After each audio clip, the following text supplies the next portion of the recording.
Kami berdiri sebagai satu. CFLC, kami datang.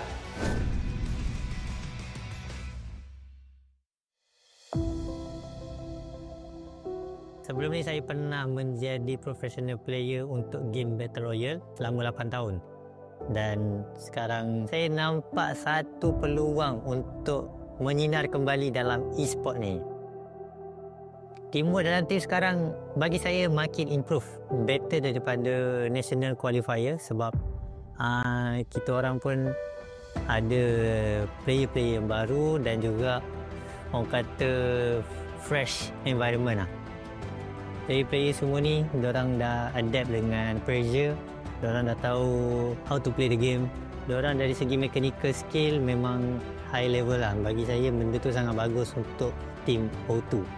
So, of course kita orang akan target untuk champion untuk season kali ini. Jadi, kita tengoklah macam mana. Bertahun-tahun kita orang dah bermain secara kompetitif. Tapi untuk CFL kali ini, kita orang akan datang dengan lagi confident dan juga lagi bersedia. Berhati-hatilah kalau jumpa dengan O2 Hehe.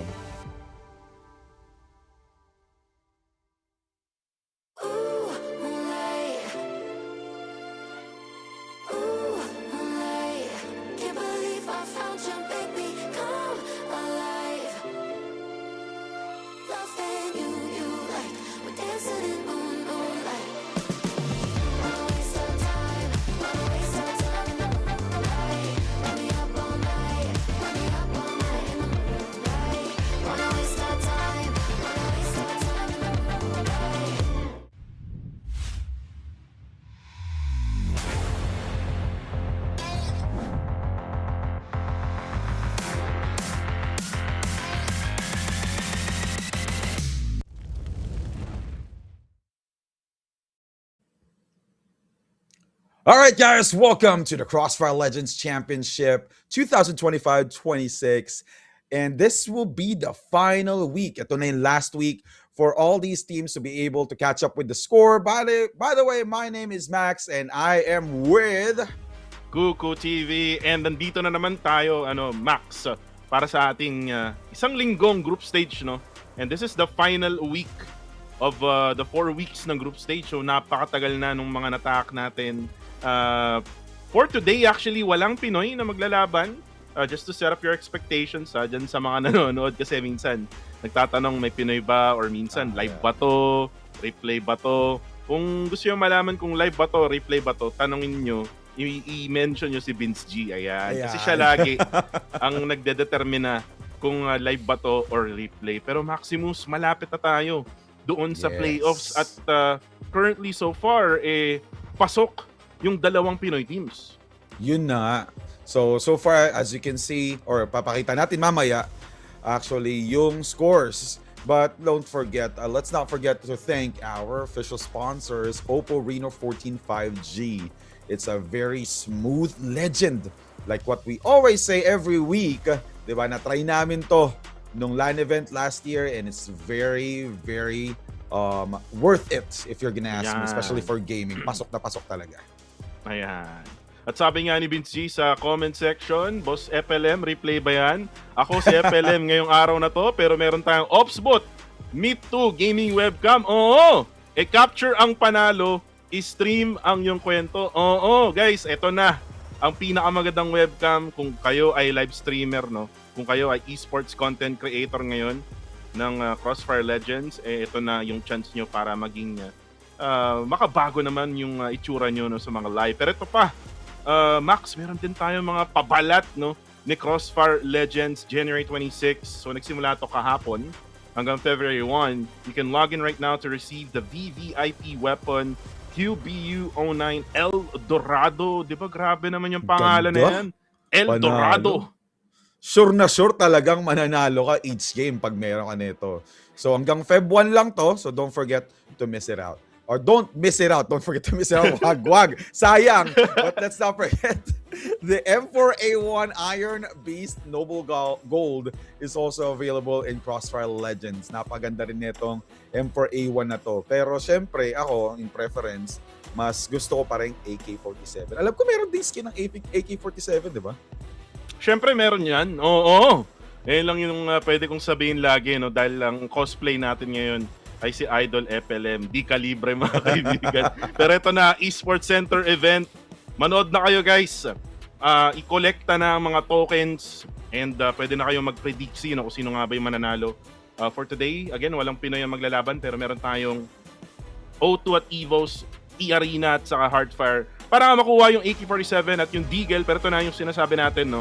Yung schedule natin, nandito na tayo sa kahuli-hulihang linggo ng group stage. We are now on January 28 and next week na tayo, no?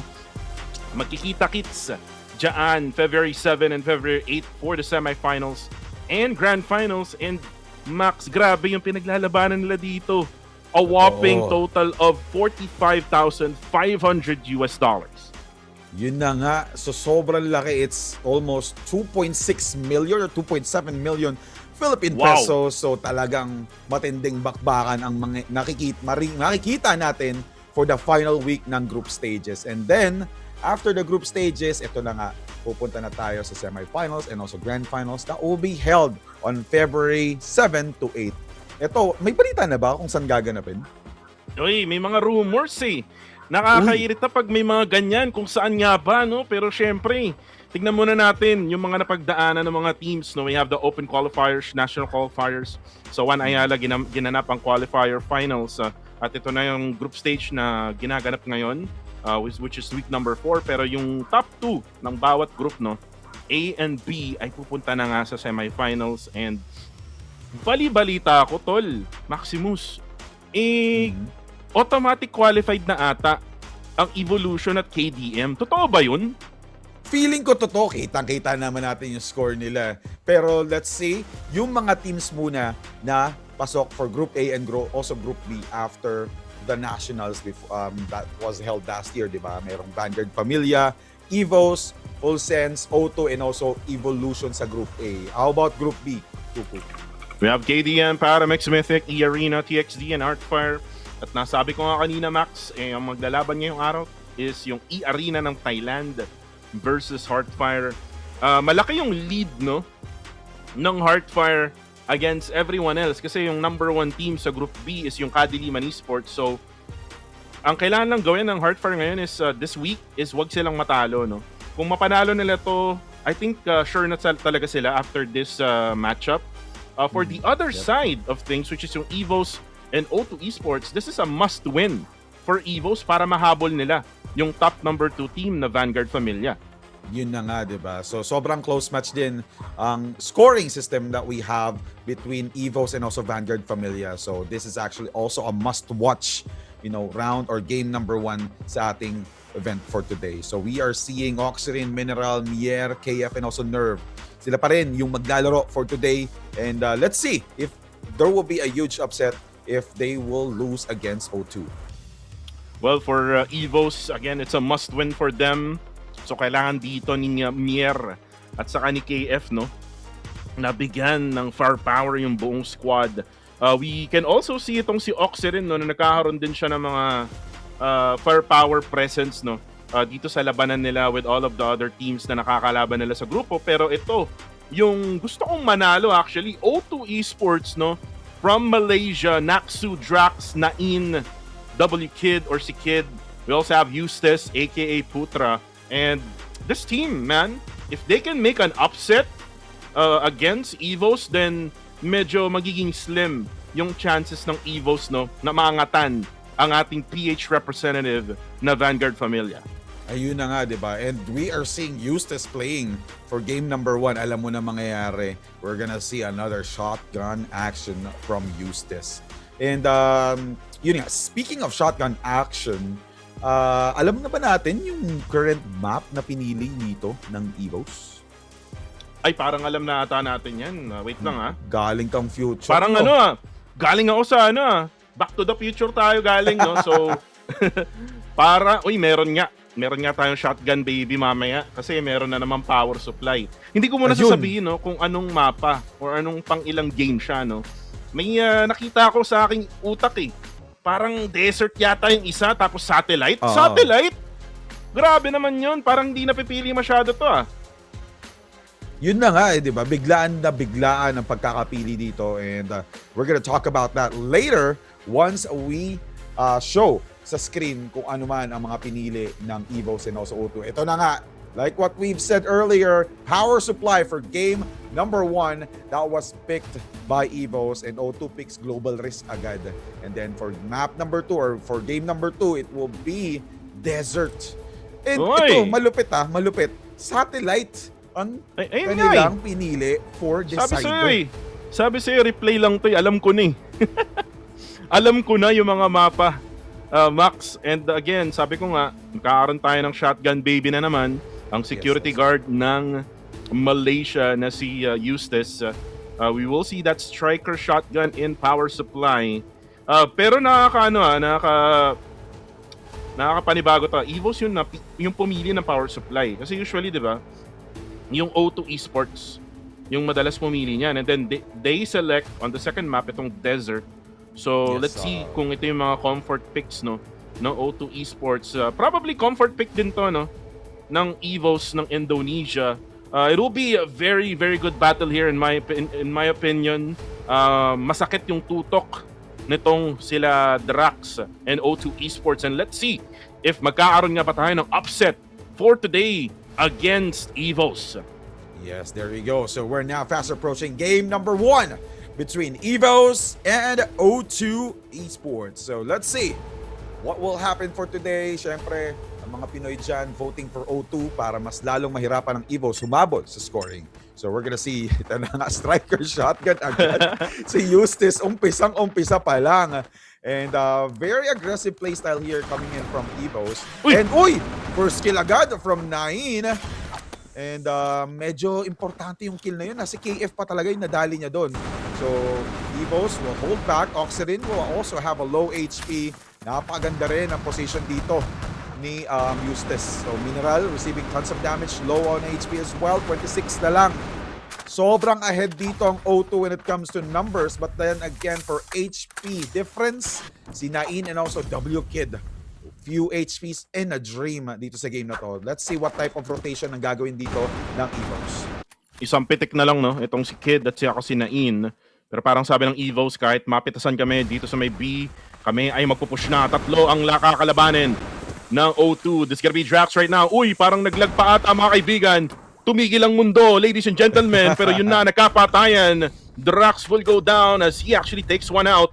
At yung C4 ay mapaplanta na. And right now, ito na yung retake na inabangan natin from O2 Esports. Nagbato na ng fishball mga kaibigan. And now, it's gonna be 2 HP left for Nain. Ito namang si Kid, merong 7 HP. Useless naman. On the other side, 40 HP left. Pistulan malala pero si Nerve merong AK-47. Nakasong pumasok na rin. Tamang spray lang pero siya ay matatagpuan ni Mier. And Mier, Nerve will take down Nain as well. And makuha na nga nila ang unang round. Grabe, ginawa ng EVOS doon, di ba? Nag-umpisa sila ng merong malaking disadvantage against O2.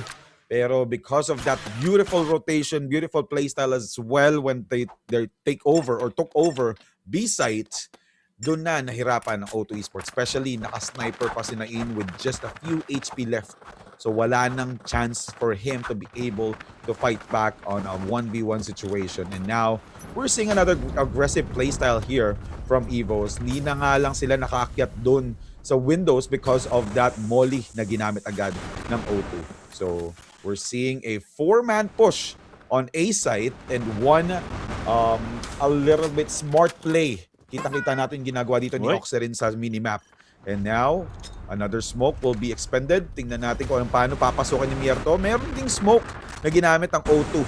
So sobrang separated dito ang O2 and also EVOS. And nag-iingat sila maigi.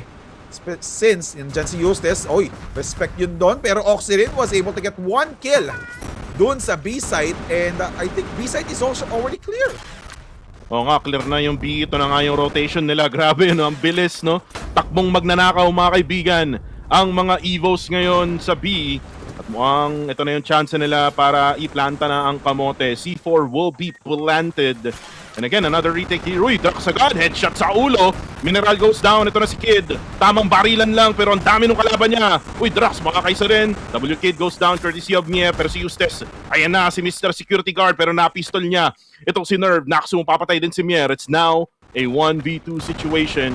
KF na lang ang natitira, nagbabantay ng C4. You will take one down. Eustace goes down. Oy, with the switch. And there you go. They take the round still. Napakabilis ng pangyayari dun sa round na yun. And gusto ko rin yung pagkakaswitch niya agad. Hindi na siya nagdalawang isip. Alam niyang maubos na yung bala niya. He needs to take advantage of that 1v1. And yeah, he took it. So now we are seeing 2-0 in favor of Evos. So kailangan nang mag-step up dito ng O2. Like what I always say, kada game or kada week or kada day, that the first 2 rounds doesn't really dictate that much. It will just give the opponent the momentum, pero meron pang oras and also few more rounds para doon sa team na nahihirapan. Pero again, Nerve on fire, getting that first kill on Eustace. So ngayon, open na open yung balcony side ng A site. So kailangan nilang maging careful dito since nawala na yung pader nila.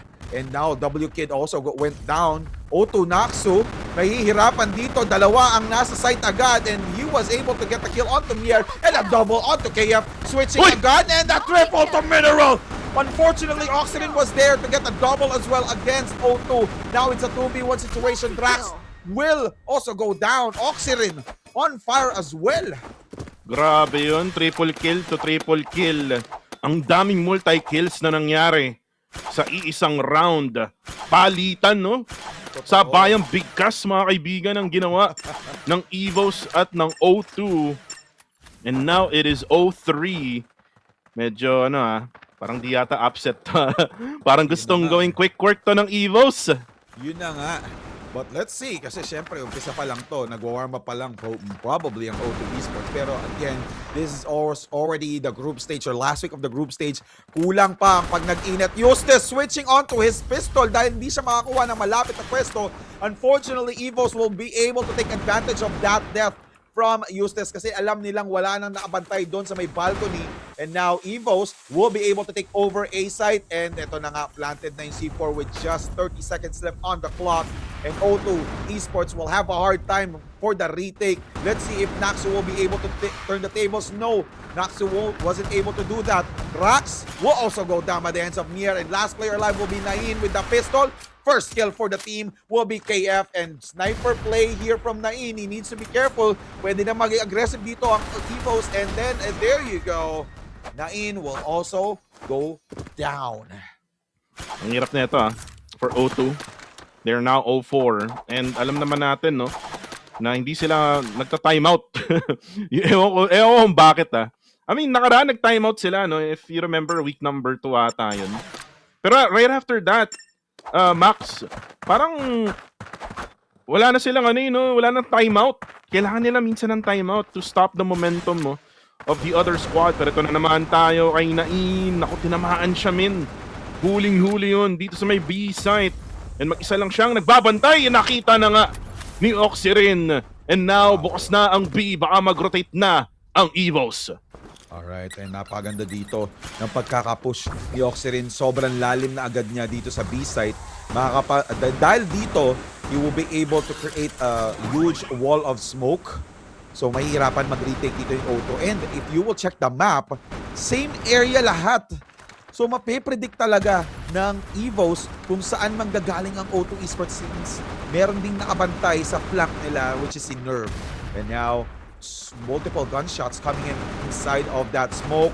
O2 Drax, hindi nag-overcommit. Also checking out his flank because hindi sila sure kung meron pang nakabantay sa likod or may nagro-rotate from Evos. KF low on HP, but then again, napakaganda ng positioning nila dito. Kung may makakapag-push man sa O2 Esports, meron nagang trade-off. Tulad yan, trade-off after trade-off. O2 getting the lead almost, but again, sobrang baba ng HP nila, ligaw na bala ang uubos sa O2 Esports. Kailangan mo talaga mag-ingat sa mga ligaw na bala, Max. Baka mamaya-maya, ikaw na yung matamaan dyan. Malapit pa naman na yung February 14, Ayun na. Grabe, no? Baka mamaya may matamaan dyan sa comment, sa chat. And sana meron kayong kaduo, no, dito sa larong ito. Yes, Sa Crossfire Legends. Kasi masarap na may kasama kang kaduo. Pero yun nga, round number 6 na tayo. Wala pa ring puntos, no? Itong O2 Esports. O2 right now, currently 0-5.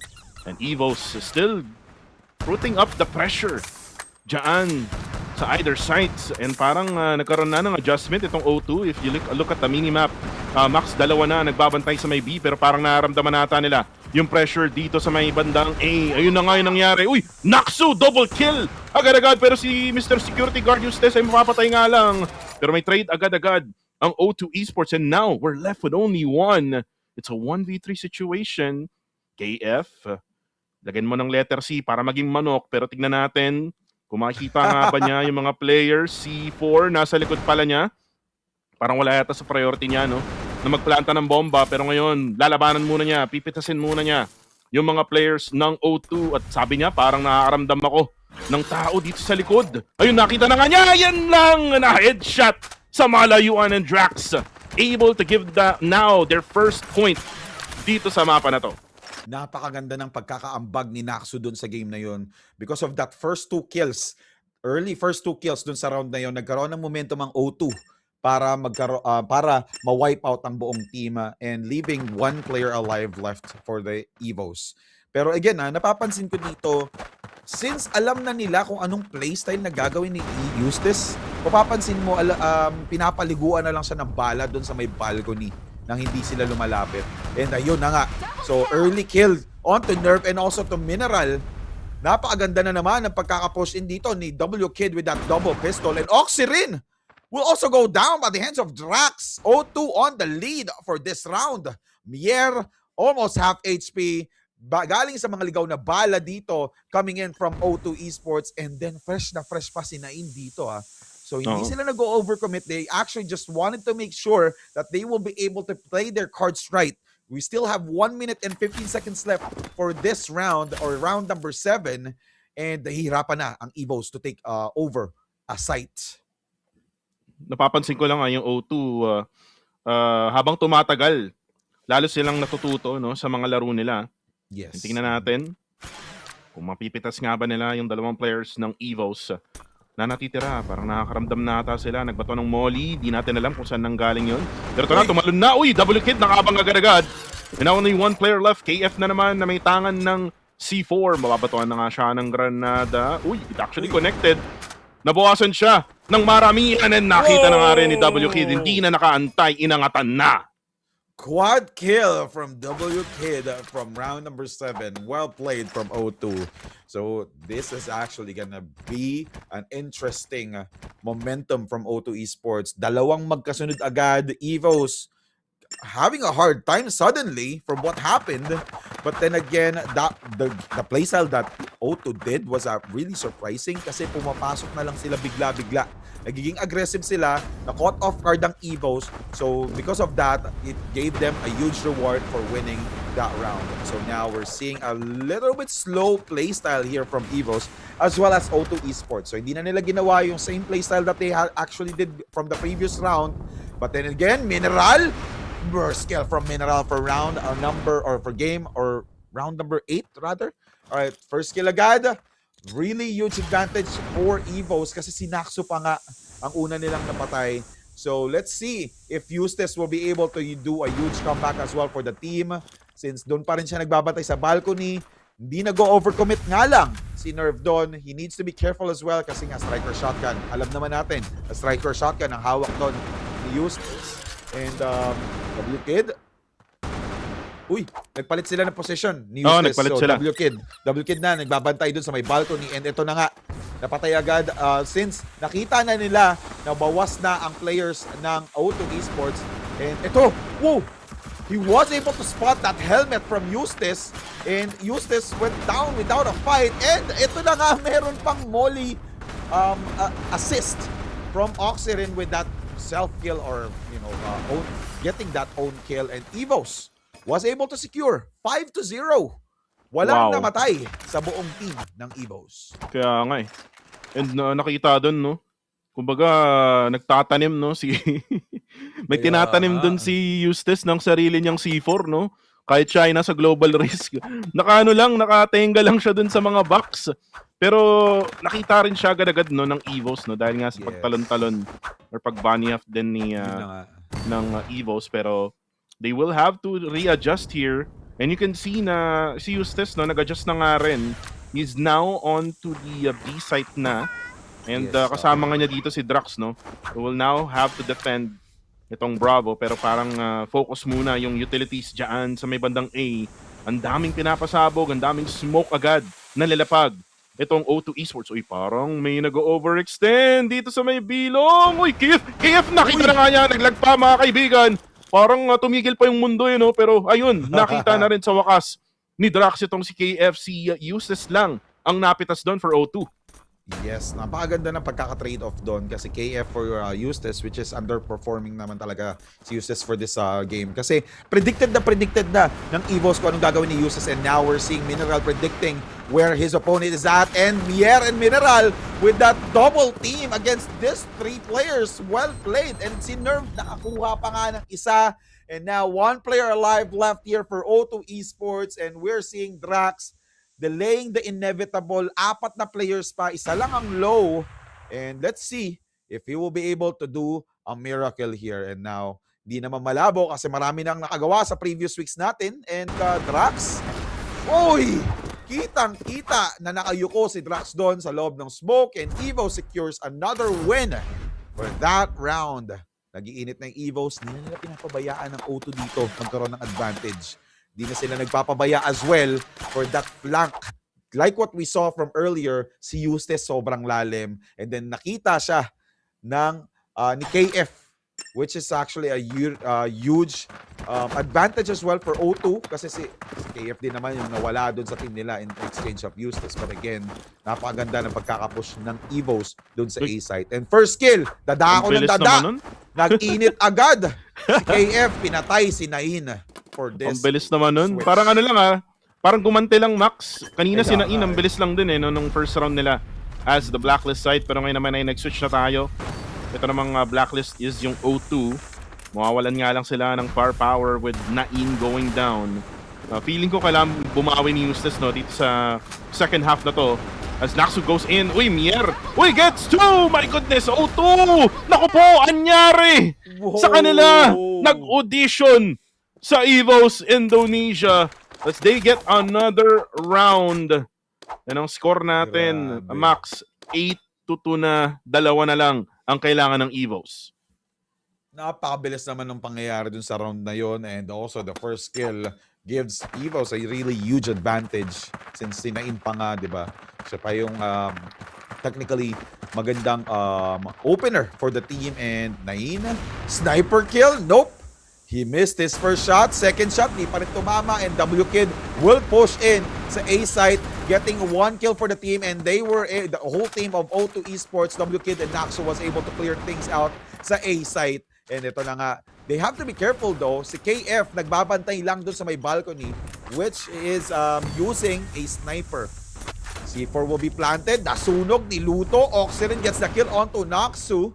And now it's a 3v3 situation. Napakaganda na pagkakasmoke dito. Mahirap mag-defuse kapag ganito. KF, nakita yung little bit pixel ni Drax, pero hindi pa rin Uy! Grabe naman yun. Napakaganda naman ng pwesto doon ni KF, and Oxygen will be able to get an assist onto Nain, and then whole team will go down.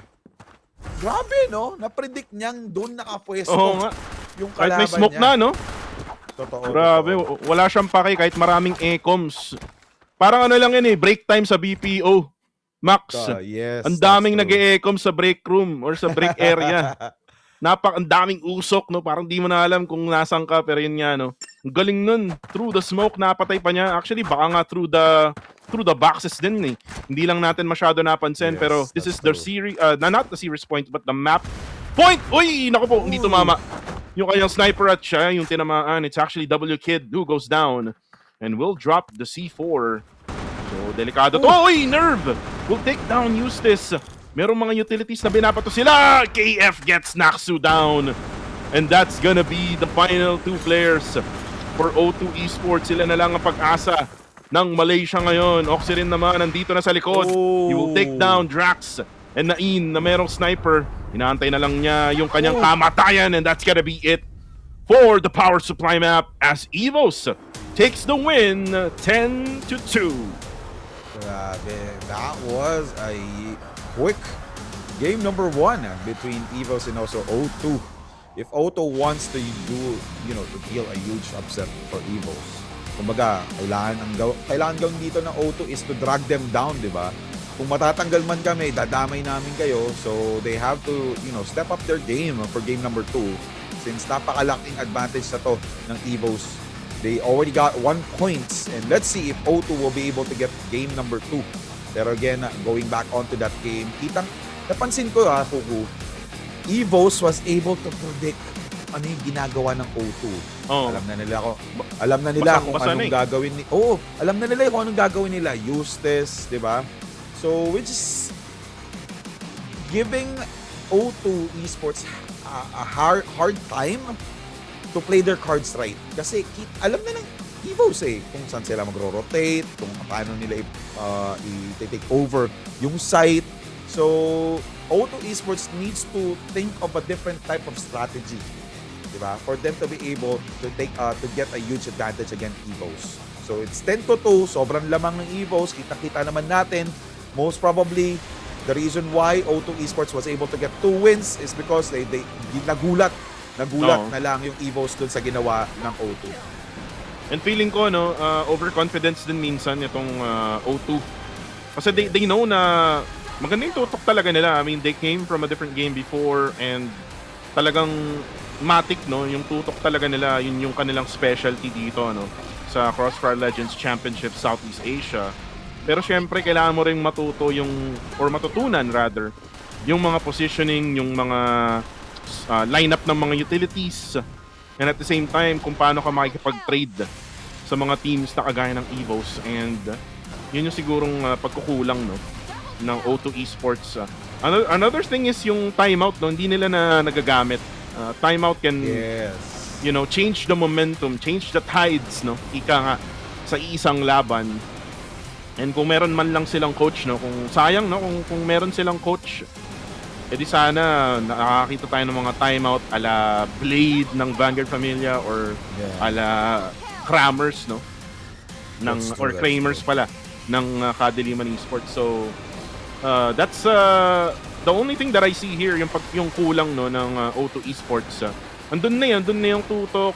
Kumbaga, ang kulang na lang siguro yung game sense sa paglalaro ng Crossfire Legends. And you can see na talagang tinambakan sila dito with the 10-2 score in the map of power supply. But again, that is the choice. Yung mapa na yun, choice yun ng EVOS Indonesia. Ngayon, second map, this is the choice of O2 Esports. Baka makita tayo ng kakaibang O2 Esports sa susunod na laban. That's true. Ito na, tingnan natin yung scores nila for the KDAs. Oxyrin with 12, 5 for Mineral, 11 for Mier, KF with 12, and Nerve with 13. And as for O2 Esports, 8 for Naxu, as well as Trax, and then 3 for Nain, 1 for Uses, and W Kid with 7. So, sobrang performing dito ni Eustace kasi nga basang-basa na yung gagawin niya. So, hindi na siya surprising. So, they were able to predict kung saan yung placements niya. Kasi nga, this is a group stage. This is actually a pathway to the grandest stage of Crossfire Legends. So, you have to step up with your playstyle. And now, going back, or, since sinabi ko na rin na someone stepping up to the playstyle, Nerve with 13-5-3. Diba? Sabi ko na nga sasabihin mo yun. Si H2 EVOS. Diba? H2 EVOS, yes. Si may 2 Nerve, headshots siya and 1K yung damage niya. Kasi nga, sobrang short ng match Sobrang bilis ng game. And for Nerve and the rest of EVOS, if they can win again against O2 Esports sa susunod na laban nila, with O2 Esports nga sa Desert, well, it will give them a much closer chance na talagang makipaglaban with Vanguard Familia. By the way, bago ko sabihin tong head-to-head, tinignan ko yung schedule, men. Sa Sunday, maglalaban, or not Sunday, but on Saturday, maglalaban ang Vanguard Familia at saka Evos. So siguro dun natin decider, no? Oo, dun natin ma-determine kung sino nga ba yung top 2, 'di ba? Kasi dito sa grupo nila, yung ibang teams like yung Full Sense, 'di ba? Saka yung O2, well, medyo malayo na sa kabihasnan, pero ito na. Yung ating map rewind, no, sa mga kakadaan lang sa ating live stream. Oo, ayan. Mamaya makikita niyo yung aking itsura. Tayo naka-cosplay ng idol niyong si FLM. Si Casper, di natin alam kung nasaan. Pero guys, tapos na yung laban ng power supply. 1-0 na ang Evos. Ang susunod na laban, O2, pinili nila yung desert map. Yes. Pero yun nga, nabanggit mo na yung mangyayari sa weekend, di ba?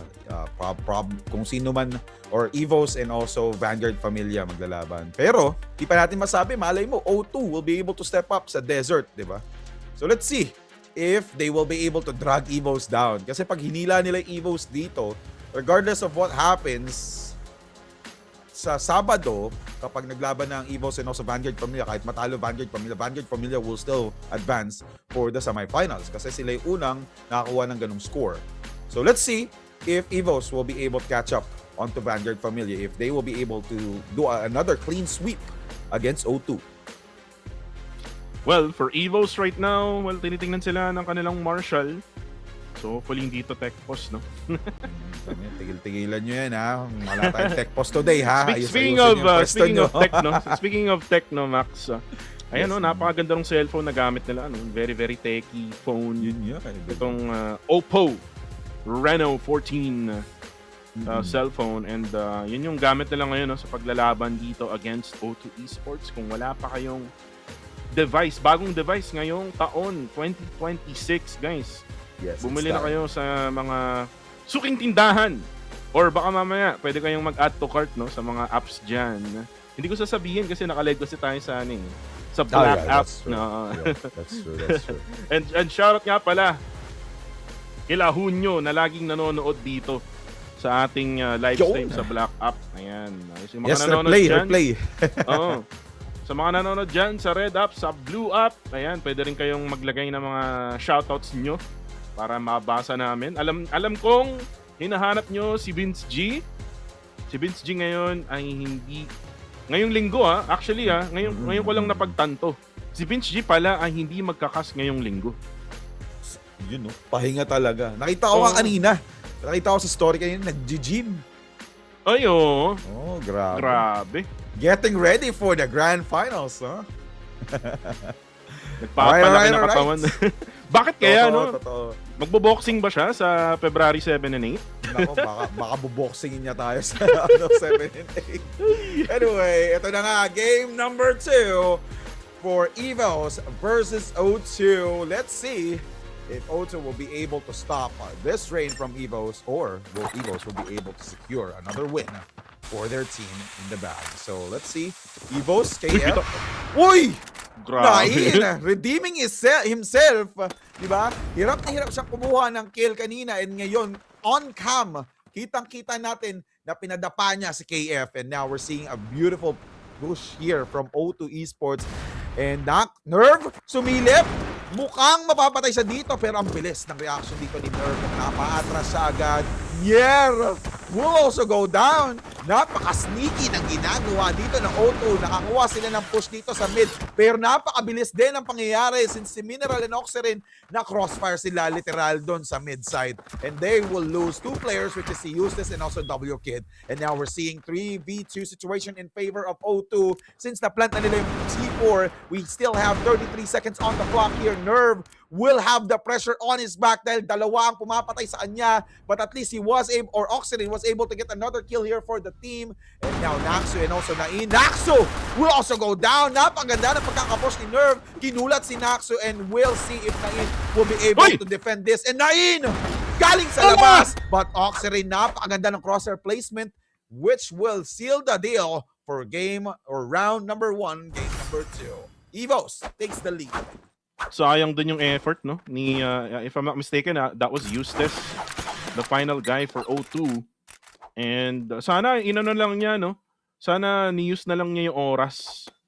Para Yes, kasi oo, totoo. naka-plant naman na sila eh. So tago na lang siya doon sa may likod ng mga box. Doon sa may Bravo site. And di na lang kailangan makipagduelo doon, no?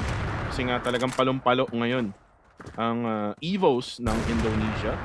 And sabi nga ni Hunyo, no, kaya daw nag-gym itong si Vince G kasi daw magba-bouncer daw siya for KDM. Ganun pala yun. Pala. Mm-mm. Alright. Magandang magre-ready ni Vince G. But now, let's see if O2 Esports will be able to get back on track. Actually, kudos talaga sa ginawa nila na yun. Ha? Sobrang slow push ang ginawa nila sa mid-side. They almost got the first round. But then again, napaganda kasi ng tutok nito. Tulad ng tutok na pinakita ni Mier. Getting that first kill onto Naxo with that headshot. Kitang-kita niya agad ang ulo doon ni Naxo. And we're seeing WK trying to defend himself doon sa mid-side. Unfortunately, wala pa rin namamatay after that gunfight in between O2 and also Evos dun sa mid. But again, we'll see if Drax will overcommit onto this KF. Naka-ready na flash.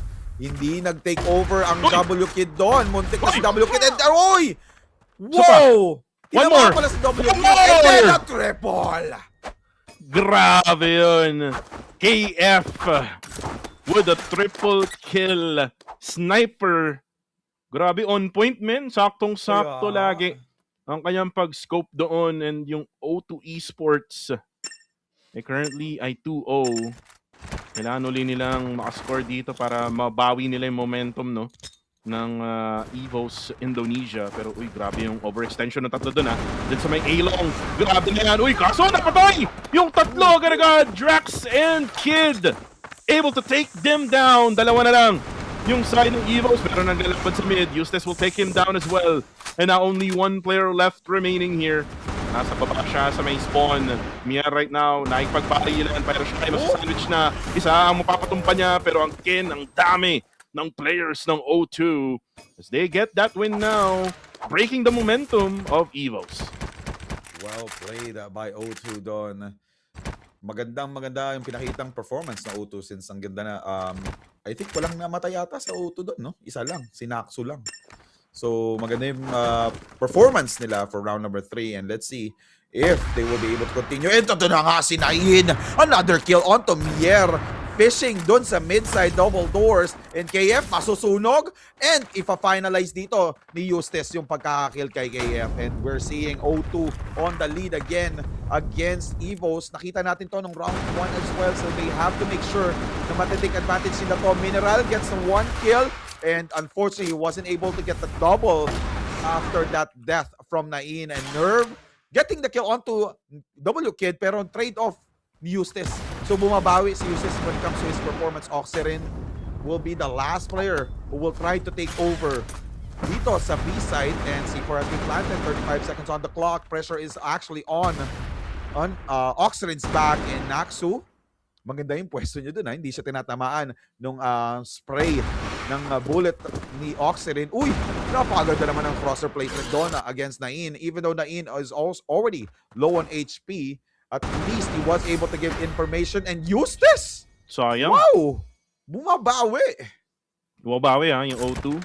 Again, this is their pick. Remember, Max, ito yung pick nilang mapa. Yes. So, feeling ko mas komportable sila dito sa mapa na to. Again, this is the map of Desert. And O2 and Evos right now tied at 2-2. And yung Evos, feeling ko kailangan nilang mag-take things down a bit, no? Medyo i-calm down nila yung mga sarili nila kasi kanina medyo nag-overextend na. Pero uy, grabe yung push nila. Onto a short. And now, uy! Oxerin, naku po, hindi niya kinahaya yung tawas, mga kaibigan ng O2 Esports. Pero ito na sila, papasok na ng Alpha site. Pero sila Nerve ang de-defense. Mapapatay nga ba niya? Pero siya yung mapapatay instead. Evos will take down down one, pero mapapatay din ni Drax from O2. And now, it is a 2v2 situation. Drax and Nain for O2. And now for Evos, Mineral, and Mier. Can they actually go for a retake? Uy! Nabulag! Hindi niya na-planta! Na-headshot pa! And now Mineral coming in. Drax na lang ang natitira at nagtatago sa likod ng box. Asa na nga ba yung si Drax at nahanap na rin sa wakas? And there you go, Evos able to take control of things. And may timeout nga ba? or Tech Pause. Yes, A timeout! Yes. Ito yung kinakailangan na timeout talaga ng mga team, especially if their opponents is actually trying to get the lead. Diba? They have to take advantage of this kasi nga this is already the pathway to the grand stage ng Crossfire Legends. So always take advantage of the privileges na binibigay sa inyo ng tournament. So you were given the privilege to use a timeout. So this is the right time for you to use it. Kasi napapansin naman natin yung O2, di ba? Parang ilang beses na nag-timeout ang O2. Parang buong series wala ata, no?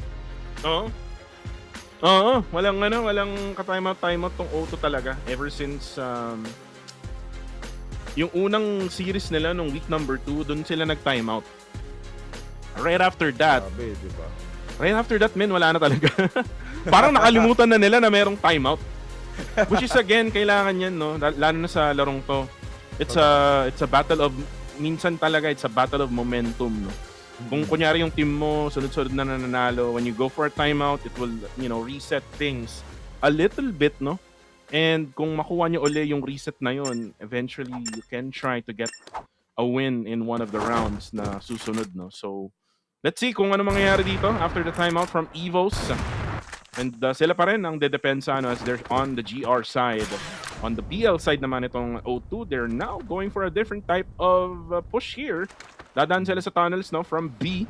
At parang dadaan sila dyan sa may mid. Uy, nakita nata ni Nerve itong si Drax. There we go, nakita na. Uy, may mapapatay din yata with the grenades. Matatamaan lang itong si W Kid. So sila ay mapapaback tuloy dyan sa may tunnels. Yun nga eh. So medyo nabasa talaga ng Evos. They're trying to do the same strategy that they did from round number 1. And ito na, nabasa na ng Evos kung paano i-counter yung ganong playstyle. And you're seeing Naxu getting headshotted by one of the players here from Evos. And KF, another kill here for Nain. So let's see if O2 will still be able to do a comeback here. So sabi nga dito, di ba, Nature Spring na lang daw ang O2 dito. So ginagargle na nga ng Evos ang O2 Esports sa mga pangyayari.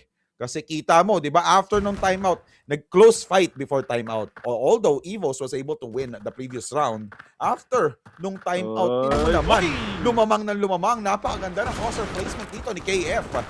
And last player alive, delaying the inevitable will be Eustace. And ito na sneaky.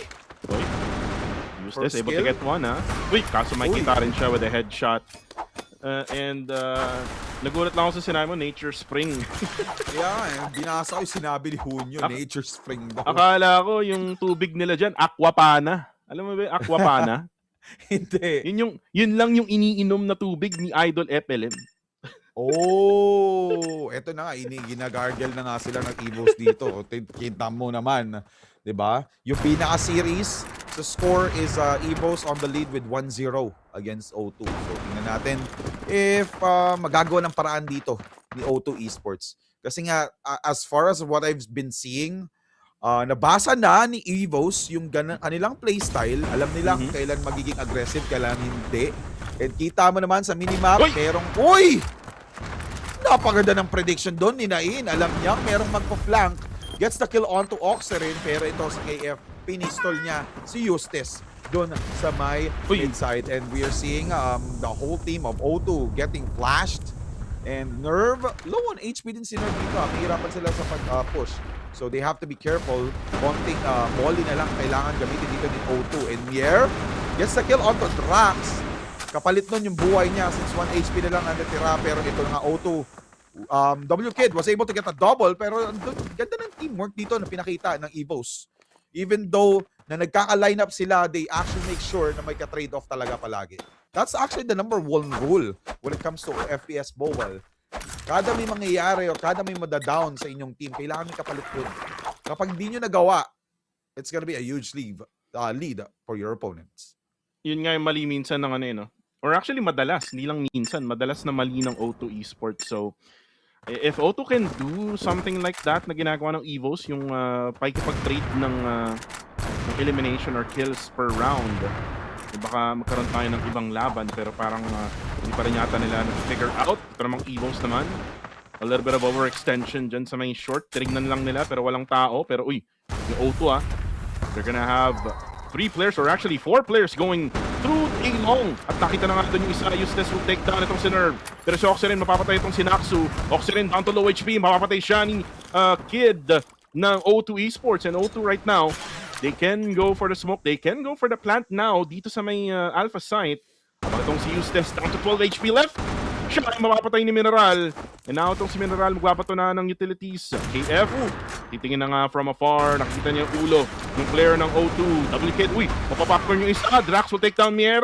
Drax will be taken down as well. 1v1. Double Kid versus KF. Let's see kung sino nga ba mananalo. And Double Kid has the height advantage there. As they take a win there. 5-3 na ang score. Grabe, kasula-sulasok na pangyayari doon sa previous round na yun. Ako, sinapian ako ni Vince. Ayan na naman tayo. W. Well played again for O2. They're trying to delay the inevitable, or are they trying to take advantage or take the win from Evos? And ito na si Init. He wasn't able to get the kill onto double doors, and ganda na positioning dito ng Evos. They were able to use the utilities. Merong Molly. 1, 2, 3. Oy, double! Will there be a triple? No, Mier nag-miss out doon sa kanyang pang-third win. But then again, Drax received tons of damage from that push. And then Nain will also go down. Drax with low HP, spray and pray, tumama. Doon sa mga ligaw na bala. Hindi ka na natuto, Max, sabi yun niya. Sinabihan ako ni Vince, sorry. Sabi nga ni Sa, here we go again, Maximus. Sorry. Okay lang yan. Okay lang yan. Wala namang TV sa dulo, pero ito na. Ito na, round number 10 na tayo. At nagpalit na tayo. Evos na yung blacklist. GR naman. Itong O2 Esports. Sila na ang dead-defensa ngayon. Drax gets one. Naboksan na rin niya yung ibang players doon sa loob. Uy, grabe yung HP ni Nerve. Magbabato ng fishball, mga kaibigan. Matatamaan ba? Uy, Molotov, tinatamaan yung HP niya. Si Oxyrin kailangan kumilos. Hindi niya maplanta yung C4 ng maayos. Ito na naman. Yung Molotov naman galing sa Evo. Si Drax naman ay nabulag din. Grabe. Wala nang makita. Puro apoy na lang pag buka ng mata niya. Pero yung C4, makaplanta na. Papasok na rin itong O2. Drax with 12 HP left. Buo pa ang O2 Esports laban sa 4. Or actually, 3 na lang kasi napatay itong si Nerve, W Kid. Si Drax with 3 HP left. Going for a spray down through the doors. Ito na yung papasok sila. Uy! Nagkabulan pa! Nagkapatayan na! Ito na si W Kid with 100% HP. Siya na lang natitira for O2 Esports pero buhay pa rin. Itong si Mier at si KF. At kailangan niyang pumasok. 10 seconds left to go. The time is ticking. And now KF na lang. 1v1 with a great one. And now he's going down. As KF gets the win there for Evos. Napakalaking mistake nang nangyari doon from O2. Nag-line up sila. So yung spray dito ng Evos tumama sa buong team. So what happened is na-wipe sila because they actually pushed in the same area. So yun nga, medyo important rule din talaga sa FPS. Pero ito na nga, important rule. May headshot agad sa mid. Gamit ang sniper from KF and another one from KF. Grabe. Sino pa kaya ang susunod? Grabe yung kargada ni KF ngayon ha. Napakalaki mga kaibigan. Talagang pinapakita niya sa mga players ng O2. Ito naman si Nerve. Pinakita nga niyang kargada mga kaibigan kay Kid. Nax goes down as well. At si Drax na lang ang natitira. At nakita na nga rin na Mier sa gitna. And KF, grabe, 2 ang pinatumba ng kanyang kargada dun sa mid. Grabe naman yun. Malupit ang pinapakitang performance ni KF doon sa previous round. And 2 wins left for Evos. Matinding pressure talaga sa likod ni O2. And let's see kung meron silang counter initiation dito na ipapakita against Evos. And KF, aggressive ba? Let's see, makakaisa siya. Yun, isa. Nabulag nga lang. Will he be able to get the second? Yes, he got the second. Will there be a triple action from KF? And let's see. Ito na nga, position. Use this! Will also go down. Pero ang nakapatay dito is KF na naman. So that's a third kill for KF sa round number 12, if I'm not mistaken. And Mier, Oxyrin, Both players are waiting for the right moment and the right time here to push. And hindi pa rin nila pinaplant yung C4 ha. Medyo malayo yung C4 na iwan. Naiwan sa kanilang Naiwan. spawn. Pero parang di na kailangan. Si Nain low on HP, si Drax nakabantay din dito sa tunnels. Even though that nerve went down, sobra na ang lamang dito ng Evos, and KF will be able to plant that C4. Grabe no, after pumatay ni KF ng 3, tumakbo siya doon sa spawn point. Uy, Spawn, yung oh. C4! Parang ano yan eh, yung baon mo na iwan mo sa bahay, wala kang pamasahe. Pero si Drax, nakita na nga si Mier, gets that headshot. Si Drax yung magiging X-Factor dito sa round na to. Siya ay may pinakamaraming HP. For the side of O2, si Nain, kailangan niya sumubay kay Drax. Ito na yung sapakin because, kaso ang bilis agad nun ah. Ang bilis ng trade na ginawa doon ng Evos. And this is now a series point, 3-9 na ating score. O2 Esports needs a miracle, Max, para sa akin para manalo dito. And again, their run medyo questionable din, no, kasi nga hindi sila gumagamit ng timeout. This is the right time para mag-timeout no? That's true. And also, pagka ganito yung score, match point yung kalaban, tapos sobrang laki naman lamang sa inyo. Grabe yung kaba mo dito eh. Kasi you cannot afford any type of mistake anymore para sa round na to. So, medyo happening miracle na kailangan dito. And we're seeing O2, medyo spread out sila dito. And we're seeing 2 players defending A short. Medyo delikado yung mid-side nila. Though may nakabantay, which is si Nain. So, yung tunnels open din. Since there's only 1 player defending, which is si Drax. Naka-receive na siya ng damage. I think it's a grenade damage. So, Evos. Will they commit sa A long? And ito na nga. I think they're gonna commit. Smoke was expended and Eustace using that. Si Nain! Through the smoke! Wow! And Mier will also answer back. Sumisigaw na ngayon ang Evos. Tama na. Gagargle na namin ng O2 para makapag-proceed na sila sa top 2 spot ng stage or group A. Diba? Group A sila, diba? Group A. So, kailangan na nila makuha ang number 2 spot dito. And Drax, miracle ang kailangan. Tingnan natin kung makakahabol pa nga. Ayun na nga. Tumalon si Oxerin. Na jumping spider siya. Si Oxerin. Na jumping bunny. Jumping bunny. Saka kicking fish. Ayan. Kung alam mo kung saan nanggaling yun, grabe, ang tanda na natin. At panalo ang Evos Indonesia laban sa O2 ng Malaysia. And isa lang ang ibig sabihin nito, no? They're going closer na sa record ng Vanguard Familia for top number 2. The big question is, mamaya yung leaderboard, mga update, pang-ilan na sila, no? Pang-ilan na itong Evos Indonesia. Well, for now, let's see the stats here. 310 in Desert. And man, grabe tong si KF, no? Yung mga sniper shots niya, grabe. Yes. Yung barilan nitong batang to, isama mo pa yung ginagawa ni Nerve at ni Mier, no? Those trades are very, very important, lalo na sa larong to, sa Crossfire Legends na to. And you can see here in the highlights, Max. It open, parang ano lang parang replay lang nung map 1. Kasi if you remember, si Nain yung unang naka-first blood, no? Noon sa mapa na yun sa power supply. Tapos dito din, siya rin yung nakaunang patay. Totoo. Ito, tingnan mo yung ginawa ni KF dito, di ba? Through the smoke. Dalawa pinatay niya through the smoke. Solid. Nag-init dito si KF. And ito, kakita din dito sa replay yung performance na pinakita din naman ng O2. So still, kudos to O2. I know they're doing their best. It's just that yung Evos talaga is they know how to predict really well. Inaaral talaga nila ng maigi yung kalaban nila. It's not just because of their performance, it's because of what they actually saw dun sa performance sa previous matches na pinakita ni O2 Esports. Kaya sila nagkaroon ng huge lead against O2. So, yun nga, like what you asked earlier, pang ilan ng Evos, I think they will still stay at the 3rd place. Kasi 3 na yung talo nila. So 4th in score nila and Vanguard Familia will still be at 4-2. Depende na lang yon sa magiging match ng Vanguard Familia for this week before fighting against Evos. So ang kailangan gawin ng Vanguard Familia is wag silang matalo, no? For the rest of the week na remaining games nila for week number 4 sa group stage.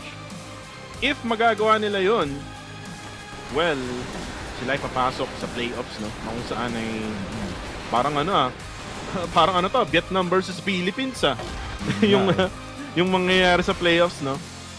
May mga rumors nga, no, Max, na baka dito sa Pinas or sa Vietnam gaganapin. Pero guys, ayaw namin i-spoil.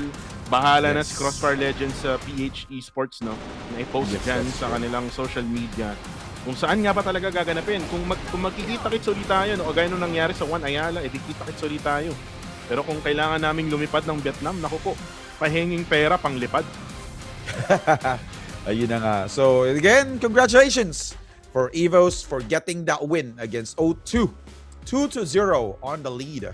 So giving them 4-3 for the whole group stage. Then, mahaba pa yung linggo, di ba? We still have 5 days.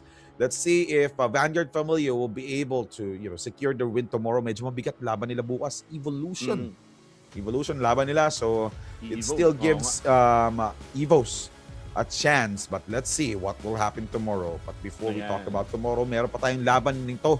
So it's E-Arena versus Heartfire. Yan, mga EA laban sa mga Vietnamese ng Heartfire. And shoutout ulit kay Hunyo, sabi niya sa PH daw. Actually, alam na namin ni Maximus. Ayaw lang namin pangunahan, no, yung ating mga nagpo-post dyan sa ating social medias. Pero yun nga, we have the score here, 3-10.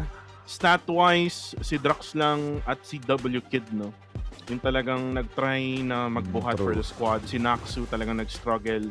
2-11-3. As for EVOS, again, KF is the man with that sniper. AWM yung kanyang hawak, no? And then, on top of that, si Oxyrin, no?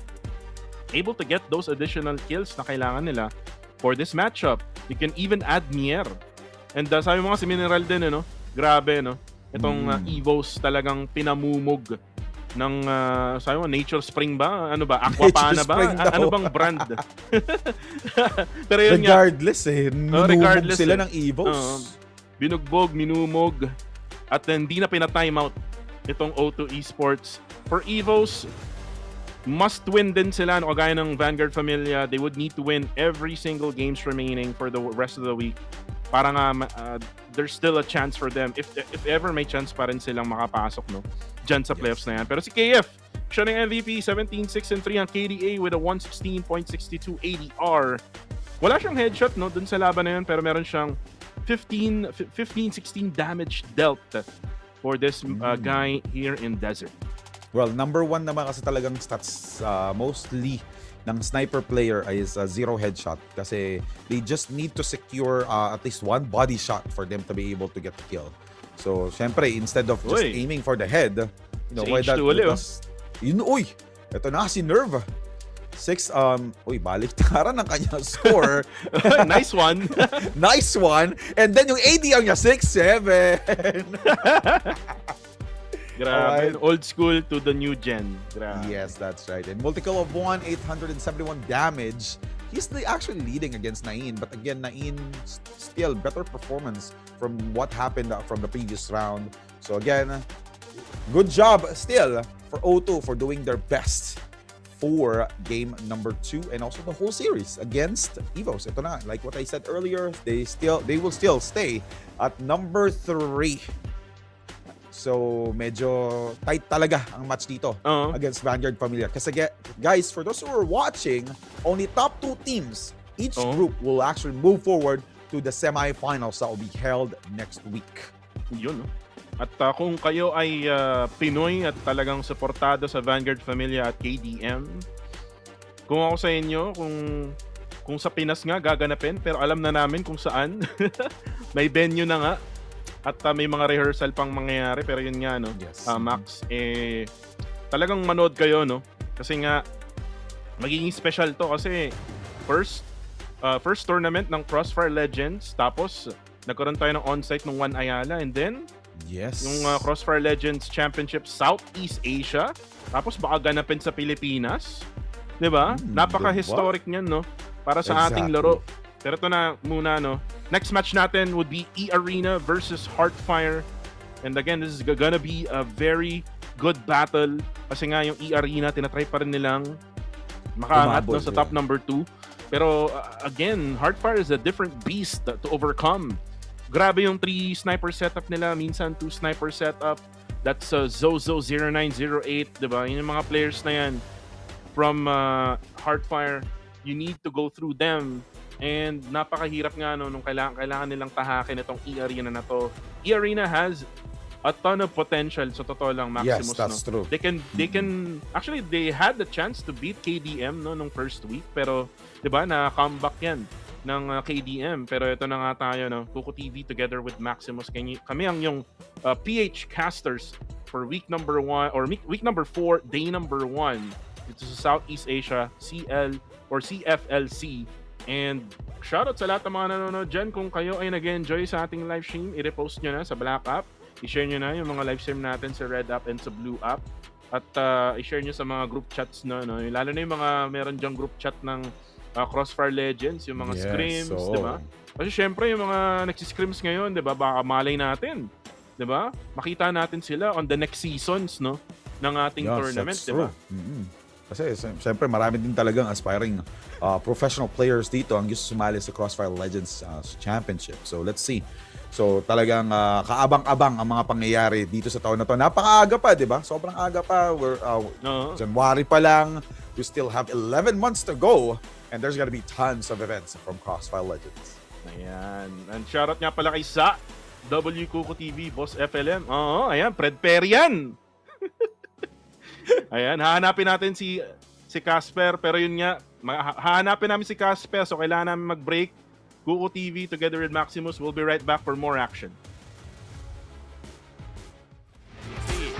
เล่นจัดครับเข้าหัวครับพิชาไปเสียไป1จังหวะดันมาหน้าเป็นแค่เร็ววันนี้ก็คือต้องด้านของเอสก็วางเป้ารอเหมือนกันนะว่าตอนนี้สถานการณ์ก็พูดกันนี่กับเปิดปลายระเบิดโอ้โหหันกันแบบนี้เรียสลัดช้าเสร็จ4วัน แต่ว่าตัดใครไม่ได้สักทีเนี่ยแล้วดูโดนตัดหมดเลย ไหลการลงตีวันอัดไว้มันตีวันรออยู่ครับมีพยายามจะ จัดไปครับ เดี๋ยวเจอไทยสไตล์ครับน้อนๆหวานเนี้ย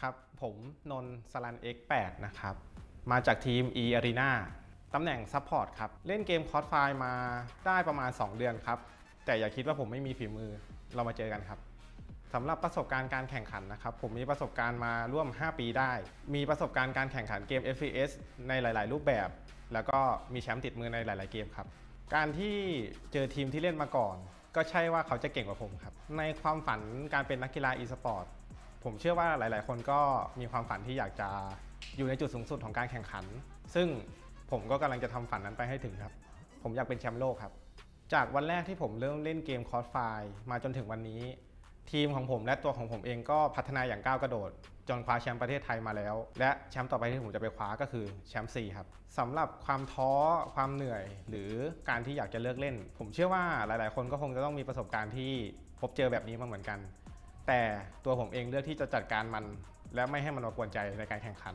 และปรับตัวเองให้มันดีขึ้นถามว่ากลัวไหมในการที่เจอต่างประเทศผมก็ยังไม่เจอนะครับว่าทีมไหนจะชนะผมในระดับโลกเราพร้อมกันเต็มร้อยครับเราแค่อยากจะได้โอกาสในตรงนี้ซึ่งเราก็พยายามหาโอกาสด้วยตัวเองและเราก็จะไปคว้าแชมป์โลกด้วยกันครับก็ฝากถึงแฟนคลับนะครับไม่ว่าจะเป็นจาก E Arena หรือประเทศไทยของเรานะครับตอนนี้ทีมไทยเป็นตัวแทน2ทีมในการแข่งขัน National Qualifier นะครับยังไงฝากให้ทุกคนร่วมส่งแรงเชียร์แรงใจกันด้วยครับ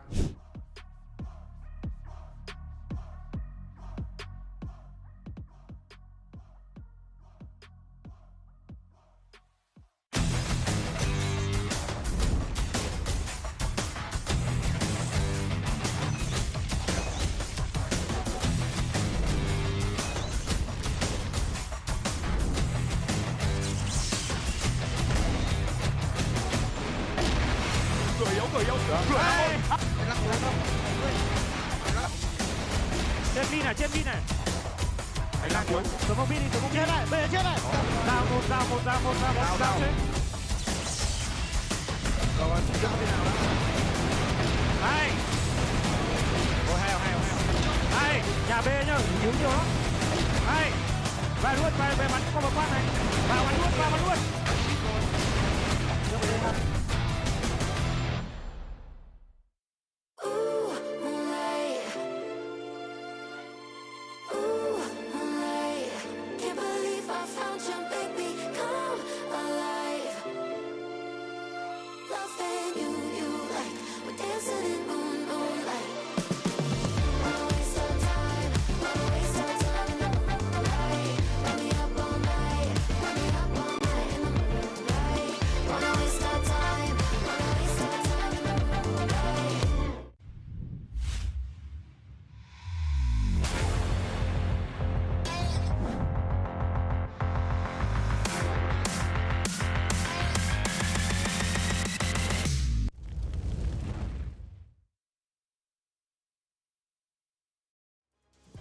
At kami ay nagbabalik dito sa 2026 Southeast Asia Crossfire Legends Championship. Ako nga pala si Kuko TV.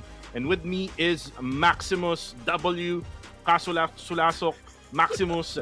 And ito na nga, si Idol FLM nyo. Bakit? Bakit ito? Naalala ko kasi si Vince G every time matabanggitin mo yun. Ayan. Ay, ito, naka-cosplay tayo ngayon. Ako si Idol FLM, pero yun nga, bilisan lang natin to, yung ating mga sponsors. Let's talk about ang pinakauna nating sponsor, ang Oppo Reno 14 5G, the Oppo Reno 14 series. Smooth legend, grabe, napaka-smooth yan. Kasing smooth ng kutis ni Maximus. Patay tayo dyan. Hindi totoo yan, pero yan, it's actually one of the best phones I have actually used. So, also, let's not forget OBSpot. Kita mo kanina yung mga camera, di ba? Ganda, grabe. Ng pagkakakuha. Kuhang-kuha and captured yung pagkapanalo ng heroes dun sa match nila kanina. And also, you can use this to stream. So, pwede mo nang i-stream yung kwento mo using OBSpot. Ayan. Alam ko may AI to eh. Kaya yung Oo, sumunod, grabe, diba? no? Iba na talaga ngayong panahon. Nung panahon natin, walang ganyan eh. Kaya nga eh. Ngayon, Diba? AI, no? Grabe naman yan. Pero ito pa, marami tayong pabalat, no? So guys, login nyo lang yung Crossfire Legends app nyo from yesterday until February 1st. You can actually receive itong VVIP weapon, QBU 09 El Dorado, di ba? Yung mga El Dorado na yan, parang narinig ko yan sa mga sa ibang bansa, no? Grabe ang skin na yan. So kung kayo ay sniper user, no? Yan, no? Pwede sa inyo yan. Yes. Also, King Cycle is now live in Crossfire Legends. Head to the event to obtain the game's first ever Red V weapon. So ito yung M4A1 Iron Beast Noble Gold. So sa mga M4A1 users dyan, don't forget to miss this out. Napakaganda ng skin na to. Pero like what I always say, I prefer AK-47. So ano yung AK-47 natin? Kuku? Oh, yung AK-47 natin. Actually, dito sa Esports Center event natin, Max, kailangan yung magkolekta ng 1,200 tokens para lang makuha yung AK-47. Pangarap na lang sa akin. Actually, sa akin din. Kasi kailangan mo rin kasing manood ng live din mismo sa app. Kasi merong mga additional tokens yun. Hindi lang yung doon ka lang sa prediction magbe-base eh. So, kailangan mong gawin yun. Kailangan mo rin gawin yung prediction. Kailangan lahat gawin mo para nga makuha mo lahat. So, ikaw na lang mamimili kung Deagle or AK-47 yung gagamit, yung bibilin mo sa shop, no? May nabili na ako dyan, Max. Alam mo ba yun? Nakaka-isang part na ako. Isang Grabe. part pa lang Buti ka pa. sa AK-47. Hindi ko talaga siya binili as in kasi sabi ko, wait lang.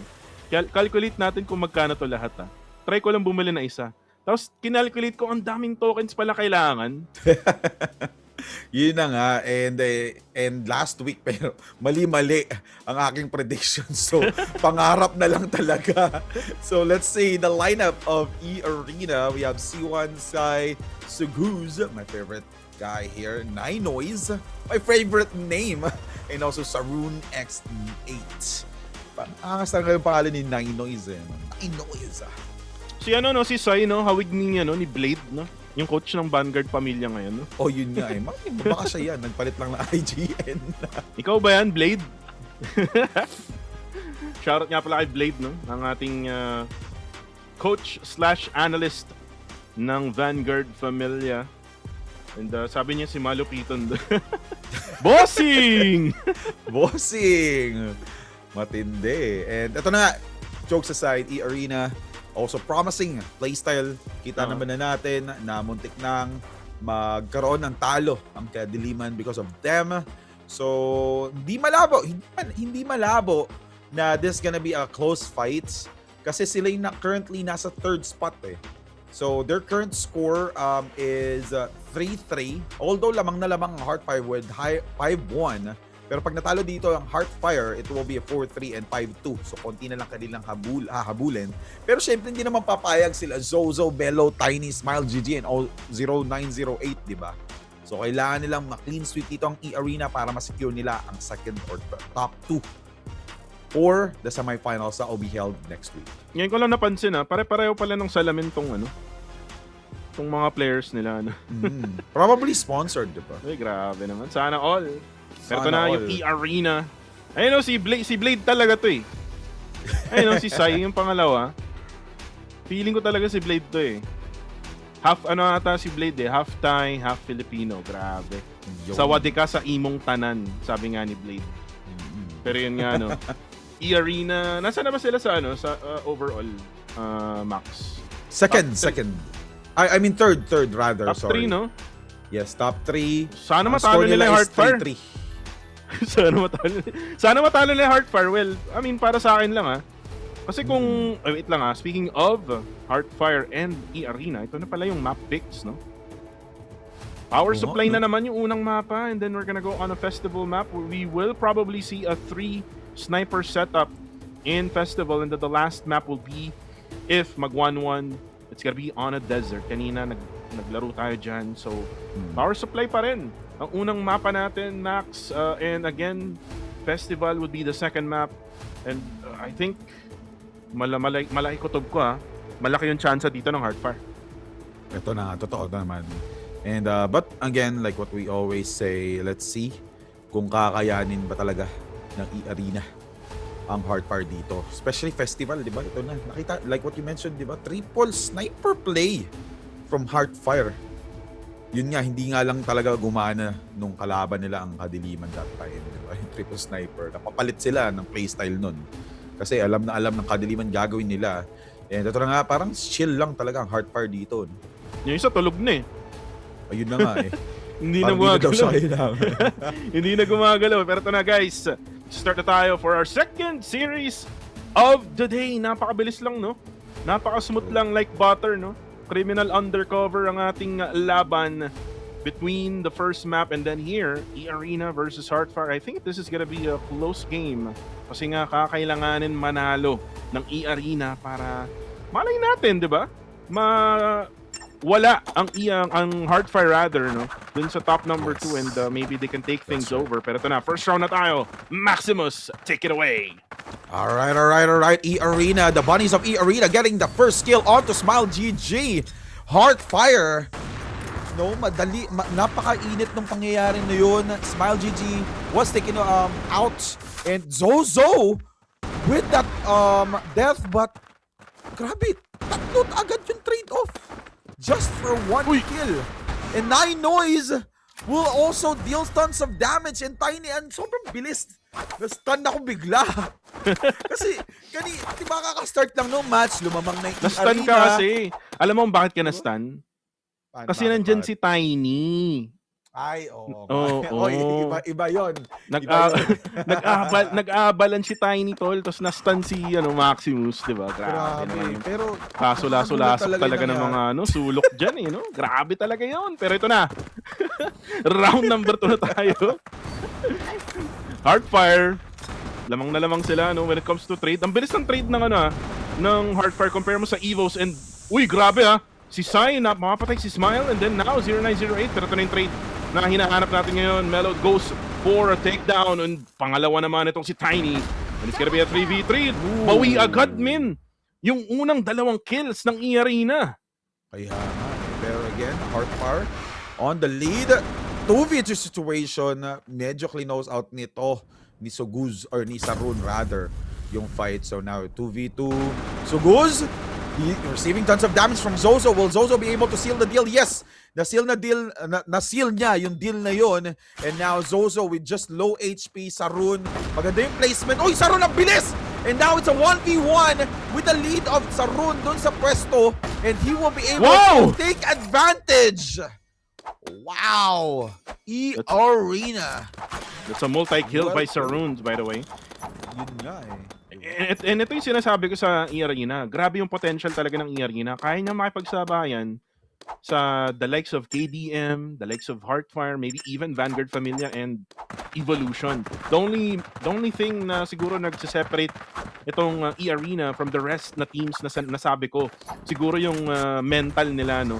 Yung mentality nila going into the game, and probably yung mindset nila minsan, no, medyo na off sila, no, kapag ka sila naman yung natatalo sa mga rounds. Pero grabe naman yon, sniper na naman from Sai, aka Blade.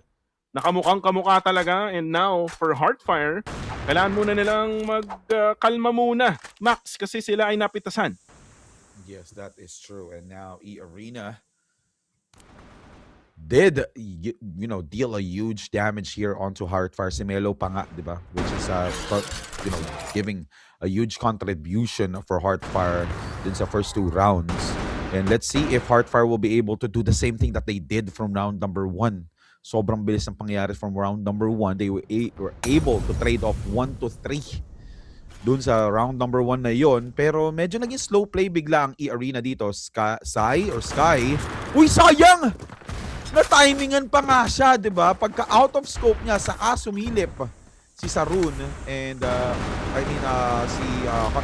one of the players from Heartfire and Tiny was able to do a huge backstab there against E-Arena. Sarun will go down. Ninos will be able to, trade it off. Kasi medyo low HP na rin si Tiny. And C4 will be planted by 9 Noise, making some noise as well dun sa may corner ng B-site. And Smile GG, medyo na flash. And, C1! Nakikipagbakbakan, alam na yung pwesto niya, and 0908 will be able to seal the deal there. So Guz, coming in from the smoke, gets the kill, but then again, trade-off after trade-off ang pinapakita dito ng Heartfire. Sobrang bilis. Kapag may down sa kanila, may kapalit agad. Di na pinapatagal. No, and partida pa yun, ha? If you look at the map kanina, merong isang player ng Heartfire na nasa malayo pa. So, kaya nga. Grabe yun. Grabe yung firepower nila against E-Arena. E-Arena cannot handle the heat of Heartfire. And ngayon, yung Heartfire, may sila pa rin ang dedepensa dito as they're on the GR side. 2-1 ang ating score. Kailangan pa rin na... Uy, ito na naman si Sai. Early eliminations, early kills. Tiny will go down.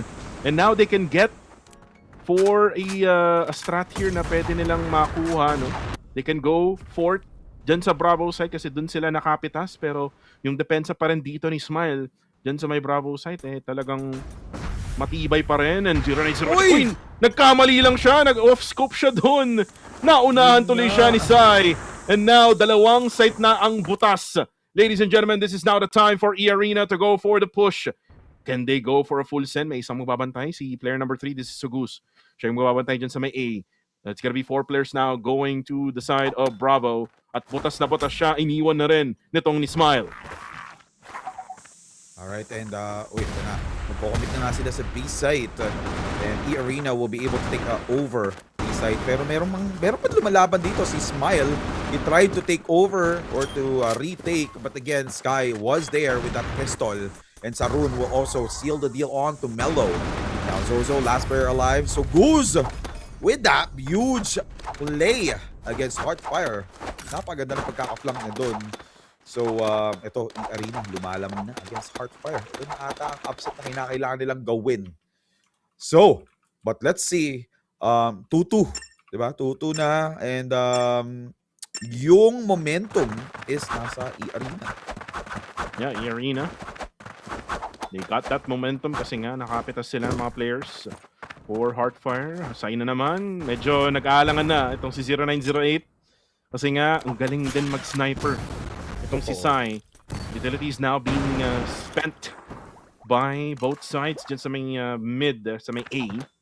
Pero hindi mag-overcommit itong E-Arena. They are gonna stand down for now. 1 minute and a half. Uy! The first kill will be taken by Zozo na headshot niya ito si Sugus. Diyan sa may Eskinita, hindi na sila makakadaan diyan. Parang gusto pa ata nilang itry itong B na naman, pero grabe yung adjustment ng Heartfire. Hindi na sila nag-overcommit diyan sa may Bravo. Kaya hindi na mapitas ni Sai. No? Tignan mo. Oo, di ba? Well, they have to respect Sai. Yun na nga, hindi nila nirespeto. Sumilit na naman 0908 at si C1. Napaganda.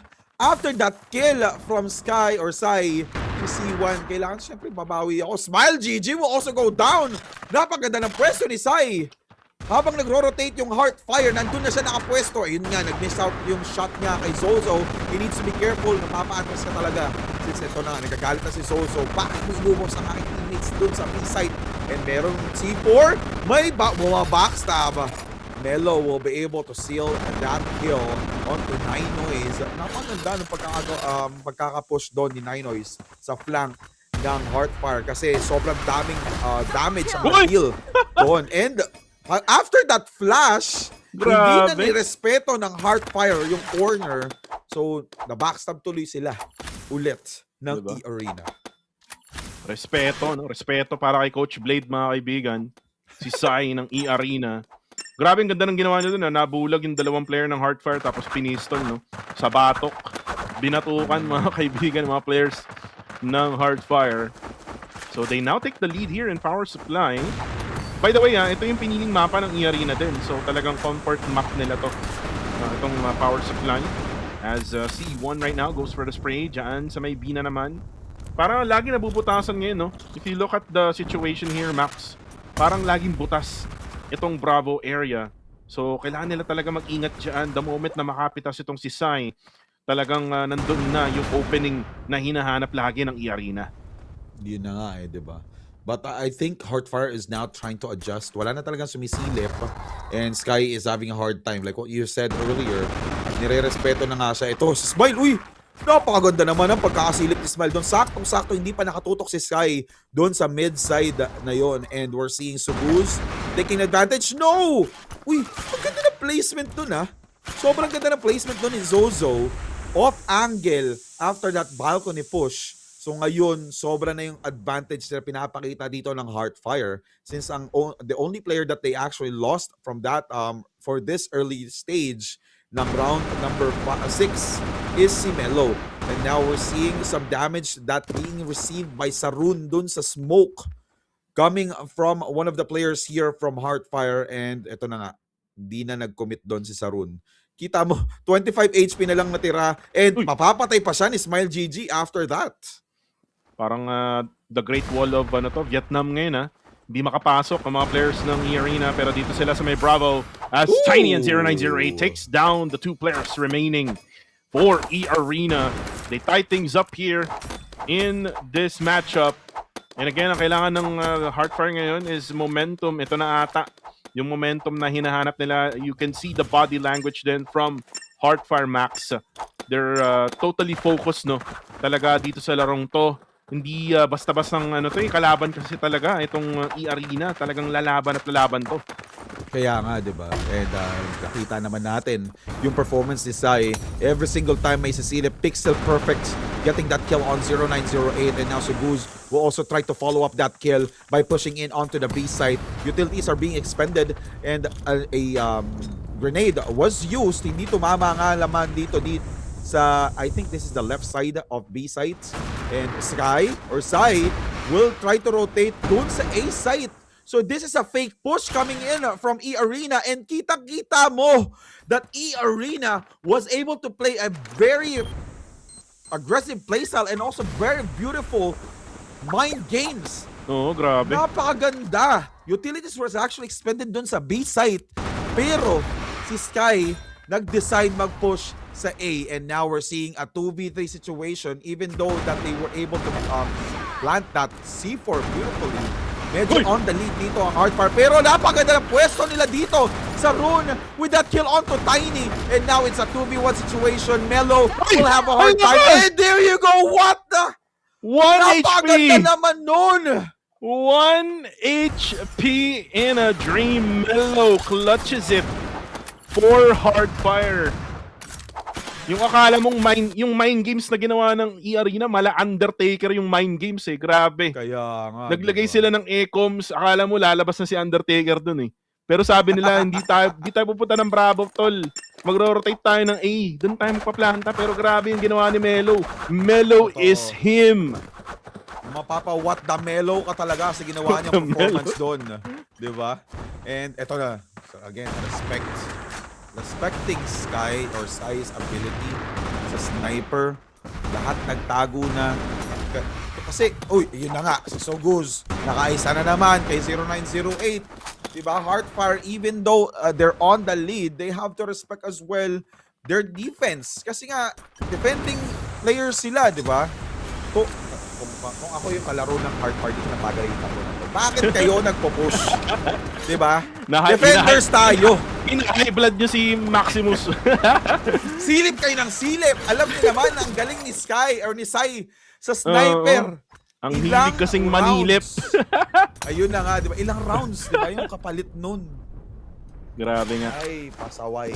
Pasaway ang Heartfire. Well, medyo flex team kasi itong Heartfire na to. Medyo minsan di sila seryoso. Pero ito na, seryoso na to. Zozo goes down pero meron siyang mapapatay din. Uy, si Tiny naman. Uy, na-avalanche mga kaibigan yung isa. Uy, pero nandun si Sai who will take Tiny down. It is now a 1v3 situation. And Melo, yun lang, nasaktuhan yung bunny up niya dun sa kalaban. And they tie things up here 4-4. E-Arena proving na kaya nilang makipaghang dito sa mga malalakas sa Crossfire Legends. Nakakaramdam ako ng third map today. Magandang performance ng E-Arena, especially sa map na pinili nila, which is Power Supply. And they're trying to catch up with the score na tinatry din namang ihabol ng Heartfire. But again, Heartfire needs to respect the ability of E-Arena.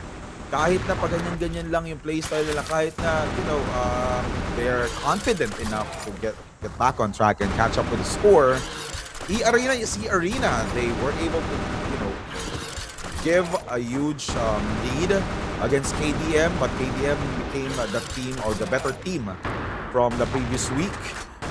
And they can also do the same, and they have to be careful as well kasi yung score nila is not far away from E-Arena. Baka makuha pa ng E-Arena ang kanilang placement for semifinals, di ba? Oo nga.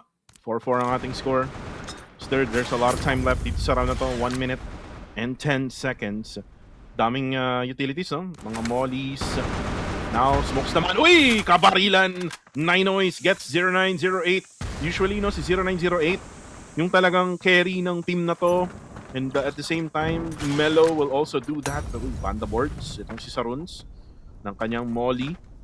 Medyo focused yung kanilang utilities dito sa may left-hand side entry papuntang Alpha. Uy, bulag gameplay. Pero after nun, sabi nila, bubulagan nyo kami. Kami naman papasok ngayon. And Ninois gets Zozo down. Pero merong trade coming from Smile. Pero ito na si Melo, nandun lang nagtatago. Uy, grabe naman yung wallbang nila mga kaibigan. Gets 2 already. Can he get 3 more? And there we go. That's gonna be Smile who will take down itong si Segus. C1. Itong si C1, nag-order pa kasi, no? Nag-order pa mga kaibigan. Galing sa kabilang dako. Pero yung C4, kailangan niyang puntahan dyan sa Alpha site. Ang dami nagbabantay. And Smile will be able to get that 3K in that round. Alright, napasmile talaga si Smile doon sa mga pangyayari from the previous round. Showing a really great performance. And ito na nga, kailangan na i-continue ng Heartfire yung momentum dito. Kasi kapag pumunta na naman sa E-Arena, ang round na to, diba? Konting-konti na lang kasi 4-5, Heartfire on the lead and 4 points na lang kailangan nila. And kapag nanalo E-Arena, 4 points na lang din na kailangan. And it's gonna be closer for match points. And now, we're seeing Amelo pushing in on dun sa may bahay sa A site.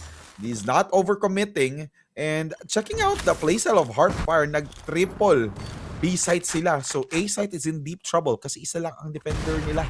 And nasa gitna pa yung isa. So C1 will try to create some space here for the team sa pag-push. And Heartfire, Ito na nga, nalito-lito tuloy ako. So Heartfire na pala ang attacker dito. And C1 will be able to defend with a double striker shotgun. Ngayon ko lang na-realize na Heartfire na pala ang nagpo-push. And we're seeing Heartfire here on fire, planting that C4. Napatingin kasi ako doon sa pangalan na C1 eh. So now we're seeing Melo will be low HP. He's trying to defend and he will be able to deal tons of damage onto E-Arena. Unfortunately, E-Arena kahit na nag-4 or nag-3-1 playstyle sila sa defense, ang ganda ng rotation. Sabay-sabay silang nag-push in. Ayan, So well played again from E-Arena. At habang nalilito si Maximus, no? Inom ka mo ng tubig, tol ba? Ito na nga. Yun na nga. That's a problem, diba? Baka kailangan mo lang ng biogesic. Ingat ka, sir. Yes. Ayan. Ayan, nag-switch kasi tayo, no? It's round number 10 na kasi kanina. Nag-switch tayo ng faction. Yes. So, kaya tayo nagkaroon ng switch up ng roles. Pero 5-5 ang ating score, ha? I never expected na this is gonna be as close as it gets. And I think Heartfire is challenging themselves right now. Yes, that's true. Maximus dito nga laban sa E-Arena. And probably E-Arena is giving them so much challenge din. And again, it's starting with Sai na grabe tumutok no na kanyang sniper kanina, pero if you look at the loadout right now na hawak-hawak niya, he has switched already sa AK-47, so rifle naman ang hawak niya ngayon. Yun na nga eh, parang baliktad eh. As a defender, actually, supposedly, mas maganda ang advantage when you defend using the sniper. Pero alam siguro nila na Heartfire's playstyle is very aggressive. Eh, yun na nga, ang ganda ng pwesto ni C1. He was able to translate that position to 1 kill, pero ang ganda ng pagkaka-wallbang dito ni Zozo. Gets the kill onto C1 and then masisecure na naman nila ang pagplant ng C4. Unfortunately, Melo has low HP, so kailangan nilang patunayan dito that they have the better placement here. And ito na nga, Sarun with that very beautiful flank on one of their sniper players in Heartfire. Mapa-flash dito si Zozo. Melo will go down. Last player alive will be Zozo. Will he be able to defend? And now Zozo playing with that boxes. Unfortunately, Ninois was there to secure the win for the previous round. Ito na nga, lumamang na ng dalawa ang E-Arena. So, Heartfire indeed trouble for game number 1. It's a battle of momentum right now para sa akin dito sa laban nila against Heartfire and E-Arena. And E-Arena right now has that momentum. They also have that demeanor in their faces. Max, if you look at them right now, and we might see a timeout or maybe tech pause right after this round. E-Arena, kailangan nilang i-continue yung kanilang ginagawa ngayon against Heartfire. Just totally out-dueling them, with all of those snipers na meron itong Heartfire. Parang hindi natin ramdam ngayon yung 2 sniper setup na meron itong sila 0908 and the rest of Heartfire. Pero for now, meron nga bang mababaril dyan? 0908! Makikita si Ninois pero meron agad-trade. Nabulag itong si Tiny at napatay ni Sai. Pero ito na si Saruns. Babaril na nga dito kaila 0908. Sila ay mapapabak na. Si Sai naman, nag-aabang lang dyan sa may Gedli. Nakakaramdam na ata siya na may tao. At nakita na nga rin niya. Nice scope there. Pero hindi matatamaan ni 0908. Siya yung mapapatay. Melo matatamaan din. At napatay. Striker shotgun. Nilabas na. Naging security guard na yung isang player ng E-Arena. Saruns will go down though. It is still a 3v2 situation. Kaya pa ata to ng Heartfire as they actually take down itong si C1. 2v2, Sai. Naku po, kailangan mong back ni Zozo down to very low HP. At grabe yung tutok ni Sai ngayon. Hindi rin siya tinatamaan, men. Grabe, no? So now we're seeing a 2v2 in favor of E-Arena. So fresh na fresh ang buhay dito ni Sai, pero isang bullet lang naman sa ulo ang kailangan. So isang headshot sa ulo. Oy, ayun na nga!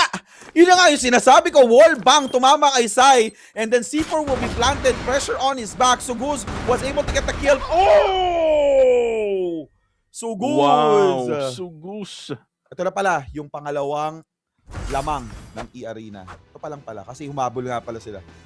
Yan na, timeout. Ito na, inaabangan ko na to kanina pa eh. Timeout from Heartfire. A much needed timeout. Magagalit na Heartfire dito. Nararamdaman ko na. Ayan, tingnan natin kung may coach na labas. Parang wala yata. Wala. I think Nag-uusap lang sila. Yes. Yes, so they have to talk about the game plan. Parang here. pinagsasabihan yata si ano dito no? Si Melo. And Ano ba? Ano bang ginagawa mo? siya yung IGL ng team actually, si Melo.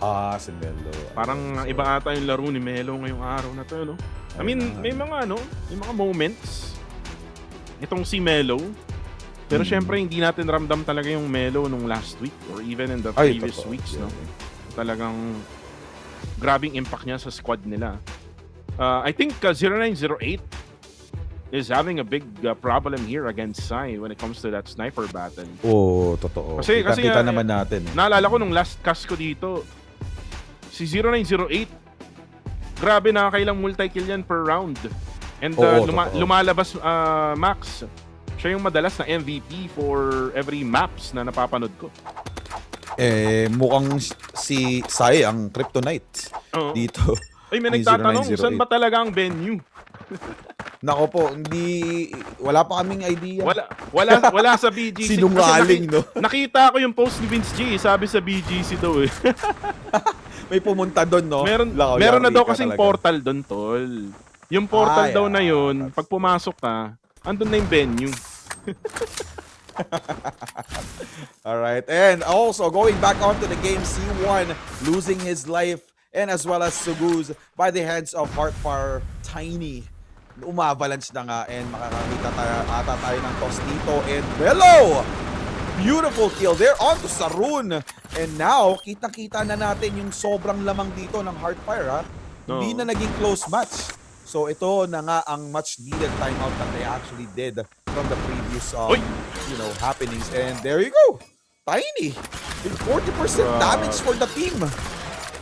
Hindi lang avalanche yun, men. Tinos din, men. Kaya nga eh. Ay, may nagtatanong pala sa Red Up. Sabi ni JR Cruz, Kuko TV at Maximus, bakit walang team ang sumali sa China? Kasi ito ay Southeast Asia. Southeast Asia pa lang. Yes. Di pa siya Worlds. Pero kung Crossfire Legends, China and the rest, no? Siguro, meron talaga. Kung Worlds yan. Kung Worlds, no? Merong China yan. Diba? Hopefully, no? Diba? Tuloy-tuloy lang tayo dito, no, Max? Grabe naman yan. Yes, totoo yan. And now, we're seeing 6-7 in between of Heartfire and also E-Arena in favor of E-Arena. Pero ito na nga, Heartfire nagagalit na gumagante against E-Arena. And let's see if Melo will be able to successfully get the kill here. And unfortunately, there's a 3 or 4 players who are defending A side. So very much needed kill dito. Ang kill na kinakailangan from 0908. Pero syempre, hindi nila alam na 4 ang naka-defend dito sa A side. So we're seeing a C4 rotation coming from Heartfire.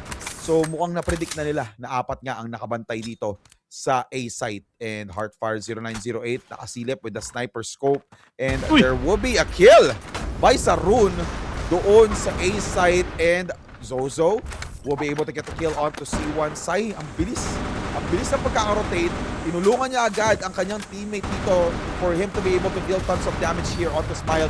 And Tiny with that grenade kill. Tinos, diba? And now Tiny will also go down. Grabe naman yun. Ang bilis ng trade na yun, ha? And E-Arena still wins in that round against Heartfire. And kanina 6-7, no? Ngayon ay 8-6 na. And tignan muna natin ang fire extinguisher, no? Na ngayon ay nakafocus tayo dyan sa mapa na yan. And tama si Shera. Shera, papasok ka sa portal dyan sa BGC sa High Street. Pagpasok mo, nasa venue ka na ng playoffs ng CFLC Southeast Asia. Loko, baka may maniwala sa inyo. Anyway, going back onto the game, still E-Arena on the lead. And hindi nga natin talaga to ini-expect, diba? And let's see if E-Arena will be able to put it under 9 wins. Oh, Zozo na trade off after that C1 kill. So let's see, 4v4, Smile GG, low HP. And 0908, napatay ni Sarun dito. And Ninois and Suguz, trade after trade. Melo will be the last player alive here. Will he be able to defend? But 10 HP left. So Goose galit na galit. Umahabol. Rumaragas ang bala. And Melo kumante with that headshot. Unfortunately, the whole team of E-Arena was there. And now, baliktaran ng score. Baliktaran meta, 6-9. Nice one. And the Well score... played, Arena. Oh my, and the score is 9 towards E-Arena. This is their map point already in round number 16. Parang biglang nang hina ang Heartfire. Ano ba? Bigay ba to? Bigay ba na araw to for Heartfire? This is not the Heartfire na napanood natin for the past 3 weeks. Yes, totoo. But we cannot say na bigay kasi pag natalo sila dito, the score will be close. And there's gonna be more reason for E-Arena to deserve that second spot. So they have to be careful.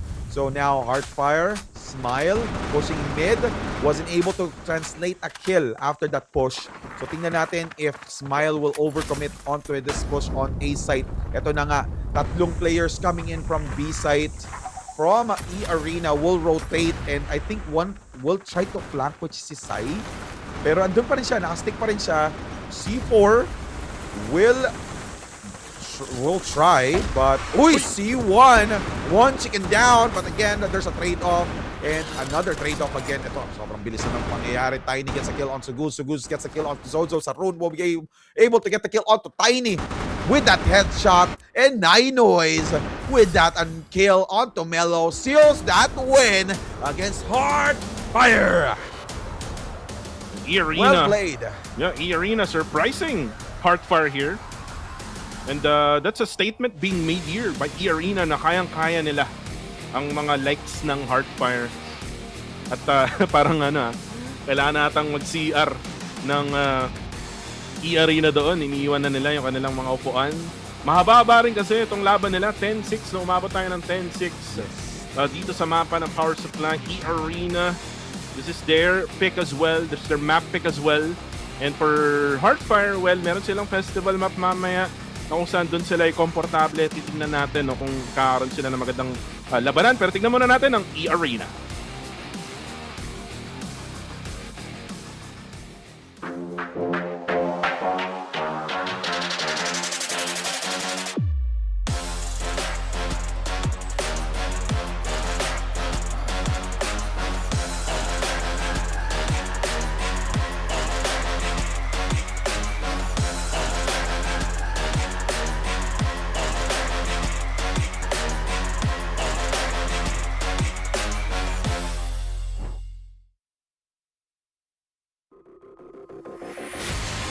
All right. That's E-Arena for you, Heartfire.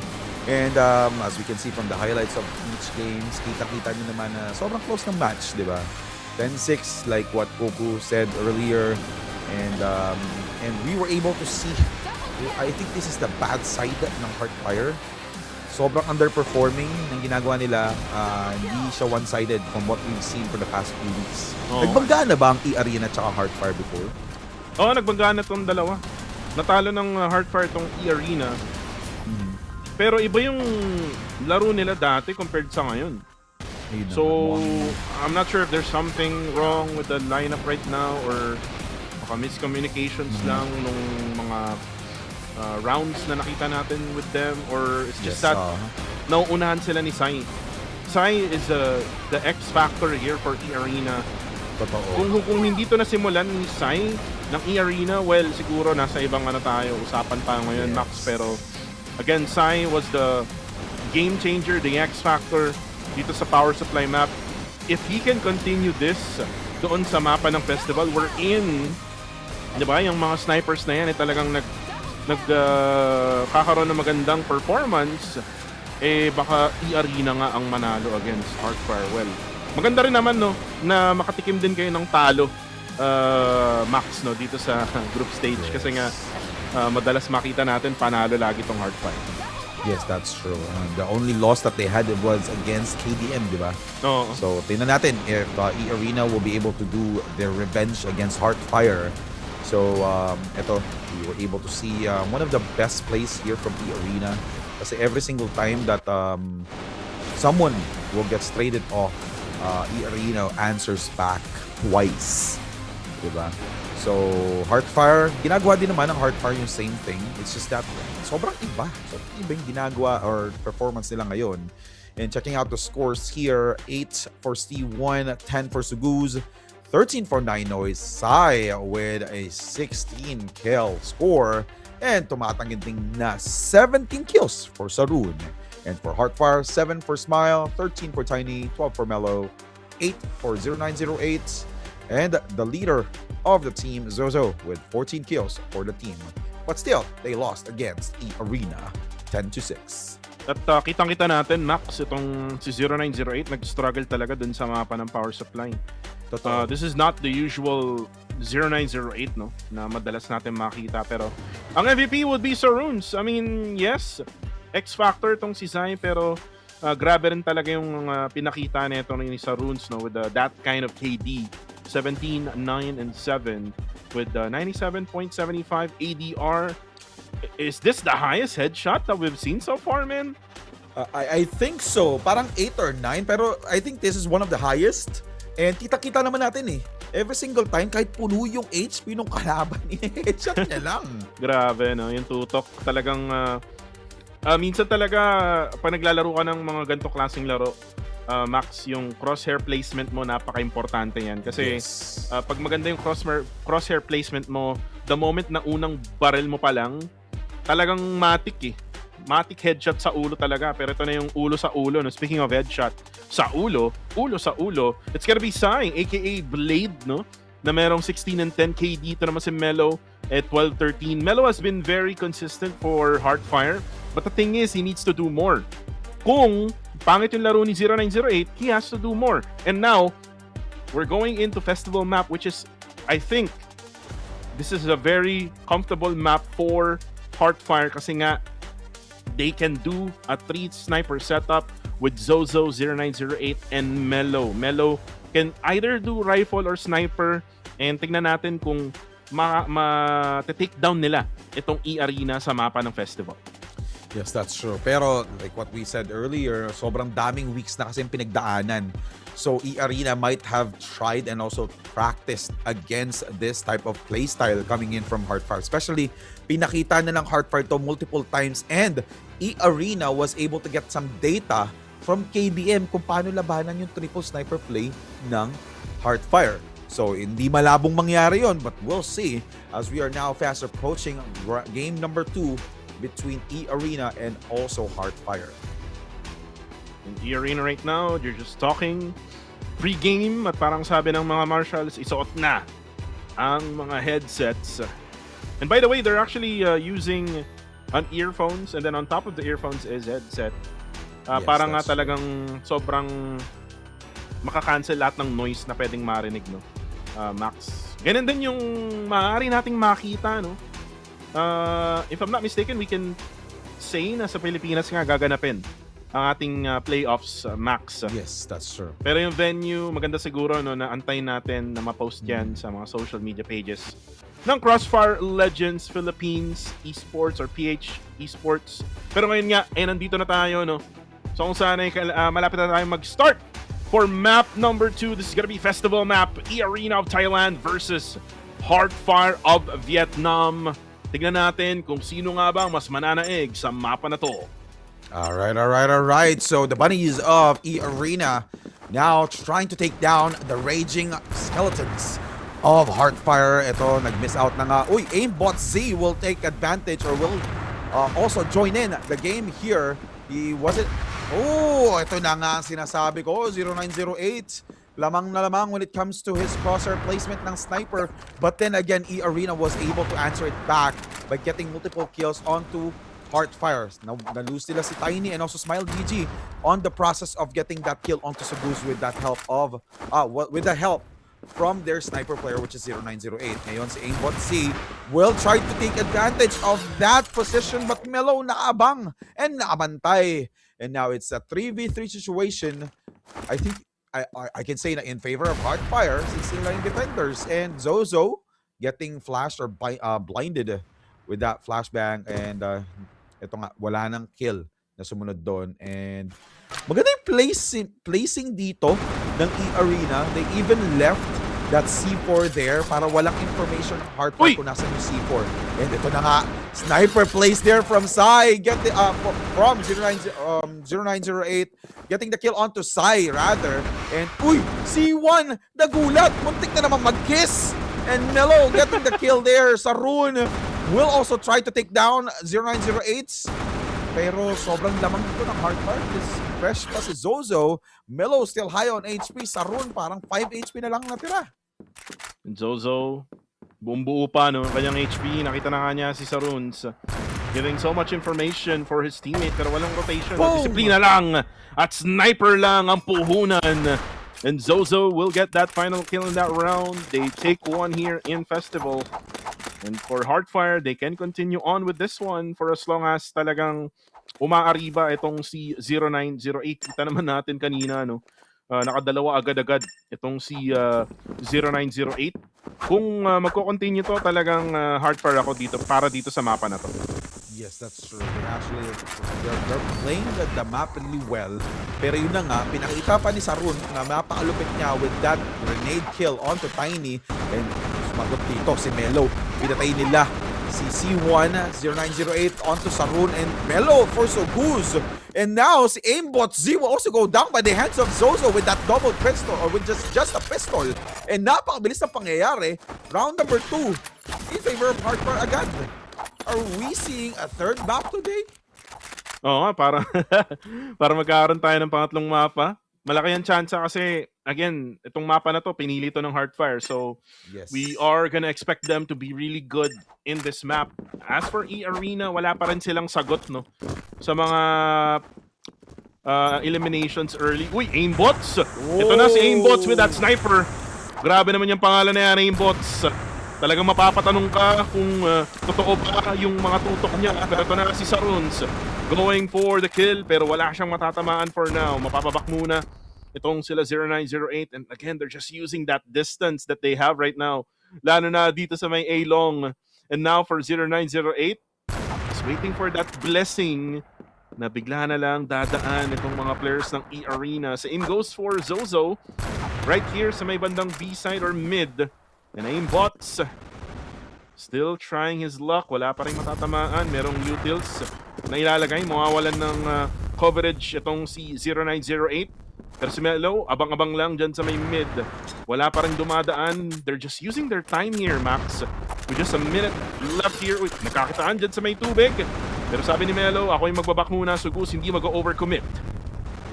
Ito na nga. And Sarun, low on HP as well. After that, and Zozo will go down by the hands of Aimbotzi, and the Melo will the answer, and another one from Aimbotzi. Wow! Nagagalit na dito ang Aimbot ng E-Arena, and we're seeing a beautiful push here from Sai, planting that C4, giving that lead for the team, and Smile GG will answer back, getting the kill onto Sarun, 0908, pinatay din si Sai. So ngayon, 2v2, Aimbotzi nag-iinit with that sniper, nag-miss out. Aimbotzi, Smile GG gets a kill onto C1. Medyo pangit yung position ni Aimbotzi. Ito na naman. Heartfire getting back on track for map number 3. Si Aimbotzi, map no? number 2 rather. Yes. No, map number 2. Si Aimbotzi. Nagmamadali yata tayo, Max. Ayun na nga eh. Masakit sa ulo to. Map number 3. So, pero tingnan natin kasi desert naman yun. We're seeing. Yeah, that's true, that's true. And at the same time, men, kung mapunta man tayo sa desert, parang feeling ko delikado yung E-Arena kasi totoo. Nagkakaroon na ng momentum itong si 0908. Look at him, 4-1 na yung kanyang scoreline at makikita na kanya isa din lang ang tumama. Pero si Zozo makikita na sa Roots and Aimbotzi will go down courtesy of 0908. May nakita na naman siya doon. Pero naunaan ni Sugus. At itong E-Arena, may trade din na ginagawa sila, though they only had traded one here kasi 4 pa itong Hardfire, low HP itong si Melo. Still for the side of E-Arena, kaya pa to kasi bumuo pa yung kanilang mga buhay, pero sabi ni Zozo, hindi na buo yung buhay ni Sugus. Siya ay mapapabak na, pero kailangan niya ng tulong. Meron tong tulong sa may likod si C1, hindi nga lang tumatama ang kanyang bala. Hindi nga. Ang lupit din talaga ng Heartfire when it comes to festival. No? Alam nila kung saan sila mag-spray ng kanilang AK-47 bullets. And ito na nga, meron na nila na ready na timeout after this. So most probably that's a timeout from E-Arena because lamang na lamang ang pangyayari dito in favor of Heartfire. So galit na galit ang mga bungo ng Heartfire. Oo nga naman, no? Kasi yung logo nga nila, no? Yan, yung bungo Oo, na merong galit na headset. galit, Grabe. Pwede rin siguro maging caster yan. Kasi may headset. Pero pwede. sabi ni Just Moments, Coach, Just Moments, ano ba kasing ginagawa nyo? Bakit hindi nyo tinatama yung mga bala nyo? Sabi naman nung nasa gitna, Pero sabi ni Coach, kalma nyo lang. Kaya pa yan. Nanalo nga tayo nung game number 1 eh. Pero kailangan nyong itama yung mga bala nyo. Yes, that's true. Ganun ba yung sinabi niya? Ganun ba? Mukha nga eh. Pero feeling ko nasa utak nitong mga players ng E-Arena. Nagpasikat tayo sa game number 1 tapos bubugbugin tayo ng game number 2. Sabi Kailangan nila na bumawi eh. Sabi nung nasa gitna eh. Sabi nila. Oo. Sabay suot ng headset, no? Nakikinig ka ba talaga? Maraming salamat, Coach Just Moments. At yung pangalawa dyan, no? Kung titignan nyo guys, si Blade yan.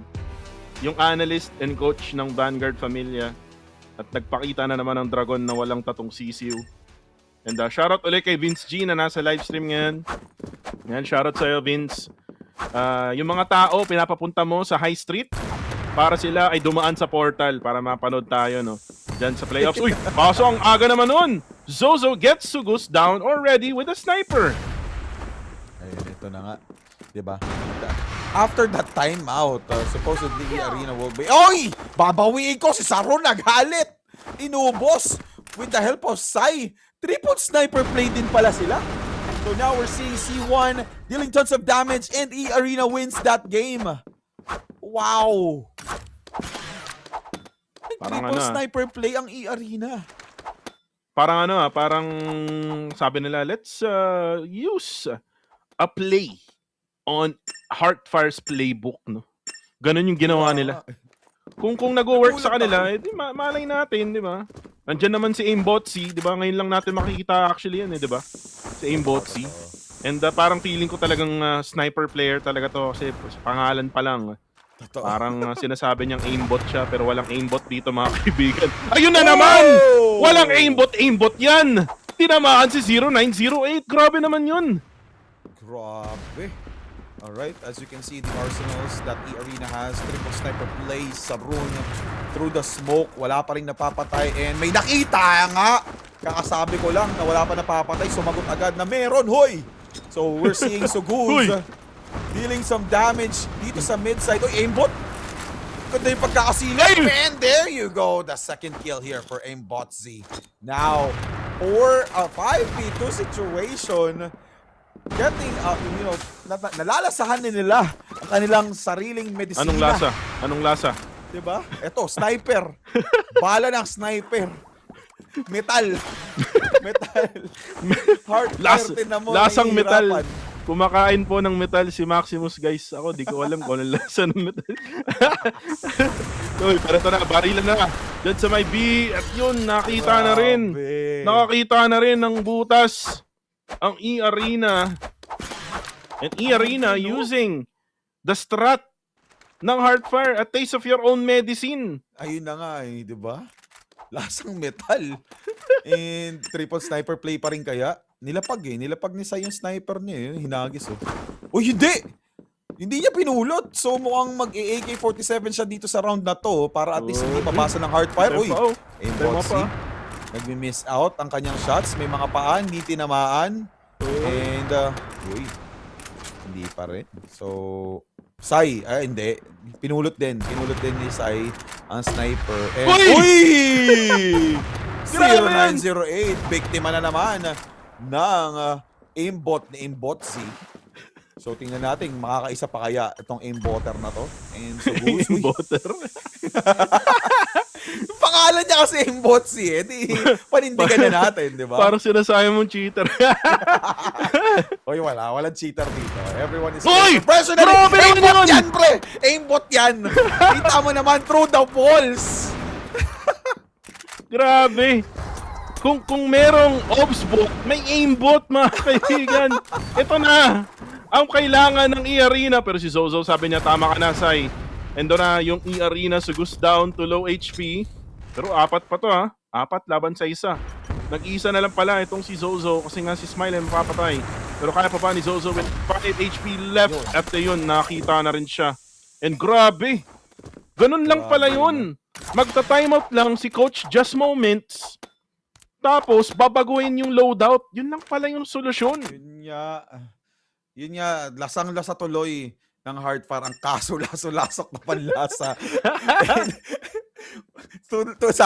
Sinabi lang yun, nakita ko sa chat, di ba? Binasa lang. Sinabi lang ni Loco. Hindi ko talaga idea yan. So anyway, round number 8 and Zozo gumagante. Ito na, ang gante.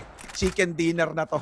So kita mo naman si One aimbot si down by the hands of Zozo with that sniper. Ito na, sumunod pa, Tiny. Inavalan si Sugus dun sa mid. Pero si Sai gagante with that headshot ng sniper.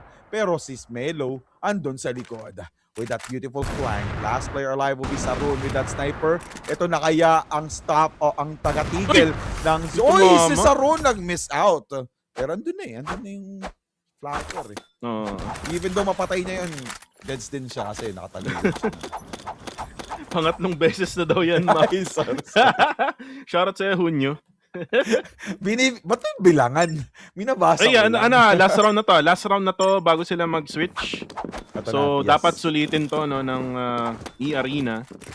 Kung mapay-4 to, magiging close ang laban. Kung mag 6-3, talagang mahihirapan tong E-Arena mamaya as the GR side. Pero, so, grabe naman yun. Ala, action start. Alam mo si Leon Guerrero, mga kaibigan. Pero sabi ni Melo ako rin, meron akong double barrel. Pero ito na sila, Smile. For Heartfire with the trade. Pero trade din galing kay C1 with the AK-47. It is now 2 players left for Heartfire and Melo has to back out. He's down to low HP. Meron pang molotov. Mapapabak din itong si 0908 pero mapapatay din niya yung isa. Bigla na lang naubos ang E-Arena as Heartfire wins that round before we switch. Nadali na naman sila ni Watamelo dun sa smoke na yun. So naubos bigla ang E-Arena. Napakaganda ng play na pinakita ng Heartfire. Kalmahan mo lang daw E-Arena. 3-0 run kayo, tigil-tigilan nyo. 6-3 in favor of Heartfire. 3-6. Kung mahabol to ng E-Arena, well, tignan natin. They're now on the global risk side. Medyo magkakaroon muna ng mind games to sa simula. Kasi syempre, iisip muna yung yung Heartfire ng way para nga makapag-push sila on either A or B. Pero maganda yung nilagay nilang smoke dyan. 2 smokes here for... Uy! Kaso nagkakitaan! Zozo gets Sugus down. Medyo nag-overextend yung isang player ng E-Arena. Ito na yung butas na hinahanap ng Heartfire. Ito na nga, nanggigil na naman ang Heartfire dito. 2 players alive from E-Arena. Si Aimbot, hindi na gumagana ang Aimbot, mukhang na-report. And ayun na nga, dumapa pa the heads of Sarun and Melo will get the kill onto Aimbot and Melo. What the Melo? Inubos ang round. Uy, 3 round ng MVP si Melo. So si Melo talaga ang gumagawa ng play for Heartfire. Well, nagsimula siya kay 0908 pero medyo nag-struggle siya midway through eh. Tapos eventually, tuloy-tuloy yung ginawa ni Melo, no? And actually, not just Melo, it's Zozo as well with the sniper din. Max. Yes. So, it's a total team effort, no? Except kay Tiny. Si Tiny parang hindi yata na-level up yung skills niya. Yes, pero ito na. Uy, Botsi, medyo nag-miss out, ha? Oo nga, medyo inaalag. Oh! Grabe yun! Paano mo alam? Nag-on na naman ang aim to. Saktong-sakto. So, yun. May answer na naman ang Heartfire dito. Pero syempre, di pa payag si Aimbot doon. Pinistol niya na lang si Melo dahil yung aimbot niya medyo pumapalya. Si 0908 will also use the pistol here, trying to push in onto mid. And we're seeing a 4v3 situation in favor of E-Arena. E-Arena Sai defending itong Alpha. Heartfire naman. Medyo slow na yung ginagalaw ngayon ng Heartfire kasi nga sila ay napitasan. But uy, si Zozo makakaisa na naman. Pero may trade din, no, from Sai getting Smile down. So medyo mahirapan pa rin ang team ng Heartfire. Uy! Pero si Smile, or si Zozo rather, Ooh! makikita ni Sugus. And 0908 will be spotted eventually, 4-7. Ang ating score. Shoutout nga pala yung mga nanonood dyan sa Red App, no? Kay San Viper at kay Jeff Zukichi, Zep Zukichi. Sabi niya, sana sali nyo China para next tournament maging malakas ang VF at KDM. Kung makakasali ang China, mga Lods, guys, ang pwede lang na tournament is Worlds, no? Yes, that's true. And it's gonna be very challenging because alam niyo naman, kapag sumali ang Chinese or China, we know that they are actually great players. But going back onto this game, Heartfire nang gigigil na, getting that early double kill for the team. Aimbotzy missing his huge HP here, and C1 mukhang magiging manok na lang dito, and Sarun will be able to trade it off. He was able to get 2 kills for the team and putting the game into a 2v2 situation. And now Tiny, last player alive here from Heartfire. Now 1v1, C1. Will he be able to help out his team get another win for their bag? And now Tiny will rotate. Maghahanapan to, pre. Yun na nga si C1. Alam ni Tiny. Ay, Oh my niya. God! Ginawang chicken si Tiny. Oo. Kala ko magiging hide and seek yung labanan dun pero sabi ni C1, tapusin na natin to. Parang alam ko kung saan manggagaling. And just right in time, no? Right timing din yung ginawa niya, yung pag-peek niya dun. And yung pag-leak out niya, no? And eventually going for the kill. Able to get them that round. The score is now 5-7. Still anyone's game in my opinion. Yes, that's true. Pwede pa itong mag 6-7 mamaya. I-spam nyo na.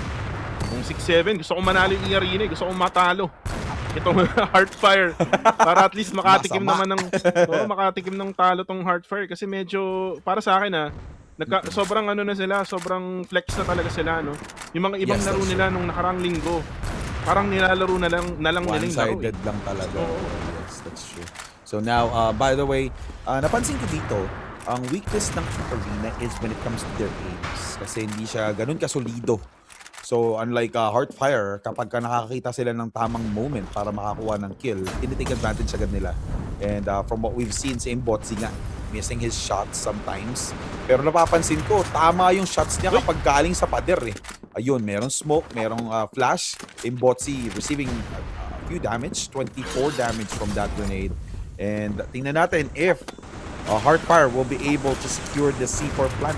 Kasi ito na, napasok na nila ang site and last player alive dito sa Sugus. And ang bilis naman sa round na yun, ha? Oo nga, 5-8. Parang sabi ng Heartfire, parang kailangan na natin ito matapos kasi nagkakaroon ng momentum itong E-Arena with them getting that 5th win in the map of festival map, no? Pero tingnan natin kung itutuloy-tuloy na nga ba to ng Heartfire. And again, we might see a 3rd map. And again, kung di nyo alam kung anong 3rd map, sabi ni 0908, alamin nyo na, desert map yun. Pero ito na yung pagbaril niya with the sniper, parang nagising na bigla. Ang mga players ng Heartfire. Smile gets C1 down as well. 3 players left to go here for the side of E-Arena. As Sugu's waiting for the kill. There you go, he gets 1. Pero na-trade agad ni Melo with the headshot. And now, tinatamaan si 0908. Nakita ni Saruns. Saruns gets another one with a double kill. And now, this is a 1v2 situation. Still lamang pa na yan ang Heartfire. Si Aimbots. Parang kailangan niya munang magkaroon ng spasyo.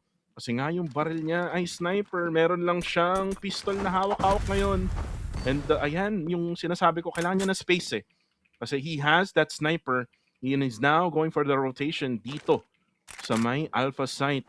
Tamang abang lang ng tamang timing. Nakita niya isa. Makes it a 1v1. Melo versus Aimbotzy. Can Melo be him for the Vietnam team of Heartfire? Huwag kang titingin doon, Aimbotzy. Diyan lang siya sa may trend. Pero pumasok siya sa loob. Pistolan, mga kaibigan. Pero parang AK-47 yata yung hawak ni Melo at tumama ang kanyang tutok with a triple K as well for Heartfire. Uy, grabe. Nakita mo yun? Thumbs down pa siya. Nakita mo yun? Kaya nga sabi niya, oy, game number 3 na tayo, guys. It's time for Heartfire to catch up. And now, overtime tuloy tayo. So, anyway. E-Arena. Buong papalag dito. Gusto ko yung playstyle na ginawa nila dito. Triple mid play from E-Arena. And at least they were able to save up B as well. Pero, Melo. Kuha agad sa rune. Tiny, sumilip. Napatay ni Soguz. And now, it's a 4v3 situation in favor of E-Arena. Nako po. Hahabol pa ata at mukhang mag-overtime tayo kapag tuloy-tuloy ang E-Arena dito. And, Uy! Ano yun? Through the walls of the doorway. And parang naghahanap natin si Melo na pwede niya saksakin. Ito na naman yung flex na ginagawa ng Heartfire. Parang sobra yung confidence nila ngayon. After everything, pero si Sai sabi niya, makapapatay ako isa. Pwede pa bang isa pa? Pero hindi. Sabi ng Heartfire as they take the win here in Festival, we will have a third map para sa serye na to. Well played. At least mabilis kahit papano yung game number 2. And third map, Desert. Nako, in my opinion, lamang pa rin Heartfire doon. Nakita natin yung anong performance ng Heartfire sa Desert and we might see a landslide there. But let's see kung merong playstyle na pwedeng ipakita dito ang E-Arena. But going back on to the score, 10-5 in favor of Heartfire. Tiny Jojo Mellow Smile, 0908. Pag festival talaga, no, lahat hirap except Kadiliman. Pinakita ng Kadiliman before na kaya-kaya nila ang Heartfire dito sa festival. So, festival again in the bag of Heartfire. Triple Sniper. Nag-change sila ng playstyle after gayahin ng E-Arena yung playstyle nila. Naging aggressive sila from that sniper. So, they were able to counter. Diba? Sobrang ganda ng adjustments na pinakita ni Heartfire dito against E-Arena. Tignan na natin yung highlights, no? Nangyari nga dito sa may festival map. Early in the game, it was all about the two snipers. Max, it was all about 0908 and Zozo. And while that is happening, itong si Melo, grabe, no? Wallbang, after wallbang, may mga moments pa, nakamuntikan pa mag-kiss yung mga magkakalaban dyan sa may platform na yan, sa may mid. And again, this guy from Heartfire, siya yung kaninang nagtotont, no? Nung thumbs down kanina, no? With their win, with the 9th win, no? Sa kanilang mapa na to, no? In festival. And doon nawala yung E-Arena. And E-Arena also, Max, itong si Sai medyo nag-tone down a bit yung kanyang laruan. Medyo na, feeling ko nasapawan din ni Aimbotsi eh. Si Aimbotsi yung talagang, para sa akin, ang ganda ng pinakita, not just Aimbotsi but also sa runes for E-Arena. And if they really want to win against Heartfire, well, kailangan maging consistent nila, no? Like what happened in the first map in Power Supply na kung saan lahat sila consistent. For Festival, dalawa lang, no? Halos yung talagang nagkikerry for their squad. Yes, that is true. Really unfortunate as well kasi nga nakita naman natin na maganda ang performance ni Aimbotsi but it could have been better. Kasi napansin ko na there's a lot of shots that are missing. Especially dun sa mga pixel perfect shots niya dun sa mid side na it could have been better if he was able to get that triple or double kill dun sa mid. So, let's see if E-Arena will be able to catch up on game number 3. So still, congratulations for Heartfire for catching up as well. At nakahabol-habol sila dito against E-Arena. And checking the score, yun nga eh. Melo, mapapawat na Melo ko talaga with 22 kills for Heartfire. And the main damager as well, or getting the kills here for Sarun for 15 for E-Arena. Pero Melo 22. Nagtatanong sa chat, naka-on gyro ba sila? Guys, sa mga nanonood dyan, halos lahat ng mga pro players na napapanood ko, no, sa kahit anong laro, naka-gyro on talaga. Lalo na dito sa Crossfire Legends, no, that gyro on sensitivity mode would definitely benefit you when it comes to playing this game. And speaking of who's him, Melo is him. 22-7 and 11, 167.20 ang kanyang ADR with 4 headshots, 2508 ang kanyang damage dealt for this map. And now that we're done with the 2 maps, Power Supply and itong festival map, well, pupunta tayo dun sa mapa nga ng desert. And this map was picked by E-Arena. So tignan natin no, kung doon nga ba magkakatalo no, yung map picks talaga. Which is, again, they have researched it. Na-research nila yan kung saan pwede silang manalo. Pero head-to-head, it's gonna be Aimbotsy. We don't see this guy lagi, no? Max, if you remember from the previous weeks na meron tayo for E-Arena. But again, he has shown that he can be a really good sniper for E-Arena. Yes, that is true. So, mukhang magpapalit sila ng players. But I think Desert Map is also a sniper map. So, let's see if Mbotse will stay for game number 3. And ito nga, kitang-kita natin, 1-1. Third map, kaka-start lang ng week. Inabot tayo ng third map. Pero syempre, this is actually the week na kailangan talagang mag-step up ng lahat ng players or lahat ng teams. Kasi ito na yung last chance for them to be able to get that top 2 spots. So, hopefully, E-Arena will be able to get the win. But again, ang predict ko dito kasi talaga is Heartfire. Kasi nga, from the past few weeks, Heartfire, even nung unang laban nila against E-Arena, di ba? Stomp ang E-Arena that time. So, ito, tinignan ko rin yung stats from the previous matches that they had. Sobrang lamang Heartfire. So, it's really good to see E-Arena catching up with the skill set that Heartfire has. It's a matter of if 0908 will play well para sa akin dito sa desert map. Kung let's just say, wait lang nasa-stress na si Blade nasa-stress na si Sai aka Blade. Sabi niya, ano ba ang kailangan kong gawin? Parang biglang naging siya, si Ninong Ray bigla Alright, Ay, so... nako. Medyo nasa-stress ang E-Arena ngayon, Max pero again, E-Arena needs to win this kasi nga kung matalo sila dito based on schedule, wala na, hindi na makakahabol. Hindi na talaga makakahabol. So Yes. they really need to defeat Heartfire. Pero the thing is about Heartfire, wait lang tinignan ko yung schedule ng Heartfire this week. Ang susunod na kalaban pala nila is KDM. So maaaring Nako matalo po. uli ang Heartfire doon. Kung manalo dito yung E-Arena, baka nga may chance talaga, men. Delikado. Delikado ang Heartfire if they lose against E-Arena. Oo nga, men. So, yun na nga yung sagot sa tanong mo kanina na kung pinagtitripan ba ng Heartfire dito. Mukhang hindi. Hindi pala.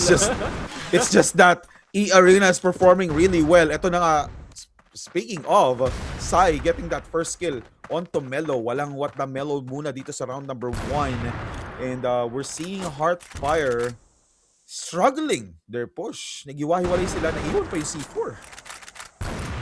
And ito yung sinasabi natin, no? Itong mapa ng desert talaga, it can be also a sniper map na kung saan ay gamit na gamit dyan sa may A-long itong si 0908.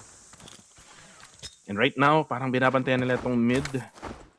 Parang gusto ata nila mag-short. Uy, merong granada, makabukasan si noise at nakita na nga rin ni Smile with that flick. At nakita na nga rin niya yung mga players. Uy, kahit bulag, patay pa rin. Tamang baril lang, tuloy-tuloy lang. At nabulag na nga yung mga players ng E-Arena. So they now have a chance to go for the plant. Pero grabe si Sugus. Sugus will try to defend dito sa may alpha site. Pero parang nagkakabulagan muna sila. A lot of utilities being spent right now by either sides. But Smile will go for the plant here of the C4. There's still a man advantage for Heartfire. One more player left, which is the C1 at nakita na rin sa wakas. The first blood, or the first win para sa mapa na to will be taken by HF. Grabe yung pinapakitang performance dito bigla nila Sozo when it comes to being the aggressive attacker here. And as you can see, Smile din, di ba? Si Smile making sure na kapag may nadadown sa kanyang team, kapalit na agad ang buhay ng pumatay. And now 0908 is checking out the sneak. That sniper onto the double doors mid side. Wala pa siyang napapatay dito. Maraming damage against Tiny because of that grenade. And smoke after flash. Smile will go down. Suguz to answer that previous round's MVP. And we're seeing another type of playstyle dito from E-Arena. Medyo nagiging aggressive na sila as a defender. Kung akakampi na ako neto, pasaway ka na naman. So, bakit kayo nagpo-push? Kaya bumabaliktad yung laban. Tingnan mo si Saron, ubos yung buhay. So, now we're seeing Melo. Uy. Gusto ko talaga makitang maglaro sa show match, Max. Nako po, wag. Wait, meron tao sa gilid. Alam niya, nakita niya! Uy, nakita niya! Katawan mo! Ang laki mo kasi 9 noise! Nakita ka tuloy ni Melo! And Melo kaso nga lang, konti lang yung bala na tumama doon sa player na yon. Pero kailangan nila mag-rotate ngayon dito sa may Bravo kasi napatay nila yung nagbabantay na si C1. Pero nandun si Sai with a sniper, nabulag pa niya. Uy, Zozo makakabawi din. Na-headshot sa mukha. Itong si Sai, they can now take over. Oh, Bravo, Tiny will also take out itong flank na to. At ito rin si Sugus, yung flank ng E-Arena takes down 2! Triple kill na siya in total in this round. And now si Tiny na lang ang natitira for the side of Hardfire. Uy, nag-switch nga lang ng baril. Switch to a knife. And now with a 1v1 now. Namang pa rin itong si Sugus with 100% HP. Pero siya ay magbabak muna kasi nga hindi pa naplanta yung C4 na drop dyan sa may Bravo. At parang nagkakaikutan sila. Hide and seek mga kaibigan. Can they actually see each other now? Double barret na kanyang hawak at nakita na nga niya with a 4K for Sugus in that round. Muntik pa sila mag-kiss dun, ha? Sabi ni Sugus, hey, wait! Diyan ka lang! Ang hiling mong may pag-kiss no, Max? I-kiss nyo nga si Max sa chat, guys. I-kiss nyo nga. Lagay nyo, madalas kasing nangyayari yun kapag lagay nyo W, Muhammad Chup Chup, Maximus. Ay, shoutout sa'yo, Feb Heart John. Ayan, shoutout sa'yo. Ayun na nga. Sana all may ka-heart pa-Valentine's na. Anyway, going back onto the game, Heartfire here. Trying to catch up. Sai nag-miss ng shot, receiving tons of damage here. Coming in from the Heartfire team. And at least hindi pa siya nada-down. Especially he's a sniper player. Heartfire Melo will try to do a SWAT type of maneuver doon sa A-short. And Zozo gets a kill. And Melo also with a follow-up on to Sai. Ito na nga, may hirapan na dito ang E-Arena since the whole team of Heartfire will be able to take advantage or take over A site. Unfortunately for E-Arena, last player alive will be C1. Kaya niyang mag-comeback dito. Tulad ng mga napangyayari for the past few weeks na may gumawa ng 1v4 and nararamdaman ni C1, may nakabantay, sumisilip, pumasok sa smoke. He needs to be careful. Narinig niya. Narinig niya footstep. Ayun na nga! Ayun lang! Narinig niya yung footstep eh. Pero men, nice try. Nice NT, no? Para dun sa E-Arena na yun, na player na yun. And Heartfire still wins that round, Max. And may nagtatanong, kailan ba ang laban ng KDM at Vanguard Familia? Bukas ang laban ng Vanguard Familia sa may Friday naman. Itong KDM, pero sabi ni Sai, ama ka na, barilan na tayo. 0908 goes down with that sniper.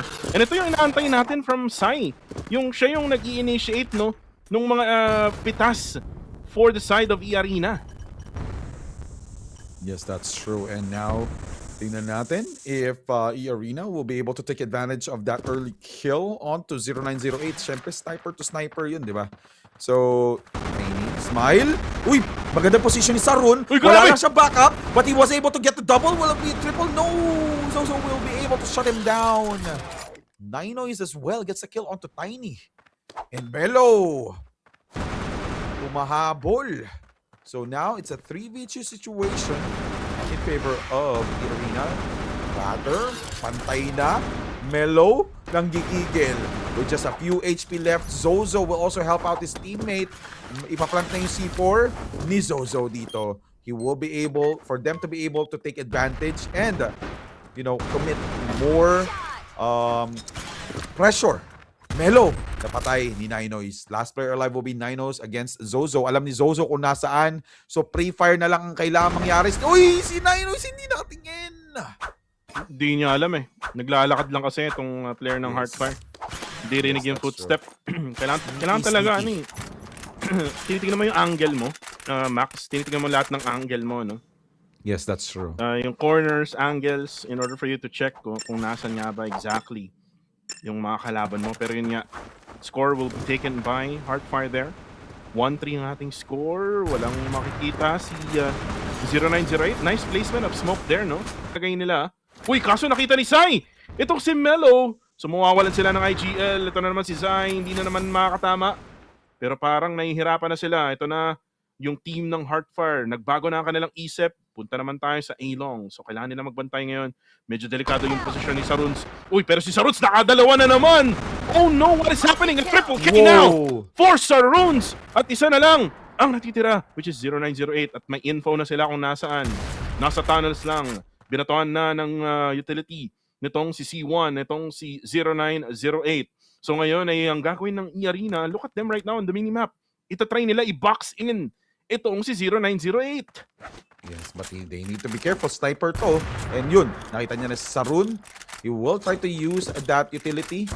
Siyempre, gusto na rin naman nilang manalo dito. Uy, flash will be there. Pistol shots, securing that kill onto Sarun. Trinay niya pang mag-bunny hop. Unfortunately, bunnies ang kalaban niya. So, alam nila kung paano papatayin. And sabi nga ni Jal, sabi niya, wag na daw yung kiss. Backhug na lang daw, Max. W Maximus backhug. Tigil-tigilan nyo yan. Ano na naman yan? Gusto niya bang makaramdam ng backhug kay Maximus sa onsite? Hoy! Hoy! Uy, ito na, bulaga na. Pero sa runes na naman, men. Yung granada niya. Kanina, bumabaril siya. Ngayon naman, granada naman. Pero ito na si Sugos naman with a double kill. Diyan sa short. And Heartfire right now, anyari, nawawala sa kanila yung momentum. Zozo, naghabang lang.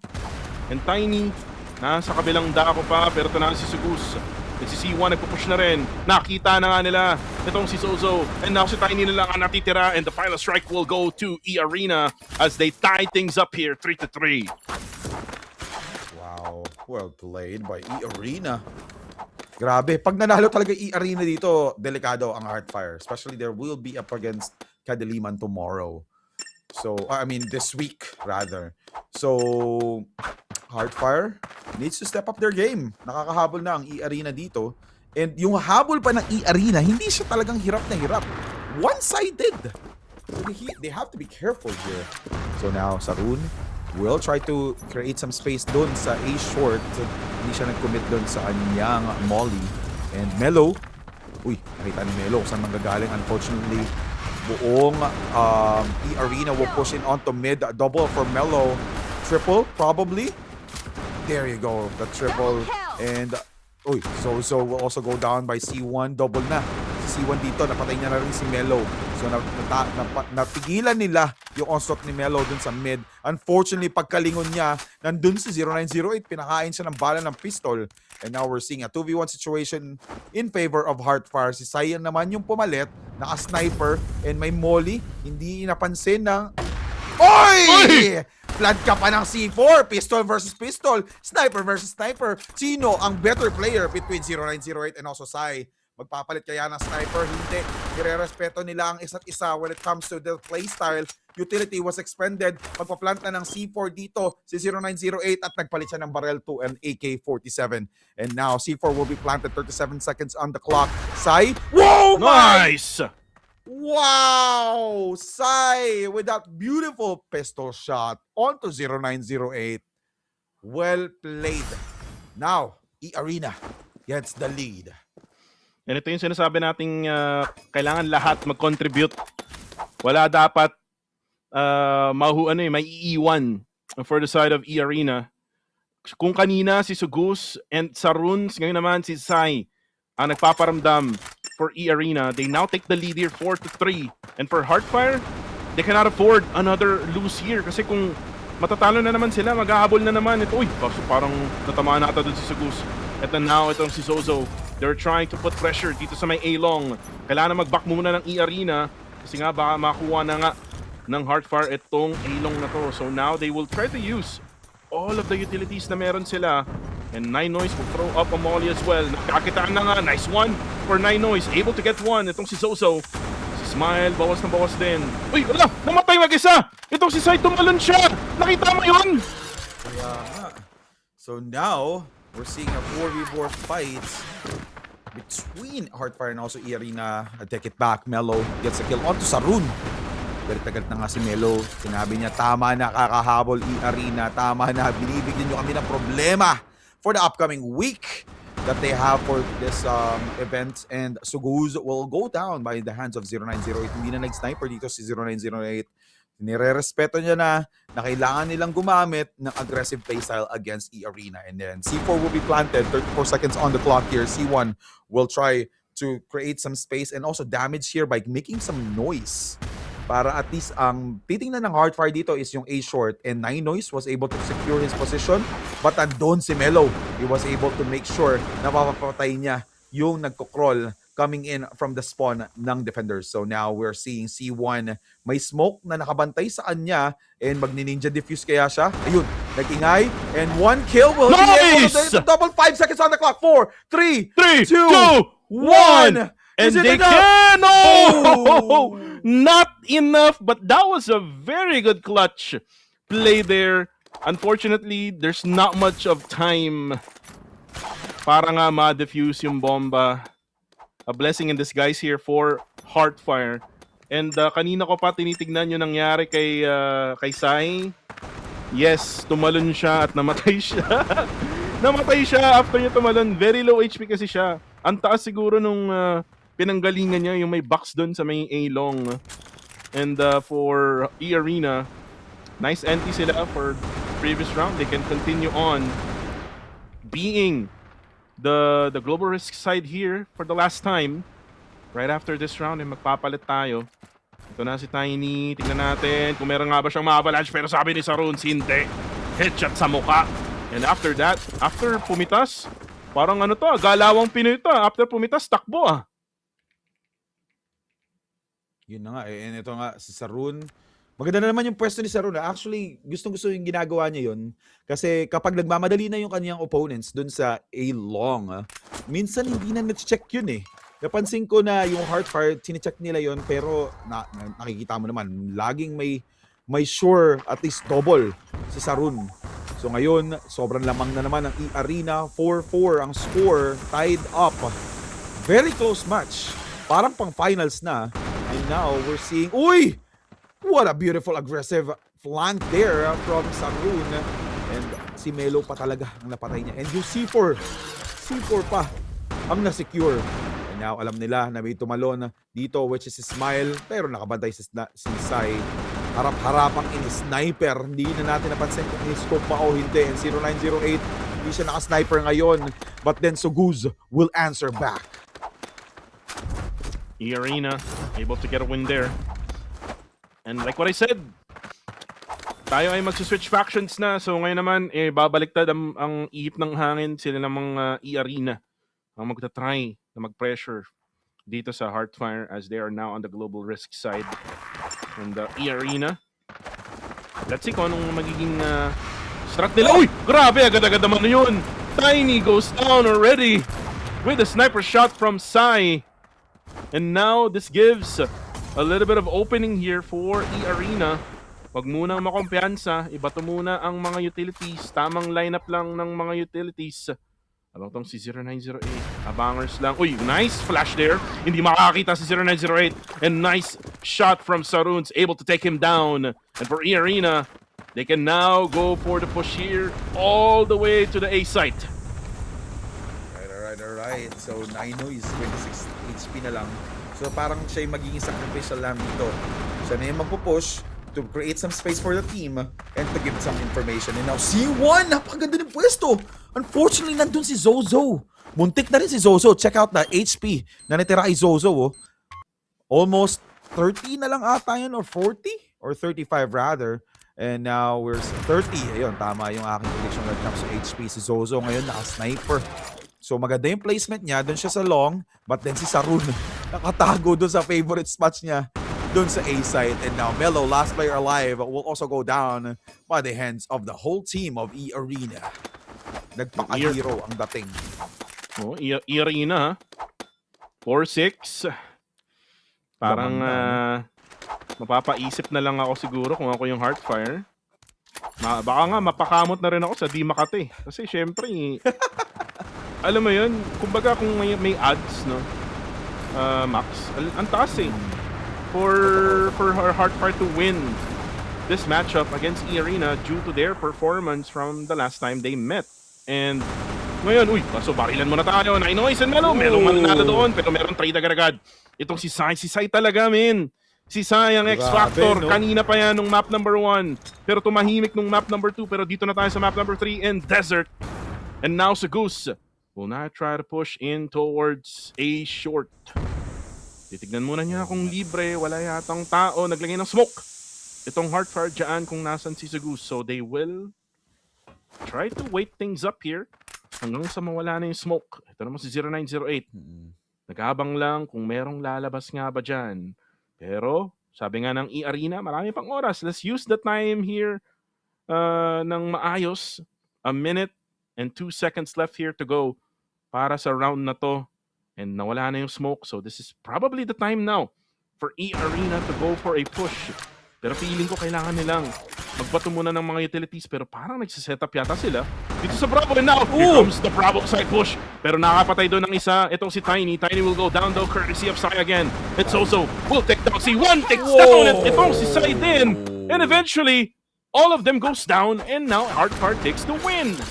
Ang ganda ng pagkaka-jump doon ng Heartfire. Kitang-kita mo naman, jumping spider to board ang nangyari. And Heartfire sumasagot sa pagiging aggressive dito ng E-Arena. Feeling ko talaga B site is one of the site ng map na to, ng Desert, na sobrang hirap i-push. Kasi funnel kayo eh. Dikit-dikit kayo dun sa tunnel pag nag-push kayo. The only way for you to be able to win that site is kapag ka nag-hyper-aggressive kayo with the utilities that you need. So ngayon, kitang-kita naman natin, Heartfire, very defensive, walang pasaway, walang nagpo-push. Talagang nakaabang sila kung saan yung choke points ng mga attackers kada corners ng Desert. And now we're seeing Melo dealing tons of damage here onto his opponent, Ninois, with just 20 HP left, kapalit ng 50 HP ni Melo. Delikado ang Heartfire, ha? Again, Heartfire, ang next kalaban mo, KDM. Baka siguro hindi pa talaga kumuha ng passport itong Heartfire. Oy! Ayun na naman si Sai! He takes down Tiny. Napakaliit mo kasi, boy. Pero ito na push nila. And he takes down as well itong si Sozo. And E-Arena can now take the C4 over to the Bravo site. They can even plan it as well. Uy, pero si Melo, napatay itong si Saruns. Still, a 3v4. Kaya pa to ng Heartfire. Ito na yung retake na inamtay natin for the side of Heartfire. Heartfire right now will have to go in. Now, here comes Smile. Smile daw. Hindi siya tumatama. Merong molly na mapapadelay yung kanyang push. 25 seconds left to go. The time is ticking now for Heartfire. Kailangan kumilos ni Melo. Kaso nakita siya ni Ninois. Ninois though will be traded. Pero napatay din itong si Smile. Si 0908 na lang natitira. 14 seconds left to go. Wala nang oras. Itong si 0908 at napatay din. The score is 5-7. E-Arena is right on track here. Tatlo na lang ang kailangan nila.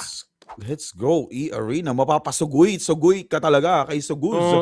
Napakaganda ng ginawa niya doon, no? He actually made sure na they will play the time and also get the right kills that they needed. Di sila nagpaka-aggressive.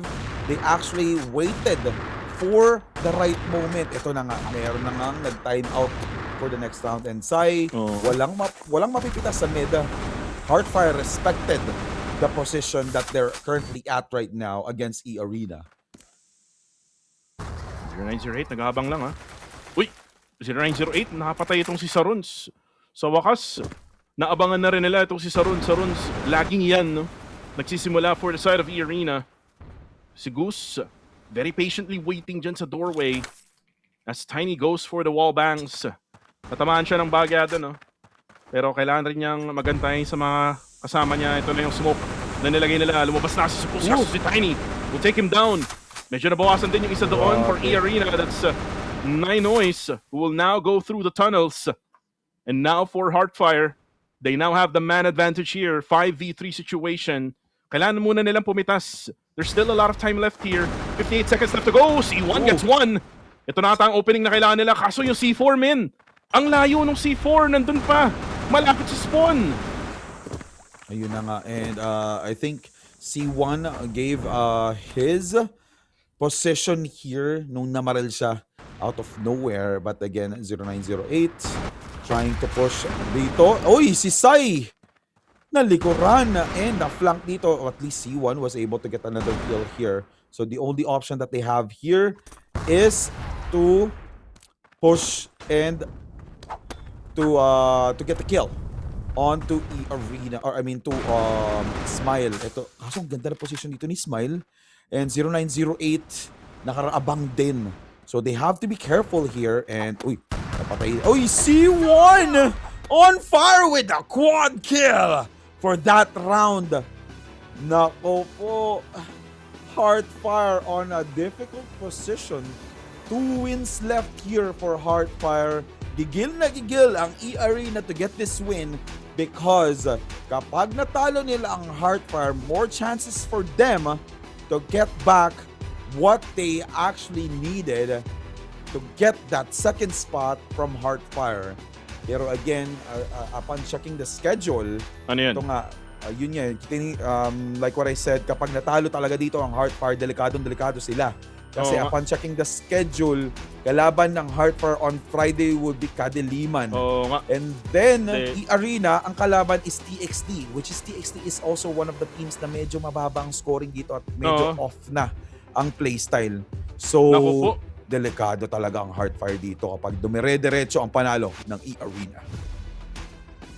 Talagang mahirap to for Heartfire Kasi yung evolution, yung sa kabilang group nag-flex na sila ng mga passport nila. Nakita mo ba yun? Nakachat niya Nakachat ni Vince G. Sabi nga nung kachat niya, I love you Philip. So sabi ko, alam ko Vince G, na love mo rin si Philip. W Vince ganda. Yan! Diba? Yun talaga, guys, yun pala talaga ang full name ni Vince G. Vince Ganda. Vince ganda. Yes, that's right. So, pag nagkita-kita tayo sa LAN, alam niyo na tatawag Vince Ganda. Oy, shoutout si Taka pala nandito sa chat. Ayun na nga. Taka. May laban kayo bukas Pero ito na. Uy, si 0908 nakakaramdam na. Ganda ng pwesto. Nakakaramdam na si 0908. Alam ba nila? Uy, napistol niya ito si Sugus. Tinamaan nga lang siya. Or actually hindi, tinamaan yung mga kalaban niya. And now, Smile and 0908 protecting yung long na yan. Pero yun na nga, si Sai na lang ang natitira. Baka maipit pa, umiikot na rin yung iba. At yun na nga, napatay na rin nila sa wakas. And they now score here 6-8 ng kanilang score. They can still hang on here. Kailangan nila mag-comeback Max, kailangan nila mag-comeback dito. Kasi nga, again, if matalo tong Heartfire, delikado to for them. Kasi nga, based on the leaderboards, kung matalo uli sila sa Kadiliman sa Friday, magtatay sila ng E-Arena. So, magkakaroon yata ng tiebreaker. Ang di ko lang alam is yung tiebreaker kung ano nga ba. May laban pa ang E-Arena. So, lalamang ang E-Arena kapag natalo sila. Kung maglalaban nga sila, diba? So, mananalo yung E-Arena. Yes, Tapos, uy! Wait lang, mamaya na natin i-calculate yan. Dito muna tayo. Nagkakabaril na pala. Zozo, napatay isa. Pero napatay din siya ni C1. Pero ito na yung E-Arena. Pumasok na dito sa may Bravo site. Si Smile nga lang, mapapatay si Sugus. Pero merong trade coming from 9 Noise. Smile goes down. Si Tiny, kailangan yata niyang mag-toss ng sarili niya. Kasi nga, ito na yung C4 na planta na. 36 seconds now on the timer here para sa ating C4. So si 9 Noise, abang-abang lang dyan sa may bandang tunnels. 3 players left to go here for either sides. Melo down to low HP. Lumabas na si C1. Grabe naman yun. Grabe yung risk na ginawa niya doon. Tiny goes down. Nagkabulagan pa. Hindi makita ni 9 Noise yung mga kalaban niya. Pero na dito si C1 with low HP. 1v1 with the great one. Pero si Melo pa rin ang mananalo doon as they have so much time to go for the defusal.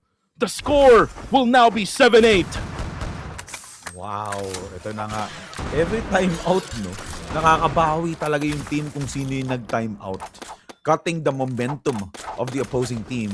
And like what we've seen, 2-0 run na dito ang Heartfire. But then again, E-Arena, 2 panalo na naman kailangan nila. So they just need to make sure that they will be able to continuously win this round. Kasi pag nag-8-8 yan, mas mahihirapan sila when it comes to the pressure. Kailangan nila mag-apply ng pressure again dito sa Heartfire. Tulad na nangyari from the previous round, di ba? Kinabahan na yung Heartfire doon, napilitan silang mag-time out for them to be able to get back on track as well. And now, 0908, nakabantay sa A-Long. Walang action dito. Kitang-kita mo naman sa minimap that we're seeing 3 players dun sa mid-side. And multiple smokes were already expended or used by Heartfire. So, they have to be careful kasi hindi pa gumagamit ng smoke ang E-Arena. So, most probably, for the later part of the game or later part of this round, mas mananaig ang utilities na gagamitin ng E-Arena. So, they have to make sure na etong utilities na to worth it to buy them some time. And now 1 minute and 5 seconds on the clock left. One player is trying to defend this B side and shots being expended. And Zozo, beautiful line or flash there, and he got the double. Will he be able to get the triple? And ito na nga, ayun na nga, triple. And 8-8 yun. score. Heartfire, hindi pumapayag Hindi sila pumapayag. Oh, Zozo sustaining every single member of E-Arena na pumasok dyan sa tunnels ng B. And sabi mo nga, 8-8 na tayo, mahirap to. Pero mas mahirap men kung 8-0, 8-0, diba? So 8-8 na lang tayo. For now, Max. Yes, that's true. At feeling ko medyo naglo-loading pa ata si Max. Di yata nagkits sinabi ko. Pero ito na, Heartfire. Nagets ko, pero wag yun. Baka mawalan tayong trabaho. Oo nga. Pero E-Arena, feeling ko hirap sila pumasok. They keep on trying B kasi yun yung opening na nakita nila kanina pa. Pero ngayon, iba ata ang kanilang magiging plano. Feeling ko short naman to. Or probably a mid-push going to B. Most probably. Pero kita mo naman yung position nila, di ba? Talagang hindi mapay-predict dito ng Heartfire. They just need to make sure na kapag pagka-push nila, may mapapatay agad sila from Heartfire. And then, most probably the best way here is for them to push as quick as they can. Ito, ang ganda ng smoke sa mid. As you can see, Suguz trying to create some space dun sa mid side. So, yung smoke sa spawn, diba? Ito, another smoke being expended. Ito na nga, makikita natin sa A site. Sobrang layo ng pinaghigisan ng smoke. Sobrang ganda ng lineup na pinakita dito ni C1.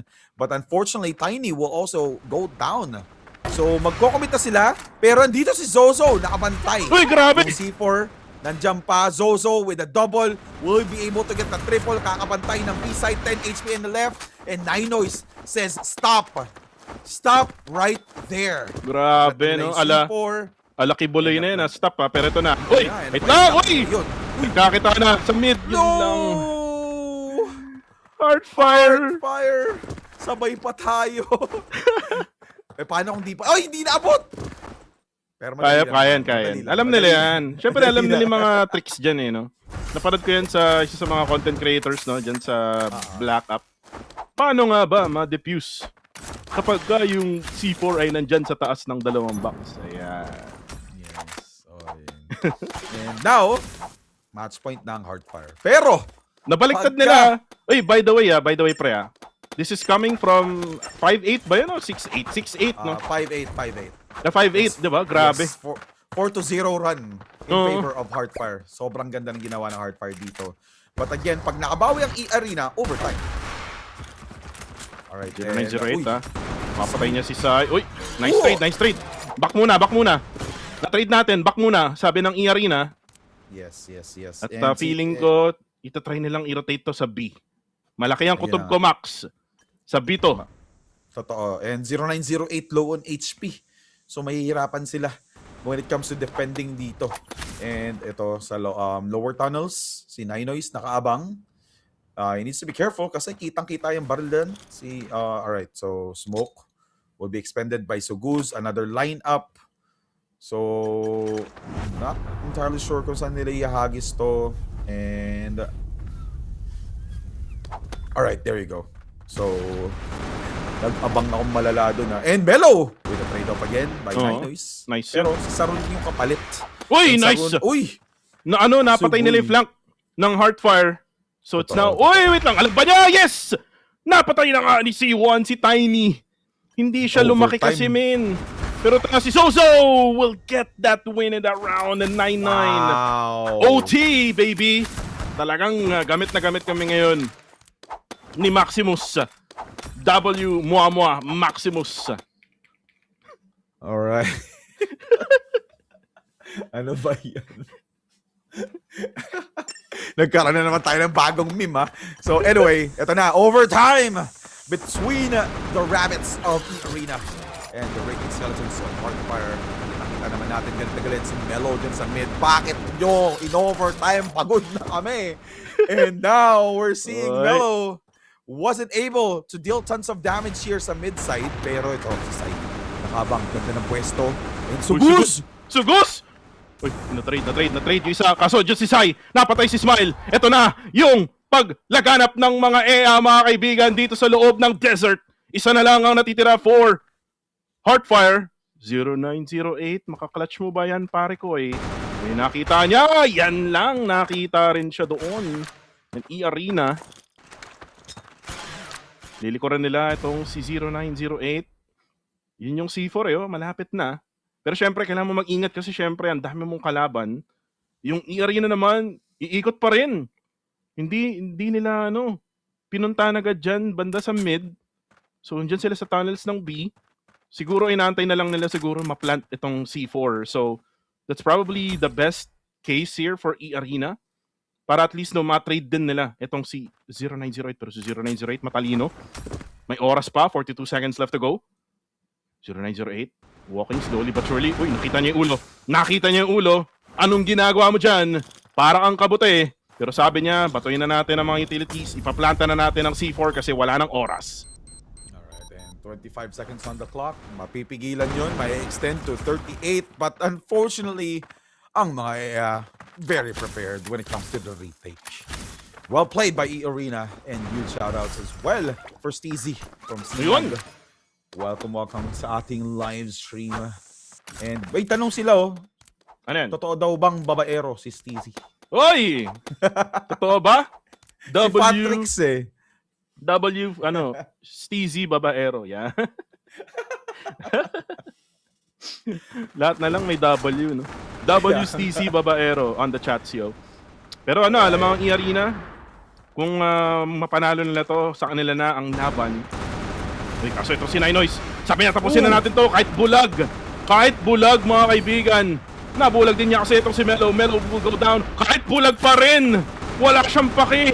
And now, Heartfire is in big trouble. Pero si 0908 will take down 2. Pero nabawi agad ni C1. Dalawa na lang natitira for Heartfire. 3 for the side of E-Arena. Nagkalabasan na ng mga fishball, mga kaibigan. Binato na ng E-Arena. Pinlanta na ang kamote dyan sa may alpha site. Kailangan ng retake ng Heartfire. Zozo down to, napatay na nga siya, and there you go! There you have it! E-Arena just beats Heartfire in a really tight matchup here in Desert. Wow! That was a huge upset. So ngayon, ang tanong, kapag natalo ang Heartfire at nanalo ang E-Arena sa susunod nilang match, sinong second place? Diba? Kasi pareha silang talo sa isa't isa eh. Diba? And then when it comes to checking on the teams na tinalo nila,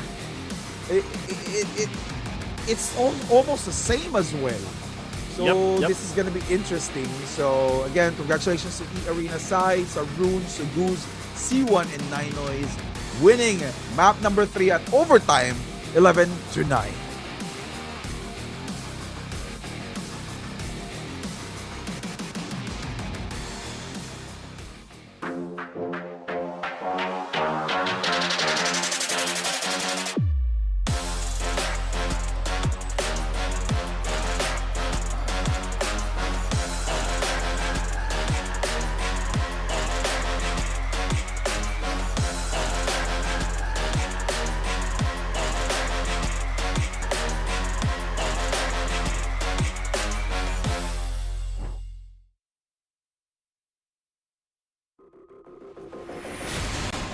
And we are back live.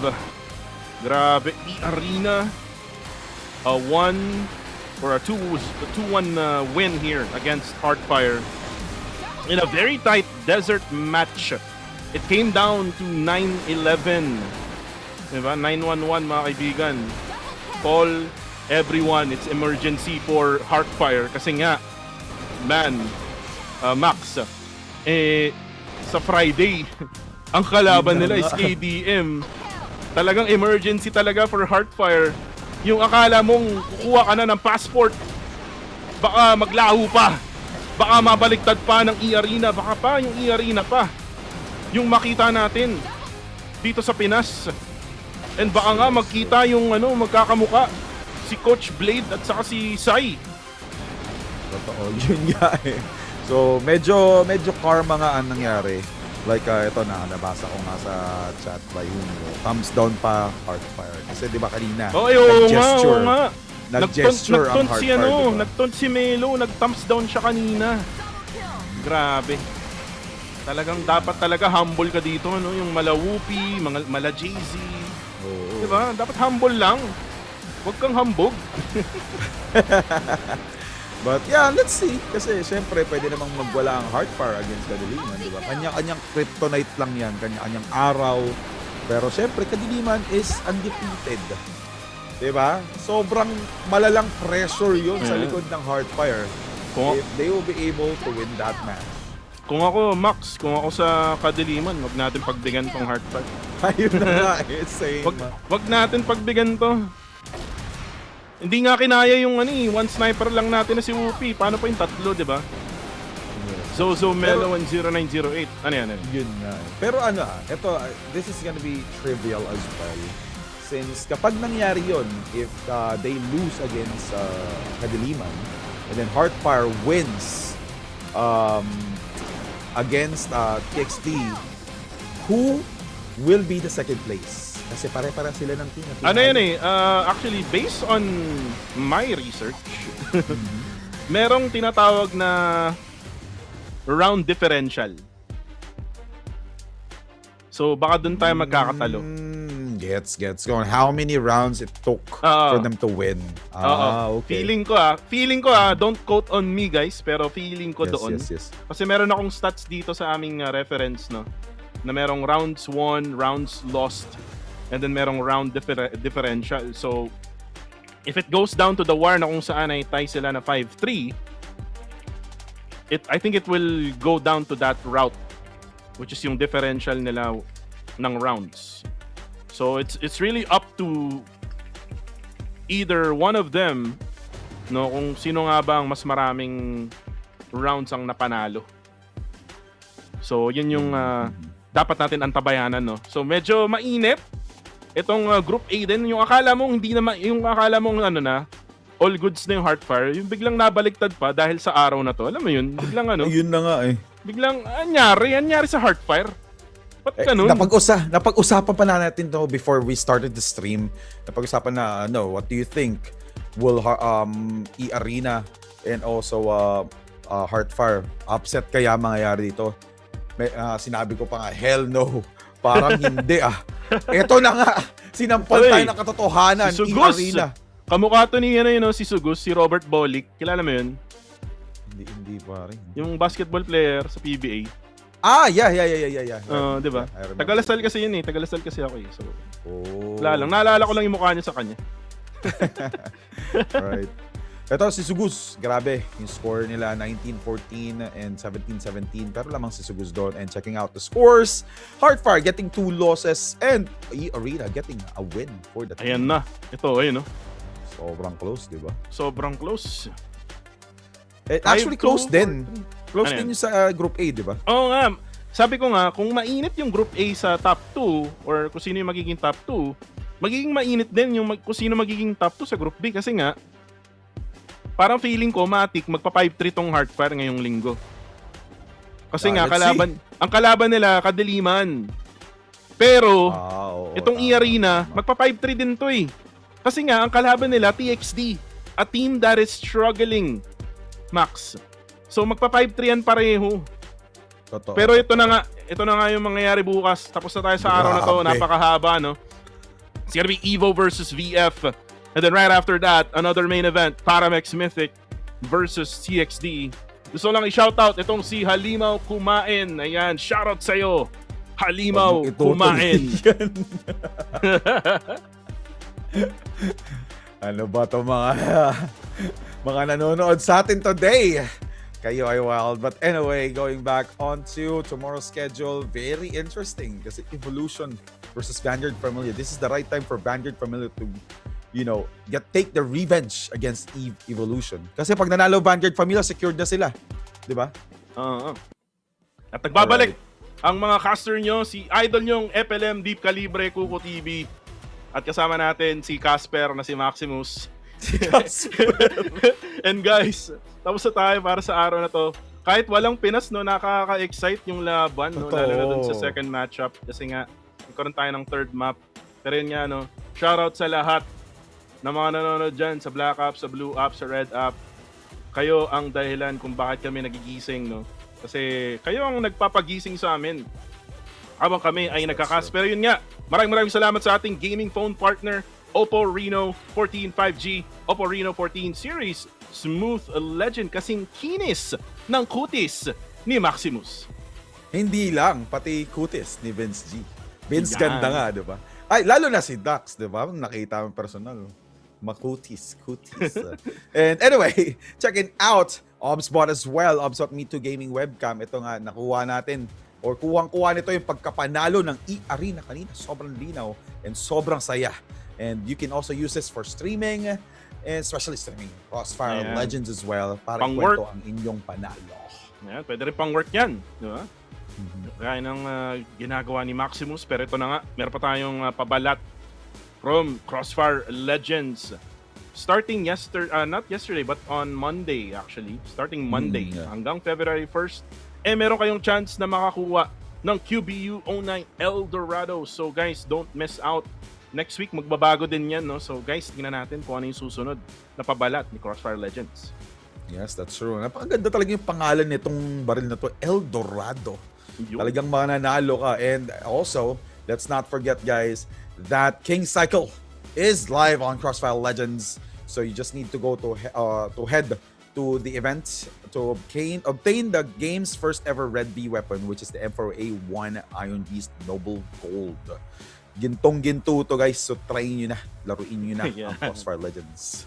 Ayan, shoutout kay Vince G. Ayan, sabi niya pa shoutout daw FLM Talks. Ayan. Esports Center event guys. I-predict nyo na yung team na pwedeng manalo every single day from Wednesday to Sunday. Manood din kayo habang nagpe-predict kasi meron kayong tokens na pwedeng mapalalunan.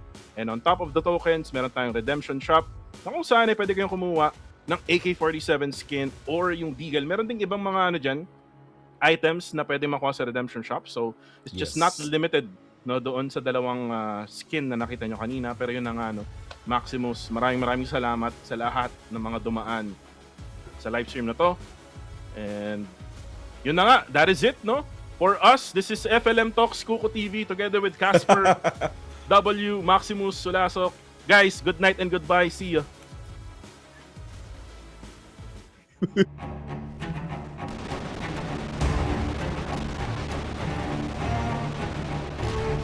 kill. Multi-kill. Double kill. Multi-kill. Double kill.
Mahuli na kalaban, but KDG wins the fight. 2v1 up and down, and KDG isolate. Kapag ka alam mo kung hindi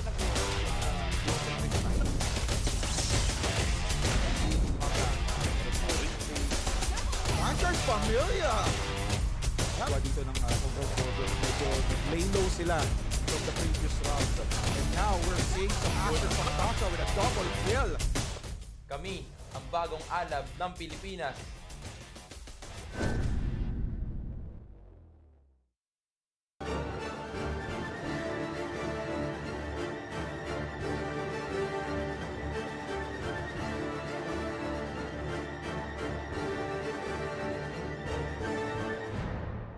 My name is Taka. I'm from Vanguard Familia. I am KDG from Vanguard Familia. Nagsimula ako maglaro ng Crossfire Mobile is noong 2016. Naglalaro lang ako for casual lang. And nung tumagal, tsaka ako nagkaroon ng interest sa pagiging competitive player. Nag-introduce sa akin nun yung mismong papa ko pa. Hanggang sa nag-grind ako na nag-grind. September 2025, nagpauwi pa lang ako. Then, 3 guys approached me. Yun, ninakaw nila lahat yung mga gamit ko, including my phone, even account ko sa Crossfire China. I was in the peak of quitting the game na talaga. Nakilala ko sila sa CF community lang din na nakikita ko sila na nagla-livestream tapos nagka-add friendan kaming lahat at araw-araw na kami naglalaro nun. Tsaka ako inaya yung Vanguard Familia members na bumuo ng team at sumali sa tournament. Actually, very tense kami nun kasi syempre finals na, knowing na natatakot pa rin kami kasi lagi ko nire-remind sa team ko na hindi kami yung pinakamalakas. Actually, nire-remind din yan ng coach namin na always think of the enemy as a strong and prepared one. Wala po talaga kaming ine-expect sa aming mga sarili. Basta ang alam lang po namin is ginagawa po namin yung best namin. Tumatakbo po sa isip ko yung mga oras na yun na kalaban namin ng KDM. Nababalaan ko po ako that time kasi sobrang laki po nung org na kalaban namin kasi kami parang RG lang po kami tapos sumali lang po kami ng tournament. Hindi namin ina-expect na magiging undefeated kami at wala talaga kaming ina-expect na magra-run kami ng 5-0. Wala talaga kaming masabi, hindi namin ina-expect na meron pala kaming potential sa larong ito. Kailangan ko rin i-improve yung leadership goal ko kasi hindi lang yung shot caller or yung team captain ang mag-make a move. We have to make our own plays. This will help contribute to the team. Ang nakikita kong biggest threat sa amin ay ang team evolution ng Vietnam. Dahil nakita na namin ng kanilang laro, dahil naka-screen na nilang KDM at ibang mga friends ko sa ibang server ng Crossfire Legends. Napakaganda ng mga palaging executions nila na sobrang unexpected talaga ng mga ginagawa nilang plays. Kahit ginagaya namin, hindi namin ma-execute ng maayos. It's not just about the game, but the bond. Through that bond, we build connections, and through that connections, we improve together. Kaya yun yung masasabi kong kinalamang natin sa ibang bansa kasi in the game, we build family. Hi guys, manood kayo ng tournament namin sa January 7. Madami kayong matututunan dito. Galingan nyo po mag-crossfire, magkikita din tayo.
Wanna waste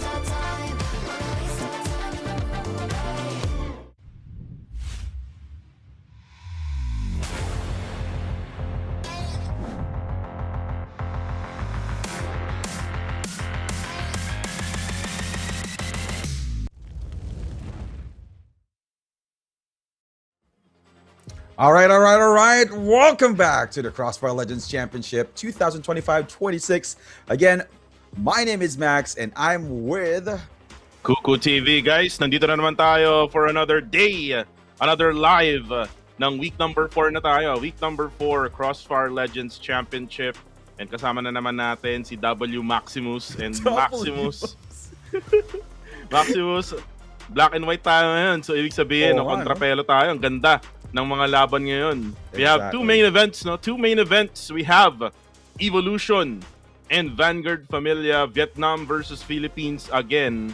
And then mamaya-maya Paramex Mythic, Indo versus Malaysia, TXD. So marami tayong pwedeng mapanood dito. Talagang matutuwa ang ating chat sa araw na to across all of our platforms. Pero yun nga, no, pasalamatan muna natin yung mga ating, saktong-sakto, gaming phone partner.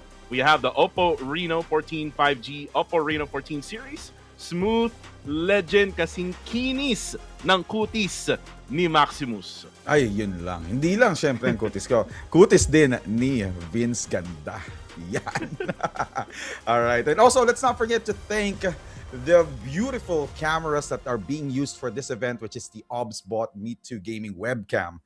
And tulad kahapon, kitang-kita naman or na-capture yung panalo ng mga teams. And hopefully today, we'll be able to capture the wins of Vanguard Familia using OBSBots. And you can also use this to stream your games as well. And also, there's a new weapon, right? Ito na nga, tuwang-tuwa ako sa pangalan nito. January 26 to Feb 1, login and do the mission that we have, and you will get the QBU09 El Dorado.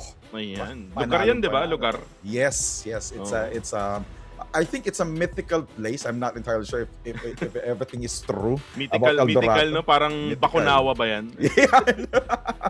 Yeah. And also, there's another one. What's this weapon again, Kuku?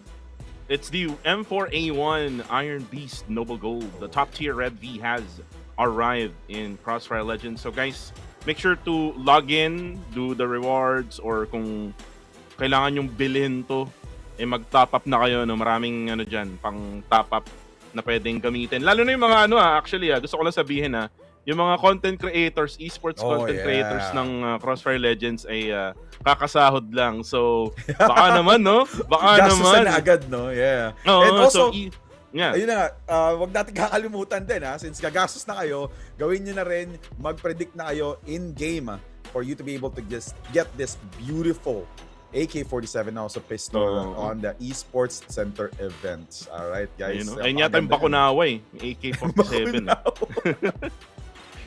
Sabi mo kasi mythical di ba? So mythical, di ba? Hindi kasi tayo sure if El Dorado really does exist. Kasi ang story naman talaga nun is a city of gold, right?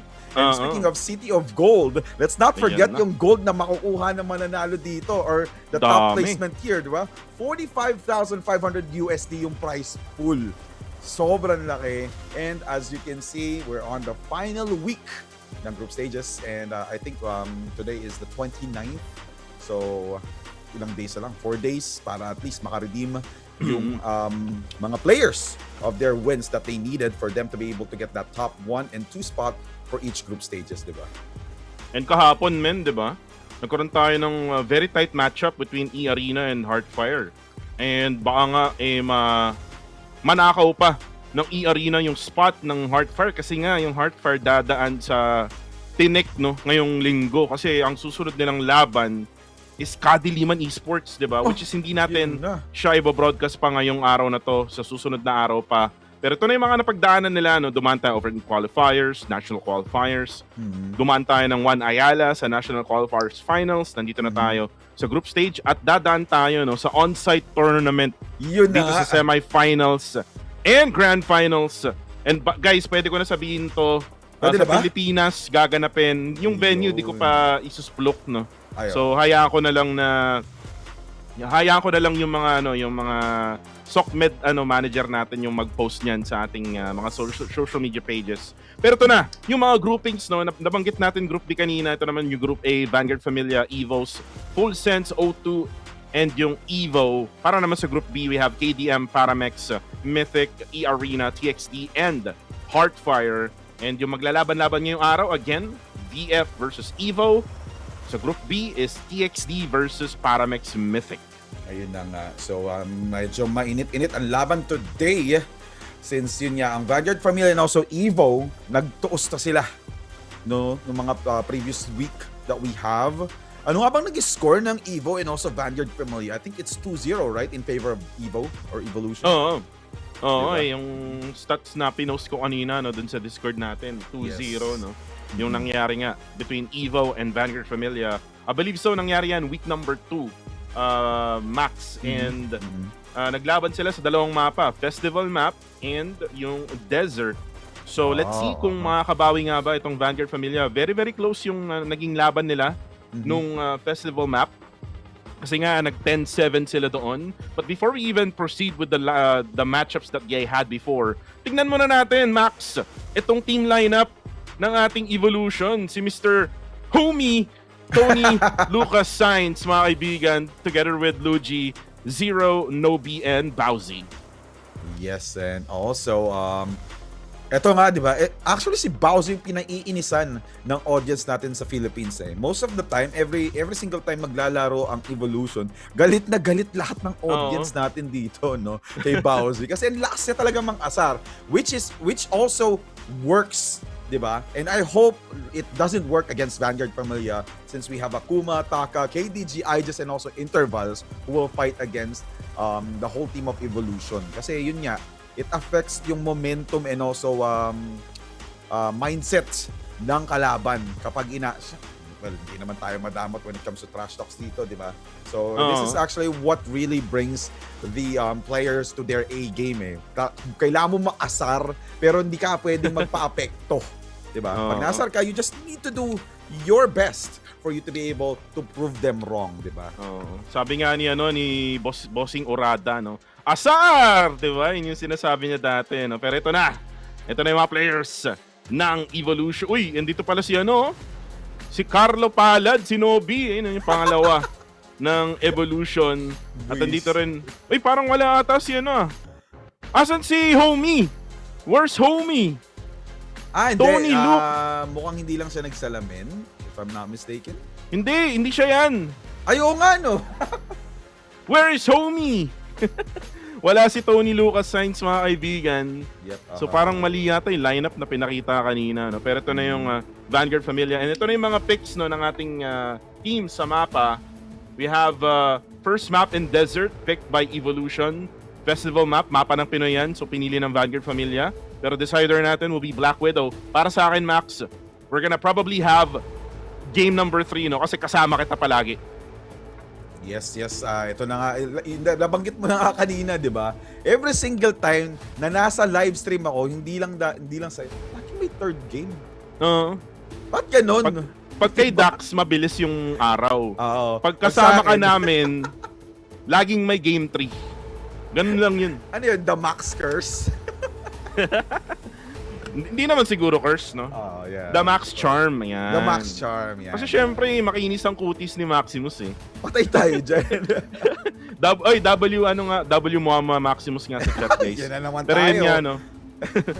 Balikan natin yung sinasabi ko kanina, tol. 10-7 yung festival map nila last time. Desert map naman nila last time, 10-5. So ngayon, magsisimula naman tayo sa desert. So ano sa tingin mo, Max, yung kailangan gawin ng Vanguard Familia? Actually, in my opinion, they have to make sure that they were able to learn dun sa laban nila sa Evolution last a few weeks ago. Kasi from there, at least makakuha sila ng idea on how Vietnam teams were able to play, right?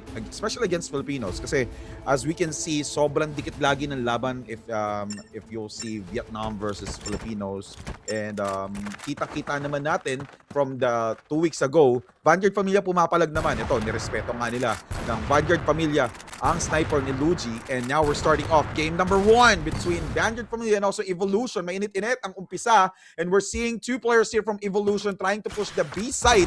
Bowsy, will he get the kill? No! Akuma was there. Grabe. Gets the first kill with a double onto Andy. Will he be able to get the triple though? Palong-palo si Akuma, mga kaibigan. Mr. Consistency. Nandito na sa Vanguard Familia si Akuma. He is now online. Mabubulag muna itong Vanguard Familia. KDG tutulong dito sa may Bravo site. And Akuma down to just 1 for HP. Akuma pa rin. Triple kill na siya. Pero napatay. Pero may trade galing kay KDG. Pero pumasok na rin. Itong si Taka. Mapapatay nga lang daw. It's gonna be just Nobi na lang. Ang natitira si Carlo Palad ng Evo ay mapapatay ng Vanguard Familia. Eh na nga, magandang start ng Vanguard Familia. And I hope hindi matulad yung nangyari few weeks ago wherein Vanguard Familia were able to do a really, really great start, but unfortunately, Evolution was able to catch up. So hopefully, yung Vanguard Familia natuto na doon sa mistake na yun, and now we're seeing multiple sniper actions and also AK-47 being sprayed in the middle. And Luigi, medyo prinindik niya doon kung meron tatalon, pero Vanguard Familia did played it safe and just ran off from the double doors. Wala tayong bantay sa mid-side, so they have to be careful. And now we're seeing Taka defending the A-long, and we're seeing two players trying to push in. Yun na nga, nagkaroon ng double kill, lumabas ng cellphone, and now we're seeing now we're seeing some action from Andy pushing in on to the A-short side. So medyo pangit yung pagkakadepensa dito ng Vanguard Familia since napatay agad si Argis and also intervals. But let's not forget that Kuma is still alive, bringing his A game, and Andy was able to shut down Taka as well when Taka was trying to retake A site. Ito, na-plant na yung C4, 28 seconds left on the clock. Akuma, alam na one of the players here from Evolution, which is Luigi, alam na mayroon doon. Mapatay kaya ni Akuma si Luigi, hindi tumama yung sniper shot ni Luigi against Akuma. So it's a 2v3 situation. Unfortunately, Akuma will go down, and as well as KDG. Ano yung lumabas? Maximus. Lumabas May siya lumabas. sa screen. May lumabas na Oppo Reno 14 5G. Ladies and gentlemen, ganun kagaling ang ating gaming phone partner. Bigla-bigla na lang siyang lumalabas sa gitna ng laban. Pasensya na, may small ads. May saglitan na ads, no? Biglang may ads. Uy, wait lang ha. Ito na, round number 3 na tayo. Maganda yung pinakita doon ng Evolution ha. Na-push nila yung A-short and then naprotektahan yung Alpha site.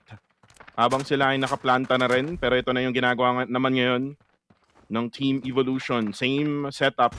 Tatlong dadaan dito. May smoke na ilalagay itong Vanguard Familia. Meron din silang smoke na nilagay din itong Evo dyan sa may A-long. So medyo mapapabak na lang itong mga players ng Vanguard Familia habang ito namang Evo ay makaka-advance dyan sa A-long. So they will now set up the push here. Kailangan magabang, kailangan magbantay ng Vanguard Familia kasi kailangan na nilang maging ready kasi 5 players to pupunta sa Alpha site.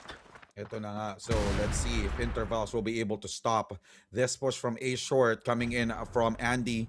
And ito, papasok na si Andy. Alam niyang may player pero hindi niya alam kung saan nakapwesto yung pinaka-player dito. And now, wow! What a reflex from Andy getting that kill onto Intervals. Pero may sagot din si Ijust dito. Pinatay niya si Andy. Will he be able to get the kill on Bowsy? But Bowsy was able to do a revenge kill. Pero since mababa na yung HP niya, na-revenge din siya. And now, we are seeing Akuma trying his best here. 2v1 pero may nakaabang sa labas ng smoke. Galing, ang galing ng positioning ng ng Evo the moment that they planted that C4 Max. Talagang parang triangle formation yung ginawa nila Kumbaga triangle defense. Kung merong triangle open sa basketball, dito yung Evolution. Tinriangulo nila itong si Akuma, walang kawala doon si Akuma even though na mapatay niya yung isa, may trade agad-agad itong Evolution. And right now, Evolution will now try dito naman sa may play nila on A-short. Wala munang gaanong dadaan dyan sa A-long pero parang pinag-iisipan yata nila kasi maganda ang nilagay na smoke lineup ng Team Vanguard Familia. 3 smoke, walang dadaan maski sa gitna. Pero itong si Andy magbabato ng utility. May makikita si Luigi dyan sa may bandang gitna. Uy, matatamaan ba? Hindi matatamaan pero dadaan nata sila dyan sa may A-short. Pero kailangan na mag-ingat kasi merong flash na binato. Itong Vanguard Familia, another utility here being spent by Vanguard Familia. That's gonna be a smoke.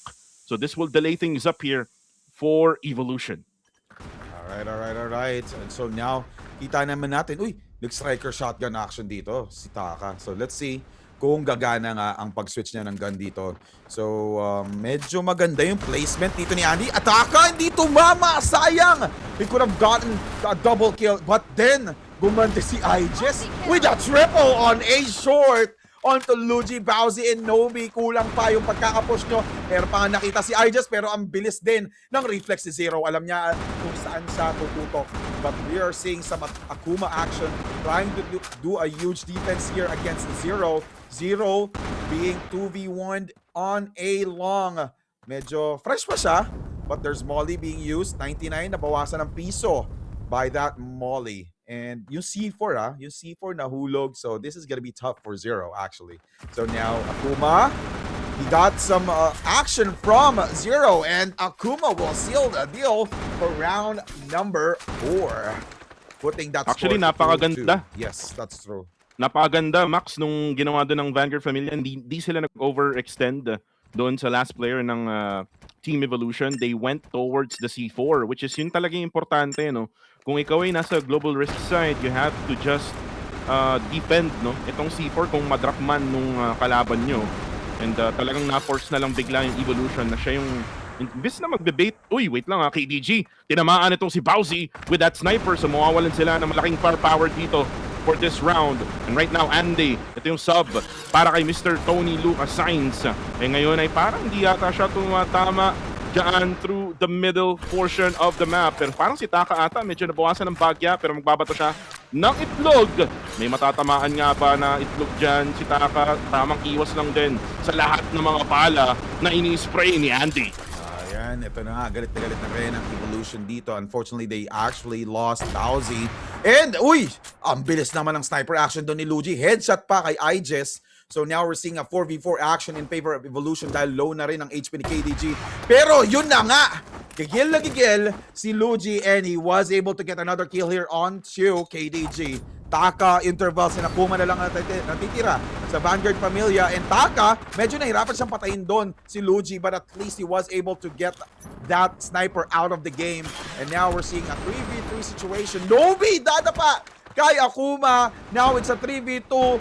Baganti kaya ang Evolution dito. Medyo low on HP na si Akuma, pero dadapa rin si Zero. Sasamahan niya si Andy, or I mean si Akuma sa pagka-down. But then again, Vanguard Familia was able to trade off every deaths that they have on their team, getting additional win in the bag for round number 5. Magandang performance ng Vanguard Familia ngayon. They're actually making sure na makakabawi sila every single time na magkakaroon ng advantage ang Evolution. Yeah, Vanguard Familia on top on the chats, yo. Pero kailangan nila mag-ingat dito kay Luigi. Si Luigi nagkakaroon ng momentum with his sniper. At napitas niya, no, yung mga players na dumadaan dyan sa may long. Pero uy, si Luigi, ayun na! Na-headshot sa ulo! Napatumba rin itong si Nobi. Pukupala. Then now, uy, si Zero napatay din. KDG matadown din. And now 2 players left remaining for Evo. Pero 3 pa for the side of Vanguard Familia. Tamang disiplina lang. Tamang stay lang sa mga sites. That's the main objective here for every single round. Bowsy, medyo mababang HP ni intervals Mababang HP niya, nakita na nga yun. And that's gonna be 1 down. Uy, another down. Taka will get the headshot there. And then 1 player left to go here. Akuma na naman nang galing sa B. Dadaan na naman siya dyan sa tunnel sa spawn. Parang nakita na ata siya ni Bowsy. At my headshot then. Bowsy getting a 3K in that round, Max. Maganda. Ang laban na to, sagutan, no? This is actually really exciting. Parang pang finals na, no? Yung laban in between Evolution and also Vanguard Familia. Sagutan talagang malala. And even though Vanguard Familia was able to do a 2-0 run, Evolution was able to shut them down. And now Luigi, nag-miss yung shot niya doon kay Akuma sa double doors. And now we're seeing Andy's action here, pushing in onto A short. Unfortunately, na flash si KDG, and they were able to take advantage of that push. And it is now a 4v4 or 4v3 rather, since napatay nga nila Nobi yung isang pang defender dun sa A short, and Taka hindi naman papayag, trying to defend that A site. 2v2! Biglang 2v2, pero ang bilis ng reflex ni Andy doon. Kita-kita mo naman, medyo malayo pa yung crosshair niya. And Andy was able to seal the deal, getting another win for Evolution. Tamang sagutan lang no? Kung kaya nyo, kaya rin namin, sabi ng Evolution. And now they take the lead. Evolution now on top here. And yung Vanguard Familia, kailangan nilang i-continue yung kanilang ginagawang trade-offs, no? With Evolution. Pero parang bilis yata nila dito sa Bravo Nagmamadali, tatlo na nagpupush agad-agad. Nabulag itong si Luigi. Pero si Taka, wait lang, si KDG pala. Yung makakapatay kay Luigi, si Taka mapapatay ni Andy though. Pero low on HP itong si KDG, may headshot. Ito si Akuma. Mapapatay naman itong si Bowsy. 3 players left remaining for either sides. Grabe yung trade, grabe yung sagutan ng Vanguard Familia at ng Evo. Pero naman si Zero, dito na magpaplanta ng C4. Actually, di pa niya ipaplanta. Pero grabe yun, double kill from Nobi. 1 player left to go. Aegis will be pinned down. Sandwich malala. Mga kaibigan, ang Vanguard Familia as Evolution will take another win there. Ang score natin, 3-5. Alright. Mainit na naman. Ang Evolution dito, 3-0 run na sila ha. Di pa rin nakaka-score ang Vanguard Familia after that one loss that they have. But now let's see if Vanguard Familia does have a counter-attack against Evolution dito. Sobrang galit na galit ang Evolution. That's a rush onto A shorts. And we are seeing Aegis and also intervals rotating agad-agad. Naramdaman na nila na A short or play ang gagawin ng Evolution dito. And Aegis was able to answer that, but there's also a trade-off. And napatay agad si intervals. And Luigi was able to get another kill here onto Taka, and now it's a 4v2 situation in favor of Evolution, and Akuma nga low on HP pa. Tutulungan na ngayon ni Bowsy si Akuma, and Luigi still spraying those AK-47 shots onto double doors kasi nakita niya one of the players of Vanguard Familia. Vanguard Familia really having a hard time here. Even though na 3v2 yung situation, tinatry nilang gawan ang magandang play dito. Bowsy playing really smart. 16 seconds on the clock. Time is running out for Vanguard Familia for this round, round number 9. And KDG, unfortunately, Andy was able to play the cards right. Na-sandwich nila si KDG and they were able to seal another win against Vanguard Familia for that round. 4-0 run na. Dire-diretso na. Panalo ng Evolution. Ganda rin nung ginawa niya doon ni Luigi, no? If you look at the mini-map kanina, no, Max, siya yung naging flanker for the side of Evolution, and then you can see na dumaan siya sa may mid.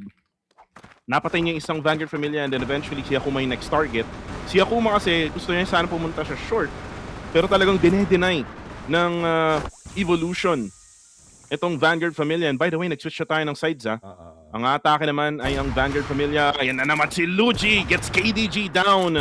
And again, we cannot afford to see KDG going down. And remember, nung last game nila, Max, no? With KDG being good early sa unang mapa, talagang nakaganda ng momentum, no, for Vanguard Familia. Pero right now, siya ay mapipitas. And looks like nahihirapan sila na pasukin itong Bravo site na kanina pa nilang tinitignan. Pero ngayon, parang nagkaroon ng galaw. Nakita na nga ni Taka. Itong si Andy. Andy will go down. Another player from above, dyan sa may A short, magbabato ng mga utilities. Ito na naman si Luigi, natatamaan ng granada, 80 HP left on him. Pero parang di yata niya nakita itong si Taka going for the spray through the smoke. Nice play para kay Taka, making it a 3v3 here. And there's a lot of time left here, a minute left to go here. Max, and yun lang nakita siya ni Bowsy, and Nobi will see itong si Akuma. Si Aegis na lang bigla ang natitira, na drop pa yung C4. Yun na nga. So, medyo delikado na naman ang Vanguard Familia dito.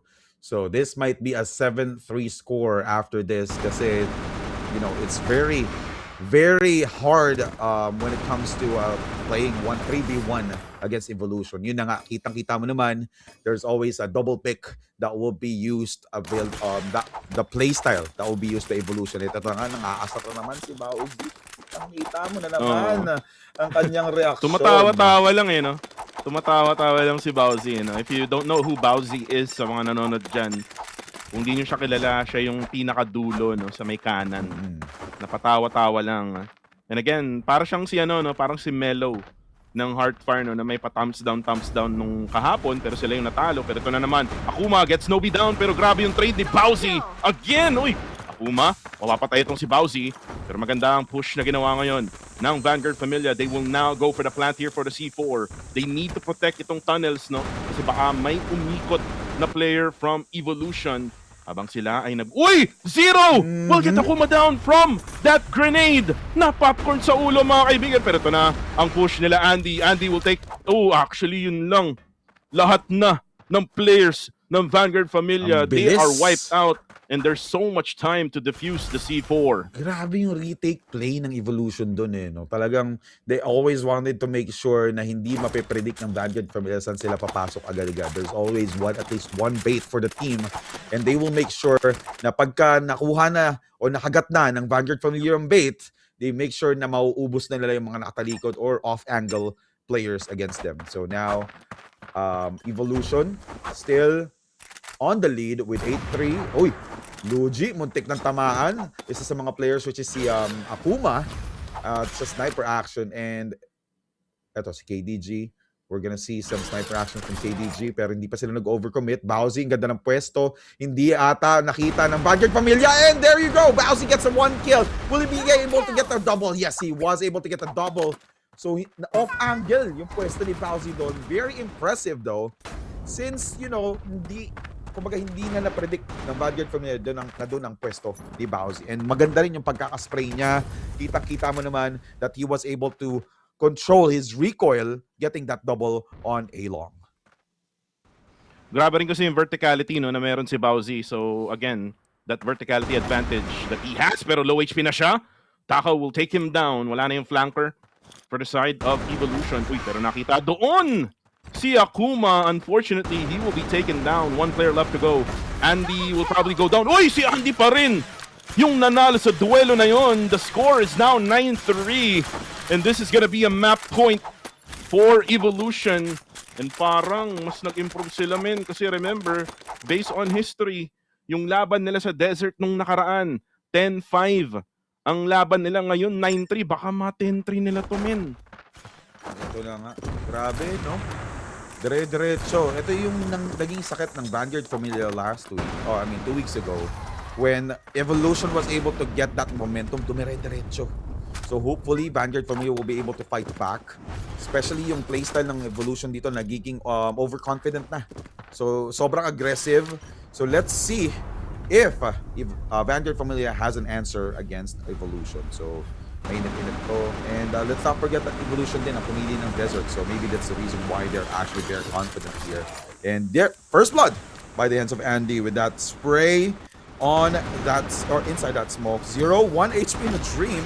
Will you be able to get the kill on Taka? No. Pero yun na nga, nabackstaban ni Nobi sa tunnels or lower tunnels si Akuma. So this is actually a huge loss for Vanguard Familia. Medyo, they're playing really smart as well as really reckless for Vanguard Familia kasi hindi nila nakikita yung flank nila. They're not checking their flanks. So they really need to be careful. So Luigi, with that sniper action, tatamaan kaya ang one of the players here from Vanguard Familia. And there you go, Taka was able to get the 1 kill. KDG, nag-pistol action siya dito. Hindi nga lang niya na-finish out. And Taka will go down. KDG with that answer as well. So playing time na lang, 15 seconds on the clock. And there you go! Nice one! KDG, Vanguard Familia, buhay pa. This game number 1. Habang may buhay, may pag-asa. Sabi yan nung pare, no? Naalala mo yun or napanood mo na yun? Habang may buhay, may pag-asa. Tama ba? Yan, Tama ba? may pag-asa. Akala ko may iba na naman. Pero yun nga. Pero yun nga, Vanguard Familia able to actually hold on.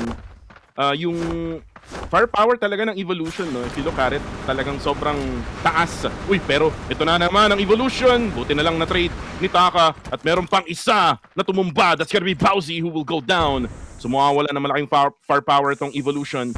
Now they will go for the push here dito sa may Alpha site. Pero si Zero, nagtatago lang sa Ecoms mga kaibigan. Kala mo si Undertaker. Pero ito na si Undertaker mga kaibigan. Zero! Unfortunately, oh no! Naku po, hindi niya maparil. 8 HP left na lang pala. Itong si Zero, 3 HP daw for KTG. And Nobi, hinahanap na nga. Itong si KDG na nagtatago sa smoke. Nakita ni Zero. Nagka 1v1 pero Akuma pa rin ang mananaig. The score is now 9-5. May buhay pa talaga. Alright. Nag-iinit na ang Vanguard Familia. And they're saying, most probably, that we are still here. 4 points pa lang yan. Kayang-kayang habulin. 2-0 run na coming from Vanguard Familia. And let's see if they will be able to continue that on this round. And ito, medyo aggressive yung play nila dito sa A-Shore. Pero medyo magkalayo Dalawang push for both B and also A site. And Alright, multiple grenades are being used by Evolution para ma-delay yung pag-push ng Vanguard Familia, and we're seeing some AK-47 action here on mid. Wala nga lang nagbabantay, so walang tatamaan si KDG, and Bowsy take advantage na yung space na na-create niya, and very smart play here for Vanguard Familia when they saw multiple grenades and also smokes being expended on A site. Nagkaroon sila ng smart play dito sa B site from tunnels, and Taka will be able to get the first kill onto the game. Pero may sagot pa rin ang Evolution dito. Napatay nila si napatay nila si Interval si Akuma, pero may sagot pa rin sila. So it's still a 3v3 situation here in favor of Vanguard Familia dahil na-plant na yung C4. And IJess, maganda yung pwesto.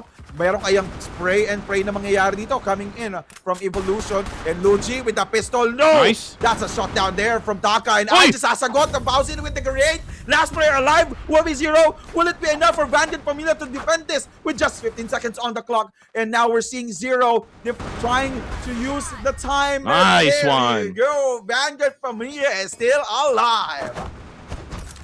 Buhay na buhay pa. Sabi nga ng pare, habang may buhay, may pag-asa. And 9-6, baligtaran meta mga kaibigan. Ito na yun. Ito na naman tayo. Wala nang 6-7, 6-7, 9-6, 6-9. Baligtaran tayo mga kaibigan. Pwede pang makahabol ang Vanguard Familia. And right now, they're on the attack here. Dito naman sa A-Long. Merong bomba, tinamaan. Naku po, sila Taka at KDG. Grabe yung HP na nawala sa kanila. Another grenade here coming from Evo. And Bowsy though will see Taka as he goes down. Yun lang.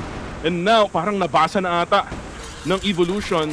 They're now hanging on sa mga sites nila. 4 ang nagpapantay ngayon. Dito sa Alpha site, 1 lang sa Bravo site. And they need to be patient here itong Vanguard Familia. Intervals will also go down by the hands of Bowsy. Sumasagot na Evolution dito. Parang tama na. Tama na, Vanguard Familia. Stop on trying to get more wins here. We want to go ahead and go to the second round or second game. But then I just sasagot. Papatayin si Bowsy. Headshot pa nga. So let's see if Vanguard Familia will be able to continue the momentum with that 3-0 run. And ito, we'll see KDG low on HP. 16 HP left. I just will be able to secure A long, and dalawa ang defenders natin sa A, one from A short and one from A long. Naka-sniper din si Luigi, so I just needs to be careful here. So kahit gaano pa ka-fresh yan, one hit ka lang if Luigi will be able to see you. So kailangan nila dito ang perfect timing ng utilities, and hindi nakita ni Luigi. Mapapatay kaya si Luigi dito. Nag-miss yung una niyang shot, and will he be able to get the second? Yes! I just with a spray and gray did not hit it or did not finish up that kill. Akuma will go down by the hands of Nice Andy. one! Sumagot si KDG. Now it's a 2v1. And now KDG playing this cards right. Will he be able to know? Yun lang. Andy! Yun lang. Na-predict. Wow. Natalo sa Natalo sa barilan doon, men. But again, that's a win for Evolution here in Desert. And guys, hindi pa tapos ang laban. Huwag muna kayong umalis. Hindi pa tapos. Sino nagsabi ng bye-bye? Ha? Ikaw, Anyu Huong, ha? Ba't ka nandito? Manood ka sa, sa broadcast nyo. Pero ito na, men. May festival map pa tayo, men. Ang mapa ng Pinoy. Diba? Mamaya, makikita natin yan. Pero again, GGWP, dun sa desert map. And again, it's Andy. Probably their secret weapon na yun. Tinan mo naman yung picture ni Andy. Parang may spotlight. Ako lang ba? Oo. Parang may spotlight to. Grabe. Mas mailaw yung kay Andy. So, kukunin na ba si Kukunin. Kala ko kukunin na si Andy. yung mga ideas na mapapasok sa utang mo ay kukuha. Pero ang galing pa rin ni Andy. So at least he was able to prove that he's also worthy to play today. Ito, pinapakita nga sa highlights on how Vanguard Familia started on this match. Unfortunately, they weren't able to continue their onslaught against Evolution, and Evolution was able to counter any type of playstyle that they will show against or that Vanguard Familia will show against Evolution. So kitang-kita naman natin that Evolution still deserves that win kasi they were able to counter yung playstyle na pinapakita ni Vanguard Familia. Every single time nakakaiba ang gagawin ni Vanguard Familia, may sagot agad ng Evolution, di ba? Ang ganda rin ng positioning ni Bowsy, no? Yung mga unusual na spots na hindi mo akalain nandun siya. Totoo. Ayun, no? Yung mga ganun, no? Tapos yung mga multi-kill niya, sobrang nakaka-tilt yan, no? I mean, if you're a player, tapos ganun lagi yung nangyayari, no? Bowsy getting multi-kills. And not just Bowsy, no? May mga double kills din sila, Andy, may double kills din sila, Nobi. So, it's a total team effort for Evolution. And then also, Luigi, man, nung time na sila yung nasa blacklist, siya yung flanker nung team and hindi niya pinapadaan itong si Akuma, no? If you remember that round na kung saan ay dapat makaka-rotate itong si Akuma pero hindi hinayaan ni Luigi na dumaan itong si Akuma at talagang naipit lang lagi, no? Yung players ng Vanguard Familia and ito yung sinasabi natin, no? Ng mga usual spots ni Bowsy. Nagulat na lang bigla dun, no? Sila KDG at sila Taka and then dito sa huli, no, nakita natin yung effort ng Vanguard Familia. Unfortunately, natalo tayo sa barilan, no, dun sa bandang huli.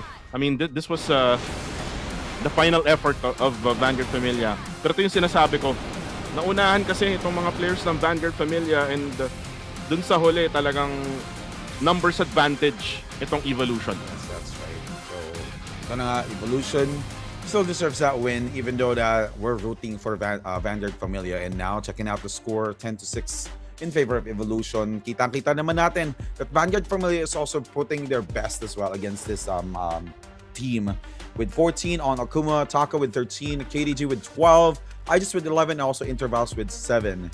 Pero syempre, let's not forget the efforts that were being given by Andy with 18 pop-in kills, 17 kills for Bowsy, 14 for Zero, 12 from Novi, and 9 from Luigi. Actually, yung kay Luigi, more on sniper talaga to, no? Yung 9 kills niya.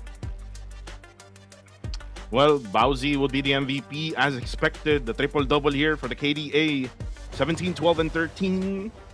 Meron siyang 143.75 na ADR. 5 headshots para kay Bowsy. Grabe yung tutok nito, no? With 2,300 damage dealt for this guy, for the Evolution team of Vietnam. And nakita ko yung post niya na. Nakita ko yung post ni Vince Gino nakaraan. Ready na daw sila. Ready na yung passport. Sabi nga nung kachat ni Vince G doon, I'm not so sure kung sino doon yung kachat niya. Sabi niya, I love Philip. No? So, I'm not sure kung love din ni Vince ganda si Philip, pero alam kong love na love din niya yun. Pero ito na, ulo sa ulo tayo. Akuma and Andy. Again, Andy. The secret weapon na nilabas nila. Sinap out nila yung yung lagi natin nakikita na si Homie. Si Mr. Tony Lucas Sainz. And tingnan mo naman yung ginawa niya. 18, 9, and 6. Grabe. Grabe nga, no? It actually gave their team a huge lead nung lumaro si Andy against Vanguard Familia. So, most probably, he's the pocket pick for the team. Na, kita mo naman, I think this is the first time he played or second? Parang second pa lang ata. Second yata. Second pa lang ata naglalaro to si Evo. Napaisip ako dun bigla. Kasi hindi natin siya nakikita for the past few weeks. Nga eh. Diba? Ngayon ko lang nakita din yung yung picture niya na may spotlight no? Yun nga eh. Na parang kinukuha siya. Pero anyways, no?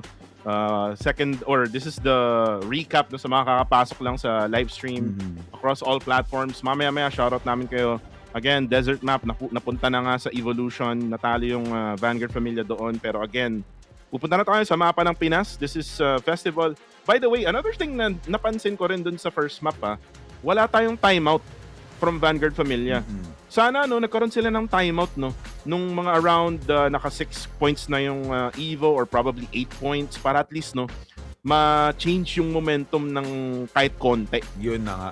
Yun yung problema minsan dito sa mga teams na they weren't able to take advantage of that small type of details. Especially yung, timeout, actually that's a privilege, di ba? Supposedly dapat tinitake advantage ng mga team yan regardless if they have a coach or not. So, at least, itry pa rin nila, di ba? To talk to each other while playing, while using that timeout. So, again, Vanguard Familia, you have to step up to your A game here kasi nga their score is really close against Evolution or Evos, right? Evos. So they have to be careful because they really need this win against Evolution para at least ma-secure nila yung second spot for the group stage. So let's see if they will be able to catch up. Tinitingnan ko yung score kung ano ang score ng Evos compared to Vanguard Familia. Kasi di ba nanalo ang Evos yesterday if I'm not mistaken? Oo, laban sa O2. Ayun na nga, di ba? Humahabol ang Evos So talagang Oo nga, mahabol. Talagang they're on a really tight spot. So ito na, nakita ko na 4-3 sa Evos and Vanguard Familia is 4-2. Kapag natalo dito si Vanguard Familia, it will become 4-3. And I think both teams still has games left for the week. So paano yun, di ba? Paano yun kapag kapares ng teams will be able to get the win for the next games? So yun na nga, like what you said, it could be possibly because of the round disparity. So gaano tumagal yung games. And actually ito another thing na pwede mong sabihin dito, Maximus, is kung matalo dito yung Vanguard Familia tapos nanalo yung Evos dun sa susunod nila, and yung susunod kasi nila is Vanguard Familia. Mangyayari yan this coming Saturday, guys. So guys, magandang laban yung Sabado. Vanguard Familia versus Evos. Kung sino manalo doon, I think that would determine kung sino yung papasok sa playoffs. Kasi ano na yun huling laban na yun ng Vanguard Familia, huling laban na rin yun ng Evos. So, doon talaga magkakalaman. If ever lang worst case scenario, matalo tayo dito sa Evolution. Pero para sa akin, based on my prediction, guys, yung kung nakita niyo yung prediction namin, yung prediction na yun, ginawa namin yun before week number 1, di ba? Di ba, Max? Oo. So, ang ganda ng prediction ko kung tumama ako dun sa 4, di ba? Ang galing ko naman, men. Pero yun nga, tayo ay pupunta na sa festival rather. And ito yung mapa ng Pinoy, mga kaibigan, na sinasabi natin, mataas ang win rate natin dito. And let's see kung magkakaroon nga ba ng 1-1, and we'll probably see this decider map na binanggit nga natin, which is gonna happen in Black Widow. Ito na nga. But let's not forget that Evolution also used this map against Vanguard Familia. So let's see if they will be able to shut down Evolution. And ito na nga, sniper action here from Andy and from Luigi rather, and as well as Ijes. So dalawang sniper dito magkikita. And first blood coming in from Luigi, getting the first kill onto Taka. Medyo aggressive yung playstyle ni Taka doon. And Vanguard Familia here getting that revenge against Valzi and also Luigi. Maganda ang pinakitang performance doon ni Ijes and also Interval. So let's see if they will be able to secure this round, if they will be able to use the right cards for this round. And now Flash being used. Walang kapalit na na player dito after that flash. Another flash will be used. Akuma na spot yung isang player, which is Nobi. Nobi will go down. Now it's a 3v1 and he became a hero there, receiving multiple gunshots from 3 different AK-47. Buti na lang tatlo tayo doon kasi nag 1v1 pa sa huli. Yun na nga, diba? At nandun si Akuma to clean things up. And again, shoutout sa lahat ng mga nanonood dyan. Again, sabi ko shoutout ko kayo. Ito sabi ni Joshua Bramahe. Shoutout kay Foresight. Umuubos daw ng 5. Ayan. Shoutout din kay kay Ice Frog na lagi nanonood sa ating Red App. And mamaya-maya yung mga nasa Black App. Pero first blood agad-agad.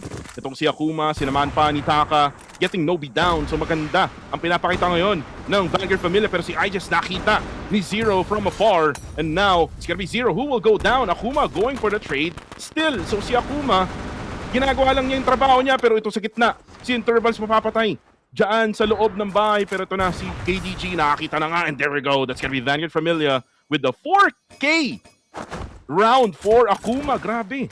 Grabe si Akuma, no? Pumapatay ng 4, nagmamahal ng 1. Uy, grabe. Sino yun? Si Akuma, di ba? 4 kills in 1 round, di ba? So, well played there by Akuma. Kung nanonood yung bebe ni Akuma, W Akuma ka dyan on the chat. Alright, so, round number 3. 2-0 in favor of Vanguard Familia. Si Luigi sumisilip. Tinitingnan kung may patatamaan siya sa mga pixel na nakikita niya from these players. And yes, first kill here coming in from Luigi on the kill on to KDG.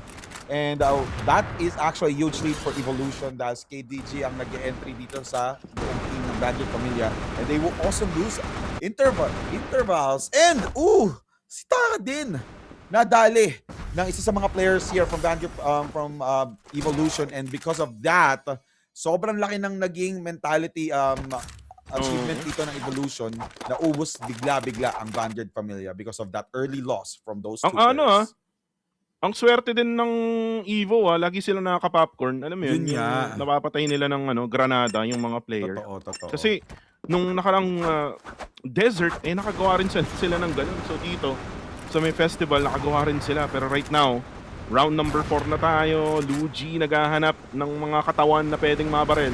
Pero parang nakita niya doon si Taka. Grabe si Taka, ang bilis Kala mo naglalag nagte-teleport mga kaibigan. Pero ito na, si Andy, nakita na nga. Ito na naman si Bowsy getting 2, getting 3 already for Bowsy.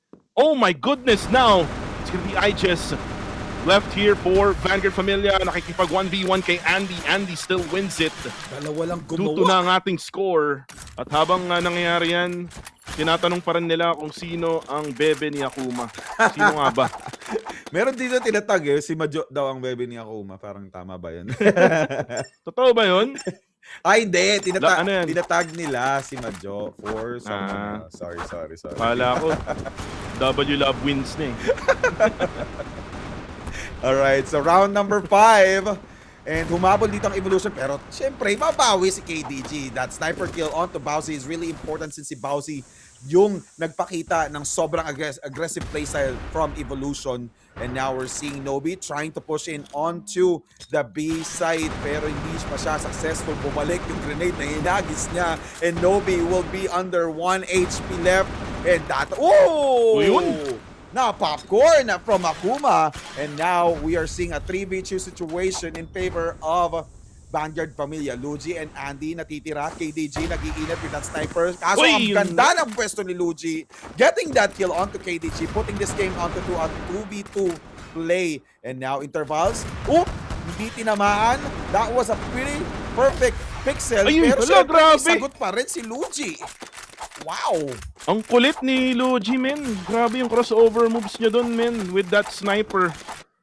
And siya pa rin yung nanalo doon, no? Kaya nga. Even though na naka-rifle na yung kalaban niya, talagang makulit lang talaga, gumalaw. And Evolution na naman will take this lead. Parang napanood ko to kanina nung desert, Kaya nga. Lumamang yung Vanguard Familia, tapos lalamang uli itong Evolution, sagutan. So, I just hope, no, na meron na magta-timeout for Vanguard Familia if ever man na magkagulo-gulo na yung mga pangyayari. Pero ito na naman yung Evolution now going for the push here dyan sa may mid. Itong Shinobi, pero ito sila Akuma, tamang bantay lang dyan sa Bravo site. Uy, parang binabatawan ng utilities itong A. Grabe yung mga utilities na binato sa A ngayon. Talagang lahat actually dalawang smoke, may mga pa, flash pa na binabato ngayon kay Taka. And Taka probably needs help here, pero ito na yung ginagawa nila, pinning them down. KDG goes down, another one from Luigi, gets a 2K already with that sniper. And then intervals and Ijes goes down. And then itong si Luigi ay mapapatay na nga ni Taka. Pero si Zero ay sasagot din. And si Taka, nandyan lang sa loob ng Alpha. Siya na lang ang natitira. Hinaharap niya itong si Zero. Pero si Zero with that flick. Nice play for Evolution. The score is now 2-4. Grabe. 2-4, 4-0 run to, no? Dumire-diretso na naman ang wins ng Evolution. So, kailangan talaga dito ng matinding buff ng Vanguard Familia. Sino nga ba ang bebe ni Akuma? Baka kailangan ka na dito. Alright. So, ano daw sabi ni Steezy, LF daw? Angela Main daw. Angela Main. Alright. Si Akuma daw, ganun ba yun? Uy, wait lang ito si Taka. The first blood, pero may trade galing kay Akuma. Ito na naman. Si Akuma for Vanguard Familia. As KDG looking for that right timing. Naku po, hindi niya tinamaan intervals. Mapapatay nga lang ni Bowsy. Ito na naman si Bowsy. Zero will get KDG. At yun na naman si Bowsy. Nakita si Akuma. One more player left to go. That's gonna be Ijes. Buti na lang, di siya nakita ni Bowsy. Pero tatlo pa ang kalaban nitong si Ijes. At nakita na rin ni Zero. The score is 2-5.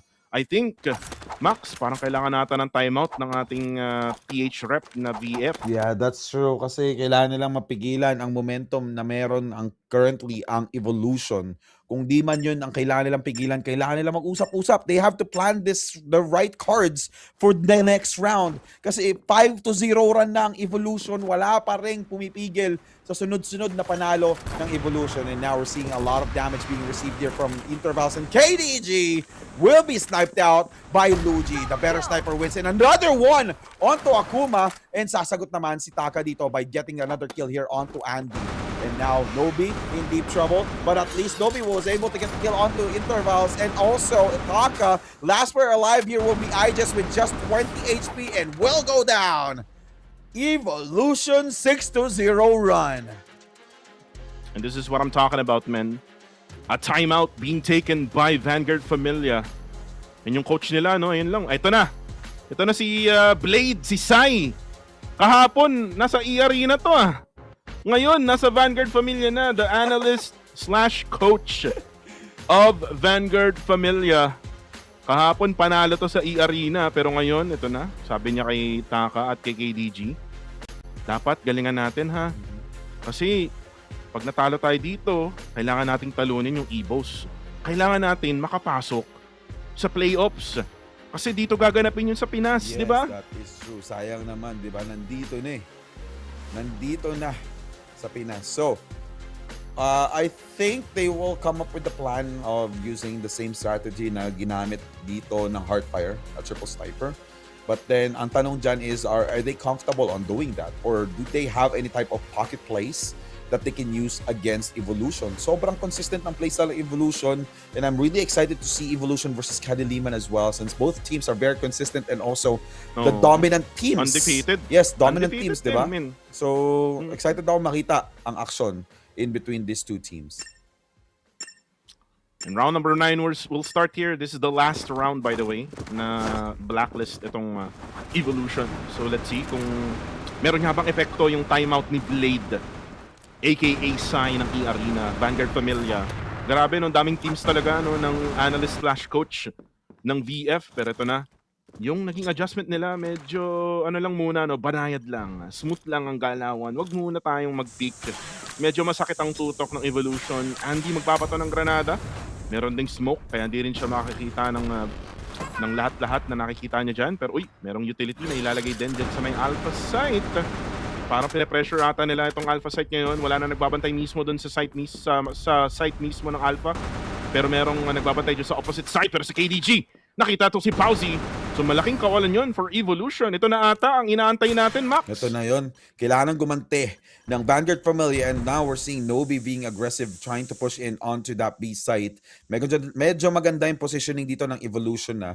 But then again, Vanguard Familia was able to answer the right, the right play style against Evolution, since they were able to get that first kill onto Bowsy. Napaka-importante ni Bowsy as an attacker, and now we're seeing Intervals na spot niya one of the players there, but Nobi was able to get another kill here in their bag onto Intervals. Taka will also get another kill for the team.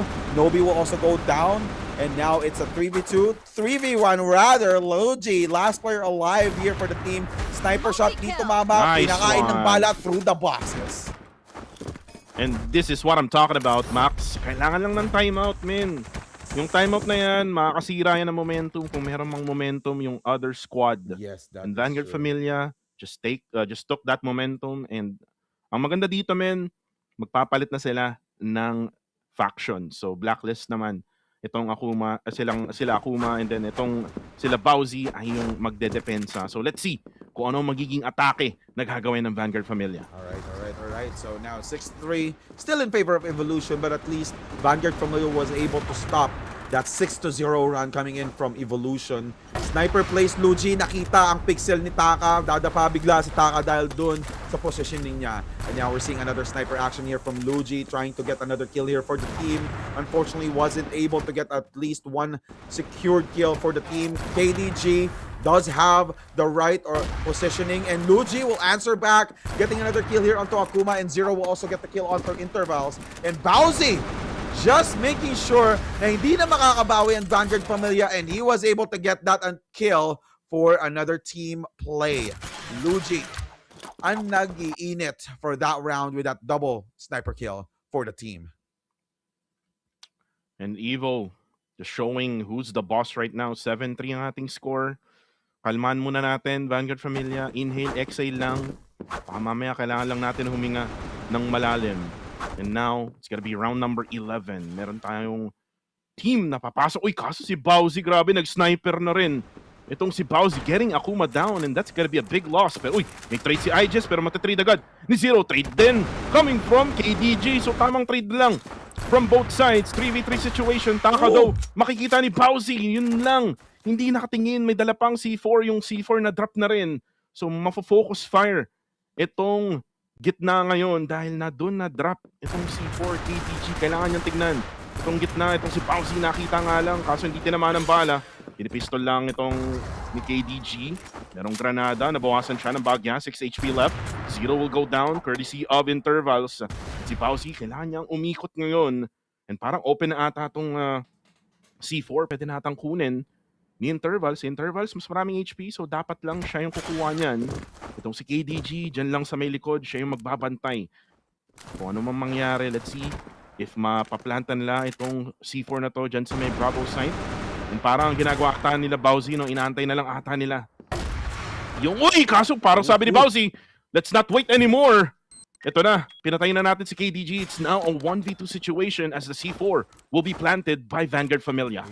So let's see if Intervals or Intervs will be able to relocate. Ito, maganda yung positioning niya dito. Siyempre, most probably Evolution, we're expecting him to be really near the C4. And, uy! Andy, spray! And he was able to get another kill here for the team, sealing that round 11 win for the team. Meron pang oras, so talagang di aabot for Team Vanguard Familia. So, grabe si Andy, no?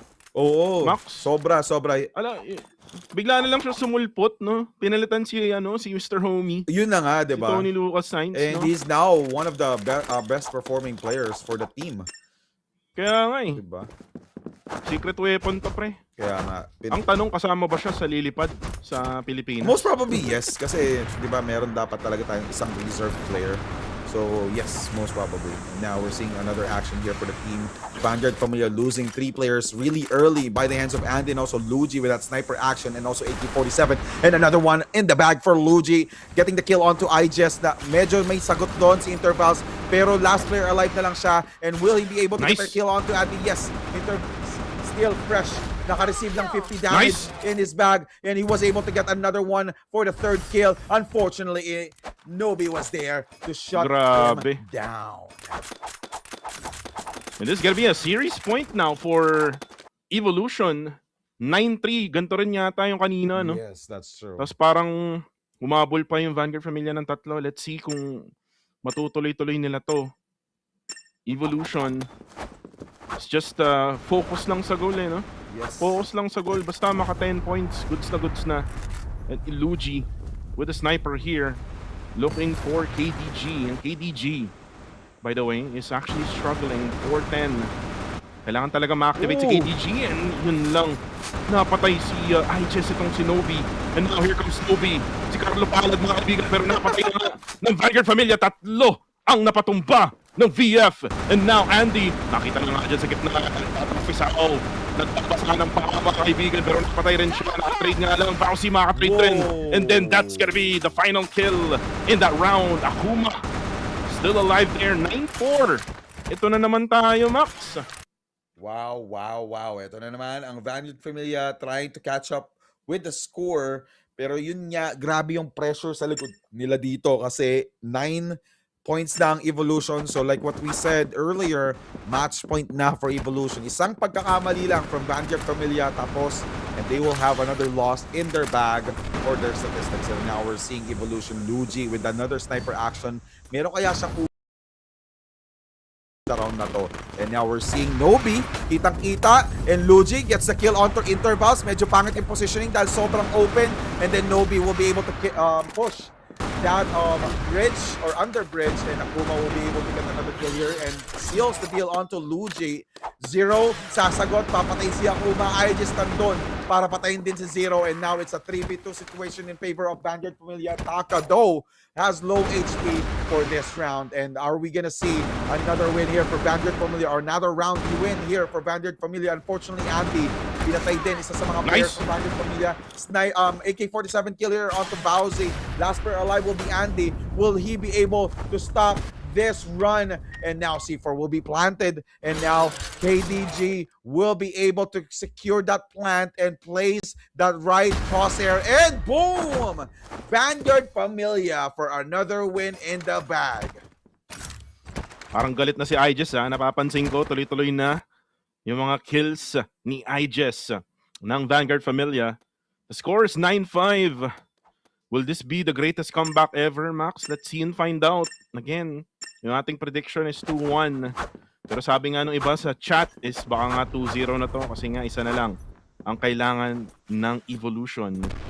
Right now, KDG, yun lang men. Akuma agad ang napatay. And that's gonna be Novi from Evolution. And now Bowsy, medyo nakakaroon na siya ng confidence kasi nga nabutas na itong Vanguard Familia. Nakita na nga niya itong si Iges. Oh no. Only 2 players left to go here. At si KDG nababawasan pa. Sige, Turbas, mapagparilan. Siya pa rin ang mapapatay ni Andy. KDG hindi tumatama ang kanyang sniper. He is not online today. A 0 with 1 HP left. And siya pa rin ang nanalo doon. Grabe. Oh my goodness. Gigil na gigil. Evolution takes a sweep here. And, uy, hi, Mr. Tony Lucas Sainz.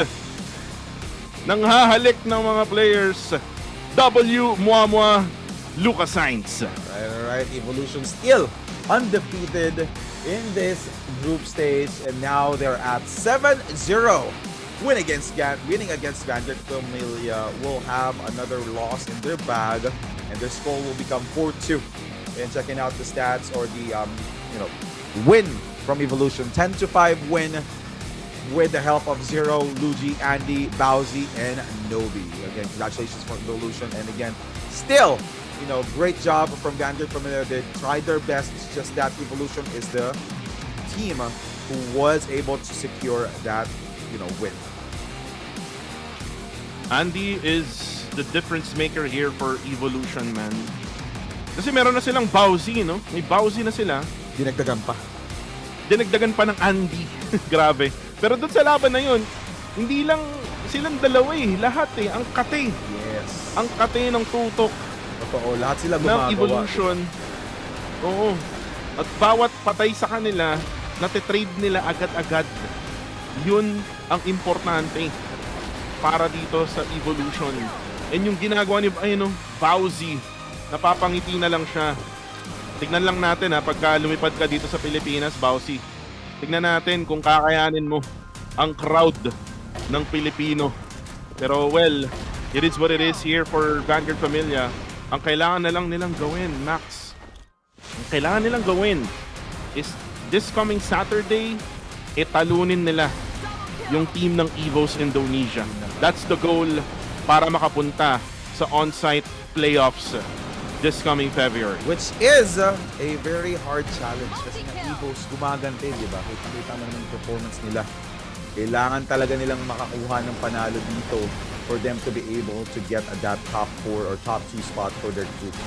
So medyo maganda at matinding laban ang mangyayari this week. Since like what Kuko said, this is Evos. Mark the date, guys. Yes, yun nga. Evos versus January 31. Diba? Pero meron pa atang laban eh. Ayan, ito nga. Meron yung laban.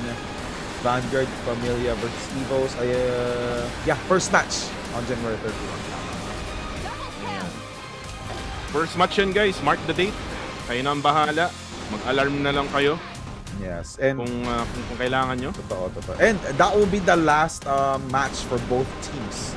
So regardless kung sino manalo dito, pasok na. Oo. So Evolution will be in. Actually, pasok na tong Evolution sa kayong KDM. Kumbaga, CEO in Philip daw eh. So let's see kung makaka-taunt sila pag nandito na sila sa Pilipinas. Pero ito na yung score natin, no? Parang pareho lang, no? Yung nangyari. Ay, hindi. 10-6 yung kanina. No? 10-5 naman 10-5 dito. ngayon, yes. Probably what I mean is 10-5 din sila nung second game nila nung last time sila nag-meet. Yeah, that's Doon true. sa desert, no? So, grabe tong evolution, no? Talagang consistency ang pinapakita nila. Well, for Vanguard Familia, Akuma, just trying to carry the team 15-11 ang kanyang KD, no? Pero ito na si Luigi. Siya naman ngayon ang bida dito sa festival map. 15-7-1. By the way, that's the second time na natalo ang Pinas sa sa festival. Yun na nga, second time. And same team, Vanguard Familia. Which is, yun nga, understandable kasi kalaban nila Evolution, di ba? And Evolution is really known to counter those type of playstyles and also maps that their opponents use. So, understandable that they actually lost against Evolution. But then again, Luigi, playing his cards right, got multiple wins for the team, and checking out the head-to-head, ulo sa ulo, like what Kuku always say. 15-11 for Akuma, but 16-10 naman kay Bowsy. Sobrang close ng kanilang score, 93.33 ADR, 91.73. 4 multi-kills in favor of Akuma, but then when it comes to the damage, still Akuma with 1,400 against 1,376. So, but again, what's really important is for the team who won that game. So congratulations for Evolution. Bowsy, the ever-consistent Bowsy, for Evolution. And look at now. Ito yung sinasabi natin, 4-3 pareho. Ayun na nga, di ba? Saturday is the day, ladies and gentlemen. Guys, kung kayo ay nanonood ngayon, sa Sabado, doon malalaman kung sino ang pupunta sa on-site tournament diyan malapit sa Magallanes, guys, sa Pilipinas. Yun na, kung kayo ay nasa Makati, Taguig, akala ba BGC? Malapit lang. Hindi, sa BGC kasi may portal daw doon. Okay, gets. Pag pumasok ka sa portal, pasok ka dun sa sa venue. Agaran yun, men. Pero yun yung sinasabi ko, 4-3 sila pareho. Ibig sabihin nun, yung laban nila this coming Saturday, Vanguard Familia versus Evos, that would decide who will be the top number 2 for Group A. So napakagandang laban yun. Tapos na ang unang main event. Ito na ang second main event natin for the evening. Paramix Mythic from Indonesia versus TXD ng Malaysia.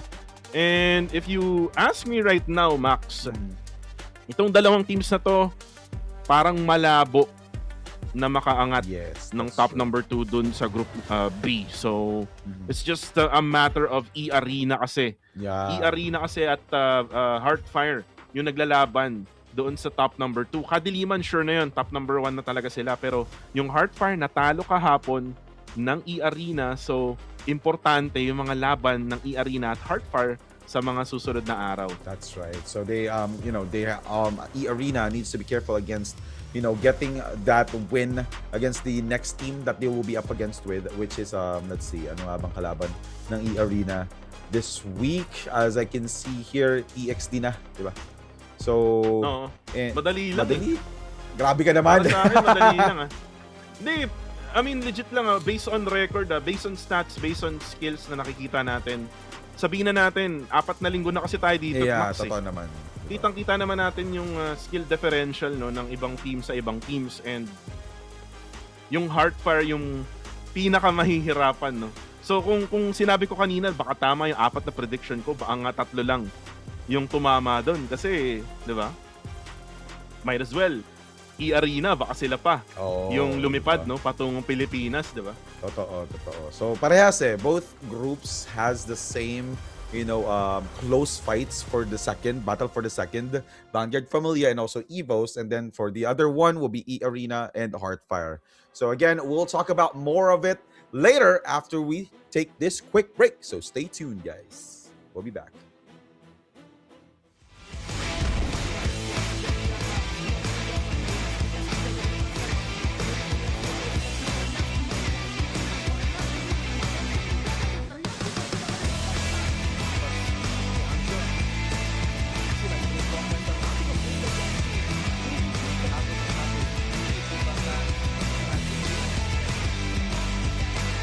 Main dengan hati, fight! Terbaik buat Merah Putih.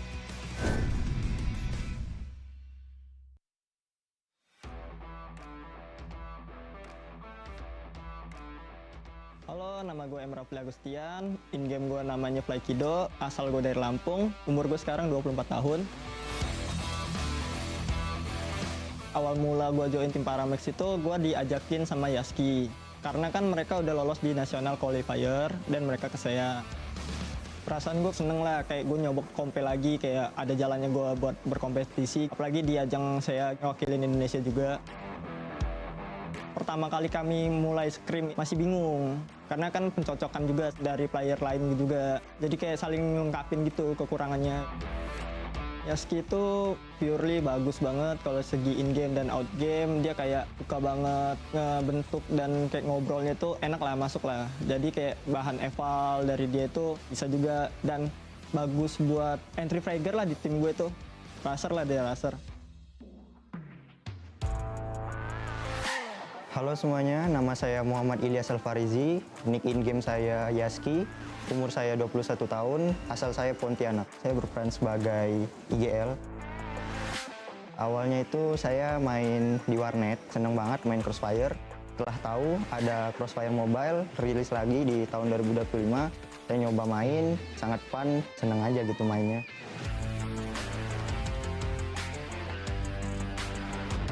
Berawal dari komunitas, saya tuh iseng-iseng buat tim dan mendengar informasi kalau ada turnamen. Karena sering main, akhirnya klub juga mainnya, bawaannya fun, seru, menang-menang terus bisa mewakili saya.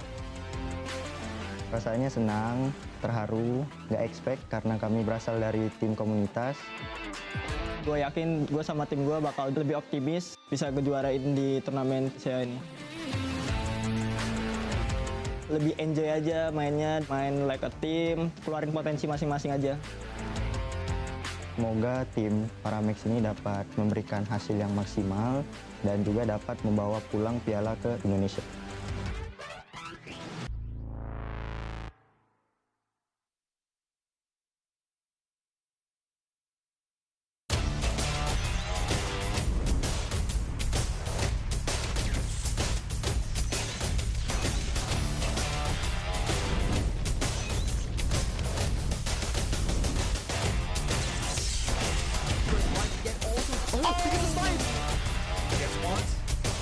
He does get it though. Does he go for a refit? But no. Angle is really stressful coming through for Does get blinded by the flashback. Satu lawan 5 masalah. Pasca berjaya dapatkan satu tapi kecaran insting yang terakhir berlawan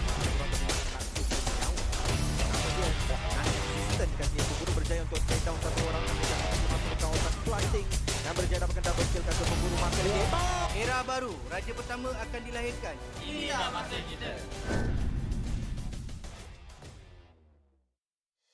Saya dalam scene pro player ni dah 6 tahun daripada 2019. Dah hampir 3 tahun saya berada dalam professional scene ni. Selepas tu saya berehat sekejap untuk 2 tahun sebab saya sambung belajar dan kini saya sambung balik perjalanan saya sebagai professional e-sport player untuk Crossfire Legend. So saya berminat dengan game baru ni sebab dia game tembak-tembak. Yang pertama, game ni merupakan game yang ada potensi besar untuk masa akan datang sebab game dia fast pace, dia tak cepat bosan dan dia best bila main dengan kawan. Kalau korang nak berjaya dalam Crossfire Legend, korang kena training lebih masa lah. Macam saya training daripada 7 pagi sampai 7 malam.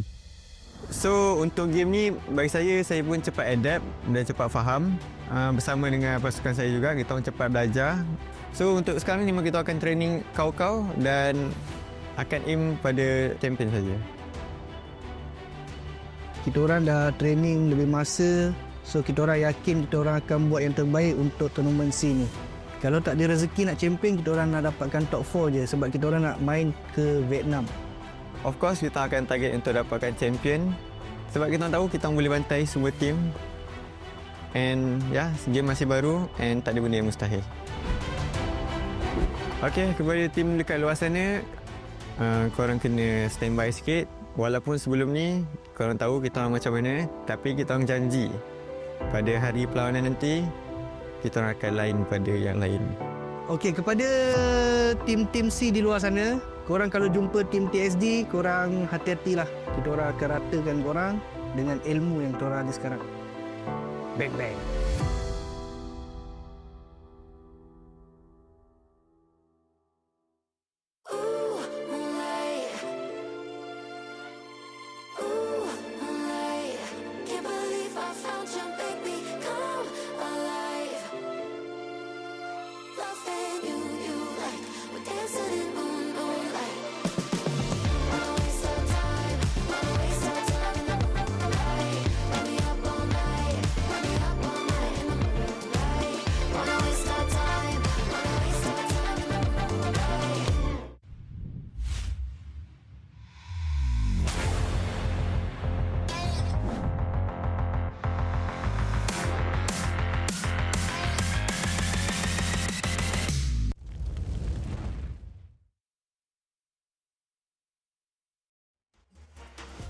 At tayo ay nagbabalik dito sa Southeast Asia Crossfire Legends Championship.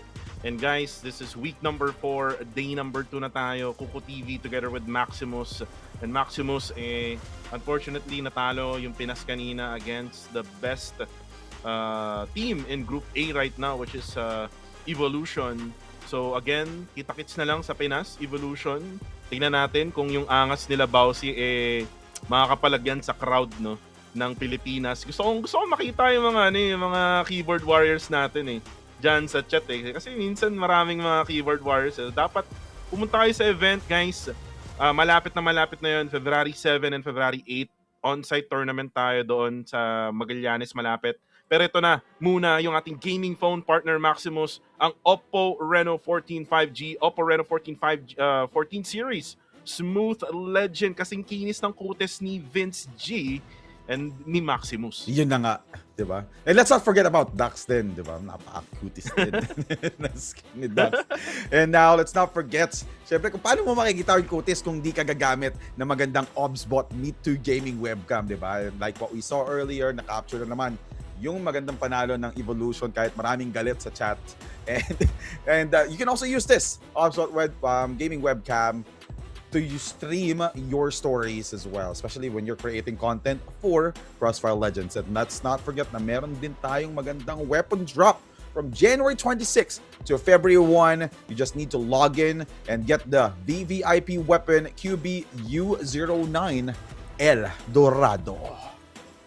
El Dorado, ladies and gentlemen, sabi nga natin, no, it's the mythical city, no, na pinag-uusapan natin kanina. Pero meron din tayong M4A1 Iron Beast Noble Gold, no? So kung mahilig kayo sa M4, sa mga M4 users dyan, ito na, the top tier Red V has officially arrived in Crossfire Legends. This is now your chance to get the skins. Lalo na yung mga dyan, no? Yung mga kakasahod lang sa esports content creator na kagaya ko. Ayan. Diba? Bili-bili na kayo ng mga skins. No? And Additionally, guys, meron tayong esports center event ngayon happening in the app. So guys, all you need to do is watch the live stream on your apps. Panoorin nyo kami doon. Meron mga additional tokens na pwede makuha. And then also, yung mga tamang predictions, no, na pwede nyo ma-predict, may additional tokens din. Para nga, ma-redeem nyo yung mga skins na nasa ilalim ko. This is the AK-47 and also the Deagle, no, na pwede nyo makuha, no. Speaking of mythical creature, ayan yung Bakunawa. Nandyan na yung Bakunawa na skin ng AK-47. Pero yun na nga, no, Max. Tapos na tayo sa unang main event. Pangalawang main event na tayo. Paramex Mythic versus TXD. Ito na naman yung smiling face ni Pemburu. Matalo, manalo, siya ay nakasmile pa rin. Ano kaya ang tsansa ng TXD para sa araw na to? Well, mataas din naman yung tsansa ng TXD against Paramex Mythic. Actually, to be honest, nararamdaman ko na magkakaroon ng map number 3 today. Huwag naman sana. Alright, and checking out the lineup for Paramex Mythic. Strix, Duren, my favorite guy, Flykido, Yaski, and Ads Rock. So maganda ang lineup na gagamitin dito ng Paramex Mythic. And let's see kung sino ang magwawagi. And tingnan natin if Duren will be able to play his cards right as well. No. Si Duren lang yung para sa akin ang susi sa mga panalo ng Paramex Mythic ay si Duren. Ayan. Totoo. Paborito yan ni Vince G, W Vince G. W Pemburo, sabi nga ni Wovic. Ito, si Wovic, oh. Sabi nga ni Wovic, Indo, di na kayo natuto. Diba? Ito na nga. So, let's see kung, well, para sa akin talaga malakas ang chance ng TXT dito. Especially si Heynob andyan, si Kasang, si Pemburo, my favorite guy as well. Diba? Naglaban yung dalawang paboritong tao. And Appy, and as well as Boysil. Kasi si Pemburo talaga, kapag dating sa mindset ng mga players, talagang kung kailangan mo talaga ng pampagaan ng loob para sa team mo, lagay mo si Pemburo. Diba? Good vibes, Good vibes talaga. Matalo, manalo, kahit anong mangyari, Pemburo is the key. Yes, I love this to guy. happiness. Yes, that is true. Siya ang susi sa tagumpay at sa kumbaga kaligayahan ng kanilang team. Pero ito na, si Duren and the rest of Paramex Mythic. Ang prediksi ko dito, men, Paramex Mythic ako, well, TXD has a long way to go para sa akin. Kahit yung director natin, Max, kahit yung director natin, parang ayaw niya sa kanyang sariling bansa na, or yung team niya mismo, na TXD or O2 Esports. There's still a long way to go for the Malaysian teams, pero for Paramex Mythic, they have that potential. They still have a long way to go. Pero ito na, yung map picks for this series. Unang-una, desert. Parang kanina lang din to. We have also power supply, which was taken by TXD. And then, kung mag-game 3 tayo, men, we're gonna go to satellite. Yun na nga. Which is actually pretty close as well. Ramdam ko talaga yung Game 3. Sorry, hindi man natin gustuhin pero ramdam ko yung Game 3 dito. Uy. So, parang parang bagong gupit din si Pemburo. Oo nga. Uy, parang bagong tabas, Yes, and hopefully we'll see nakatulala. a beautiful game as well from Pemburo, di ba? Nakatulala si Pemburo, mga kaibigan. Wala pa yung good vibes niya, men. Kumbaga, kailangan mo nang painitin.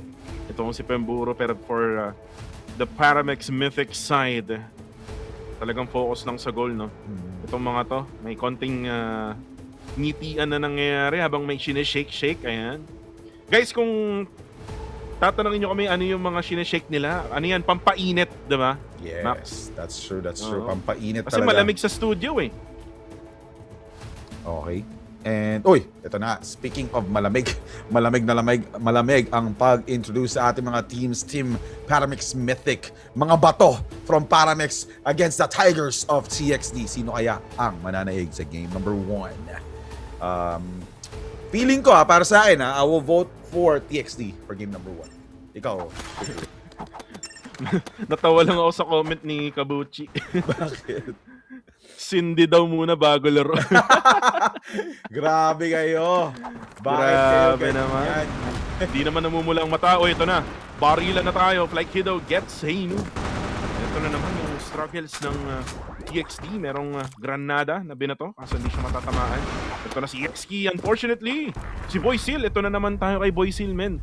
Boysil, siya talaga yung pinaka nagke-carry for TXD. And pag nag-activate to, men, tuloy-tuloy na ang pag-ariba ng TXD. Yun na nga, ito. So, medyo slow yung start ng game as well. Even though that both teams was able to get that first kill that they needed. So, with Heynab and also Yaski. So, parehas may low din, which is si Appy and also Strix. So, parang pantay na pantay yung matchup ditong dalawang to. Fly Kiddo, sa may gitna, naghabang lang. And right now, itong si Appy, gabang din dyan sa may pintuan. Actually, dyan pala sila sa may A, Akala ko nasa gitna sila, pero ito na. Tamang abangan lang, tahimik lang. It's gonna be a slow game here.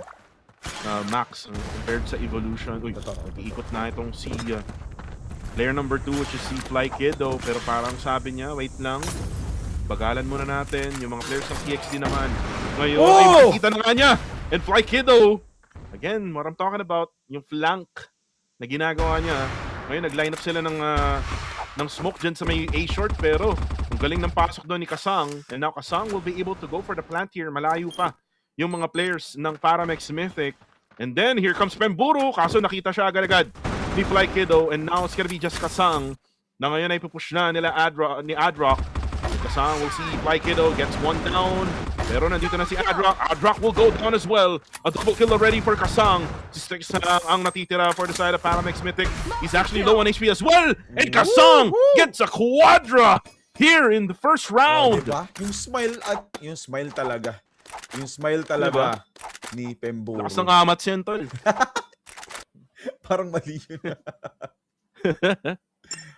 Alright. So, round number 1 was actually taken by TXD.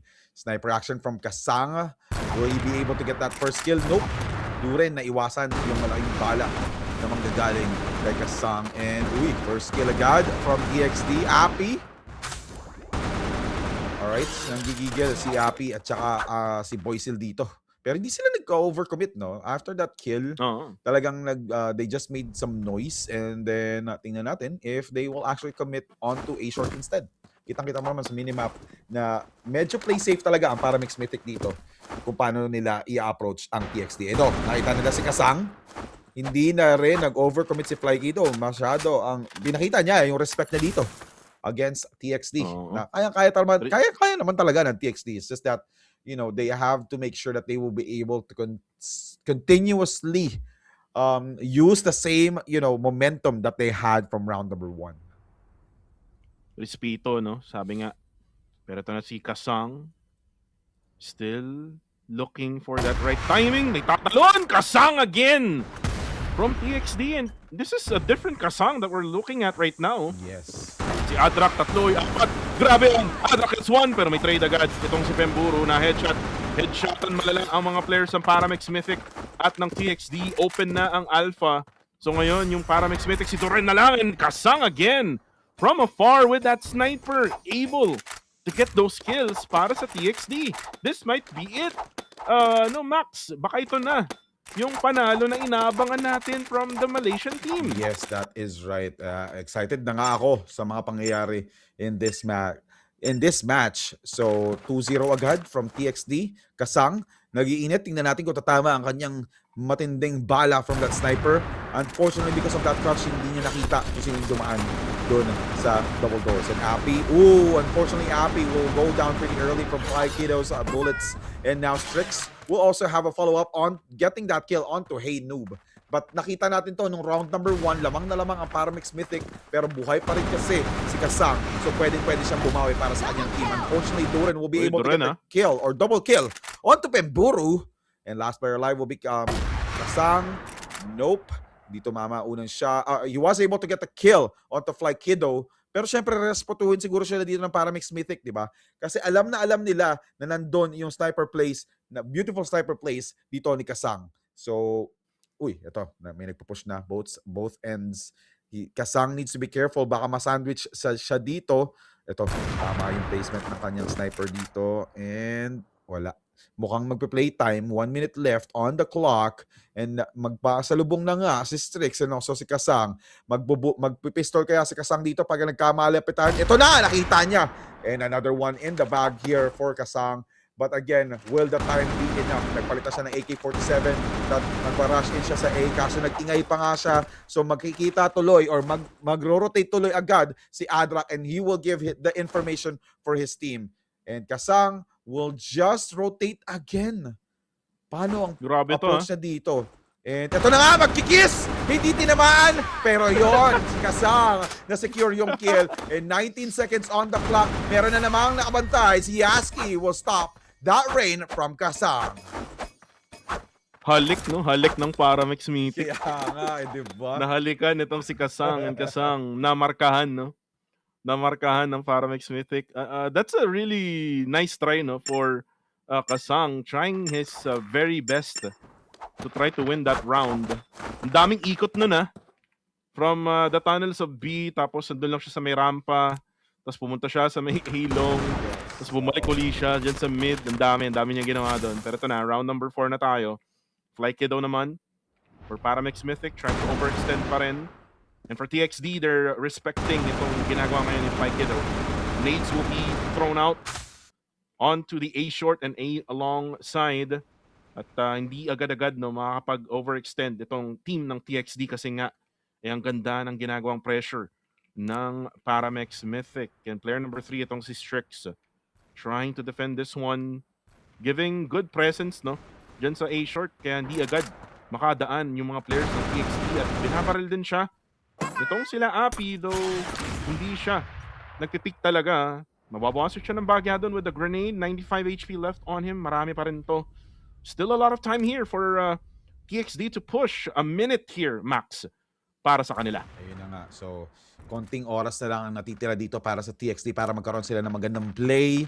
And this is actually really interesting. This is the first time we're actually gonna see a slow play na wala pa rin namamatay both teams. So, mukhang matinding bakbakan ang mangyayari dito when there's 30 seconds left on the clock. So, ito na nga, first kill from Appy. And meron na nga multiple smokes that was actually expended dun para ma-split up yung mid. And Yaski, nag-spray and pray, walang tinamaan. Hey Nov will be able to get another kill here. Duren, nagde-defend mag-isa dito sa B-side. Nag-miss yung kanyang shots. And then Appy will be there to get the kill onto Duren. Pero dun nga, sila Flykido habang nag-rotate lahat, pinatay sila Kasang. And Femburo will also go down by the hands of Flykido. Nag-iinit na nag-iinit. He will be able to consistently get multiple kills here. And Strix, sasagot din. Hindi naman pwedeng ikaw lang ang gumagawa, Flykido. And then, hey Noob will go down. Flykido would a triple if I'm not mistaken, or quad. 7-3 na nga siya. Oh, di ba? Napakagaling nito si Flykido for Paramex Mythic. Siya yung in charge sa may bandang A-long. Para sa akin, for TXD, I would highly recommend no, na i-pressure nila yung A-long para nga ma-stop itong si Flykido na nakatoka dun sa area na yon. Round number 5 na tayo. Again, mabagal yung, yung pacing ng dalawang team na to. Talagang ginagamit nila yung buong oras dito per round para nga ma-psycho nila yung isa't isa. Pero ito na yung ginagawa nga ng TXD. Ginawa nila yung sinuggest ko, i-pressure na itong A-long as Appy together with Boysil going for the pressure. Pero sabi nila, back muna natin to. Hindi natin to agad-agad mapupush into the smoke na nilagay nila. Iwan muna natin din yung C4 as we're gonna try to maybe get through a different route. A B push would probably be best here para sa TXD. Ito na nga. So, Pemburo will try to push the lower tunnels as well. Pero tingin ko, ubusin na naman nila yung oras nila dito. So, we'll be able to make sure na ma-maximize nila. Boysil. Maganda yung pagkakapush sa mid. He was able to get the kill here onto Adrock. And then, they were able to split the whole team of Paramex Mythic. Kasi hindi malaman-laman ng Paramex Mythic kung saan ba talaga sila magpupush.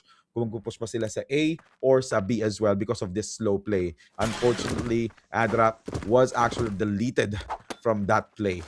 So, until now, 2-2 pa rin ang score and also the playstyle or the rotation for the team of Paramex Mythic. And Strix will go down. Will there be another one follow-up? And at least si Yaski was able to get the kill on Pasang. Naipit si TXD dito pero sa sobrang bilis ng pangyayari, hindi natin alam na naka-triple na pala si Boysil. And Boysil gets that 3K. TXD continuing their momentum. Itong si Pemburo, tamang IGL lang, no? Tamang command lang sa team and parang nagiging effective, no? Yung kanyang pagko-command. Round number 6, Paramex Mythic, TXD. Let's see kung makakaisa uli itong TXD. Looks like they're gonna go try to split up. 2-1-2 split sila ngayon. As the C4 holder will be probably the ones na may hawak ng C4. That's gonna be Kasang. And right now, itong si Paramex Mythic, Flykido, same setup, no? Talagang super extension na to. Duren! Nakita si Kasang nasilaw kay Duren, mga kaibigan. Pero ito na si Flykido, pumasok na. Nakita na kanya si Boysil na headshot pa. And now TXD is in trouble. They're left with only 3. Na-drop pa itong C4.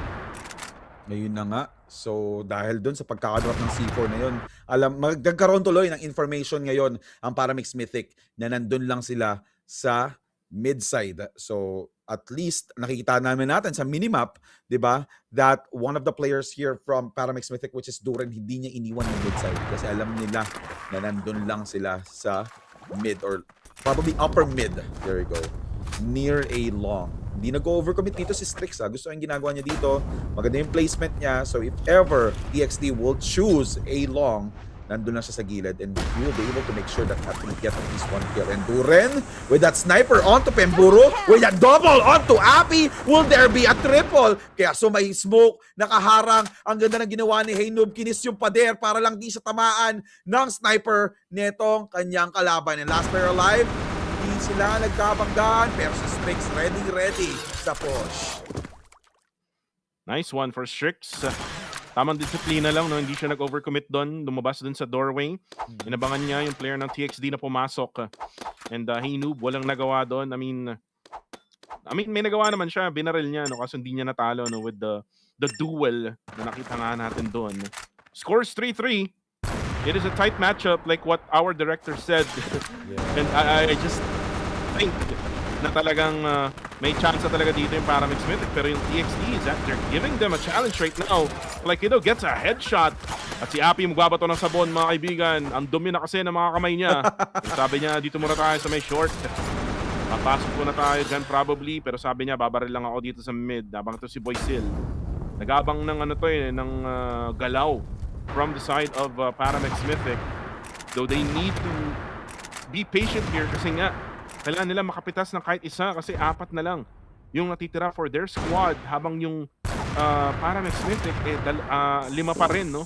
Nabuhay. Itong si Pemburo yung unang nabiktima nga, no? For this round, smoke will be popped up dyan sa mid at parang gagawin nila itong depensa, no? Parang hindi sila agad-agad ma-flank dyan sa mid as they're now going to push itong A-short. Ito na nga, napakaganda ng pagkakapos talaga dito sa A-shorts and slow play again. And we'll be able to see if they will have the perfect push. Kaso nag-line up, nag-init, and Yaski with that triple as well for the team. Last player alive will be Kasang. Hindi nila ine-expect yon na merong tao dun sa gilid. Nakayakap sa pader, ginulat tuloy ang buong TXT. Sniper kills from Kasang, hindi nga lang nag-connect. And eto, may gumulat sa kanya si Duren with that sniper as well. Ganda ng pwesto ni Yaski dun, no? Oo nga, and sabi ko nga rin kanina, Duren is the key to happiness. Or actually, sinabi ko yung kay Pemburo, pero Duren is the key for Paramix Mythic to win. Well, for TXD, Pemburo, 2-5. Kailangan din niyang mag-step up for their squad. Hindi lang dapat pangiti-ngiti lang. Dapat tumatama rin yung tutok niya. Habang itong si Kasang, nagko-continue pa rin sa kanyang sniper. Dyan sa may mid. Parang gusto nata nila i-push itong A-long. Parang wala pa ata akong nakitang commitment nila onto A-long. Talagang grabe yung depensa na pinapakita ng Paramix Mythic dyan sa A-long. Talagang hindi nila pinapadaan, men. Yes, that's true. So, kitang-kita mo naman din ang magandang playstyle dito ng Paramix. Lagi silang may pwesto na hindi ini-expect ng TXT like what Yaski did earlier, di ba? Napa-line up tuloy sila, naubos sila on that round. Now we're seeing Kasang. Maganda yung pagkakapush ni Kasang. It's just that wala siyang backup dito, ha. So if ever his opponent, Paramix Mythic, will do a triple peak, talagang matitrade off si Kasang. Habang nagbabarilan tayo dito, may may nagkakakamustahan dyan sa chat, sa Black Up. Shoutout sa'yo, Draco, sa kay Maraya. Ayan. Sakto, malapit na ang Valentine's. Ayun na nga, di ba? Ito na yun. Malay nyo, may Valentine's event si Crossfire Legends. Ay, tama. LF Kaduo, yung mga ganun. LF Kaduo, let's go. Then, feeling ko meron naman Pwede naman, you can try. Dito sa ating community, siyempre maraming nilalamig ngayong Valentine's Day tulad ng tutok ngayon ni Pemburo lang tinatamaan. Pero ito si Haynoob nakakadalawa na sa Paramix Mythic, bumabawi para kay Pemburo. Kasi kita mo naman, walang tinataw. Tulad na naman ni Kasang. Kasang naglinis ng shot and binawian ni Yaski ng gigil. Tinamaan tuloy siya ng M4A1. Like ito ng gigil, pinapaulanan ng bala ang double doors. Kaso si Appy, napaka-sexy na iwasan lahat yun. Napaka-sexy. Kasi kita mo, di ba, nag-spray na ng bullet. Hindi siya tinamaan. Love triangle pala to. Love triangle to ni Draco, ni Maraya. at ni Halimaw. Oh, yun lang. Love triangle pala to. Aabang-abangan Paano yun? na to Sino ba? Uy, wait lang Habang tatanungin ko kung sino ang pipili ni Mariah, mukhang napili na ni Kasang si Adrak ng kanyang sniper. Pero ito na si Hinub. Parilan to the max, mga kaibigan, sa may A-long. Ito na naman ang headshot sa ulo ni Strix. Duren, mapapatay si Pemburo. Si Duren tumututok, mga kaibigan, ng kanyang sniper. Pero siya ay matatrade off. Ito na yung TXD. They still have 3 players left remaining laban sa 2 players ng Paramex Mythic, and they can now go ahead and rotate all the way to the Bravo site. Ayun. So ito, gumaganti na nga dito ang TXD. Consistent and continuous lang ang kanilang win. And at least they were able to get 3 kills really early. Favorite talaga nila i-plant yung bomba dun sa house. At least they will be able to play time. And ito na nga, hindi na natin kailangan makapaglaro ng time. Makikipaglaro ako ng bala, sabi ni Haynoob. Sabi ni Pemburo, di ba? Yun yung sabi ko di ba? Kahit wala siya sinabi. Pero sabi nga ni Mariah, nanonood lang ng live. Ganun talaga pag pumasok ka dito sa live ng Crossfire Legends. Yes, that is true. Talagang mababanggit ka ng mga caster. Kumusta naman kayo ni Draco? Ayun yung tanong ko. Kamusta naman, di ba? Paano na ba to? Ano na bang lugar natin dito? Pero anong stage na ba kayo? Anong stage na? Talking stage? Alright, and ito na, titingnan Dapat kasi tol, tanungin ni Draco ng kumain ka na ba? Dapat ganun. Tama nga naman, di ba? Dapat ganun, play it slow. Tulad ng ginagawa ngayon ng Paramex Mythic, di ba? Kada round playing slow as well. They are making sure that they will be able to play their cards right. And, ito na, Hinub, kuha ang kanyang tutok, pero ginante ni Duren with that sniper. Wait lang sa landian sa chat, mga kaibigan. Ito na, ang ginagawa ng Paramex Mythic, nag-push na dyan sa may Bravo site. Pwede na nilang iplanta itong C4. There we go. C4 will be planted. Uy, nakita si Kasang. 1 more player left. It's gonna be Boysil. Boysil, nasan ka na ba? Boysil, nagtatago na pala sa sulok. Doon na pala siya sa sulok at nakita na rin sa wakas ni Duren. The score is 5-5. At ano na ba ang score dyan sa chat? Ano na ba ang score? Ang sabi ni sabi ni Sa, mahirap daw si Draco, mayaman naman daw si Halimaw. I see. Gusto mo bang bigyan kita ng battle pass, Draco? Ayun na nga, nagkabigay na ng battle pass. Ipagyabang mo kay Mariah. Sabihin mo, meron akong battle pass. Yun naman pala. Naminigay ng battle pass. Let's go. Alright. Going back onto the game, 5-5 ang score natin between TXD and also Paramex Mythic. Hopefully, 5-5 din ang score ng love triangle between Mariah. And now going back onto the game, Flykido with that ceiling umaapoy, tumama kaya? Nope. Naiwasan ng Paramex dito. And Paramex naiwasan ng TXD. But then Paramex was able to control the map. They were able to plant that C4 to the A side. Kaso ang ganda ng retake play dito ng TXT. But kahit gaano pa ang ganda yan, at least na mapaplay nila yung cards right nila dito. Dahil sa smoke, Boysil lang gigigil. TXT with that triple on Boysil. Last player or last 10 seconds left here. 1v1. Boysil, alam na nandun si Duren. Oh, the pistol from Duren. Grabe, no? Bigla na lang tumayo si Duren, biglang nagpakita. Kaya nga. Kala mo horror movie. Pero to si Paramex Mythic, lumalamang na. 5-6 ng ating score. Tama yung prediction ng natin, ng director natin, tol. Uy, magkakaroon pa ata ng either timeout or pause. Uy, nice! From Duren! Nakita na naman! Another one! Boysil goes down! Oh no, TXD is in trouble, pero sabi niya, tama ka na. Andito na si Kasang, ako naman ang bida. Pero si Yaski, sabi niya, wala akong takot dyan. Habang pinupush niya, may granada pa from Kasang bago siya mamatay. Nakapatay pa siya. Now Appy tries to go for the spray. Kalaban niya si Duren, hindi tinatamaan min. Another nade coming from the side of TXD. 3 players left remaining here. Namatay na nga itong si Strix. Pemburo going in. Pero siya ay binabaril ng dalawa. That's the last guy.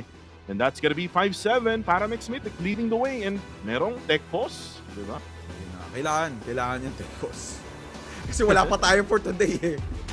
ito na yung tech post na kailangan for today. Actually, kahapon, wala atang tech post, no?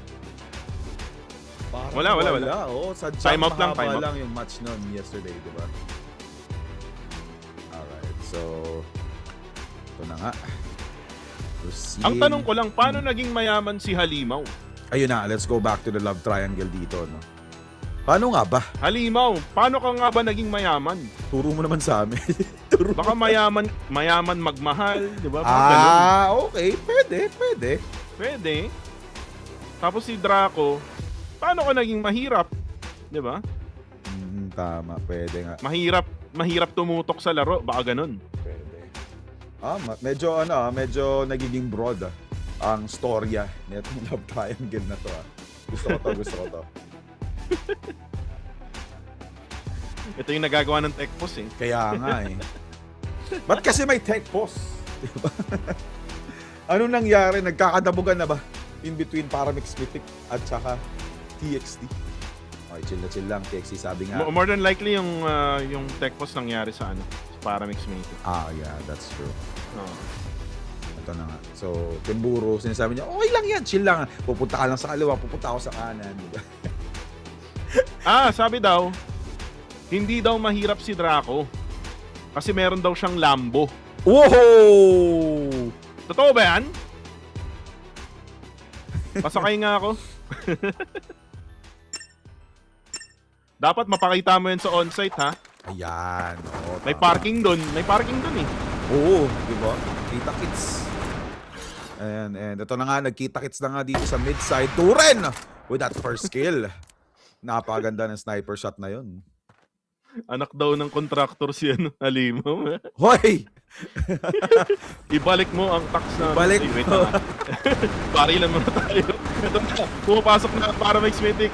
Pero yung TXD, naku po, unti-unting nawawala. Hinahanap na nila yung karina nilang barilan at nakita na nga rin. And now, wala na nagbabantay ng Alpha. And now, itong si Haynoob na lang. Na ngayon ay magro-rotate, probably at short or probably at long. Sa long yata siya dadaan. Pero meron nang nag-aabang. Si RB Strix. Uy, yun lang! Naku po! 94, 75 HP ang natira. At yun lang! Buti na lang! Napatay pa niya. 2v1 situation. Pero napakahirap na ito, tol. Kasi nga, 17 HP na lang ang meron siya. Kailangan niyang ma-headshot. Yang dalawa, kailangan niyang maunahan. Ito na si Yasky who goes for the kill. Hindi nakatingin doon si Haynoob. As they take another round win. 5-8 na ang ating laban. Alright, 2 points left here for Paramix Mythic. Pero syempre, gusto pa rin sumagot dito ng TXT. Especially they were able to start their game. And really well with 5 wins in their bag. So, napansin ko medyo nahirapan TXT nung sila na yung naging defending team, no? Marami daw sa project.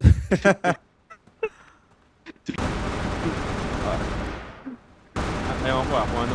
Kayo na magtuloy, pero ito na si Yasky. Bumabaril siya sa mid. Masyado siyang na-focus dun, men. At natawanan na lang siguro ba?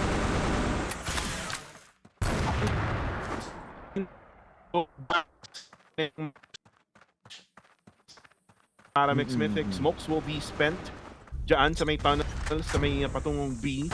Pero dito na sila sa may A-long. Nagbato ng smoke. Just blinding. Itong si Kasang na sniper, no, kanina pa. But Turen, going for those random shots ng kanyang sniper. And still, wala siyang matamaan. Hindi niya alam kung saan yung exact position. Itong si Kasang at parang nakita natin niya. Hindi pa rin natamaan. Ako po. All the way to the right pa, pre. At matatamaan mo yan. Pero parang nag-stop na. At they're gonna go for a slow push here. Turen, still not able to get the hit. And Kasang, grabe. Ilang bala na ang naiwasan niya doon. So they're still committing here sa A-long. Rekido will get Kasang. Uy, naku po, Pemburo. Na-headshot din. At makakabawi pa nga. Itong Paramix Mythic, mababaliktad pa nila yung laban. Alright. Paramix Mythic is actually, doing really well while they're pushing here. 5-8 5-8, so dalawa na lang. Grabe na yung pressure dito sa likod ng TXD. Especially isa na lang ang natitira sa team nila, which is si Appy.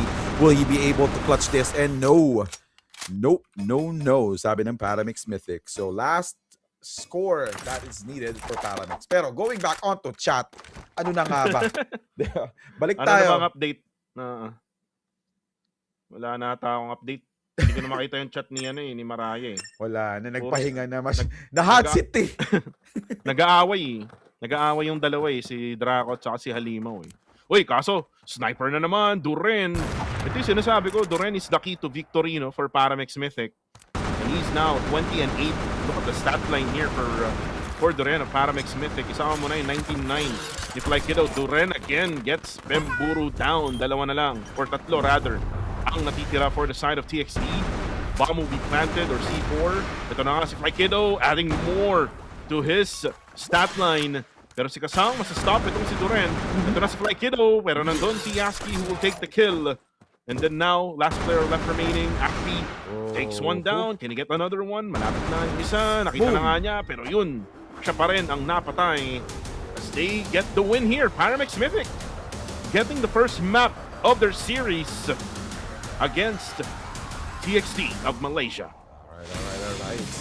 So at least TXT was able to show that kaya naman nila eh. Kaya naman nila. It's just that they, like what I always say, every single time na magkakasta ako ng game ng TXT, lagi yung kulang. Diba? Hindi pa rin nila nasusolusyonan yung kulang na yun. Hopefully, they will be able to do it on game number 2. And si Flykido, no, nakita mo kanina, dun sa mukha nila kanina, parang may sinasabi pa siya, tama yung ginagawa ko. Yes, that's... Tama yung nakikita ko. Duren also helping out the cause here for Paramex Mythic. And again, they got the win here, 5-10. And guys, panoorin muna natin ang Paramex Mythic.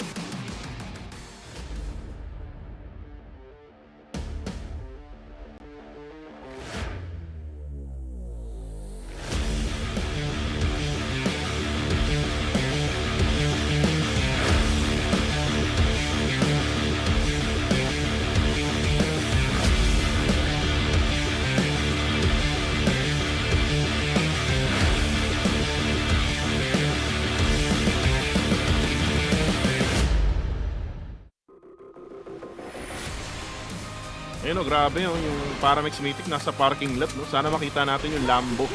Yan. Ako dyan sa parking lot. At ito na yung the smiling face of Pemburu. Again, kahit talo, no? Talagang ang di pa rin eh. Lakas ng Amax. Yes, ito si Pemburu. Pero sabi ko nga, the key to victory for Paramex Mythic is Duren. Duren was able to activate himself with that sniper. And tumutuloy-tuloy lang siya, no? Even on either sides ng GR or BL, talagang nakaka-connect siya nung mga shots niya. But again, it's all about Flykido pa rin para sa akin on this matchup. Yung mga flanks na ginagawa niya doon sa A-Long, napapatay niya yung mga players very early no ng TXT. And again, that gave them that momentum going through the rounds here, no, sa later stages ng ating mapa ngayon dito sa desert. And they got the win here. Very strong plays here from those two guys. And if they want to win again, lalo na tayo ay lilipat no, dun sa mapa ng napinili ng TXT, which is yung power supply, well, they need to continue being those players no, na nakita nga natin dito sa desert map. So, alright. Checking out the playstyle as well from the highlights. Kita-kita nyo naman na bumawi yung Paramex Mythic, di ba? Uy, wait lang ba't may last hug na nangyayari? Wow! Draco, bakit last hug na? Wala pa nga.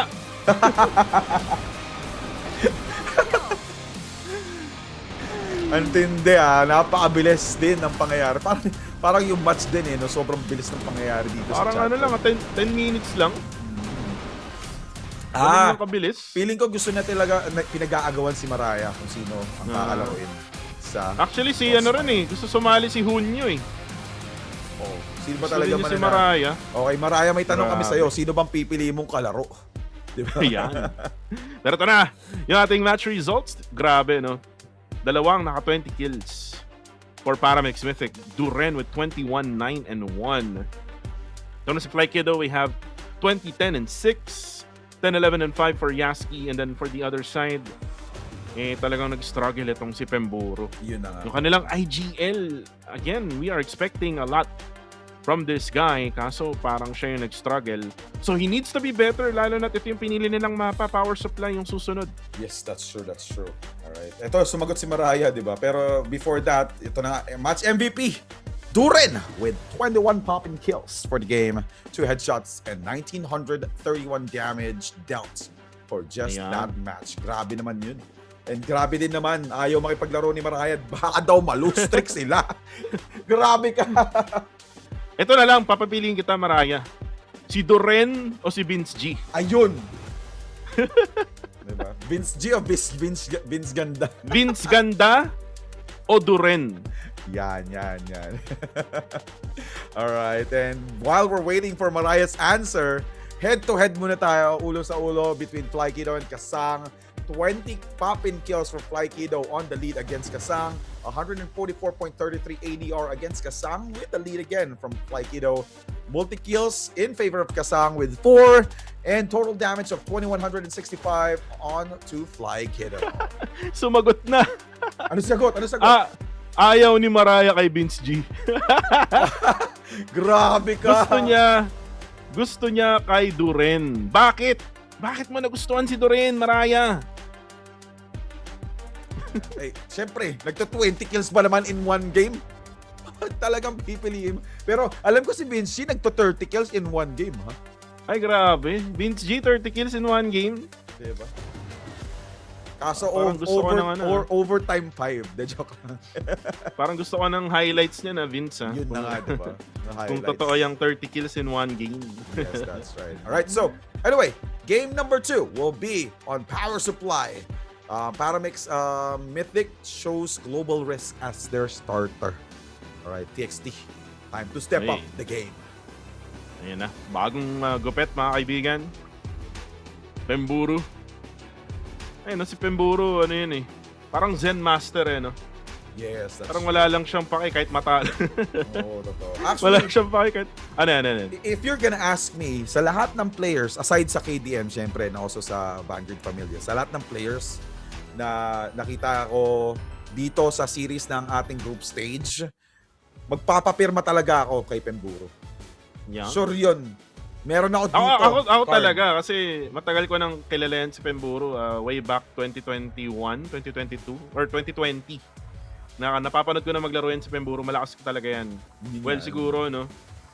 So, sobrang tagal niya na nang maglaro. Yes. Kung saan ko na siyang nakikita, and right now, sabi mo nga magpapa-autograph ka. Yes, siyempre, definitely. Papa-autograph ako dyan kasi dating malakas yan si Pemburu. Well, malakas pa rin naman siya. Yeah.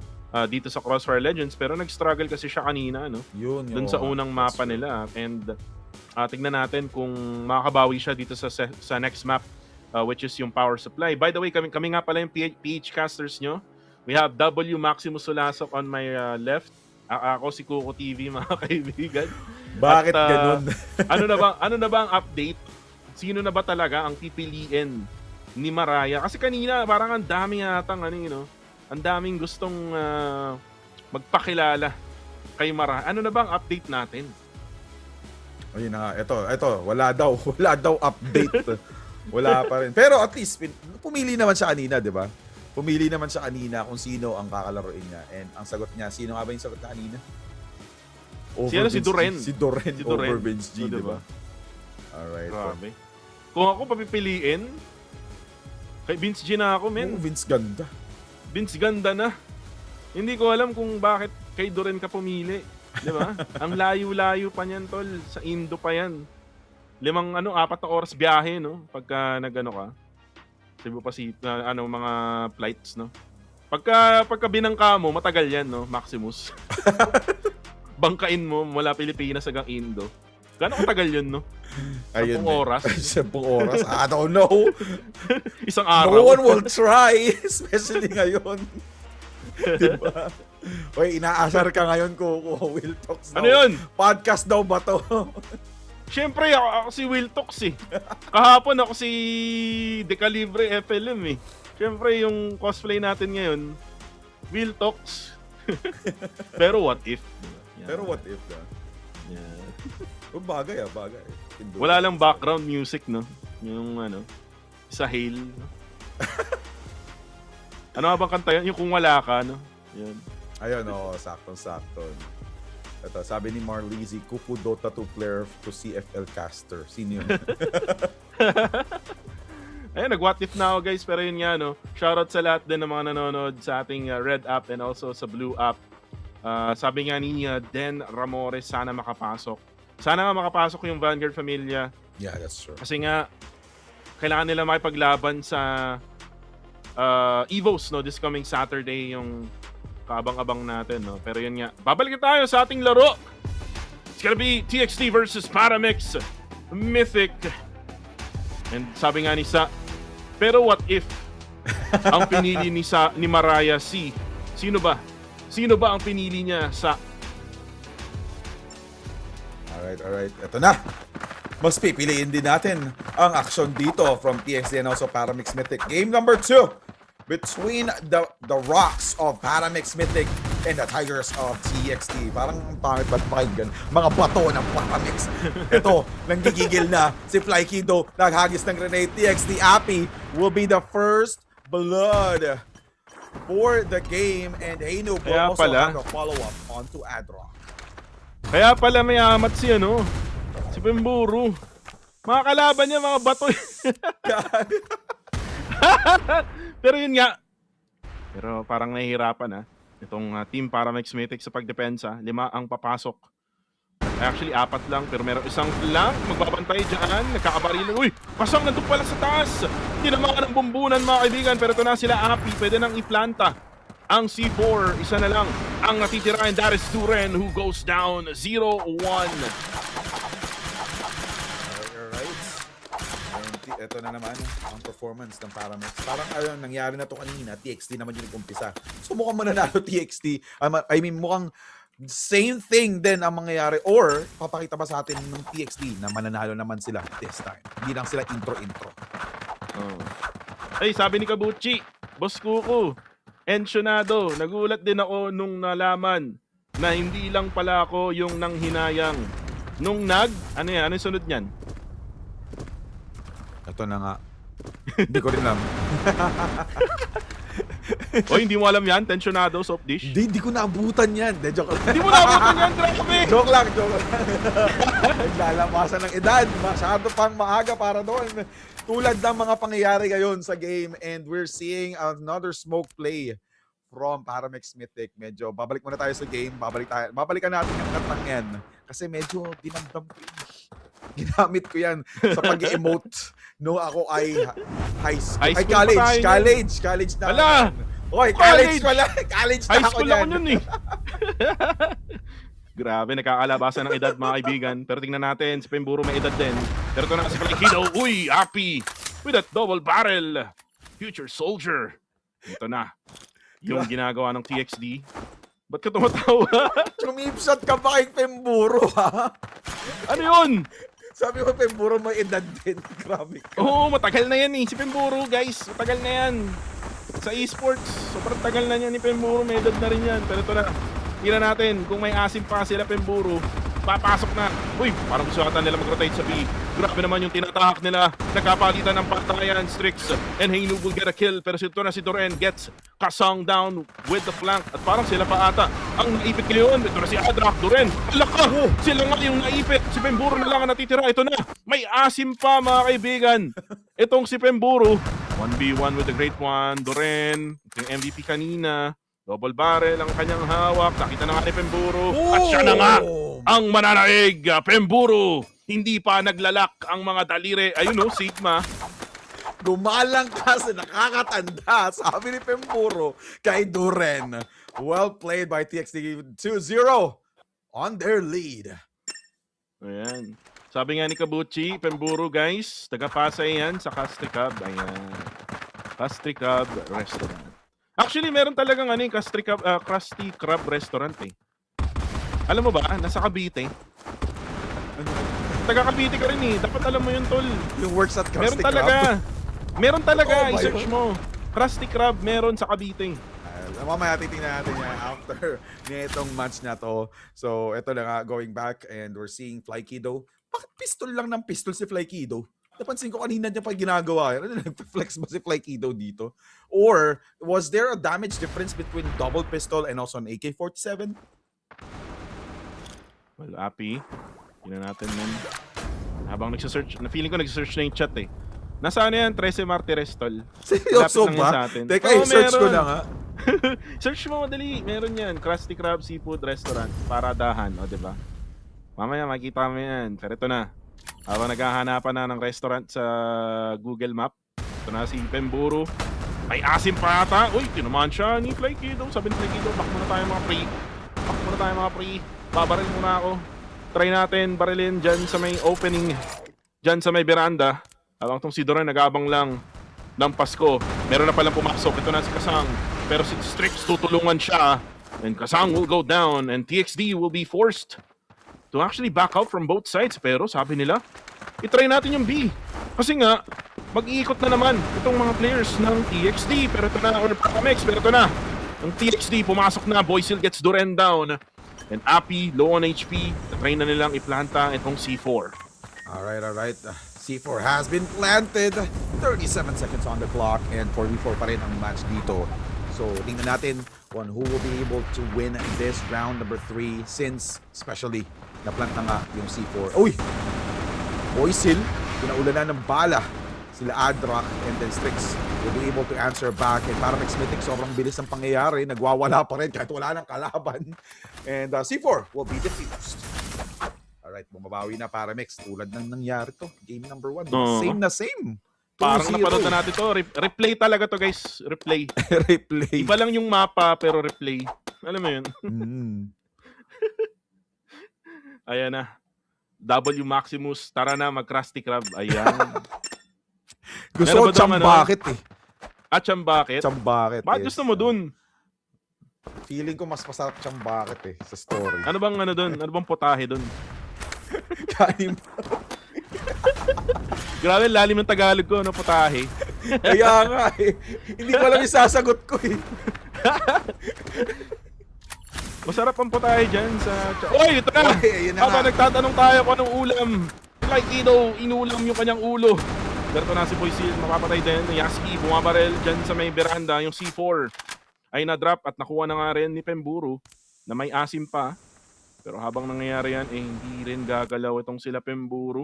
Tinatry pa rin nilang pilitin. Ayan, nabulag gameplay. Nabulag itong si Yaski. Tinatry nilang pumasok. Adrak, mapapatay itong si Api. Pemburu, may asim pa talaga. Mapapatay niya itong si Yaski. Si Kasang naman ay susunod. Getting Adrak down. 2v3 situation. Lamang na lamang sila dito. Pwede na lang iplanta ang C4. Habang inaabangan pa ni Strix itong si Doren na lumapit sa kanya para sabay-sabaw ang kanilang pag-push. At ito na nga yung sabay-sabaw na sinasabi ko, barilan to the max. Meron palang tao dyan sa kanal. Parang dagat mga kaibigan. Ito si Kasang pero nakita ni Doren na mousetrap mga kaibigan. Pero uy, Pemburu, nakita rin si Doren. Pemburu will be taken down. Nicky sa 1v1. Heino versus Strix. Pero men, lugi Ghouls. 4 HP na lang meron siya. 4 HP na na natin kung mananalo pa ba siya against... Uy! Wow! Grabe, paano yun? That's the dream! Grabe! Paano yun? He won using his confidence. Iba talaga nagagawa ng confidence eh. Kasi kung kakabahan ka, dahil low HP ka, mas lalo kang mahihirapan mag-push. Diba? Grabe yung ginawa niya doon. Clutch na clutch. Oh, no smoking ha, guys. No smoking ba yan? No smoking yan eh. Di ba, Yossi tas X? No smoking. Okay. Bawal. Masamahin, guys. Oh, no smoking. It's dangerous for your health. Yes, that's true. Mag-crossfire na lang kayo. Doon kayo magpausok. Magpausok kayo ng M4. Bumaril lang kayo ng bumaril kahit sa pader. Uy, wait lang. Ito na, barilan. Ito, binabaril niya ni Boysil yung pader. Uy, actually, tumatama nga. Pemburu gets a headshot. Boysil will get Yaski. Pero si Pemburu ay matatrade ni Yaski. And now, lamang pa rin itong TXD. At parang hindi pa sila nagko-commit dyan sa may alpha. Habang binapatuan nila ng smoke. Itong daanan nila patungong A. Pero itong si Adra, bulag. Nakita na nga ni Api. Narinig yata nila. Pero Hinu will get the trade. Nice play here for TXD now. Talagang mahirap na to for Strix kasi nga siya ay may headshot na nga. And now only one player left remaining. Itong si Doren na lang ang natitira.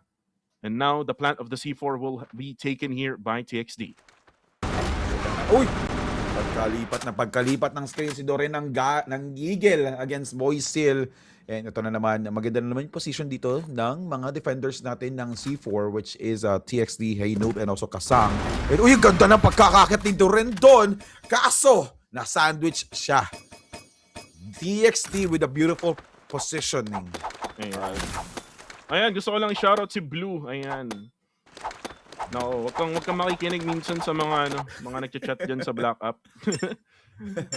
Tinatanong niya kasi kung laglag na daw KDM. Hindi, number 1 yung KDM sa grupo na to. Yes. At sure na silang makakapunta sa on-site tournament na gaganapin dito sa Pilipinas. So kung ikaw ay nasa Pinas, this coming February 7 and February 8, kita-kits tayo sa venue. Pero yung venue, ipopost sa ating mga social media pages. Pero habang nangyayari yan, Yasky ay may headshot. At yung Paramex Mythic ay iharap pa rin sila, no? Na madepensahan yung atake na ginagawa ng TXD. Alright, and ito naman, kitang-kita din natin, nahirap din ang TXD dito kasi sobrang ganda rin ng placement ng depensa ng Paramex Mythic. Especially dito, nakikita natin, bakit kaya naka-double pistol yung mga tao ngayon, no? So, I'm not entirely sure what they're doing, as you can see, and meron naman silang full economy. So, let's see if Paramex will be able to defend this really well. Dalawa na ang nakabantay dun sa balcony dito sa A sites. And, uy, Paramex! Grabe naman si Flygido. Bakit double pistol, di ba? Up until now, tinatanong ko pa rin sa sarili ko kung mas mataas ba ang damage ng double pistol against AK-47. Kuku? Oo. And ito na. Si Boysil, nakita na nga rin nila yung ibang players ng Paramex Mythic. Strix na lang ang natitira, which is umikot pa rin siya, no, dyan sa mga Escanita. Hindi pa planta na nga ang C4. Still a 2v1 here. Can he actually go for a clutch? Maaari to, no, kasi 100 HP pa siya. So buhay na buhay talaga itong player ng Paramex Mythic. If he can actually go for a spray, nakita na nga niya yung isang player na nagtatago sa likod ng box. He actually goes down. Alam na ba niya? Actually, yes, alam na niya kung nasaan itong si Kasang. Kasang will try to use the time as much as possible. 15 seconds left to go. The time is ticking here for Paramex Mythic. And Strix, he will try to go for the push. Yun na nga yung final strike. Will there be enough time? 6 seconds left to go. Defusal na ang ginagawa, and there will be enough time as the defusal will be successful by Paramex Mythic. And uy, nandito na naman si Coach number 1. Uy, Coach number 1, na-post ka sa na-post ka sa Blue Up group. Parang nirereklamo ka ata doon. Uy, merong mga beautiful dramas on our group. But anyway, going back onto the game, we are seeing some TXD action here, pushing in onto A site again. Hindi pa rin sila nagbabago ng playstyle dito. Gigil na gigil sa A site, and then one of the players here, which is Kasang, making some noise dun sa B site just to make sure na hindi magre-rotate agad si Strix at saka si Duren coming in from the B side. So ito, multiple grenades and also smoke being expended from Paramex Mythic, and Yasky creating some space on that balcony para walang makakapag-push basta-basta. Grenade was expended, walang tinamaan. Pretty slow play here from TXD. Iniwan lang nila yung C4 dyan, no, just in case, no. Kung mapitas yung mga players na papasok, yung Pemburo, sila yung gagawa ng ingay dyan sa may veranda. Still, nothing is happening. A lot of utilities being spent by either sides. Sabi nga ni Coach number 1, siya nga daw nag-report daw sa mga cheater. May nag-report kay Coach number 1, Tol Max, sa Blue Up. Sabi daw, cheater daw siya. It takes skill talaga. Actually, para sa akin, kapag sinabihan kang cheater, especially kapag di ka talaga cheater, it means na sobrang galing na galing sila sa mga ginagawa mong playstyle. Diba? So it's really a good compliment. Ito, tulad nito, kinompliment nga ni Yasky pagkakabulag sa kanya at na-headshot nga si Boysil. And gets a double onto Pemburo as well. Pemburo, nabuburo na at sunod-sunod na ang kanyang death sa sunod-sunod na rounds ng action dito. And Flygido, gigil na gigil with 55% damage. That was dealt just by him for the whole team. Grabe, no? Paramex Mythic. They now have the momentum here as they actually get the lead now against TXD Round number 8, second to the last round bago tayo mag-switch ng factions. And again, for TXD, if they can make it a 4-5, may chance talaga silang manalo dito sa power supply. Pero kung hindi nila kaya 4-5 to, baka mag 5-3. Tapos mag 6-3, talagang mahirap na, no? For TXD. Like Kiddo tries to overextend pero tatalon siya agad-agad. Diyan sa may veranda, merong utilities. That's gonna be a smoke being thrown out. Nice throw there for Paramex Mythic. It will just delay. Mapapatagal lang yung push na kanina pang ginagawa nila Pemburo dyan. And another smoke here right at mid. So grabe yung mga bato nila ng mga smoke. Nice smoke lineup here for Paramex Mythic. And yung probably yung B would probably be open here kung matry nilang mapitas. Pero still, parang gusto ata nilang ituloy nilang push towards Alpha here. Merong tinatry itong sila Pemburo, kaso wala pa rin tao dyan. Disiplinado lang, no? Yung Paramex Mythic, hindi sila lalabas, hindi sila aangat dyan sa mga airs na yan kasi nga baka mapitas sila. Ganyan na ganyan ako mag-rank eh. Kasi pag defenders lang.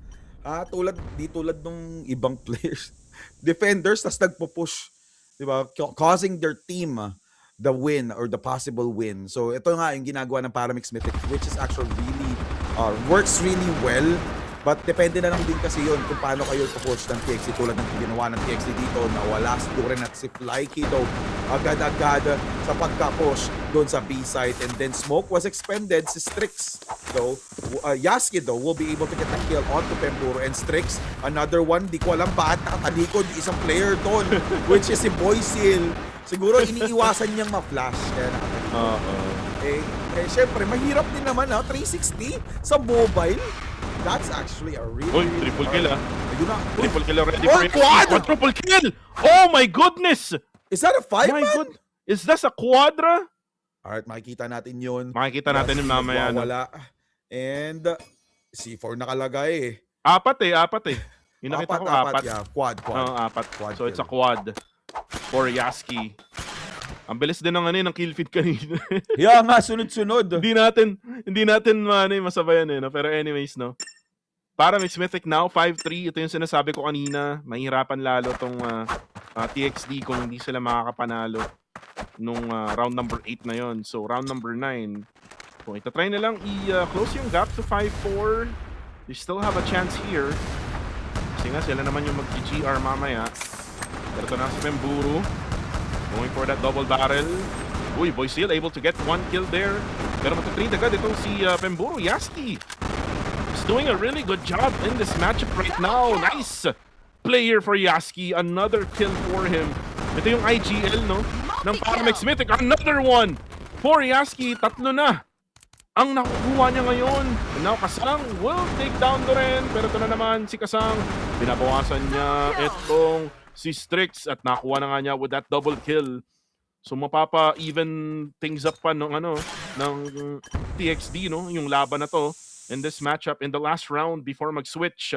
And now they will try to go rotate all the way now to Bravo site, and nice smoke placement there by Kasang para nga hindi sila mapush agad nitong si Adrock. Ito na nga. And 2v2 situation, sobrang close. And si Adrock nagalit. Pinatay agad si Kasang pagka-transition ng camera, and Hey Noob was able to plant the C4. Ang tanong, tama ba yung pwesto niya? Si Yasuke, tatalon, kitang-kita. Uy! Napakabilis naman ng crosshair ni Yasuke doon. Para sa akin talaga, when you plant the C4 dito sa spot ng B-site na to, dito sa power supply, hindi talaga advisable doon magtago eh. Kasi yung unang-unang tinitingnan ng magre-retake. Diba? Tulad doon nangyari, diba? Kahit maganda yung crosshair placement niya, alam kasi nung magpo-push na yun yung unang pwesto palagi ng C4 planter. And this is round number 10. We switched factions. Paramex Mythic naman. Ang atake, it's gonna be TXD will be the ones defending. Parang na to Alam ko na yung mangyayari dito, pre. Parang itutuloy-tuloy na to ng Paramex Mythic as they go for the spray sa may B. Though merong smoke. Pemburo and Appy, nakakatinginan sila ngayon. So inabangan nila yung pagpasok ng isang player, which is si Yasuke. At tinatry niyang pumasok dyan sa may eskinita patungong A. Pero di pa niya in-overcommit. Tinatry niya munang antayin yung mga flash and utilities na binabato ng kakampi niya. Pemburu will also have a silly grenade. Ayun, nakita na nga niya, nabawasan niya, pero nandun si Yasky waiting for that right timing. Like Kido also dyan sa veranda, able to take down itong si Boysil. And Strix with just 4 HP left. They can now go for the C4 plant. As Adrock now goes for the plant here.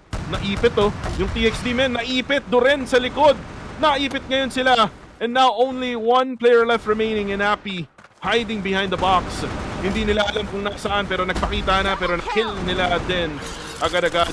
Uy, actually hindi napatay pa nila itong mga players ng Paramix Mythic, pero again, napakadami ng Paramix Mythic. Talagang dinumog siya. And for the score, 7-3. Again, napanood ko na to kanina. Ibang mapa lang, Max. Parang ganun talaga ang fate ng TXT. Yun na nga lagi na lang silang kinakapos sa skills. And now, sobra na yung nilamang ng Paramix Mythic. And this is really hard for them to be able to catch up. Four rounds agad ang nilamang ng Paramix. And then, on the momentum pa ang Paramix Mythic dito. Every single time that TXT will try to do a different type of playstyle, may sagot agad ang Paramix Mythic. And ito na naman, double pistol again from Duren. Really, you know, a different type of playstyle coming in from Paramix Mythic as well. And they're not overcommitting though. So most probably, uy! Boysil! With that early kill onto Adrak, pero sinagutan agad ni Fly Kido. And then andun din naman si Pemburu para sagutan yung trade-off na nangyari with that double pistol. And Yasky, grenade, walang tatamaan dito sa spray onto the smoke. Pero si Pemburu kasi low on HP na, so he needs to be careful. Kailangan din maging careful dito ni Yasky dahil sobrang gilid ni Pemburu. Uy! Hindi na nakapalag si Pemburu doon. And ito, meron pang follow-up coming in from Happy. Happy will be able to lose his life there by the hands of Duren, or I mean Yasky though. And last player alive from TXT will be Hey Noob, but he will be able, or will he be able to defuse that C4. Ito, medyo slow ang kanyang rotation. Alam na alam niyang may nakapwesto anytime soon there. And Yasky secures that defense with that final kill. And na-check ko lang bigla, Max, ibang topic muna tayo, yung leaderboards. Inisip ko anong pinaglalabanan nila dito. They're actually not playing for any of the prize pool kasi malaki yung chance na sila yung magta-top, parang top 7 to 10, which is pareho lang yung price. So, kumbaga, ang pinaglalabanan pala nila dito is yung pride, no? Yes, that is the pride na meron sila, kung sinong mas malakas, kung Indo nga ba or Malaysia. And now, Duren going for the spray. Parang gusto ata nilang i-push itong Bravo side, pero maganda ang depensa na pinakita ngayon ng team ng TXD, which is si Kasang at saka si Hey Noob. Pemburu, dyan lang sa Gedli ang kalaban mo. That's gonna be Yasky. Tamang pick lang, tamang slide lang. Yun, nice. Nakita ni Pemburu. Nice headshot. And this can be a chance here, a life here for TXD as they're actually waiting for the smoke reveal yung mga players ng TXD, pero pumasok na sila. Uy, Kasang with the sniper gets Duren down. Hindi nila ma-push yung mga players na nasa loob, or yung player na nasa loob ng mga boxes. Kasang gets another one. That's a double kill already with that sniper. And now, nag-back itong Paramix Mythic. Sila ay papunta na nga ng Alpha site, and this will give more information for TXD. Pero grabe, disiplinado pa rin. Tamang positioning pa rin. Going back lang sa kanilang original position. Pero ito na si Sly Kiddo. Will try to go sa may veranda. Strix though will be taken down by Appy. Only one player left remaining. Sly Kiddo gets one, pero meron sa likod. Boysil will get the kill. TXD still has some life here for 8. Bumabawi at least sa TXD dito. Since, like what we said earlier, they're still getting cut off short. Every single game that they have, at least I think they were able to win at least one game, right? If I'm not mistaken. For the whole group stage, alam ko nakapanalo sila ng isa. Tama. Because of the beautiful playstyle coming in from Pemburu. And napansin ko medyo, like what you said earlier, medyo struggling ang gameplay ni Pemburo ngayon. Unlike before, talagang pag nag-pop off siya, no? Talagang gigil na gigil, it's always triple or quad on each round. And now we're seeing some action here from Duren with that sniper. And respeto naman si Kasang dito. Hindi siya nag-overcommit. Alam niyang may sniper na nakaabang sa kanya doon sa side ng spawn. Or this is mid spawn. So let's see if Appy will be able to create some space here for the team while the whole team tries to rotate. Kasi alam naman nila na nagpo-push na dito sa A side ang Paramex Mythic. And then Boysil with a kill onto Adrox Styrix with that answer onto Pemburu. And Boysil will also go down. Appy will also go down. 2 players alive here left for TXD. Will TXD Kasang and also Haino will be able to catch up and capitalize onto this. Oh, sinaksak! Basta-basta na lang! Fly Kido sinampal ng kutsilyo ang isa sa mga players ng TXD, and Hey Noob with just 5 HP in a dream. Susugal na naman kaya ang Paramex dito para manaksak. Masama yung plano mo! Sasaksak! Sayang! Duren ng gigil, napawisan ng noo, mga kaibigan. Kaya nga eh. Ay, sayang. Hindi niya tinamaan. Konting buwelo pa, Duren. Kaya mo na yan, nasusunod. 4-9 by the way. It's a series point for Paramex Mythic. Can we see a knife kill though? Kukri yan, kukri, mga kaibigan. Tingnan natin kung makukri ang mga players ng TXD. Right now, then, naman si Kasang. Si Yaski naman. Mga baril-baril pa rin dyan sa main kanita. Napakasikip. At parang bukas yata yung B. Bukas yung B. Yung B bukas, ladies and gentlemen. Pero papasok pa rin sila sa A. Wala silang pake. Gusto lang nila. Uy, parang may mananaksak yata sa likod, pre. Ito na naman si Dren. Ito na. Mananaksak. Hindi pala. Dual barrel lang niya, mga kaibigan. And now, TXD is left with only 1. At ito na ata yung chance nila para saksakin siya. Pero sabi nila, tapusin na natin to. 4-10 win by Paramex Mythic over TXD of Malaysia. And Max, expected to, men. Expected. Yeah, that's true. Pero yun nga, TXD could have performed better. Pero kita-kita naman natin I'm not entirely sure if they're going through something. Pero nakikita naman natin na struggling talaga yung gameplay ng TXD doon. From the last time that I saw their gameplay, nung sinoutcast ko yung game nila, sobrang ganda ng gameplay ng TXD. So, again, congratulations to Paramex Mythic winning 10-4 with the help of Laikido, Duren, Yaski, Adrock, and Strix. So well played. They did really well against TXD. They played their cards right. So congratulations, Paramex Mythic.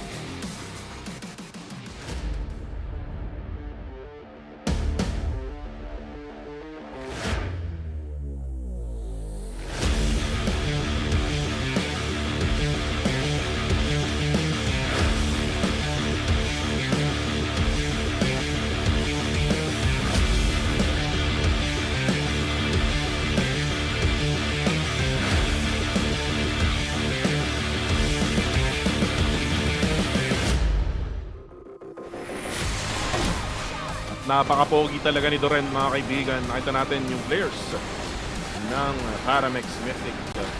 Naalala ko lang, no, si Maraya kanina, pinagpili natin, Duren or Vince Ganda.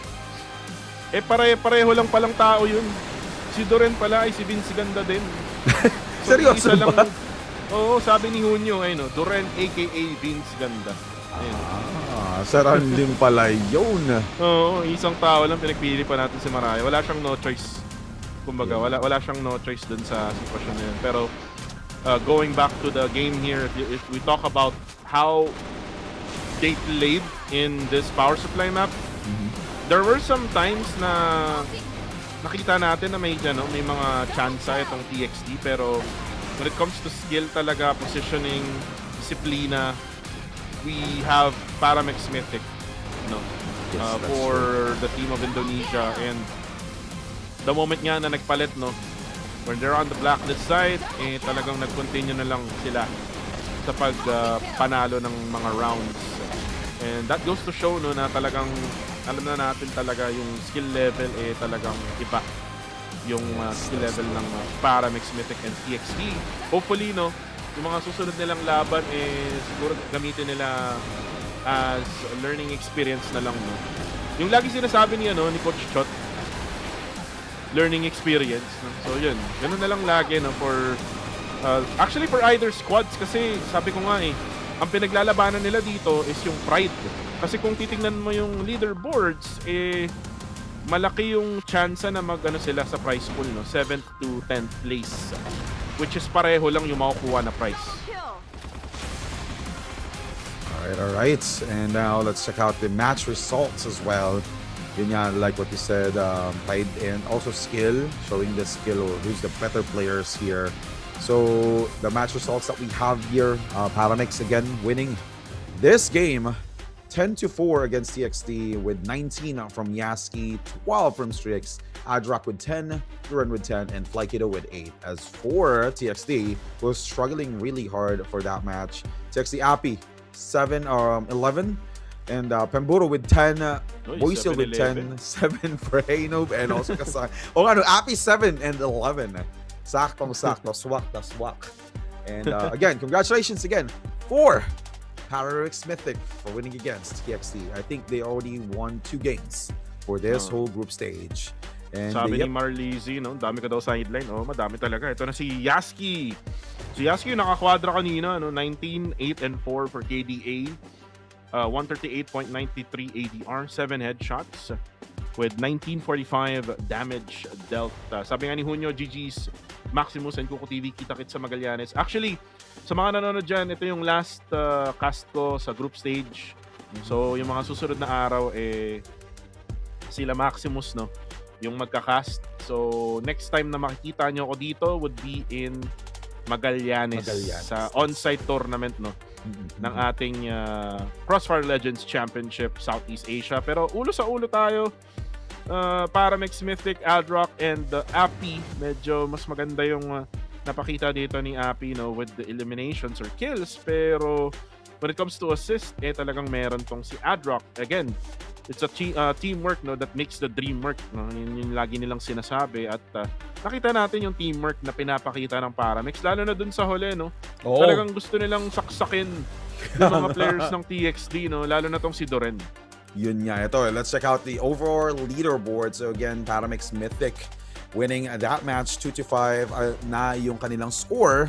And I think we still have Evos and also Cataliman as the top contenders for each group.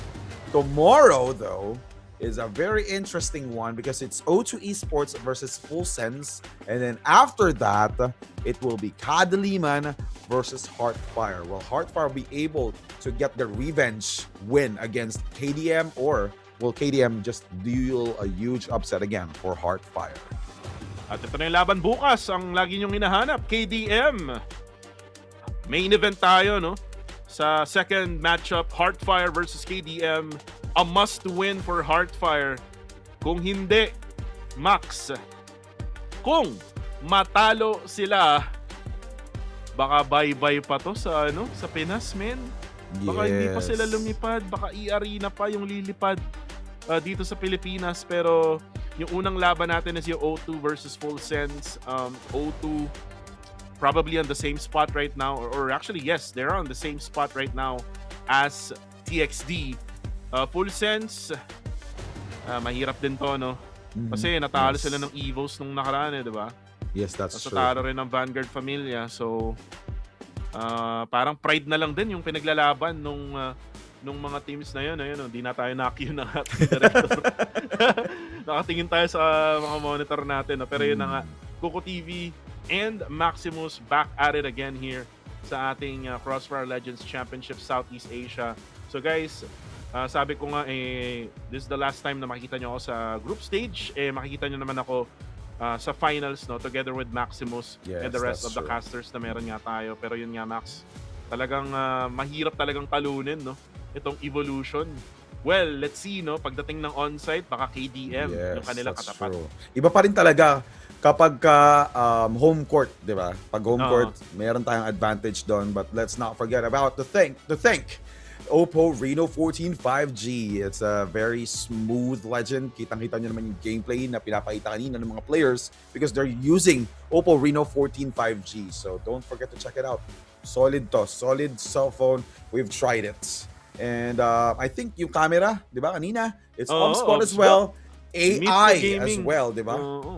Meet to gaming webcam, guys. If you need a brand new webcam pang work from home, pang Zoom meeting, pang Discord, no? Sa mga kabebe nyo, di ba? Minsan, sa Discord na rin nag-uusap, no? I-capture ang panalo, i-stream ang yung kwento. Pang-stream din pala, no? Pang-stream sa din. mga esports content creator dyan. Pero marami din tayong pabalat, no? This week, meron tayong QBU 09 Eldorado, the mythical place, no, na sinasabi nga namin. Log in to receive this right now. And hanggang February 1st na lang to kasi after February 1st, Monday, magbabago na naman kung ano yung skin na binibigay ni Crossfire Legends. Just make sure to do the missions, kasi hindi lang siya yung basta-bastang binibigay. So make sure to do those missions. And we also have the other skins na meron tayo. M4A1 Iron Beast Noble Gold. The top tier red V has officially arrived in Crossfire Legends. So make sure to grab this skin as well. At meron din tayong Esports Center. You can go ahead and predict. You can watch all of those games on your app itself, on the Crossfire Legends app itself, para nga makakuha ng tokens. And yung tokens, makuha nyo from prediction and watching, pwede yung pambili ng mga skins na nasa ilalim ko ngayon. Yung AK-47 and Deagle, yung Bakunawa skin na sinasabi ko. Kasi may dragon may dragon. Yes, that is Nakita true. So solid day for today. And Evolution did really well against Vanguard Familia as well as Paramex Mythic against TXT.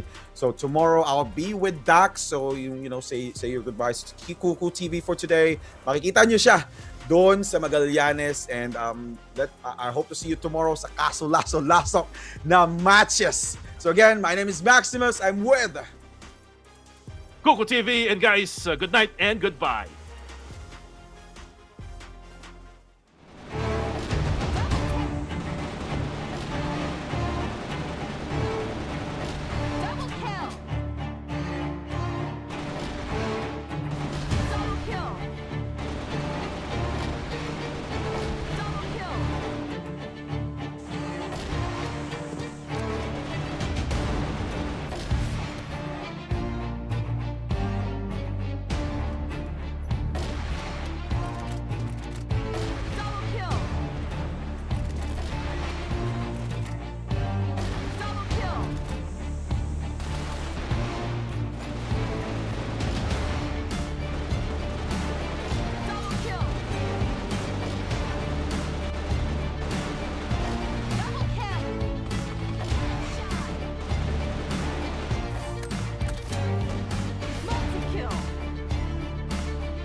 Chance, 1v2, nabigyan ng oras dito.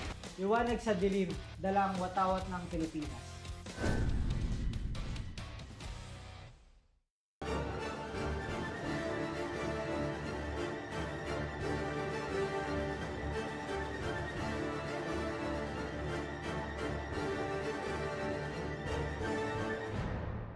Ako si JZ from Kadiliman Esports.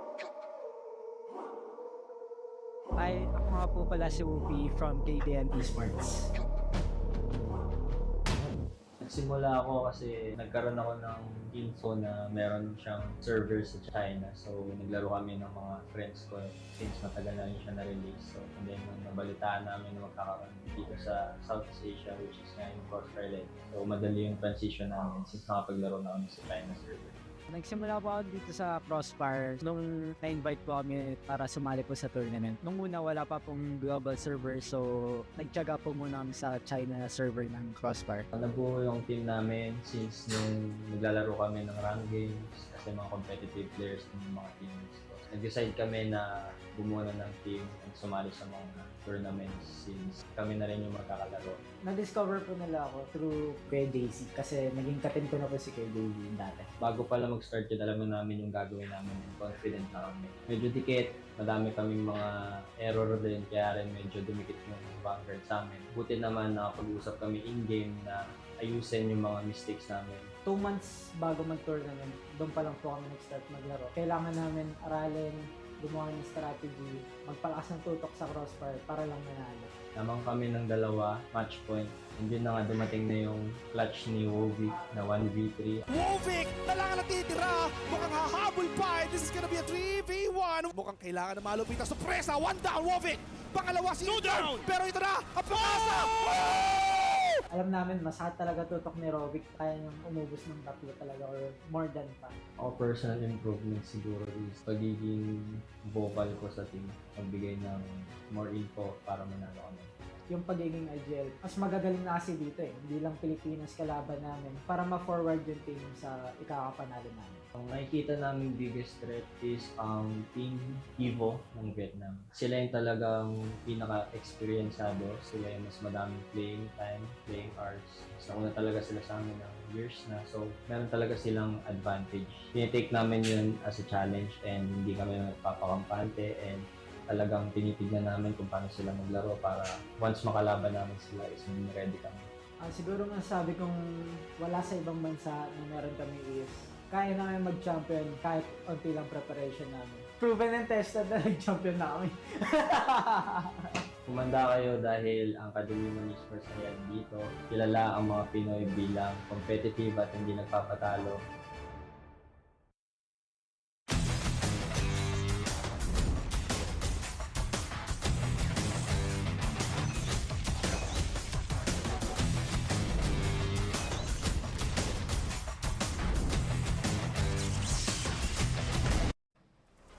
Dito talaga tayo sa Crossfire Legends Championship. Feel na feel ang abang, feel na feel ang aksyon. At alam naman natin, today of all days, it is straight to the main event. First things first though, I'm Dax here, joined by Maximus. O si Max na naman kasama ko ngayon. And Max, long time no see since last year. Good to see you again on the casting side. Pero Yes. grabe no, wala na tayong pre-show because real talk, real quick, unfortunately, nag-withdraw ang Full Sense. So, match update guys, O2 Esports wins by default due to withdrawal of Full Sense for today's match. So, kung kayo naghahanap kanina, no Max, ng maagang live stream, wala ang pre-show natin. O2 gets the 2-0 for free at diretso na tayo sa Kadiliman versus Heartfire. Yan, dire-diretso ano. And this is really exciting kasi the last time that these two teams met, 2-0 in favor of Kadiliman, di ba? So let's see if makakabawi ba ang Heartfire for today. Pero let's see kung, for me, I'll go for Kadiliman all the way. But let's talk about that later once we thank our sponsors, Oppo Reno 14 5G. Serious Smooth Legend is out now. Test it out. Na-testing namin to last year dun sa LAN event and it's actually one of the best phones I've ever used. Yeah, and it's been the go-to for all our players, no? Yun talaga, doon naglalaro. At kung maglaro kayo sa Oppo, alam nyo na, sobrang smooth ng gameplay nyo sa Crossfire Legends. Ito rin naman, smooth pixel, smooth picture. Obspot, Me Too Gaming Webcam. I-capture ang panalo, ang i-stream ang iyong kwento. At ilang beses natin nakita yung mga players natin, yung mga teams natin sa iba't ibang mga studio nila mismo, no? Na yun pa nga gamit nila, yung Obspot Me Too Gaming Webcam para talaga kitang-kita ang lahat. At hindi lang yun ang nandito, no, Max? Ito, sponsors natin, pero marami pang ang pinapamigay dito mismo sa Crossfire Legends. At yung mga skin every single week. At since nauna ka na sa akin this week, ano ba ang up for grabs ngayon na skin dito? Actually, from January to 26 to Feb 1, actually, until Sunday na lang ata or Monday, you can get the QBU-09 El Dorado. Yung City of Gold na barrel na sniper. So this is a VVIP weapon. You just need to log in and do your tasks and kita nyo naman gaano kaganda yung sniper na yan, diba? So try to grab it. And there's another one. I think that's an M4A1, Dax? Yes, yeah, the M4A1 Iron Beast Noble Gold. Alam naman natin every time nasasabi natin nga, 'di ba? Top tier Red V has officially arrived in Crossfire Legends. At balik lang tayo sa sniper real quick. Kaya nga, 'di ba, every single week sa group stage, iba rin yung baril na pwede mo makuha. So, 4 na skin na 'yon. Ito pa, yung M4A1 Iron Beast Noble Gold. Pang-5 na 'yan. But wait, there's more. Kasi alam naman natin, yung esports center na pwede kayo manood ng mga games live in the client, hindi lang yun yung pwede nyo gawin doon, kundi pwede pa kayo mag-predict at pwede kayo dito makakuha ng mga skin, yung mga parts. Madali lang yan, para sa AK, para doon sa pistol. Simple lang, di ba? Manood kayo 1 minuto, 5 minuto, mag-chat kayo, mag-login, makukuha nyo na yung currency na kailangan nyo para makuha yung mga skin na yan. And don't you worry, of course, we still have a few more matches to go dito sa week na to, no, Max? So alam naman natin, marami pang tsansa makakuha ng skin dito. Yes, this is the week 4, so marami pang action ang makikita coming from the different countries from the Southeast Asian region. And before we proceed, I would like to thank everyone who's watching sa ating mga social media platforms on the Blue app and TikTok and as well as YouTube. So don't forget to check them out or to subscribe and follow as well. So also dun sa in-game, maraming nanonood din in-game, di ba? So this is actually gonna be an interesting fight between Heartfire and also Kadiliman. And checking out the schedules that we have, we're already at the 4th week ng group stages. And 2 days na lang ata, 2 days na lang. Okay. Yes, and we'll see each other in the semi-finals and grand finals. And how much is the grand prize pool? Diba? 45,500 USD green money for everybody. And if you make it to that top 4, it's 4,000 USD already for your team. So lots of things up for grabs, lots of chances. Pero patapos na ang ating schedule. Patapos na ang ating buwan ng January mismo. And this goes to show, pag dikit-dikit na yung mga competition mismo. And we have a battle upcoming here, Maximus, na first seed at second seed ng Group B talaga pa ang maglalaban. Yes, that is right.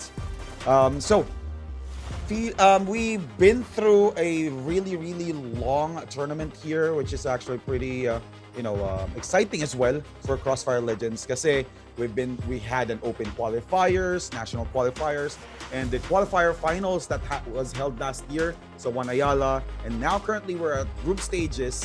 Like what I mentioned earlier, Feb 7.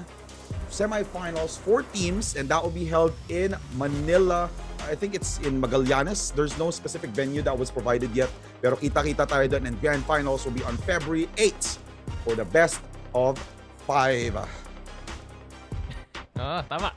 Kwento mo na kagad sa lahat Sorry. kung saan mangyayari yan. At yun nga, di ba? Malapit na tayo magkita, malapit na magkalan. And alam naman natin, may 2 team na on top of things no mukhang sigurado na nga mismo pagdating sa groups, no? You got Evolution Team being that first seed. You got Kadiliman being that first seed of Group B naman. And speaking of them, no, we're not gonna see Group A dahil hindi nga naglaban ang Full Sense at O2. Ang O2 ang nanalo dyan by default na 2-0. Pero dito sa Group B, yun nga, diba? KDM of the Philippines versus Vietnam's Heartfire. And speaking of, yun talaga ang main event ng gabing ito. Yes, that is right. Like what I mentioned earlier, 2-0 ang nangyari nung huli silang nagkatapat. And let's see kung makakabawi ba yung Heartfire ngayon. Para sa akin, like what I said, all the way ako kay Kadiliman, and I'm sure pati naman si Dax Kadiliman din. Kita nyo naman sa prediction post ng social media as well. Ba't pa tayo iiba, diba? Pinoy broadcast para sa Pinoy Yes. team mismo. And iniisip ko kung delikado pa ba yung Heartfire to begin with. Natalo sila recently ng E-Arena, pero 1-2 yun. So nagkulang ng points yung E-Arena. Sapat na ba para sa Heartfire para makapasok ng playoffs? Well, kung gusto nila gawin, sigurado talaga a win against Kadiliman has to be a must. Ito na nga si Zozo, Melo, Tiny Smile at si 0908. At yun talaga, Max, no? Pagdating nung pagbalik natin ng week 4, nung day number 1, grabe yung nangyari against E-Arena, but it really, Heartfire wasn't up to the form that we expect them to be back then. Yes, that's right. And also, makikita natin na if ever Heartfire loses here, magkakaroon ng big chance ang E-Arena. Diba? So, but, tingnan natin kasi kadiliman to, diba? We have Vovik, Pabi, Whoopi, Majo, and also Jay-Z who will join us on this game number 1 and also I think game number 1 and then game number 2 pwede sila mag-sub, di ba?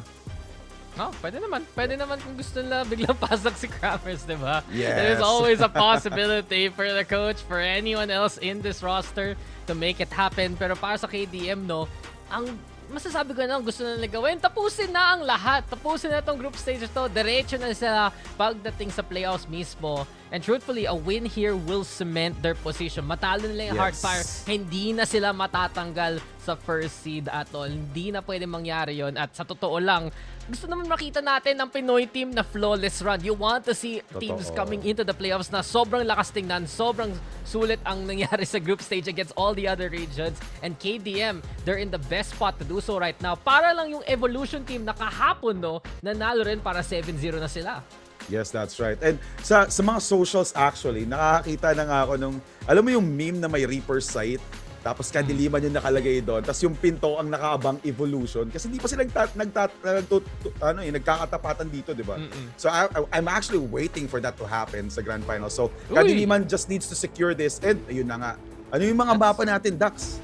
No, this is interesting. So Black Widow muna tayo magsisimula dito para sa Heartfire. And truthfully, I think that's a really good pick against KDM. Hindi natin gaano nakita sa Kadiliman tumapan to. At sa totoo lang, feel ko nga hindi natin nakita ang Black Widow at all for KDM. Yes. The only time I remember it's a map draft nila nung E-Arena first game, third game, first day. Pero syempre 2-0 yun, so hindi na nangyari yun, Maximus. Pero sa totoo lang, ito naman, second map natin. Power supply by KDM. It's been something na talagang pinapractice mismo ng KDM recently, no?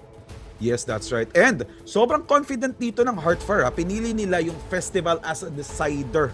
Diba? Wala pang talo ang kadiliman sa festival. So this is gonna be an interesting one if there will be a decider match for today. Yeah, and then yun naman rin nangyari last time around, no? Kadiliman, Heartfire, nagtipon mismo dun sa festival, nagkita-kitaan bigla 10-8 in favor of KDM there and then. Pero parehong games ng Kadiliman at Heartfire, dikit na dikit ang labanan. And we've seen that from Kadiliman na, sige, they have a perfect record, pero the games have been really close. Yung resilience talaga ng Kadiliman ang nagdadala, yung adjustments mismo. Yes. Pero yung firepower ng Heartfire ang pwedeng-pwede biglang magbigla. And here we have it. Game number 1, Black Widow, and I'm really interested to see ano ang magiging plano ng KDM pagdating sa mapang to. Well, as we've seen from the past few qualifiers and nationals as well, nakita naman natin that they can adjust. They can really adjust, especially dito sa map na to. Pero this is the first time I think that they will be, second time that they will be able to play dito sa ating group stage before the semifinals. So now we're seeing some action here from Whoopi. Tatama kaya? What's happening? Hindi nati-trigger ni Whoopi yon. Most probably, he's actually having a hard time dun sa kanyang device. But let's see how will Heartfire proceed against KDM. Mga warm-up muna dito. Pagdating sa round number 1, may smoke rin sa gitna real quick. And Heartfire, to begin the action, mid-control, syempre, habol nila para lang may pivot point mismo sa short. Tinitingnan natin palagi itong A, no? Yung long, yung short, yung silib, nag-bounce off na lang real quick. Si Smile GG, though, nag-alert dito mag-isa sa labas ng B. Molly ang magiging sagot muna mismo. Molly rin papunta ng A, so utility. Konti-konti nag-creep up na dito ang Heartfire papunta sa A. At si Zozo pa nga, makakita ng kalaban sa smoke dito. Jay-Z, though, getting the first kill. Solid kill there from Kadiliman, pero sinagutan din agad ni Smile GG sa pagkapatay kay Pabi. And now there's another answer here from Kadiliman from Wolvik. kills after kills, answers after answers coming in from Melo as well. So now it's a 3v3. Kaso, in favor ng Heartfire. Kitang-kita mo naman yung HP na natira kay Majot at kay Wovic. Less than 10 HP. Whoopee will go down. Na headshot ni Tiny. And now it's a 3v2 situation. Yeah, yung pa nga problema, diba? Yung polado pa dito para sa KDM as Heartfire are controlling the site itself. Na-plant na ang C4 nga mismo. Majo here trying to get a bit of tension, pero yun ang problema. Isang hinga, isang tap. Kahit hindi sa ulo, Tiny goes big there. Wovic now, a breath away, 5 HP. Paano ka pa mabuhay? Kumadapa lang siya sa bintana, mahirap na yan. Pero mas mahirap pa nga, no? Ang healthy dito si Tiny, naka 2 kills na siya. At si Wovic, konti-konti pumapwesto na mismo. Pero huli siya ni Melo and Heartfire starting it off strong here. Alright, maganda ang umpisa ng Heartfire dito. And very interesting kanina yung nangyari nung start ng round, no? Probably it's just a warm-up for Whoopi. Ang laki ng chance na he could have gotten the kill early for Kadiliman, and that could actually change the momentum from Heartfire. But now, let's go ahead and move forward to round number 2. Si Zozo, nag-iinit na si Sniper, waiting for the right moment makita si Whoopi. Kaso hindi nagpapakita si Whoopi dito, ha. He's playing it smart dun sa double doors and mid side. Yeah, playing a bit safe kung sino man tumagos mismo dito sa smoke ang magiging palag ngayon ng Kadiliman. But Heartfire, so far so good. First round pa lang, kita natin adjustment nila against KDM, no? Taking a slow and steady pace. Alam nila kaya manalo nila sa mga individual duels mismo. That's the firepower of Heartfire na hype up natin from the Vietnamese scene. But all in all, KDM changing up their locale rin. No? Kita mo, mas praktisado sila at mas sigurado sila dun sa short ngayon, Max. Binigay lang nila yung long kasi may angulo sila dito sa itaas anyway. That's right. And nandun naman si Whoopi. Nakabang din si Whoopi, checking out 2 angles from mid. And there you go. Like what I said, Zozo will go down by the hands of Whoopi. What a great start here for Kadiliman. Nakakita na naman in the second one for Whoopi. 0908. Napakalaking loss dito ng Heartfire. And let's see if Smile, Tiny, and Melo will be able to answer this. Naku, si Tiny lumusab na lang, but trade from JZ is looking strong. KDM off the slow peak sa mga kalaban nila, no? Nakapunish nila. Courtesy of the Sniper. JZ, busy. Asa na yung magiging rest back niya. Mukha naman, nandito na yung mga ibang members ng Kadiliman. Gusto nila patayin si Melo. Pero si Melo nandito lang sa loob. Nahuli na nga si JZ habang tumatalon-talon rin dyan. Sa likod though, may flank si Wovic. Timing is everything. And KDM looking to get it done. Smile GG though. May laban, may C4. At may chance pa nga. Safe play dito para sa KDM. Pero nahuli na rin. And Kadiliman will answer back. Napakaganda rin talaga ng umpisa doon ni Whoopi. Bumabawi from round number 1 from that huge loss. And let's see if Heartfire, kung makakabawi pa sila kasi mukhang momentum na to ng Kadiliman. Kitang-kita mo naman from the whole round number 2, sobrang ahead ng Kadiliman. But, you know, Heartfire still doing, you know, their best to answer back to Kadiliman. And now, another Whoopi action in mid. Hindi niya nakuha ang tamang pixel ko to Zozo. Pero tingnan natin kung makakabawi si Zozo dito kay Whoopi. Yan, Whoopi here. Mapwesto naman si Pabi rin. Pansin natin si Smile, pulado na kagad. So Heartfire the ones taking early damage. And Whoopi! Yun talaga iniintay niya. Good start, pero si Pabi makikisama na rin. KDM on the offensive. Bigla na lang sa kanilang nila na tong mid na to. At yun pa nga, nahulog pa yung C4. Wow! Napakaganda ng pagkakapos ni Pabi, no? He was able to get that double after that jumping spider attack. Talaga mga moves dito sa crossbar tumatalon, gumagalaw, tumatama pa rin. Sige na lang, masasabi natin. Pero Heartfire, gusto sana sumagot. And 0908 actually changing it up, no? Siya na naka-sniper, nahuli niya si JZ. So that's one here for Heartfire. Pero mahirap pa rin. 1 minuto, sige. Pero yun nga, diba? Yung bomba nasa kamay ng KDM. Nandito na si Majo, andun rin si Pabi. So nakapwesto lang yung Kadiliman, nag-iintay kung papasok dito si Tiny. At Tiny, bulag pa nga. Habang nangyayari to, no, Max? Tingnan mo si Whoopi. Tingnan mo si Whoopi! At yun nga, ang chance kayo ng KDM. The trades come in and the second round for the defense. Alright, Whoopi still leading the team away for another win. Multiple kills again from that round. Ilan na yung kills si Whoopi? 4 kills for 3 rounds. So let's see kung masasagutan ba to ni Zozo. Kasi ilang duel na. 0908 din. Ilang duel na sila ni Whoopi. Di siya makasagot, di ba? And checking out the score. 0-3 si Zozo and 1-3 si 0908. Maaga pa lang daw, nag-iinit na kagad ng sniper dito ng Kadiliman.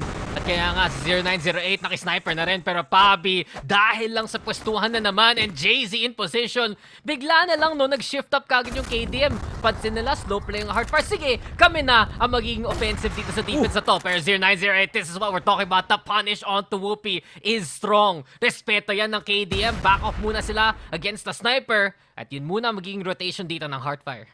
Yes, that's right. And they have to be careful kasi syempre 0908 was able to get the kill onto Whoopi really early. So pag naging aggressive sila dito, most probably they will also give another advantage from Hardfire. So tama yung ginawa nila. They actually played it safe.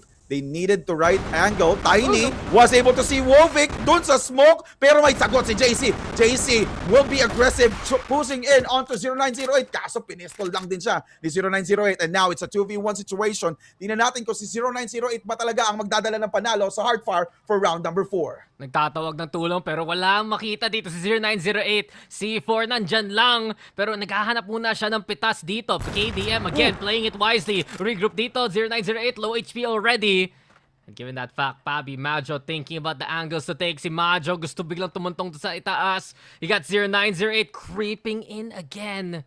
But by this point, KDM looking to secure it. Nice quick scope though from 0908. Makes it a 1v1.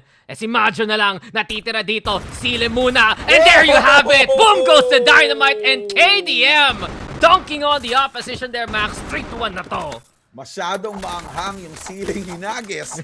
Gets the kill onto 0908. Well played by Kadiliman. They almost lost that round since nag-init sa 0908. Getting at least 2 to 3 kills for that round. So let's see kung makakahabol pa ba Hardfire dito. 3-1 and it's still in favor of Kadiliman. Pero like what we always say, di ba? Bilog ang bola and it can actually change the fate anytime soon. Bilog ba ang bola? Kala ko flat. Pwede na. Hindi ba ganun? 2D kesa 3D? Ano ka mag-dribble kung flat yung bola? Ewan ko na lang. Hangin na lang to. Parang ako. But yeah, Hardfire, they can did. And you can see it here na natatakot na sila sa umpisa ng Kadiliman, no? Nag-default play muna sila sa mid. Nag-iingat sila sa mga pitas. Pero Melo, that's a great punish onto Whoopi. Nabigyan kagad ng Hardfire ng 2 pitas ang kalaban. KDM right now in trouble. 0908 getting his form as well. At eto na ang habol ng Hardfire. Kanina nahihirap si 0908 pero last dito si Papi. Papi naghahanap pa ng mas maraming mapitas dito. Nag-escape nila kagad ang Hardfire. They're gonna go straight to A. Pero ang laro dito ng KDM, no? Go for mid, go for A short. Sama-sama muna against Melo. Ito na nga, ito na ang sagot ng Hardfire against Kadiliman. But let's see kung makakabawi pa ba sila JC. Pabi getting the headshot onto Melo. Now it's a 2v2 situation. And lamang na lamang naman dito ang Kadiliman dahil low na ang HP ni Zozo. Konting spray. Unfortunately, Zozo was there to answer back. Hardfire is back in the game. Bantay sarado yan talaga ng Hardfire. They got the intel from their first contact. Tapos yun lang kailangan nila para pumuesto. At nakitulong yan sa confidence ni Zozo, no? Wala pa siyang napapatay kanina. Yes. That was a very convincing 2 kills from the 2 players, no, ng Hardfire. At yun nga, ang nakikita natin. Dikit na naman ang labanan. Honestly, what's new in a KDM game? Yes. Parang exciting pang KDM kasi alam natin mananalo sila.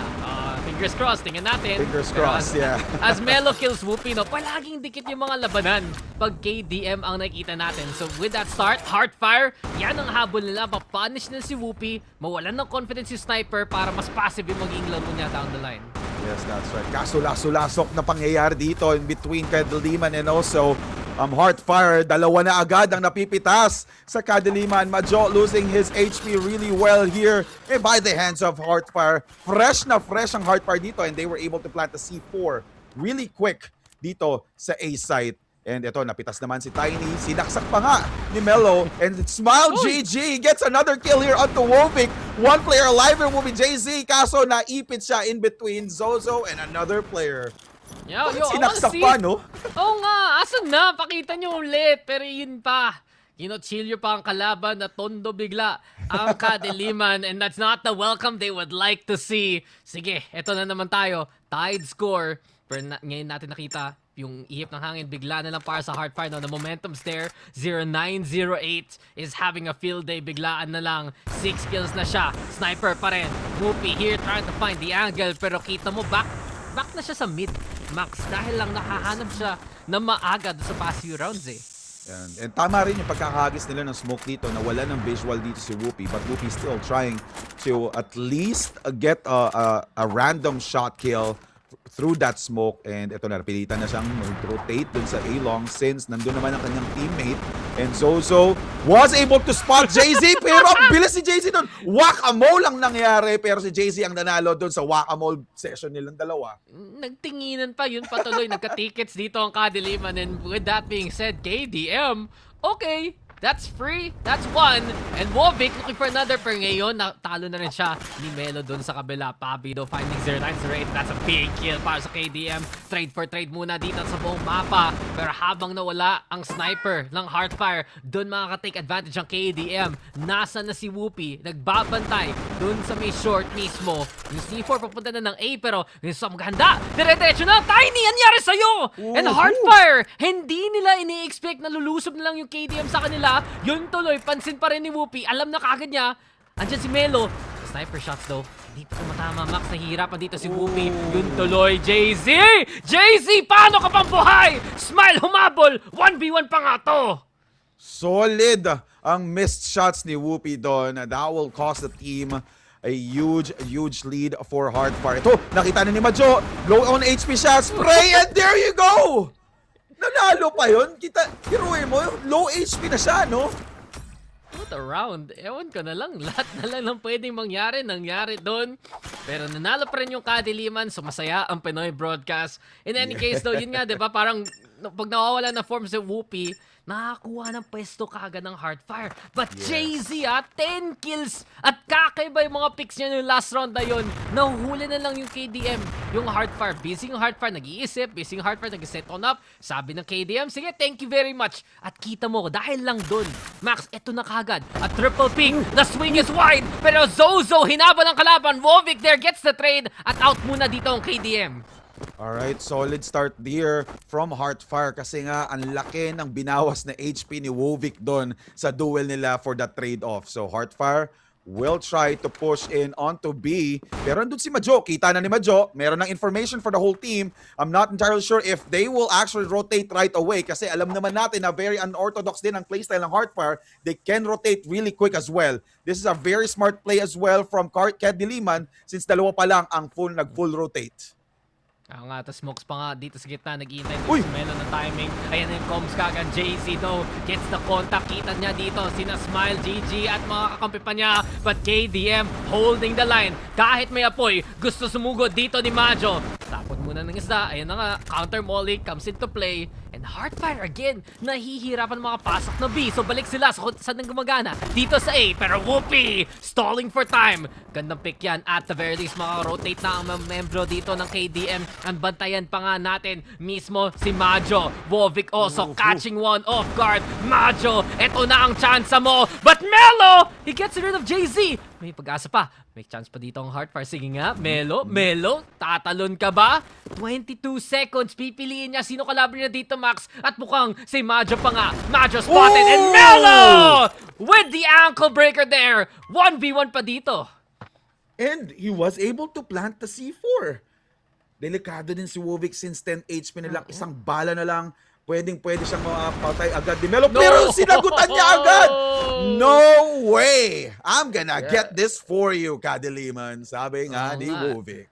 No problem. 10 HP. Wala lang yan. Basta buhay, makakapatay. And KDM off the back of the clutch plays here.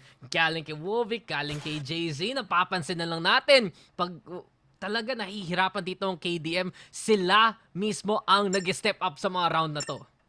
Yun na nga. And let's see kung meron pa bang bagong playstyle dito ang Heartfire. Dahil sunod-sunod na ang magandang momentum ng Kadiliman per round. And ito, si Jay-Z. Very unorthodox push again. Utilities were expended. Smoke, hinagis niya doon sa A-Long. And checking out the POV of KDM Pabi. Uy, tatlo! And, 80908! Oh DC my Snowman God! at yun pa nga si Wovic pa makakapatay, grabe ng grenade. Pero Heartfire kahit sila ang nagulat dun sa KDM, sila ang nakakapatay. Pero Wovic, ang ginawa lang, nako! Naka-knife out, hindi ready! Si Zozo at si Melo, nandun pa lang! Si Wovic pa rin! And Wovic talaga, the undying man, kahit gaano kapulado, siya ang makakasakit sa kalaban. Now the plant comes on in, but the damage has been done. 2v2 pa to.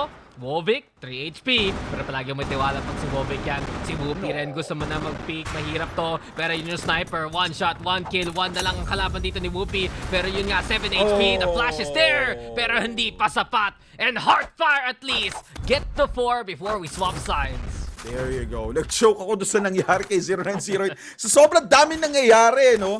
And 0908 lost his life after that beautiful kill onto Pabi. And which is a very important kill dahil doon they were able to push the site really quick. Alright, so round number 10 in favor of Kadiliman. Switch ng sides and kita naman natin na from the previous matches that we have, Whoopi, nag-iinit. Pindadao ng dada. Marami na nangyayari agad. Pagdating talaga sa blacklist, no, doon natin nakikita na mas komportable ang mga angles ni Whoopi. Sa simula pa lang, -1 na ang Heartfire dito. At doon pa lang kumakatok na kagad ang KDM dito sa labas ng B. Yung C4 daw iniwan sa mid. Bantay sarado ni 0908. Tong angulo na to, mismo sa site. Pero yun talaga, no, that's a distraction so far. Molly, sige, para lang mahirapan sa rotation. But the rest of KDM, holding steady here at mid, using utility to try and poke and prod sa mga pwestuhan dito ng Heartfire. At may mag-pick pa nga si Melo. Tingnan mo, Heartfire, tatlong sniper nilang hawak ngayon, Max. Grabe, triple sniper for a Black Widow map. And there he goes, Mal GG. Sinagutan si Pabi, dumoble pa. Ang napatay niya kasama si Wovic doon sa B-site. And ito, may hirapan ng KDM dito. Since triple sniper ang arsenal dito ng Heartfire, medyo, actually, understandable eh. Sobrang lawak ng mapa and we can see a lot of long-range battle in between these two teams. So, understandable. Oh, JZ trying to go for the fight, pero yun pa nga, diba, yung isang rifle pa ang pumapatay sa KDM. Now 0908, na-lock-in na lang yung kalaban niya mismo. Kita yung barrel, yung swing, pero praktisado yan si 0908. The tracking is good, and Whoopi on the other hand, looking better than ever. But a 1v3, no, ang hirap nito para kay Whoopi, pero i-expect pa niya, nandyan si Zozo, pistol versus pistol, and Whoopi shows him how it's done. A triple here for Whoopi, pero paubos na ang oras niya. 0908, gusto na lang biglang harangan yung C4 mismo. 10 seconds, there's the contact. Kita-kits na naman tayo dito. And 0908, binaril na lang dito sa baba. And it's 5-5 now as KDM and Heartfire are all tied up. 0908 with the momentum. Consistently getting a lot of kills per round for Heartfire. And nahirapan din talaga si Whoopi doon eh kasi yung timer na yung kalaban niya, hindi lang pati Heartfire kalaban, pati timer since there's only 15 seconds left. So eto na, Heartfire being aggressive again from 0908, wala pa siyang tinamaan. Napapansin ko ngayon yung tutok ng snipers natin medyo slow-faced ha. Oo nga eh, parang, scroll pa more. Yun talaga, minsan mahirap umabot. Yes. Pero isang bitaw, isang pitas, and now we see the change up here for Heartfire, no? They go back to 2 snipers rather than 3. First round lang nila ginawa nun para gulatin yung Kadiliman. Pero KDM, pakatapos lang ng round na yun, no? Mas delikado na naman ang pwestuhan nila. You watch Whoopi again, try to play from mid. And this happens, no, pagdating sa mga KDM game, kung desert yung mapa o Black Widow, may pagka-slow pace talaga dun sa laro, yung gusto ng KDM. Yes, that's right. Oh, dahil dun sa ginawa din ng Heartfire na triple sniper, kita mo, nag-adapt agad ang KDM, binagalan nila yung kanilang push, and they have to respect that triple sniper play. So this is actually a really good job between these two teams. Kasi nga, pag naging aggressive ang Kadiliman, it could cost them another loss or another round, diba? So, eto, medyo pushing in. Uy, si Zozo nakapatay. Si Wovic napatay niya coming in from the kill feed. And now we're seeing more action on to Zozo. Unfortunately, 0908 getting another kill. Zozo, tumadyo. 2 players na lang natitira from KDM and Melo will push in. Yes, another one for Pabi. Last player alive will be Whoopi. Paano pang gagawin ni Whoopi dito? Wala na siyang magagawa. And now, Heartfire have taken this lead away. Kita mo bigla nga yung momentum shift kanina no first half nung bigla na lang nag-iinit si 0908. At dito sa second half na hindi pa natatalo ang Heartfire on the defense. So far, so good. At yun nga, magiging problema ng KDM, no? Yung uncomfortability sa mapang to. Hindi natin gaano nakita yung Black Widow galing sa KDM. And Heartfire is taking advantage of that fact. Yes, that's right. Ito na nga. Whoopi! With that sniper onto Zozo. Ito na, nagbabalik na ang KDM with that very early answer against Heartfire. Smoke expended and hindi natatakot dito ang kadiliman. Kahit yung smoke, pinasok na nila just to make sure na ma-off guard ang Heartfire dito. Tiny will also go down by the heads of Papi. 3v5 situation pero sumagot din si 0908. Pinatay niya si Wovic. Pero dahil doon sa magandang push ng kadiliman, they might be able to plant a C4. Kaso si Smile nandun agad sa may windows. Will he be able to get another? Yes! Grabe! Tawa na lang, pero Majo at the very least avenging the fallen. Problema doon sa KDM, yun nga, yung reload pa nga nakahuli na timing doon si Smile. And 0908 na flash pa dito, pero nakakatakot pa rin yung sniper niya mismo. 25 seconds, the flank coming on in. 0908, nag-iingay lang, pero alam ng KDM, may tao pa nga dito. Naku, hindi pala! Melo catching out Majo! And now Whoopi makes the trade happen. 0908 though, he has the time to defuse. Mayroon siyang chance dito ngayon. Nag-smoke pa nga, pero may sagot rin naman si Whoopi sa kabila. Molly comes on in. 6 seconds left. Nasunog si 0908. Hindi na siya gumalaw. At yun pa nga, we're tied up again. Sinugal niya yun ha. Sinugal niya. Yung Molly na yun, he's just thinking kung lalabas pa talaga. Kasi timer na lang yung kalaban mo. I mean, yung timer, wala ka ng time para mag C4. So, the only way for you to be able to win that is just to get the kill or the last kill. And then, kung magkakaroon pa, I think that's 5 seconds, di ba? Para ma-defuse ang isang C4 here in Crossfire. That's tough kasi yun pa nga, utility doon ng kadiliman nakakatulong. Majo do, yun na nga pinatumba. Kagat ni Smile and Smile again! Back-to-back rounds, naka-double kill na siya. Gawin mo ng tatlo. Sige, Smile, tawa ka na lang talaga dyan! At yun nga, ang gusto makita ng Heartfire, bigla na lang again. May player na nagpa-pop off. Now you see Smile stepping on up. Whoopi, kipil na pil. Na kailangan niya gawin ang lahat na naman. And Tiny is the one who takes the bullet. Yung muntikan pa, makakuha ng dalawa. And speaking of, through the smoke, Whoopi, what are you doing here? 2 HP. Pero with those 2 kills, yun lang problema. Ayun. May nade na tinapon at si Wovic na lang ang tinitingnan ng lahat. Parang Dark Knight lang dito si Whoopi. Pumatay sa loob ng smoke. Dalawa pa.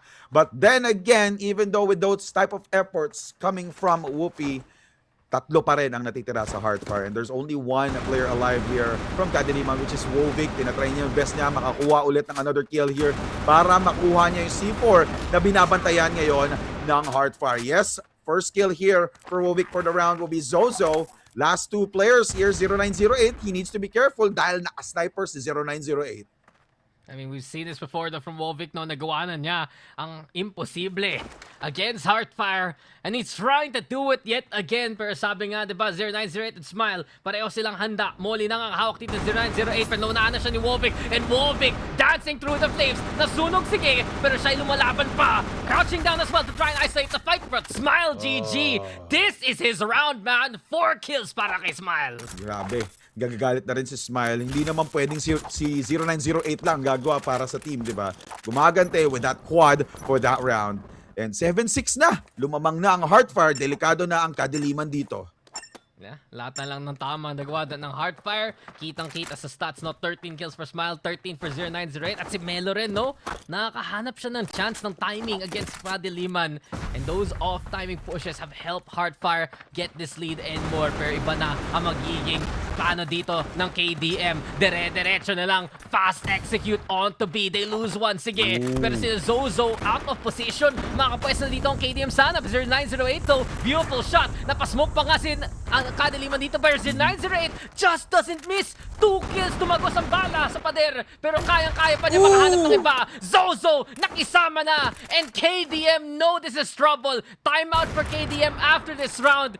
Pero dahil lang dito, no, Heartfire, makukuha na nila ang pangwalo nila. 2 rounds left na lang para sa Heartfire. 8-5 in favor of Heartfire. Really, Kadiliman here is in really deep trouble. for this certain map. And I think what's Heartfire's mindset here is kailangan lang naman nilang talunin ang Kadiliman para secured na sila eh. Regardless of what will happen for the next matches for E-Arena, secured na ang Heartfire.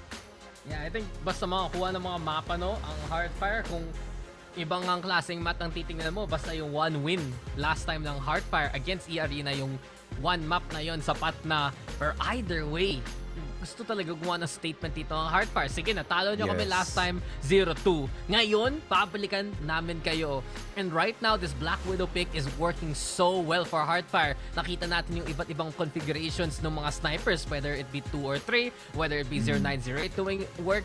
But all in all, ang confident ngayon tingnan ng Heartfire dito sa depensa nila. That's true. And they were able to adapt really well sa different type of playstyle na pinapakita ng Kadiliman. Naging aggressive ang Kadiliman, nasagutan nila.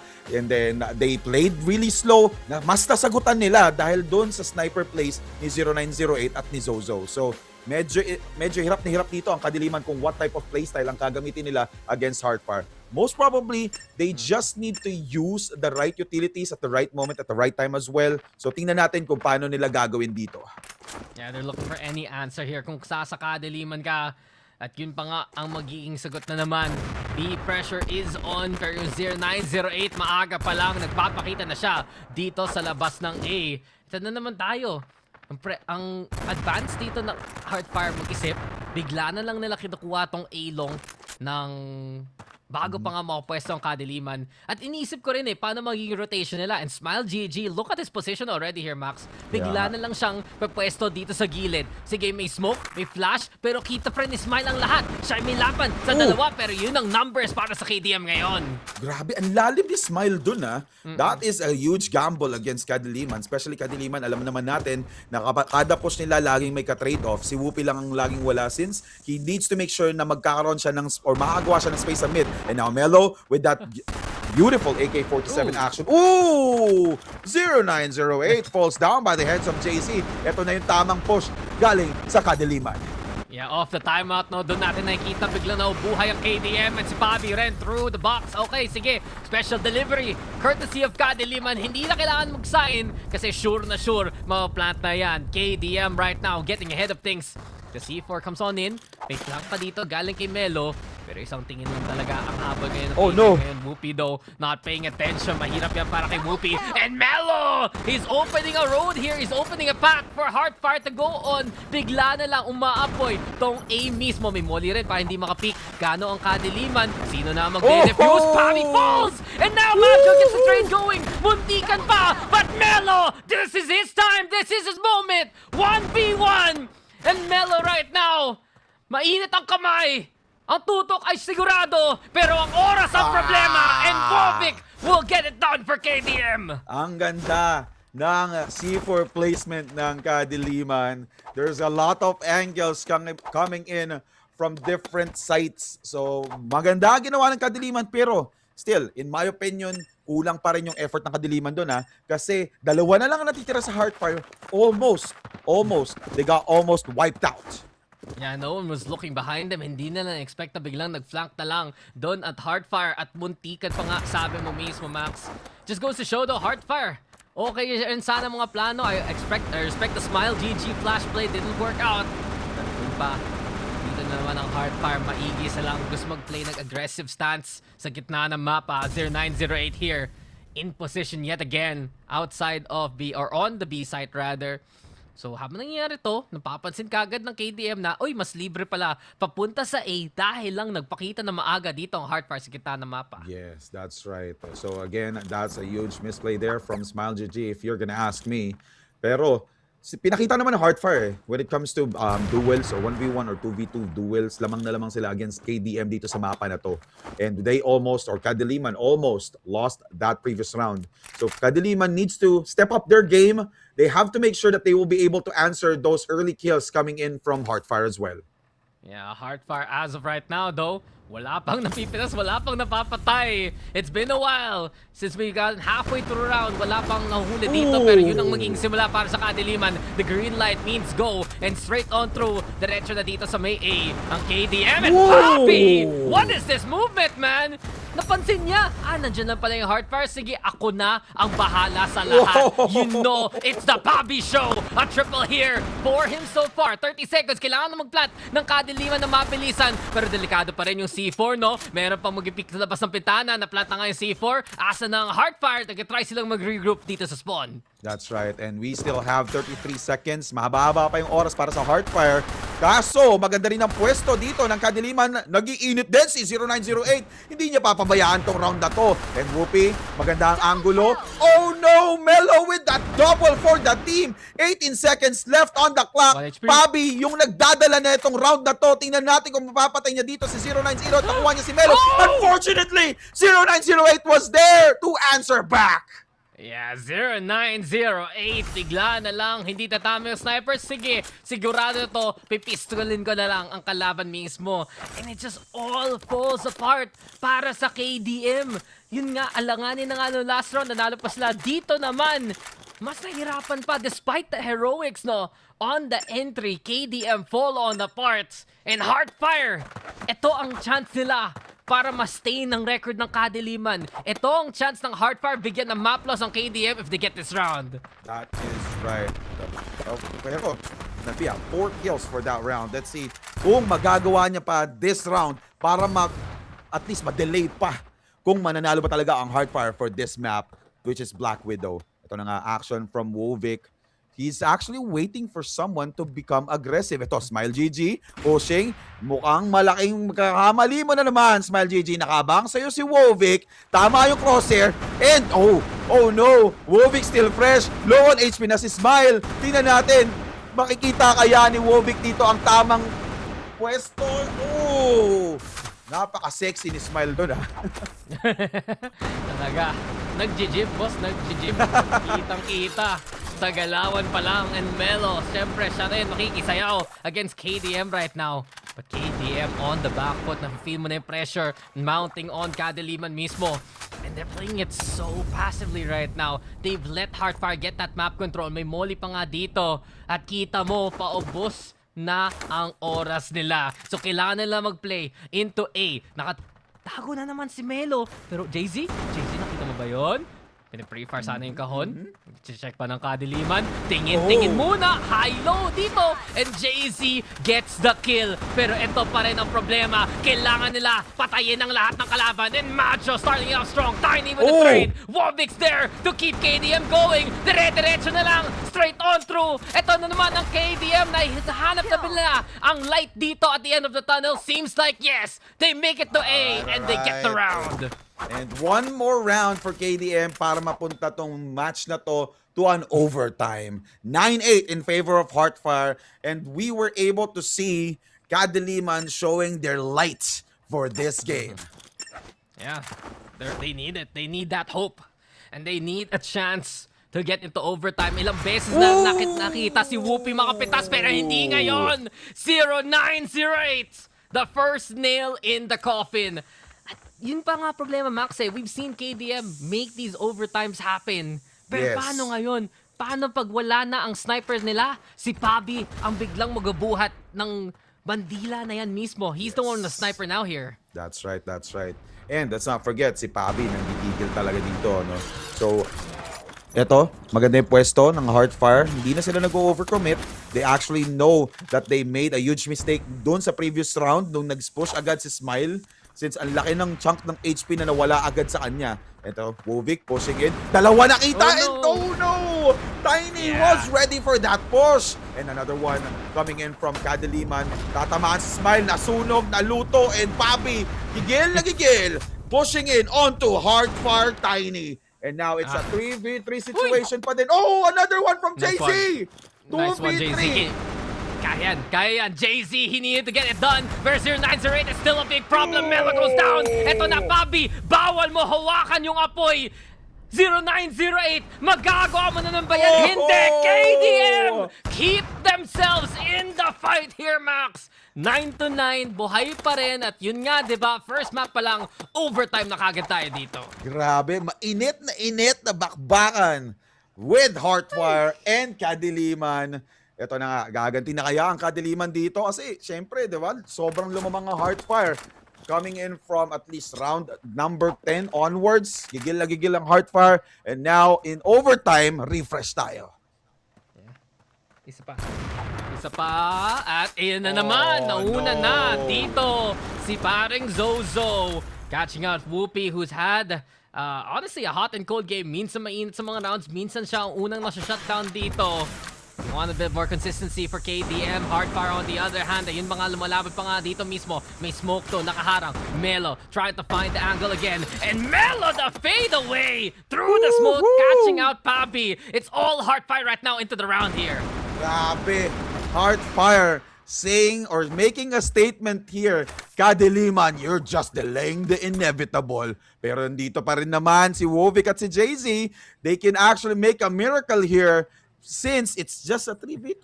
Kaya pa nilang bawiin to. They just need to make sure na makukuha nila yung tamang positioning dito since yung C4 mapaplant na ng Heartfire sa B site. Ito, nagkaroon pa nga ng smoke play coming in sa Heartfire. Kitang-kita sa minimap. And checking out the mid, may nakabantay sa mid, which is si Zozo. Pero hindi siya naka-sniper. Naka-AK lang siya dito sa mid. And di niya napansin na nakalagpas na. This could be the right chance for Kadiliman to push in onto Heartfire's side. Yeah, Smile GG, nagigalit. Machine Gun Joe getting another kill here for Heartfire. Unfortunately, 0908 was there. Yeah, walang takot no si Smile GG. Happy to fight, happy to be here. And dahil lang na naman doon sa contact point noon ng Heartfire, pansin kagad ng Heartfire kung saan nakapwesto ang KDM. Here we go again. Kadiliman, kailangan nila bumawi mismo habang sila yung nasa blacklist. And ano na maging plano ni Whoopi? Hindi na siya mag-pick dito sa mid. Nakisama na siya sa labas ng warehouse. Gusto i-punish si Melo sana. Nakita nila yung nade. And Whoopi! The right read at the right time. A great start here para sa Kadiliman. At yun yung mga napapansin noon ng KDM. Bigla na lang, sige, huli natin ng Heartfire. Tiny trying to fight on back. Pero itong B-site na to, mukhang KDM ang gusto mag-control niyan. Yes, that's right. And napansin ko KDM, mas dadalian sila as an attacker here dito sa map na to. And yun na nga, nasagutan ni Zozo si Pabi. Pabi na nang gigigil kanina, wala na dito sa overtime number 1. And tingnan natin if Wovic will use his utilities. And ito, nakaplat na yung C4. Makakahinga ng konti ang Kadiliman. Unfortunately, Smile GG got the upper hand doon sa mid side. Grenade was expended, hindi nakuha, pero si Whoopi nanggigil, napatay si 0908. Ang daming pangyayari. Jay-Z gets the kill out to Zozo. Last player alive will be Wovic. 1v1. Smile GG pumasok sa smoke. Hindi niya alam kung saan nakapwesto si Wovic. Ayun na, nakita na. And will Wovic be able to stop this? And yes! Overtime number 2! We're not done. Si Wovic talaga ang tiwala ng KDM, no? He is that last hope. He is that clutch player pagdating sa mapang to. At kala natin, mas pagkasigurado na para sa KDM. They have that B site. Nakasnipe sila sa maaga. Heartfire always making them work for it. At kitang-kita sa stats natin mismo. Halos lahat double digits na sa kills. 21 para kay 0908. Whoopi though, trying to fight back. At uulitin niya yung angulo. Pero doon naman siya sa kabilang side. Out from warehouse, peeks into spawn. At KDM, maaga pa lang. Mid ang palag. Pansinin rin natin si Whoopi. Siya pang naipit dito. Delikado si Whoopi at nahuli siya ni Smile dyan. Ito na nga, lamang na naman ang Heartfire dahil maaga na namang nawala si Whoopi. Pansin ko talagang hirap na hirap si Whoopi as a defender dito sa map na to. And Melo, nakita niya isa sa mga players here from Kadiliman will use that grenade really early. And Heartfire, 0908, nakakakuha ng angle sa B-side pero di nila alam na maganda yung positioning dito ni Jay-Z. Pwede silang makrossfire ni Jay-Z at ni Majo. And eto na nga, maganda yung push dito ni Melo. Hindi mapapansin ni Majo. Uy, Majo, pupush! Nakita agad siya sa smoke! And Melo will be able to take advantage of that with another kill here for Heartfire. Yeah, Heartfire. Ito ang chance na naman nila. At nako, si Jay-Z pa nga magiging alanganin mismo. Jay-Z! Walang malakas sa marami. And that's the problem here for KDM right now. The flood is strong para sa Heartfire. Mga-plant pa nga nila yung C4. At pag-asa na lang si Pabi kung makaflank nga siya galing sa ilalim. So watch out for Pabi. Kung sino pa mahuhuli niya dito. Ito ang isa. Ito si Smile. Next si Tiny. And Pabi looking to put in the work. The double's good. Pero si Zozo, masasagot si Wovic gamit tong nade. Pabi naipit. Pabi nako. Pabi nahuli. And Heartfire back to map point. nagiging cyclical na to. Max, ulit-ulit na lang naunguna ang Heartfire. Alright. Ito na nga. Tingnan natin kung ma-seal na ba ng Heartfire yung deal dito sa map na to. This is exciting as well. Since if Heartfire wins this, we might see a third map or we might see Heartfire sealing the deal para doon sa semifinals na will be held next week. Ito, Whoopi, mid side. Wala pa siyang nakukuhang kill doon sa mid. Zozo, though, will create some space here for the team dito sa B-Lock. Ayan, Zozo presence early on para lang hindi kagad makatawid ang kadiliman sa mid. Pero binigay naman ng KDM yan. Sila ay nag-play for a main. Whoopi as well, looking to watch out for the angle. At simula pa lang nakita natin, iba ang magiging galawan ng Heartfire. Willing to play the retake onto a yes. Pero yung mid talaga mismo ang binabantayan ni Smile. And ilang beses natin nakita, no? Si Smile talaga ang taga-simula para sa Heartfire. Whoopi here though. If he spots out Melo, that could be huge. Iniwan na siya na mag-lurk dito sa labas ng A. Alright. Ito, maganda yung angle ni Whoopi. Ang tanong, tatamaan ba ni Whoopi? He's not really playing really well dito kasi maaga lagi siyang nawawala sa matches or sa rounds na nakikita natin dito sa map ng Black Widow. And slow play here from Kadiliman. As an attacker, medyo delikado sila dito dahil yung oras na yung magiging kalaban nila. 51 seconds on the clock. Heartfire was able to control the whole map. Kita-kita mo yung pwesto dito ni Zozo. Ang lalim. And he can actually take advantage of this. Yeah. Hindi pa rin komportable no ang kadiliman, but Wolvik's kill will be the start of something. Zozo na trade na rin. Alam na nila may tao pa dun sa kaliwa. Pero yung nga 0908 na miss na naman. Majo goes down and kadiliman. Saan na ang plano natin? Melo here with the shotguns again. The rifles out but Bobby gets it done. 2v2. Whoopi, it's up to you to watch out for 0908. Alanganin to para kay Bobby. He's gonna go for the plant right now. May need nga. Tatanin na rin ng C4 ang KDM. Whoopi, come on! Against 0908, it's Pabi who gets it done! That 3K from Pabi! At ayun pa rin tayo, nandito na naman, Max. 11-11, hindi pa tapos ang map 1. Mukhang pinapagalitan na si Whoopi. Si Whoopi ang nagkumuha ng atensyon dahil hindi niya mapatay si 0908. So si Pabi na ang sumagot. Yeah, no, the pressure's on. Na-feel mo talaga. Pressure is on both Whoopi and 0908 right now. Kita mo talaga ang laking impact ng sniper pagdating sa mapang to. Siyempre, kung wala yung kabado, alam mong sure shot sila pareho. So tingnan nga natin who can shake off that nerves. And you said it, Pabi really has been absolutely exquisite on the entry. Yes. KDM, naaasahan nila yung mga riflers nila ngayon. At hindi pa nga tapos, no? Melo, ito na naman tayo, Melo. He's been the MVP so far. Pero against Duke, and he handled it out muna sana. Pero hinabol ni Wolvik. The trade from Zozo, though, is strong. And Heartfire again, equalizing the numbers. Grabe, ang bilis ng pangyayari dun sa battle between Melo and also Wolvik. Kaso, siyempre, nasagutan nila ang kill kay Wolvik and Heartfire. Na-secure ang B-site. They just need to use their utilities. Zozo will go down by the hands of Majo dun sa mid side. So wala nang backup or additional backup dito ang Heartfire. What they just need to do is to play time. And pumapana naman si Whoopi. 0908, galit na galit kay Whoopi. Napatay na naman niya. And Tiny with low on HP. Smile GG din. 10 HP or less than 10 HP na lang. And Tiny will also go down. Tinamaan ng ligaw na bala.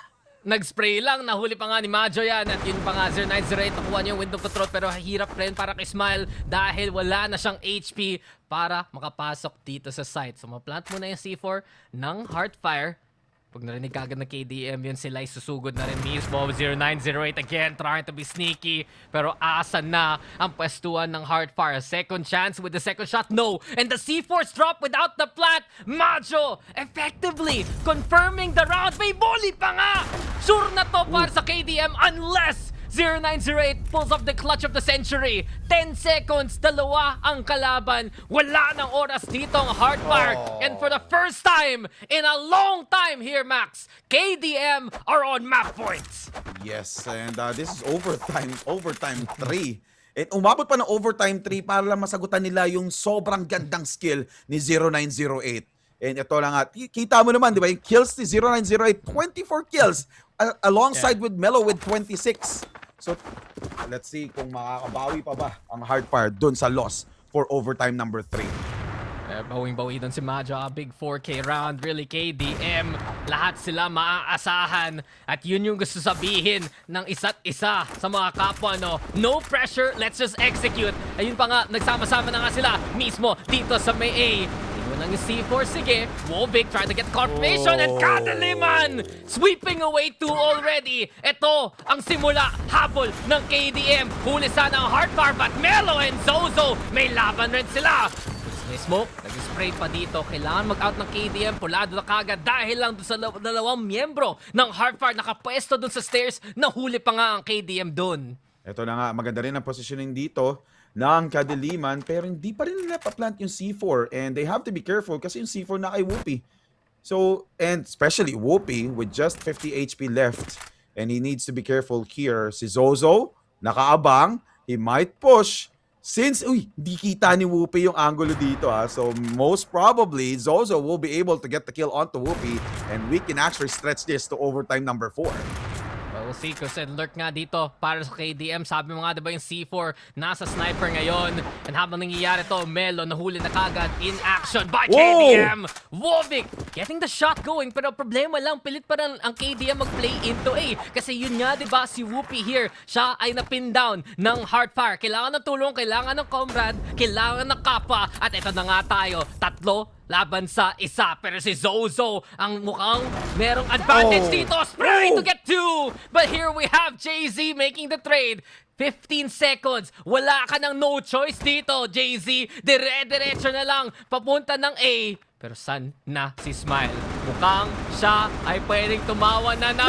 And there you have it. Hindi pa tapos ang labanan. Heartfire force another overtime. Overtime number 4. Napaganda ng sagutan between these teams. And ito na nga, ang boto dito si 0908, nanggigigil talaga So I like how he plays. Kahit wala na siya doon sa round Kitang-kita mo yung presence niya, nag-iinit pa rin. Tingnan mo, mag-iinit na naman dito si 0908 as an attacker with that sniper. Tatamaan kaya si Fabi. Medyo naging safe ang pwesto ni Fabi dito. And, pang crossfire na naman ang playstyle. Alam nila na nandito what a push there from Hardfire, pero crossfire from Kadiliman. Smile GG will go down. Last player alive will be 0908, pero nasagutan naman nila kahit papano. There's 2 players left here and low pa ang HP ni Whoopi. Masasagutan kaya ni 0908 to. He does have the utilities that he needed, and ito, napapistol na siya since he needs to make sure that he will be able to seal the deal sa close-up fight, and Whoopi will go down. 1v1, 0908, Whoopi nag-iinit with that AK-47. He needs to be careful. Tama yung pagkakapush dito ni 0908. Whoopi in deep trouble. Wobik, and yun pa nga, access out, 0908, gusto makipaglaban, the rifle gets it done, and KDM, muntikan pa, pero kinaya pa nga, Yeah, overtime number 4, last player, or last team to win. Oh man, okay, today I learned, and today I see it, Kadiliman! Sila ay handa, at sabi mo nga diba doon, Max, they had that setup pagdating dun sa B. At ang naging problema, masyadong attack yung Hardfire. Hindi gaanong naka-utility. Sila biglang nag-try mag-flood. Bigla silang lumusob paglabas ng bintana. At yun pa, nahuli sila ng KDM. Pero grabe, 13-12. Our longest game so far and so long. And Kadiliman's the one who takes that win. Yes, 13-2, no? Sobrang taas.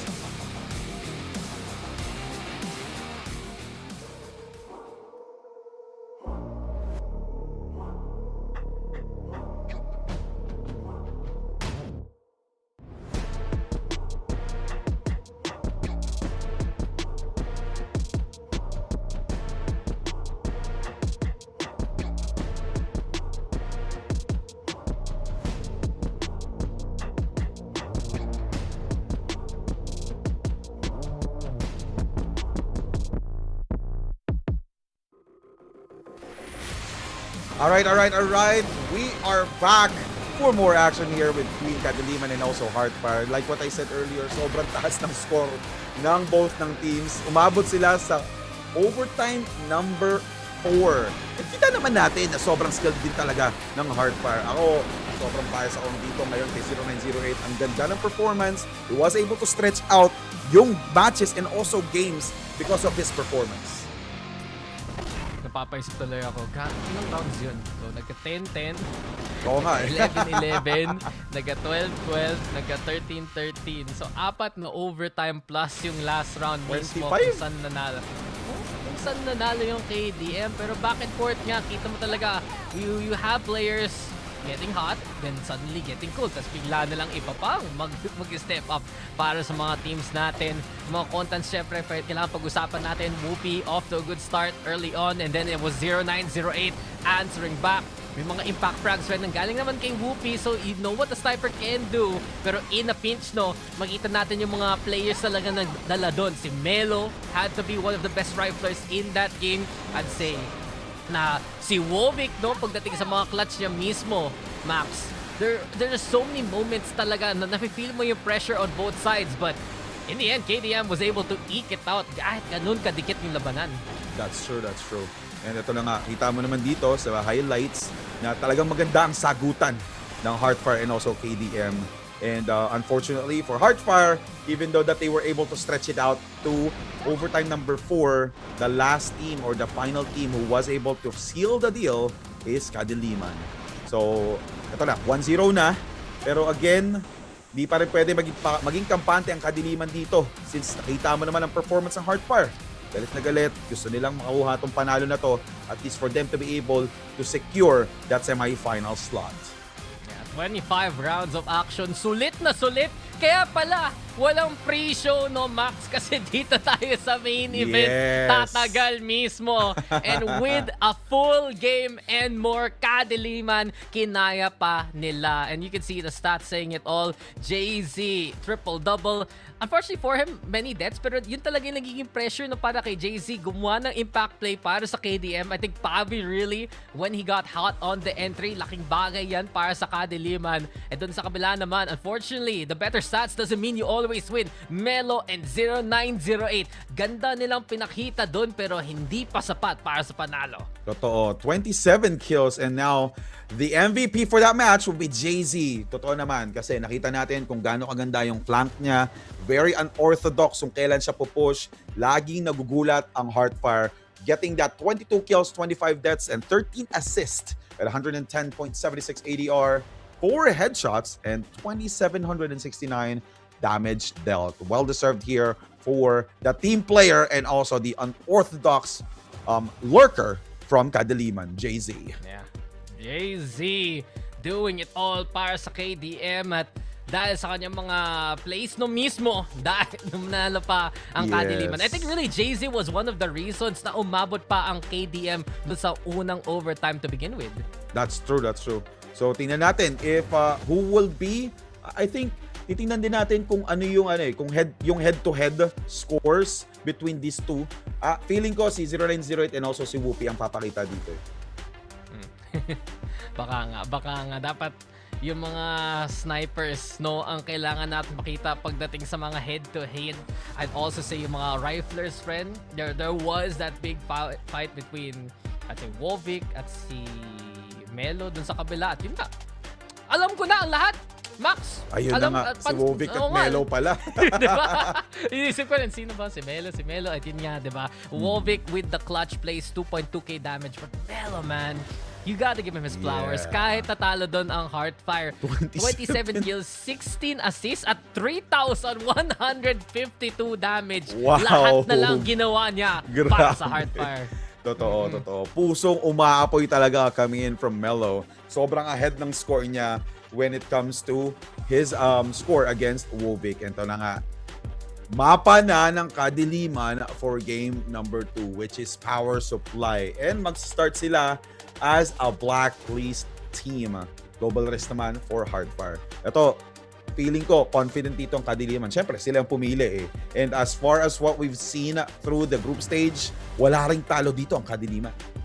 Wala naman talo talagang Kadiliman sa lahat ng mapa. Max, sabi mo, sa lahat sorry. ng mapa, wala talo dito ang Wala Kadiliman. talaga. Walang talo dito ang KDM. And we haven't seen KDM really lose out ever since the Philippine qualifiers. So yun pa nga tayo ay pupunta sa map pick ng KDM. And yun kasi sabi ko kanina, no, this is a map na mas currently pinapractice, pinabantayan ng KDM. Last week, 2 beses nila laro sa 2 nilang matches against E-Arena, against EXD. And we'll see nga kung mahuhone pa nga ng KDM ang kanilang mga galawan. Kasi dito natin nakikita yung mga iba't ibang stratagem ng KDM. Kung kanina, para sa Hardfire, you had that multiple sniper. Dito naman sa KDM, sometimes a striker, sometimes you'd see also the multiple rifles, walang ka-sniper-sniper. It's just that flexibility na test dito para sa KDM pagdating sa mapang to. Yes, that is right. Ito na nga, we're almost there for game number 2. Medyo nag-enjoy pa si Whoopi dito despite dun sa performance dun sa map na yun.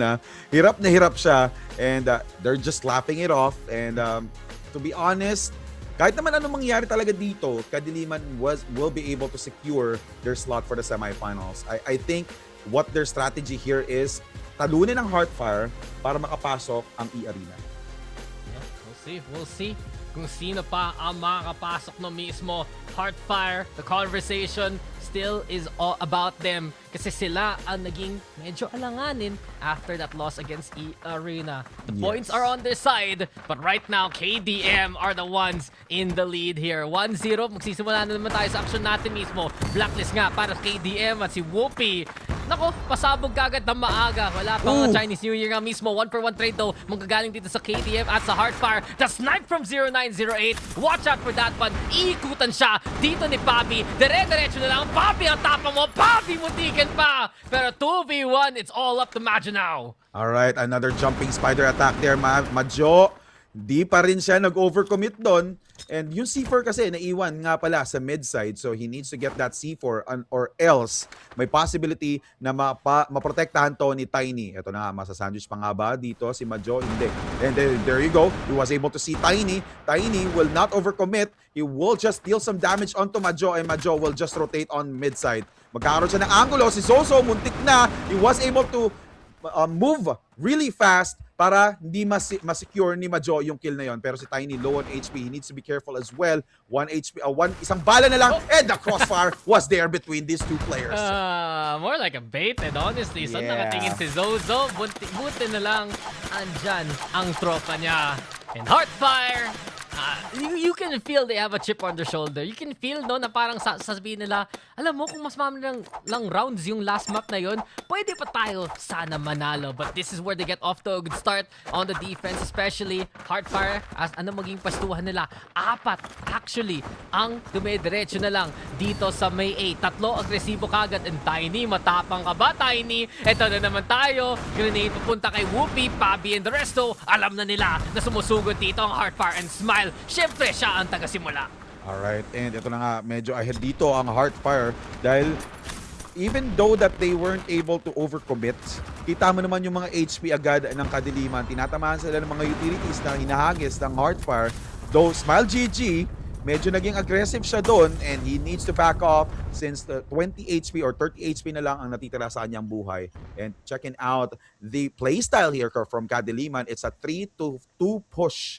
Hindi sila nag-overcommit pa. I think they're just waiting for a really good pick-off before sila mag-commit. And Whoopi, with that first kill onto Tiny, medyo na maaga ang silip doon ni Tiny and 0908 magro-rotate para magkaroon ng space para sa kanyang team. And 0908 tumingin sa taas, binantayan si Whoopi, pero nandun si Whoopi para sumagot and Majo will be able to secure that C4 plant for the team.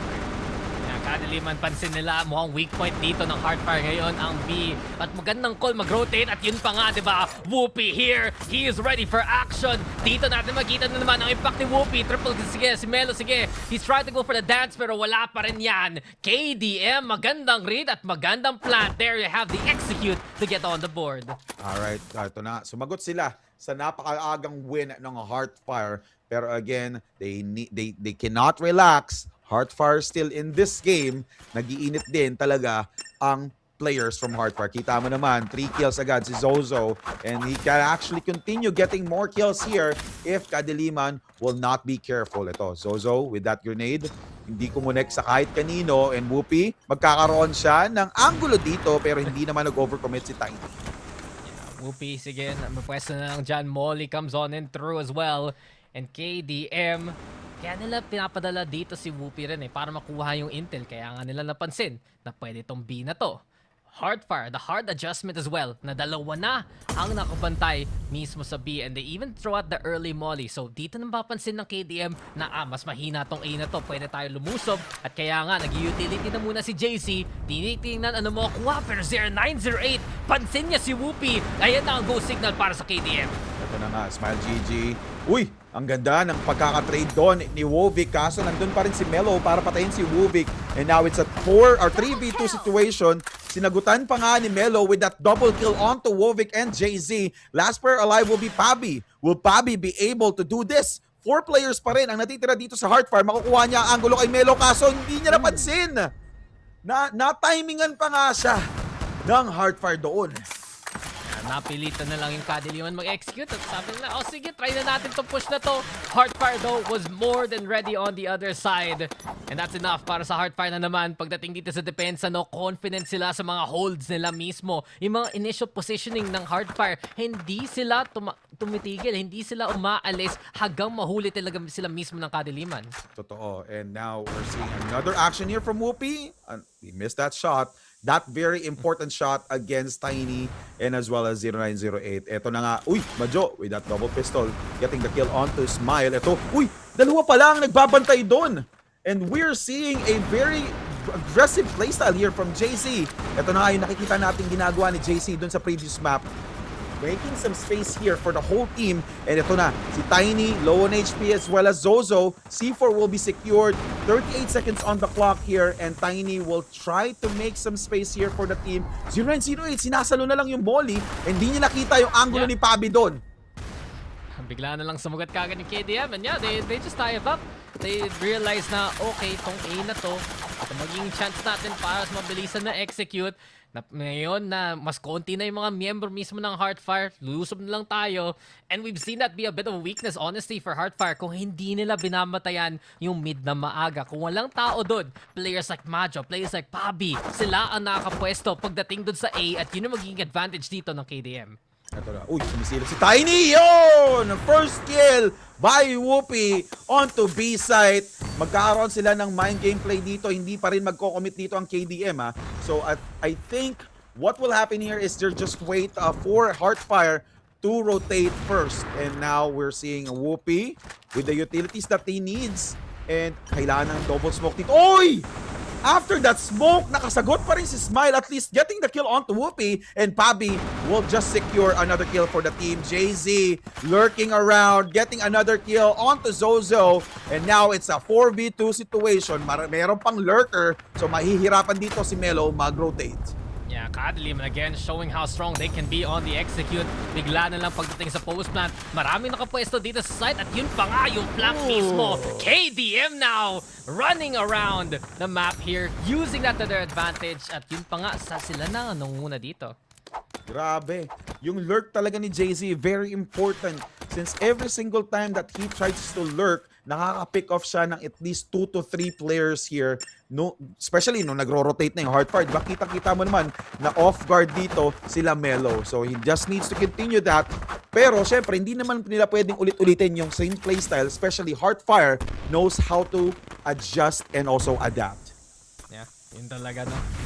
KDM, dito naman sila with that early pressure. Smoke muna dyan, at mas bantay sarado ngayon ang Heartfire, but you can feel the confidence kind of slipping on the way. Sila ang alanganin dun sa pwesto. Maagang mga smoke line galing sa depensa. At yun ang iniintay ng KDM para mas madali ang buhay nila pagdating sa execute. Alam nila may isang tao pagdating dun sa site.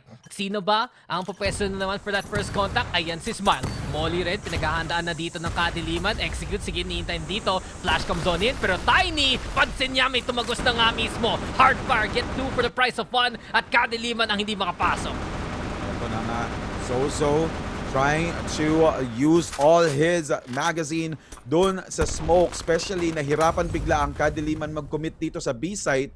So what will happen here is they will try to rotate na lang, waiting for JZ to get an early pick-off as well dito sa half ng round. There's only 49 seconds on the clock na lang, and this will be really difficult for Kadiliman since si Melo naka-ready din doon sa A site as well as 0908. Maganda yung angulo, balcony placement dito ni 0908. He will just rotate after that utility that was used.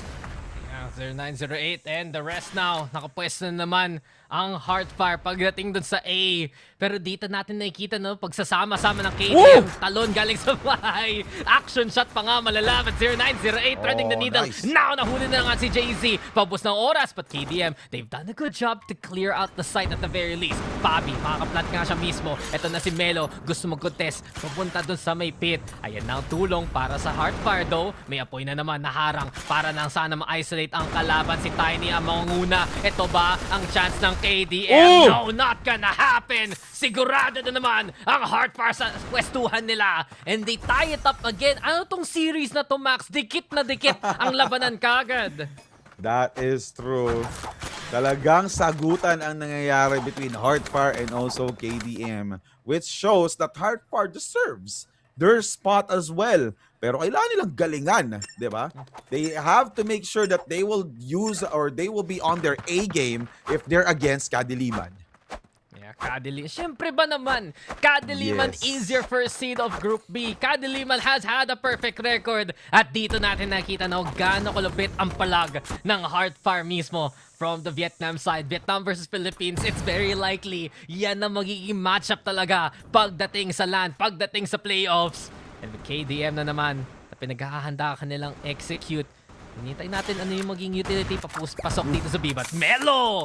Huling-huli si Whoopi, ah! And that's been a weak spot for KDM. Yung daan dyan sa may bahay, yung patingin doon sa mid, bigla na lang nakakahanap ng libre ang Heartfire dyan. Yun, ang ganda nga na pagkakapush din doon ni Melo, and this is a really important kill since si Whoopi ang nagtatry mag-create ng space doon sa B side. And now Bobby trying to get another kill. Uy! Crossfire between Melo and as well as Zozo. At least they were able to get the 2 major kills here. And sumasagot naman dito si JZ, di ba? He will just try to get an additional kill here for the team. And eto, si Wovic nandun sa B side, ginamit yung smoke. And we're seeing Zozo getting another kill here onto JZ. Now, 4v2 situation in favor of Heartfire. Medyo mahirap ang sitwasyon. Bobby will also go down. Triple kill na tuloy si Melo. And Tiny will seal the deal for that round number 7. Yeah, Heartfire nga, pumwesto na naman. Napansin nila dito na, oy, separated dito ang Kadiliman. Oy, sige, mag-isa-isa ng mga to. At dahil lang doon, napapansin rin nila kung saan naghihina ang Kadiliman. Busy mag-utility, sige, kami mag-push doon naman sa kabilang side ng mapa. Alanganin ito para sa Kadiliman kasi pansin mo, no, walang bantay papunta doon sa mid. Wala masyadong bantay pagdating doon sa bahay. At yun nga, magiging point pa nga dito ng 0908. He scoped in, looking to find the snipe. Grenade ang sagot dito ng KDM. Zozo again, inuulit na naman ng Heartfire yung gumagana kanina.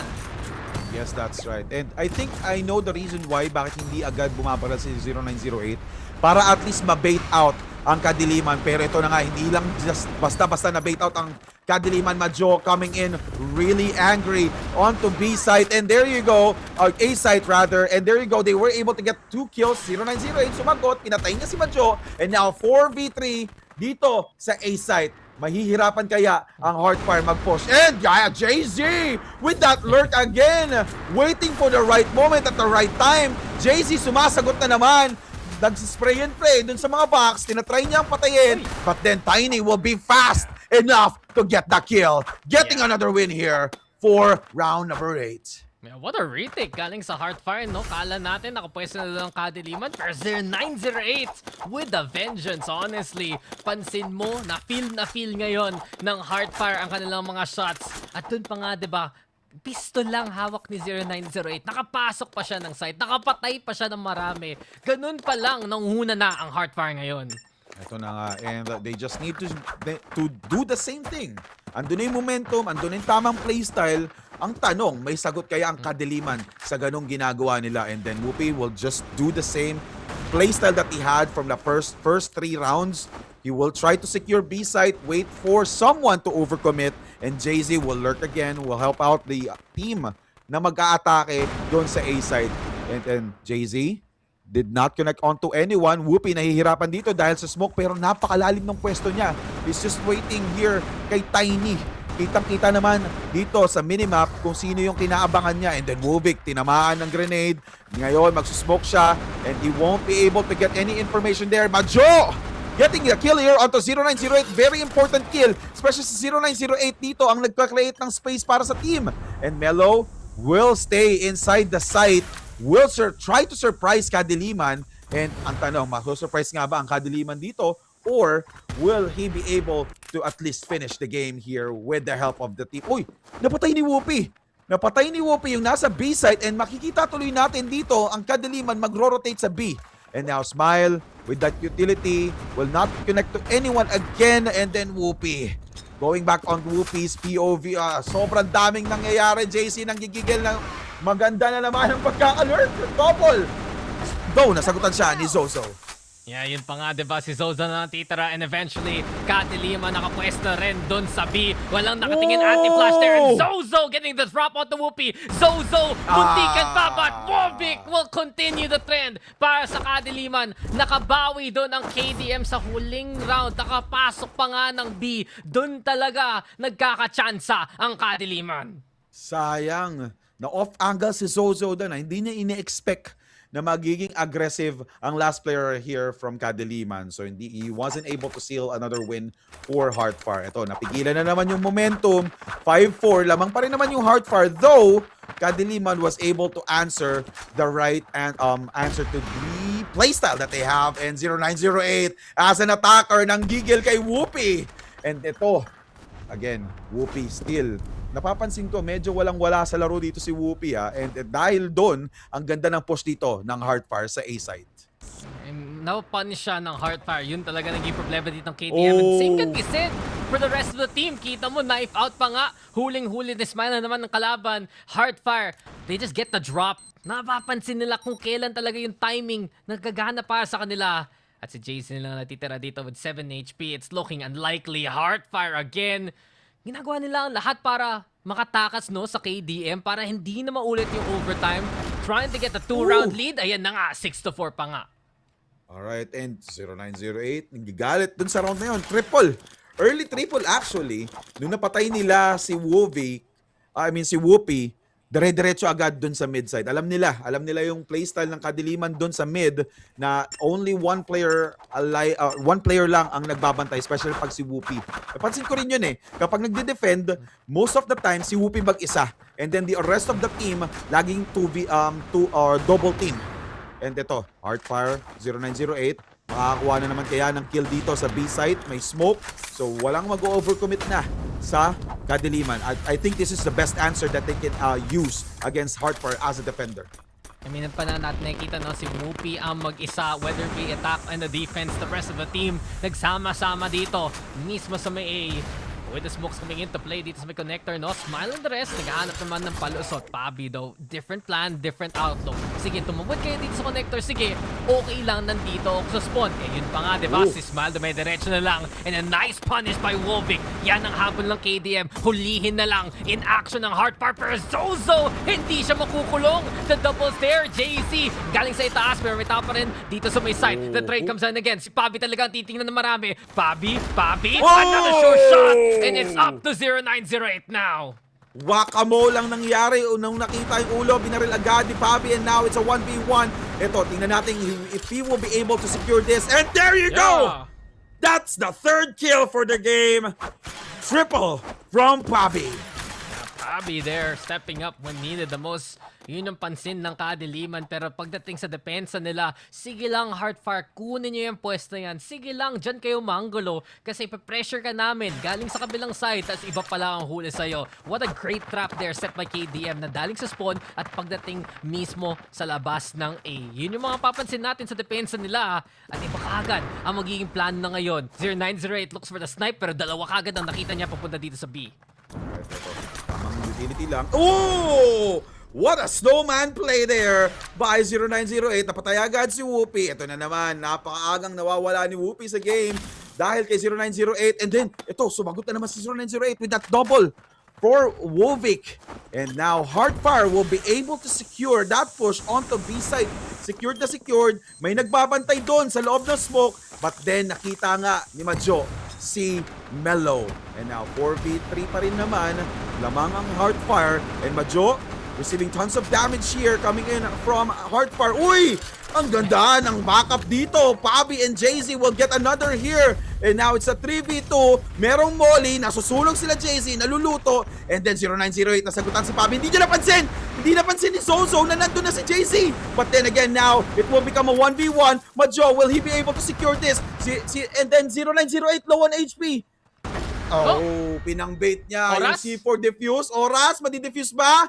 And boom! Heartfire gets the win! Wala pa rin. Sayang yun sa kadiliman. Muntiket pa nga sila. Makala mo sila naging attackers. Galing pa doon sa banana. Hindi. Pero yun nga, diba? Magandang ikot. Hindi lang sapat ang oras pagdating sa C4. At doon naman magaling yung Heartfire. Hindi nila nakapansin. Nakalusot ang isa. Okay lang. Kasi may tao naman pagdating doon sa site mismo. Small things here for Heartfire to get those big wins. At yun na naman tayo. Hindi tumatagal yung 1 round lead. 2 rounds talaga ang gusto ng Heartfire pagdating sa mapang to. Grabe And ito nga, like what I said earlier, talagang walang-wala sa laro si Whoopi. Every single time na magkakaroon sila ng duel ni 0908, most of the time, 0908 gets the win. Ito, Mellow, changing screen. Jay-Z will go down. Napakaagang death ni Jay-Z dito, which is he's really important, especially when it comes to lurk. And then Mellow with a double onto Majo. Will he get a triple? No, Pabi was there to stop it. Yeah, mas malalagay mo talaga dito para sa Heartfire ang kanilang firepower ngayon. Whoopi though, nag-rifle na siya! Tama na raw ang sniper mismo. And with that, he's getting back into form. Huli lang mismo ni Zozo. It's 2v1 right now, pero may chance pa naman si Wovik mismo. Pagdating sa site, sige, ayan na nga. May mga kahon, may mga harang, but Wovik here, the spray is through. And he's not done. Isa pa, sige, sino pa ang gusto niya? Magandang fadeaway kanina. Pa siya, and nakaitik, and Wovik again. When it comes to the clutch, he will win. And KDM, babalikan na naman ang kalaban. Matindi. Fresh na fresh pa si 0908 doon. But then Wovik, hindi kinabahan. He's very confident na kakayanin niya sa 0908, which gives them another round, putting the game to 6-7. Very millennial. 6-7. Very Gen Z, I mean. We're back. Alam mo naman, lahat naman tayo tinitingin sa score na ganyan. And you gotta give it to Whoopi rin na pagdating sa round na yon, siya ay lumipat na sa rifle. Masasabi ko, Heartfire has done a good job to really shut him down pagdating sa homework, pagdating sa mga angles. At ito ang adjustment na iniintay natin pagdating sa KDM. The 5 rifle setup. At ayan pa nga si Majo, naka-dual double barrel na naman sa loob ng bahay. Contact though, pagdating sa connector. Dito na ang Heartfire na naman ang kumakatok sa kalaban mismo. Heartfire right now, trying at the very least to find that opening. Pero iba talaga ang depensa ngayon ng KDM. Yes, and ito, nakikita naman natin na hirap din ang Heartfire dito nung nakuha na ng kadiliman ang kanilang tamang playstyle. Hindi na sila nag-overcommit. Kaso nandun si 0908 getting the kill here onto Wovik. Sumagot si Majo, pero sumagot din si Tiny. Pabi will be using that as an opportunity to trade off. Jay-Z will also get the kill onto Tiny. Now, it's a 3v2 situation. Mellow and also 0908, bawas ang buhay, pero labang pa rin naman sila when it comes to HP. Mellow, napakaganda ng kanyang box out doon. And now, Mellow will be able to get another kill here. It will be JC.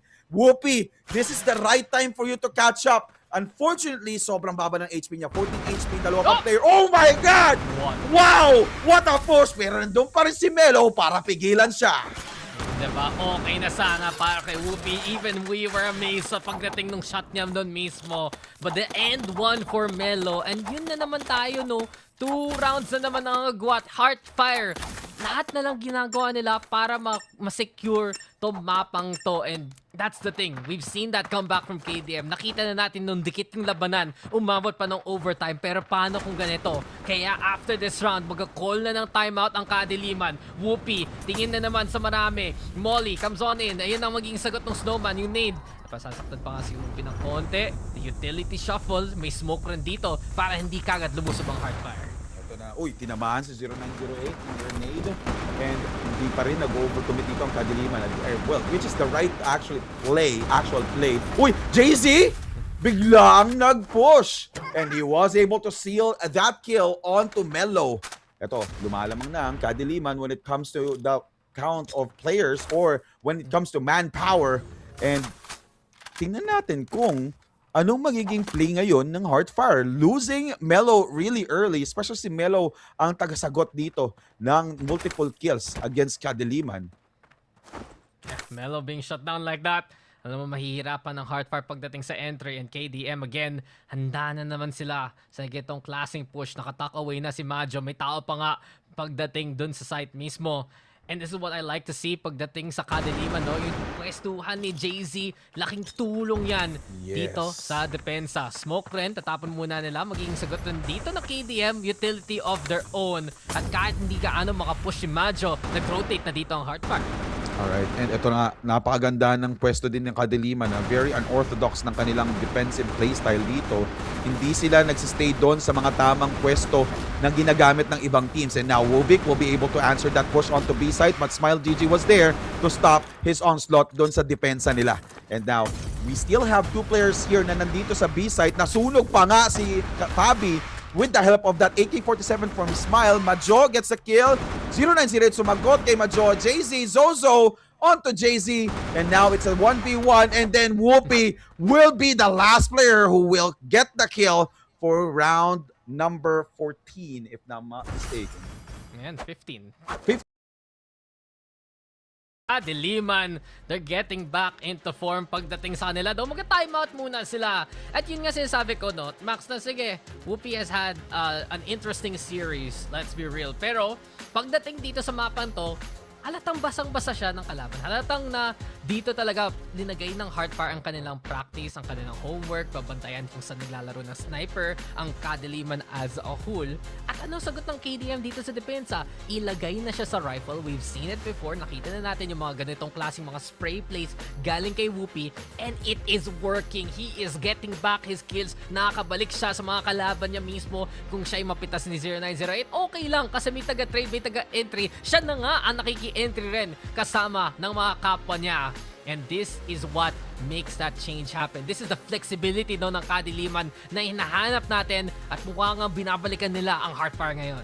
Yes, that's right. And since yun nga, sinabi mo that Kadiliman became flexible and hindi na nag-sniper si Whoopi if you noticed. AK-47 na siya, regardless if he was an attacker or he's a defender, yun ang ginagamit niyang weapon just to make sure that they will be able to answer back against Heartfire. And ito, we're now approaching round number 16. Ito na kaya ang time for Kadiliman to stop the rain from Heartfire. They did win the previous round, pero 2 rounds na lang kailangan ng Heartfire dito para manalo.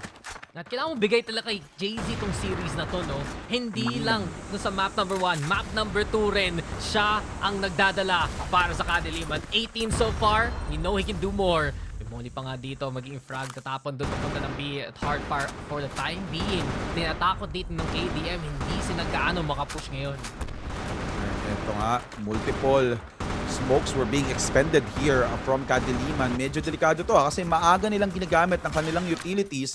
So, pag nag-defuse sila, if ever, Heartfire will be able to plant that C4, wala na silang pang-depensa habang nagde-defuse. So, ito, they did try to delay yung push dito ng Heartfire. And as we can see, hindi pa rin nagko-commit yung Heartfire, ha? And we do have Melo trying to commit this push.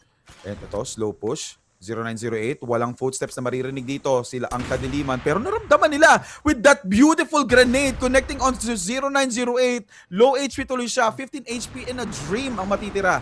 And ito, Kadiliman still nakakuha ng impormasyon since multiple gunshots ang ginamit dito ng Heartfire sa pag-push. And now, it's a 4v4 play. Whoopi with that first kill onto 0908 dahil nga lower HP na si 0908, and Wovik will be able to put that play onto B-side with that duel. And then, panalo pa rin siya sa duel. And then Whoopi will rotate. Nakita niya si Tiny dun sa smoke, but Tiny will be able to get that double onto Wovik and Whoopi.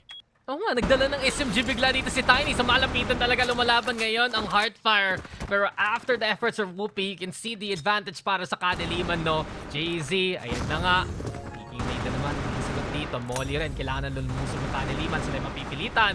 Majo, quite low on the HP. The flash comes on in. E asa na ang iba. Tiny goes down. And Zozo will fall as well. Kadiliman, bumawi na naman. And that's 2 in a row for KDM. Off the timeout again for Kadiliman.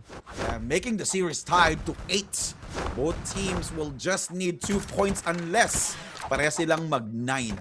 Alright, Kadiliman, timeout again. Kailangan din nilang sumagot sa timeout na to eh. Oh, well, there's no timeout rather. I apologize. No, picture lang. Picture lang pala. Pinakita lang pala. Yeah, and pansin mo no, kanina puro 0908s on the opposition. Ngayon siya yung nasa-shutdown ni na Whoopi, ni na Pabi. Magpansin na natin yung Kadiliman ang nanguna sa labanan na to. Pero Tiny na naman, gera kung gera! And with the M12-7, man, he's just going for the push. Yung SMG, maliit na bagay pero malaking impacto para kay Tiny. Kaya pala ganyan yung pangalan, 3v3 na nga to. Pero si JZ, nasa taas na naman. Hahabulin ba siya? Makakaplant muna dito ang Heartfire. Ito na nga, napaka-importante nung push ni Tiny na yun ha. So dahil doon, they were able to get that timing na kinakailangan nila para, ito talon-talon si JZ. Oh! Beautiful double hand count shot there onto 0908. Very important kill there coming in from JZ. And JZ and Whoopi will be able to get the kill onto Smile. Ito na nga, Melo nagagalit dito. But then again, Whoopi, final kill onto Melo. Yeah, solid last play dun sa KDM. Mapansin mo yung paano nila Roy 2v1. Isa sumugod pa diretso, yung isa para dun sa angulo. And Whoopi was there trusting his teammate. They get the kill. Kanina pa nilang problema yan si Melo. At ito na ang panahon ng Kadiliman. Hindi nag-timeout ng Heartfire. Sabi ng KDM, tapusin na natin to. And that's been 3 in a row here, Max. Isa na lang para sa sweep para sa KDM. Yes, and ito na. Siyempre, Heartfire. Hindi naman papayag na ganun-ganun lang, di ba? 0908, bumalik sa sniper play, naghintay na naman sa mid kung merong mag-overcommit. But then again, Kadiliman still respecting that beautiful playstyle there from 0908. Nire-respeto nila yung sniper plays dito ni 0908. Napapansin mo, wala nang dumuduel sa kanya when it comes to sniper. Alam na nila eh. Nag-sniper, narinig na nila yung gunshot na meron na namang naka-sniper dito, which is si 0908. So ito, smoke play coming in from Kadiliman dun sa B-side. Yeah. Oh! Wovik was able to get the kill through the smoke onto Smile GG. Easy also, malapitan na nga yan. 2 HP pero hinabol siya na marami dun sa Heartfire. Heartfire showing their hand at dahil dun, alam na ni Majo na malapit lang sila dito. Nakapwesto sila patungo sa A. And kita mo kaagad yung rotation ng KDM.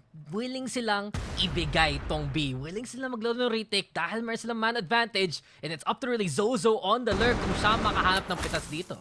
Ito na nga, si Zozo waiting for the right moment at the right time as well dahil low na ang HP ng kanyang teammate na si Tiny. 0908, slow push with that sniper. And wala silang mapapansin na player coming in from B. Huge mistake here from Kadiliman. Nagkaroon ng space tuloy si 0908. Magkaroon ng pwesto dito sa B-site.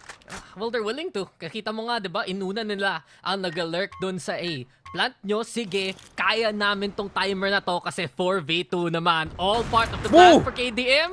Hindi pa nga tumama yung sniper shot. The pressure's on again. Kita mo gano'ng kahirap na mag-snipe ng ganyan na malapitan. And Kadiliman, ito na naman tayo. Pero Tiny and 0908 doing all they can. Wovik, inapakan ng kalaban. 0908, wala nang tatawag sa'yo.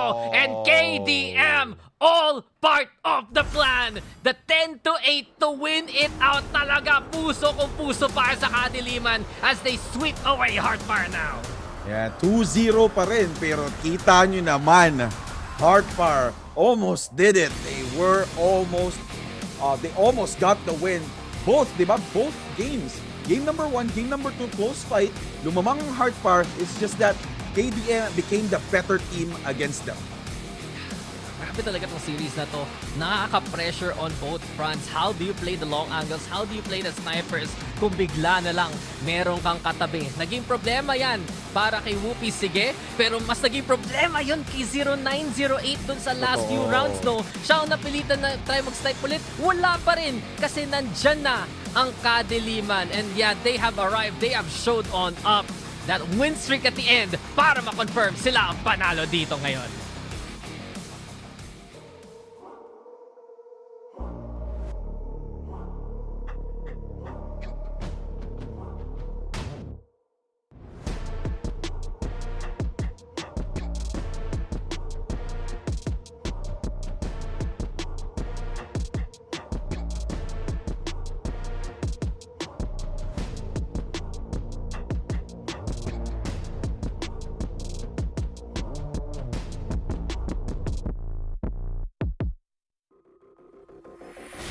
Alright. So, na-witness natin ang napakagandang play or games between Kadiliman and also Heartfire. And now, Kadiliman did show that they're the better team above all dito sa Group B. And getting another win, 2-0 against Heartfire.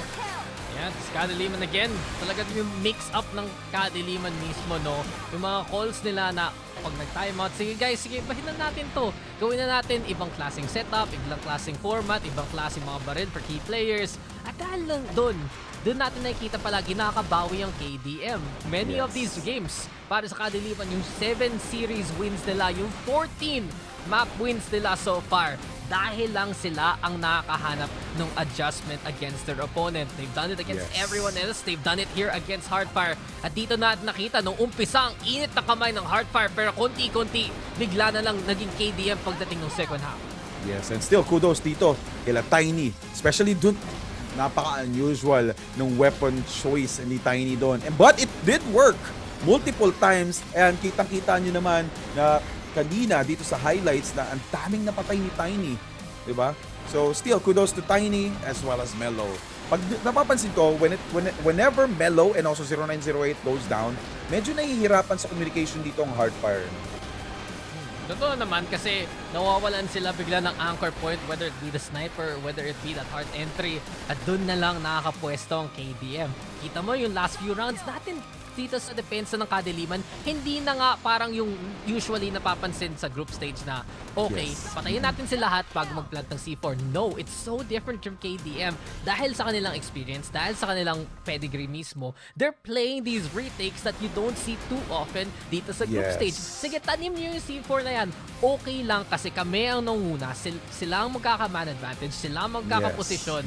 And coming into that second map, no, kala natin na mababawian na ng Heartfire when they swap sides. No, KDM just off the rip ilang rounds para tapusin yung mapa na yun. Yan, and that is a 4-0 run after that time or before the timeout, 1 win and then 3-0 after ng timeout. So tingnan natin yung score. As we can see, 0908, ang laki ng ginagawa for the team. And then Zozo, Mellow with 16, 13 for Tiny and Smile GG. Pero tingnan mo naman si Jay-Z, the ultimate lurk, the ultimate choke point ng Heartfire. Napaganda lagi ng sagot. And yes, like what we said, Jay-Z will be the MVP for this game.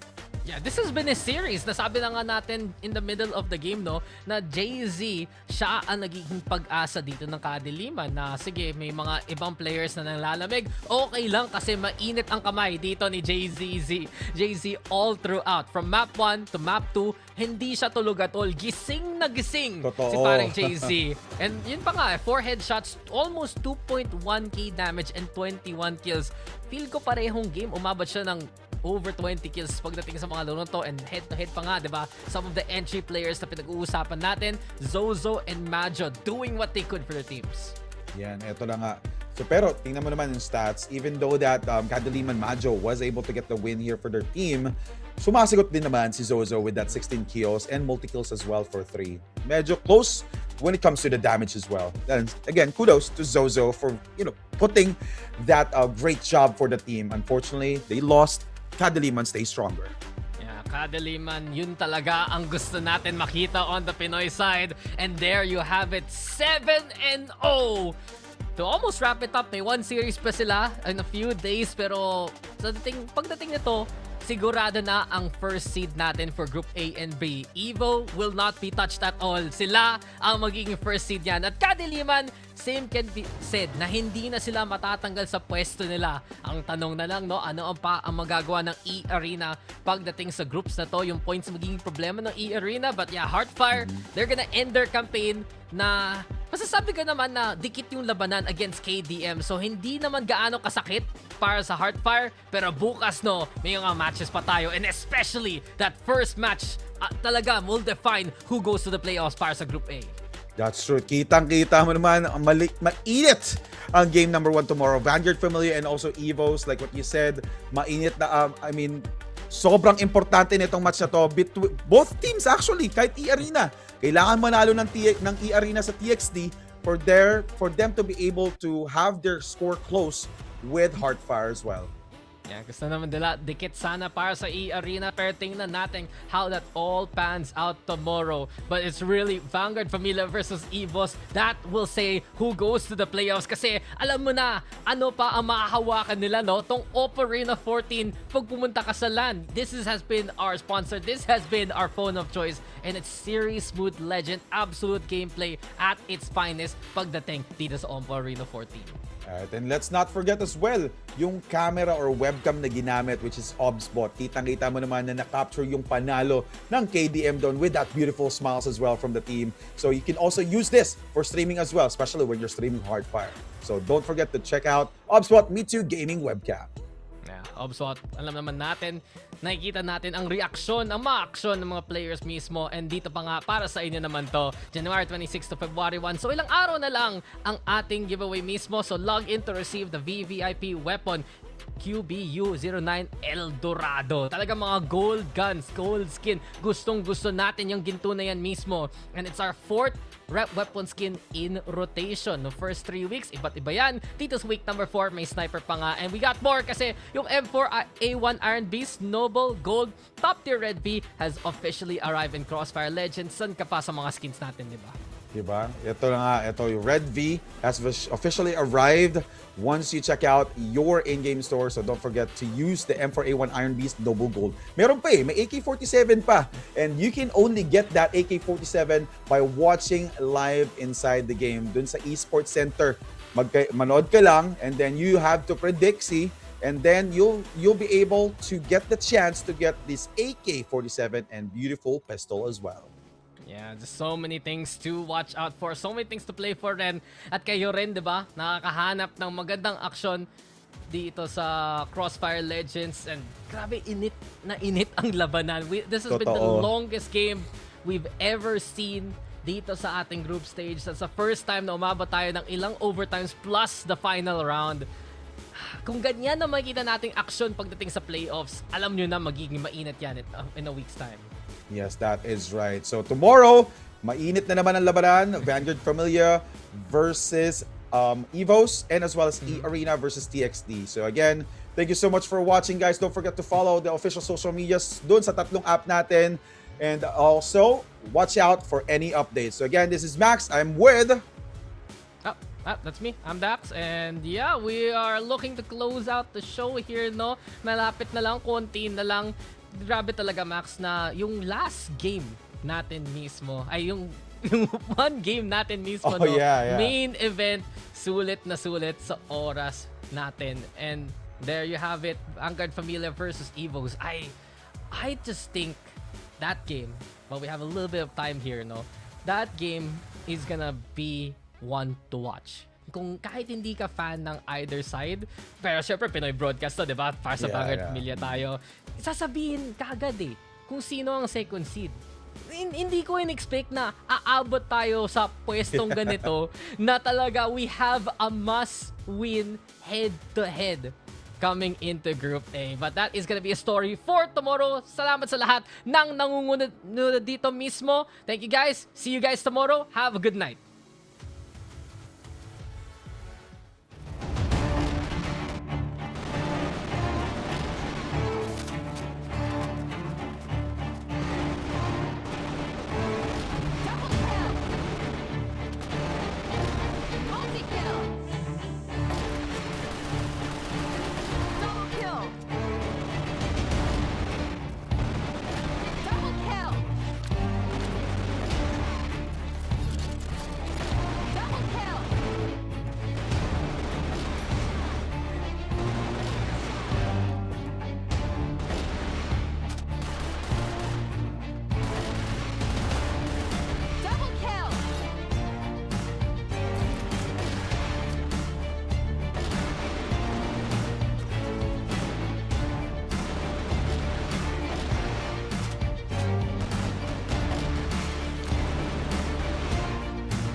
ทีลาก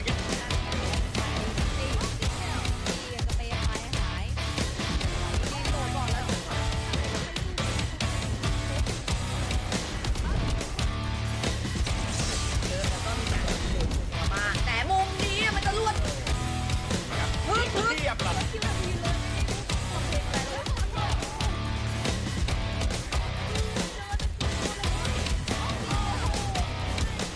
ก็มาดิครับเดี๋ยวโชว์ให้ดูว่าคนไทยเขาเล่นยังไง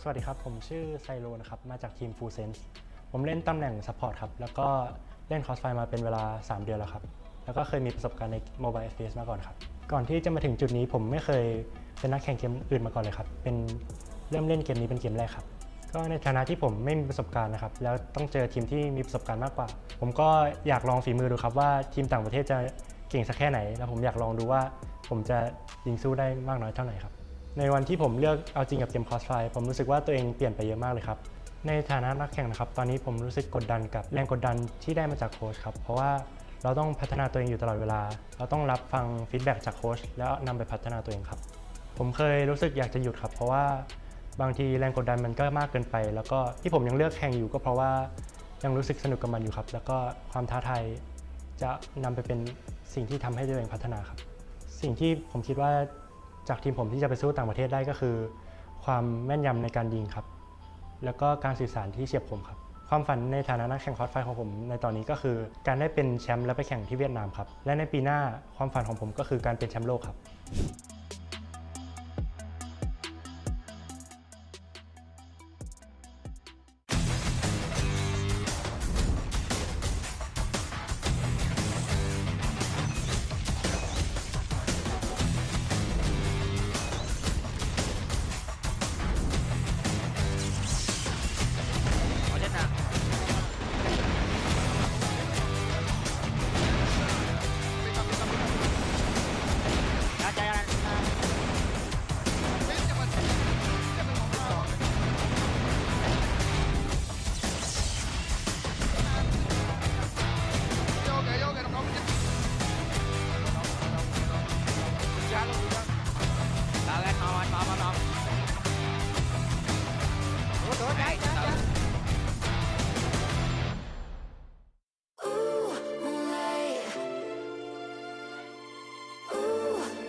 Grabe talaga, no? Tapos na ang January natin. Nandito na tayo sa Pebrero 1st. And it just goes to show, no, na isang buong group stage na ang pinagdaanan natin dito.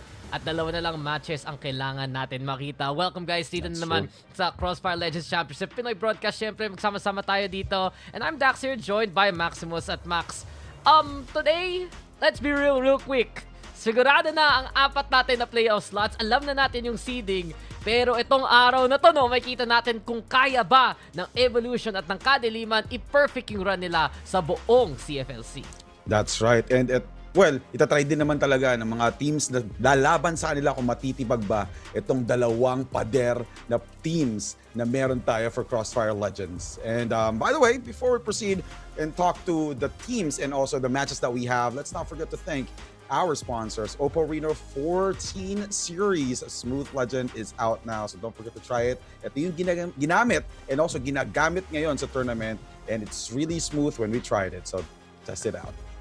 Alam niyo na. Tapos yun pa nga, di ba, magkakalan pa nga tayo dito. Magkaka-top 4 face-off mismo pagdating sa playoffs. And the Oppo Reno 14 is something you can rely on. Ito rin naman sa atin, yung OBSBot Meet2 Gaming Webcam. If capture ang panalo, i-stream ang iyong kwento. At yun nga, di ba? Now you can see the players live. Makikita natin sila very, very soon. Pero habang napanood natin lahat ng mga games so far, dahil sa OBSBot, nakikita natin ang mga reaksyon ng mga teams mismo, no, Max? Yes, that's right. And let's not forget na meron tayong skins na pinamimigay ni Crossfire Legends like this beautiful QBU09 Eldorado. Pero hindi ko kakalimutan, the City of Gold, like what I always say every single day for this week.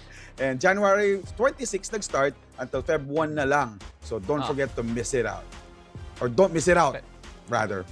Hindi, kakalimutan ko yan. Pero kasi maalala ko na marami pa tayong skins, no? At ito nga, di ba? Yung M4A1 Iron Beast Noble Gold Top Tier Red V has officially arrived in Crossfire Legends kanina pang City of Gold. Ito, gold na gold talaga. At makintab yan pag hawak-hawak mo na mismo. So, ilang skin na yan? Isa? Dalawa? Ramihan pa natin, di ba? Kasi yung sabi natin palagi, sa Esports Center event, pag predict kayo, manood kayo, watch a match with great rewards, may AK skin, may pistol skin.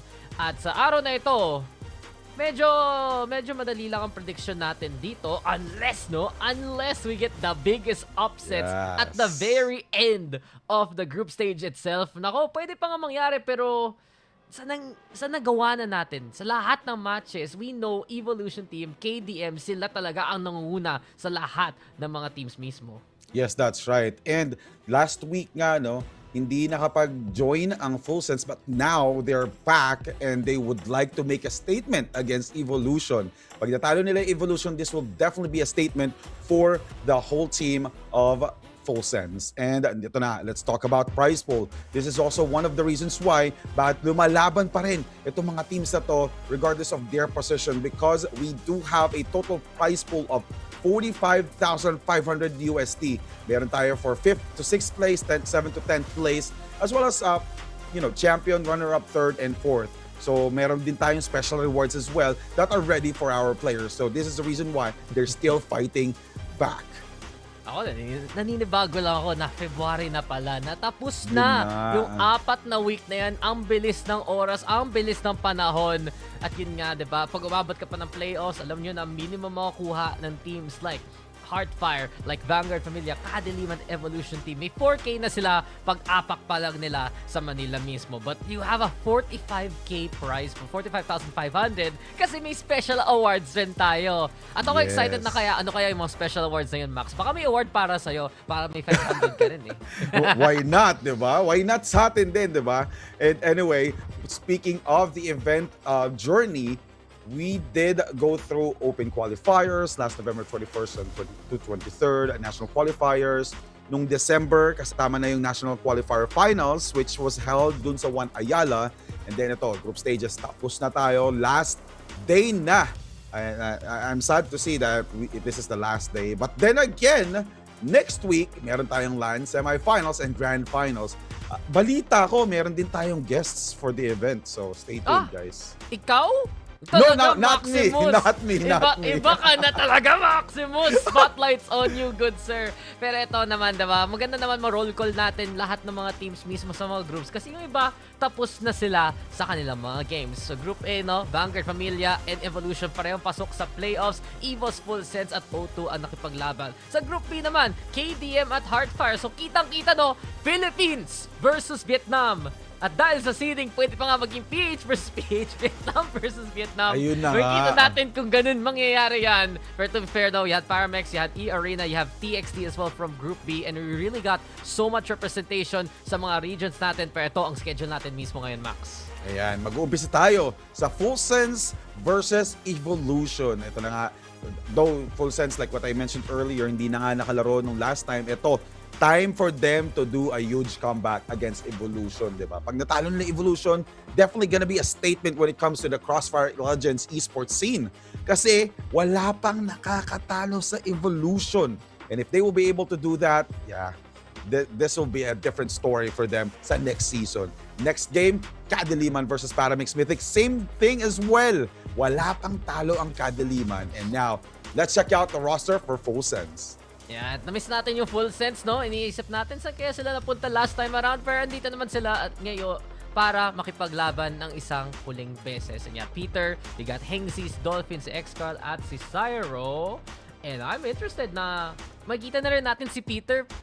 First time ba na siya yung maglalaro? Pero he has been someone na nasa roster ng Full Sense for quite a while as a substitute, no? Yes, that's right. Hindi siya nakapaglaro for the past few weeks. So maybe they have something in their mind against Evolution. Let's see. Because Evolution will have Lucas, Luigi, Zero, Nobi, and Bowsy. So the last time we saw, hindi naglaro si Lucas. Di ba? So ngayon naman, babalik siya. And let's see kung makakapalag nga ang Full Sense with a different roster lineup. Si Lucas po, si Nobi, either way, no? Parang pansin din natin para sa Evolution, they did give some time for Andy to play. No? Yes. Mga series sila nung week number 3. Pero yun nga, parang gusto tapusin ng Evolution team to ng tama, no? Kung kayo lilipad, kung kayo pupunta ng LAN, might as well end it on a high note. And sinasabi nga natin, no, na between Evolution team and Kadiliman, pareho silang 7-0, pareho silang 2-0 sa mga series nila palagi. Pero kung pansin mo no Maximus, mas nang dudurog tong Evolution team eh. Maraming games na bigla natin nakikita ko comeback yung KDM, magaling yung adjustment. Pero ang Evolution team naman, as we get our map draft, sila ang nagsisimula at sila ang nagatapos na maaga. Pero ito nga, ang ating map draft dito, Max, power supply, para sa Full Sense to start it off to it. And next will be Desert. And for the decider, it's Black Widow. Power supply. Alam naman natin na sobrang ganda ng strategy ng Evolution sa power supply. And hopefully, Full Sense have something in their pockets here or in their bag kung paano nila titibagin ang pader ng Evolution dito sa map na to. Since, from 4 weeks, kitang-kita natin. There's actually, I think, 2 lang ang game na hindi nilaro ng Evolution ng power supply. So, this is gonna be interesting. Yeah. Excited na ako makita to. Kasi yun nga, power supply. Then you got Desert, something very reliable here para sa ating Evolution team. And interested nga ako kung paano nga sila mag-iisip coming into these map drafts. I do feel like right now, may teams na tumitingin sa, like, i-bring up ko lang kay DM na yung Black Widow na sila nahirapan. Evolution, will they get tested the same kind of case? Kasi yun yung maging decider natin dito, Max. Pero power supply, I do feel na tamang map pick yan para sa Full Sense na baka magulat nila yung kalaban dito as we get into game number 1, the last series ng Group A. Maximus, you got Evolution team of Vietnam. You got Full Sense of Thailand. Sino man nalo dito? Tingnan natin as we get into our first map.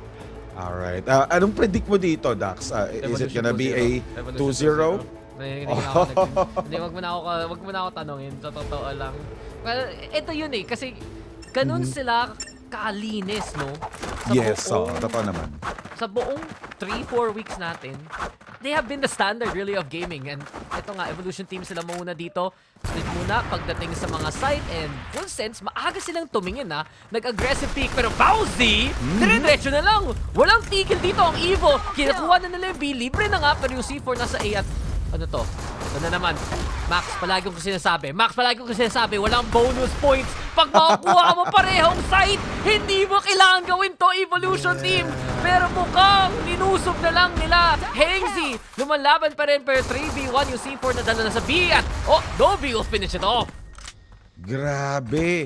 They did a split push pero walang kahirap-hirap against Full Sense. Full Sense wasn't ready for that type of strategy, di ba?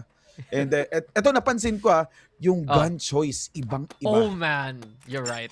Kita mo parang ano yun kay Nobi, MP7 ba yun? Hindi ko gaano nakikita in-game yan eh. Kaya napapaisip ako, anong baril yan in real life eh. Pero yun nga, diba? SMG lusob ng lusob ang Evolution team at feel ko yun yung maging pace nila pagdating dito sa laban na to kasi yun na nga si Bowsy nang una na. So it's the M12S pala as Bowsy will go down. AK, sige, lumalaban pa rin pero yun na nga si Lucas. Naka M12 rin, so mukha talaga SMG Gaming. Dire-diretso na lang dito sa A. Very aggressive playstyle dito sa Evolution. Maybe the reason why they chose this is it's better for close-up encounters. So yun na nga yung ginagawa nila. Push lang ng push, hindi na masyadong gumagawa ng konting ng strategy. Konting utilities lang ginamit nila for that game. And they got 2-0 against Full Sense. Oh, parang kita mo ito sa setup ng Evolution team. May salamin na. Oo nga, no? Last time may salamin. No? I didn't notice that. And meron na silang electric fan as well. Grabe. So baka aircon na yun. Baka sila magaling bigla ng todo. Yeah. Kasi may aircon na mismo. Nakatapat sa kanila. Alright. Ito na nga, round number 3. Aabangan pa ba natin ang pangyayari? Tingnan natin. Uy! Full Sense, Carl getting the first kill onto Luigi pero si Bowsy gumaganti with the very unusual pick sa baril niya which is the M12S. Push lang ng push, napatay niya pa nila yung defenders dun sa B site. And ito, C4 will be planted, the more pressure will be on. Kita mo naman sa map, kalat-kalat ang Evolution pero Full Sense still not ready kung anong gagawin sa ganitong playstyle. Oo nga, naka-SKS pa nga yung isa dyan sa Full Sense but you got Evolution team making it happen again. Okay, eto na. Tayo magsisimula dito, Max, ng konting time check. Kakastart lang natin ng series natin. 3 round na mabilisan ang nangyari. At yun nga, diba? Evolution team right now, pinapressure lang nila yung Full Sense. Sumusugod lang sila sa site and they're using their hard mechanics here para lang ma-overrun yung mga kalaban nila. Totoo. And then, Full Sense, ito, meron na namang sniper play from Carl. Makakuha na naman ba na isa? No, nag-mintes. And he's now 20 HP left. And, uy! Napakaganda naman ang ginawa doon ni Cyro. Unfortunately, Full Sense will be able to answer back the aggression from Evolution. So ngayon, 3-2, I think it's 3v3, pero ang bilis ng kanilang trade-off. Oh, Evolution, sumasagot ulit! 2v2 na ulit! And then, Full Sense. What was that? Kaya nga, di ba?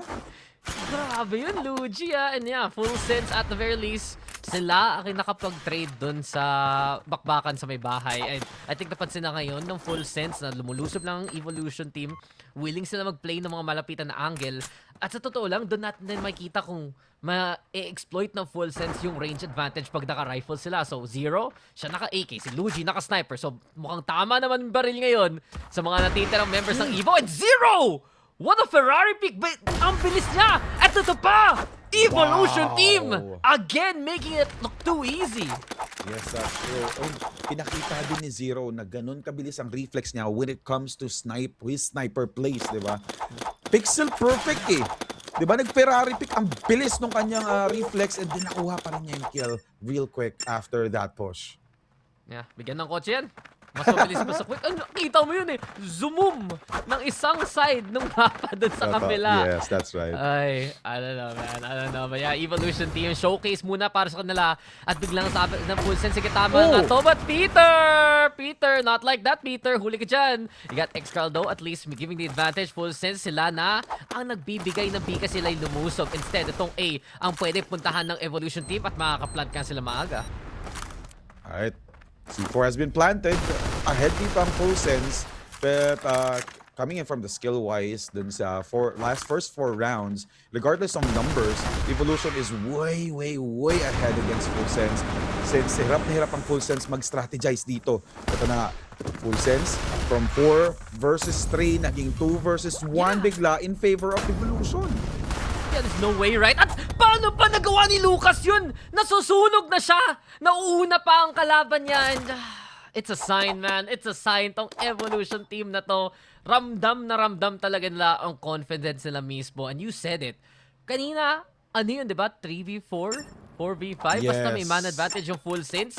Tas nanalo pa yung Evolution team. Napakaganda ng kanilang crosshair placement and probably the recoil control as well. Kasi regardless of what's happening dun sa gunfight, most of the time, Evolution ang nananaig against Full Sense.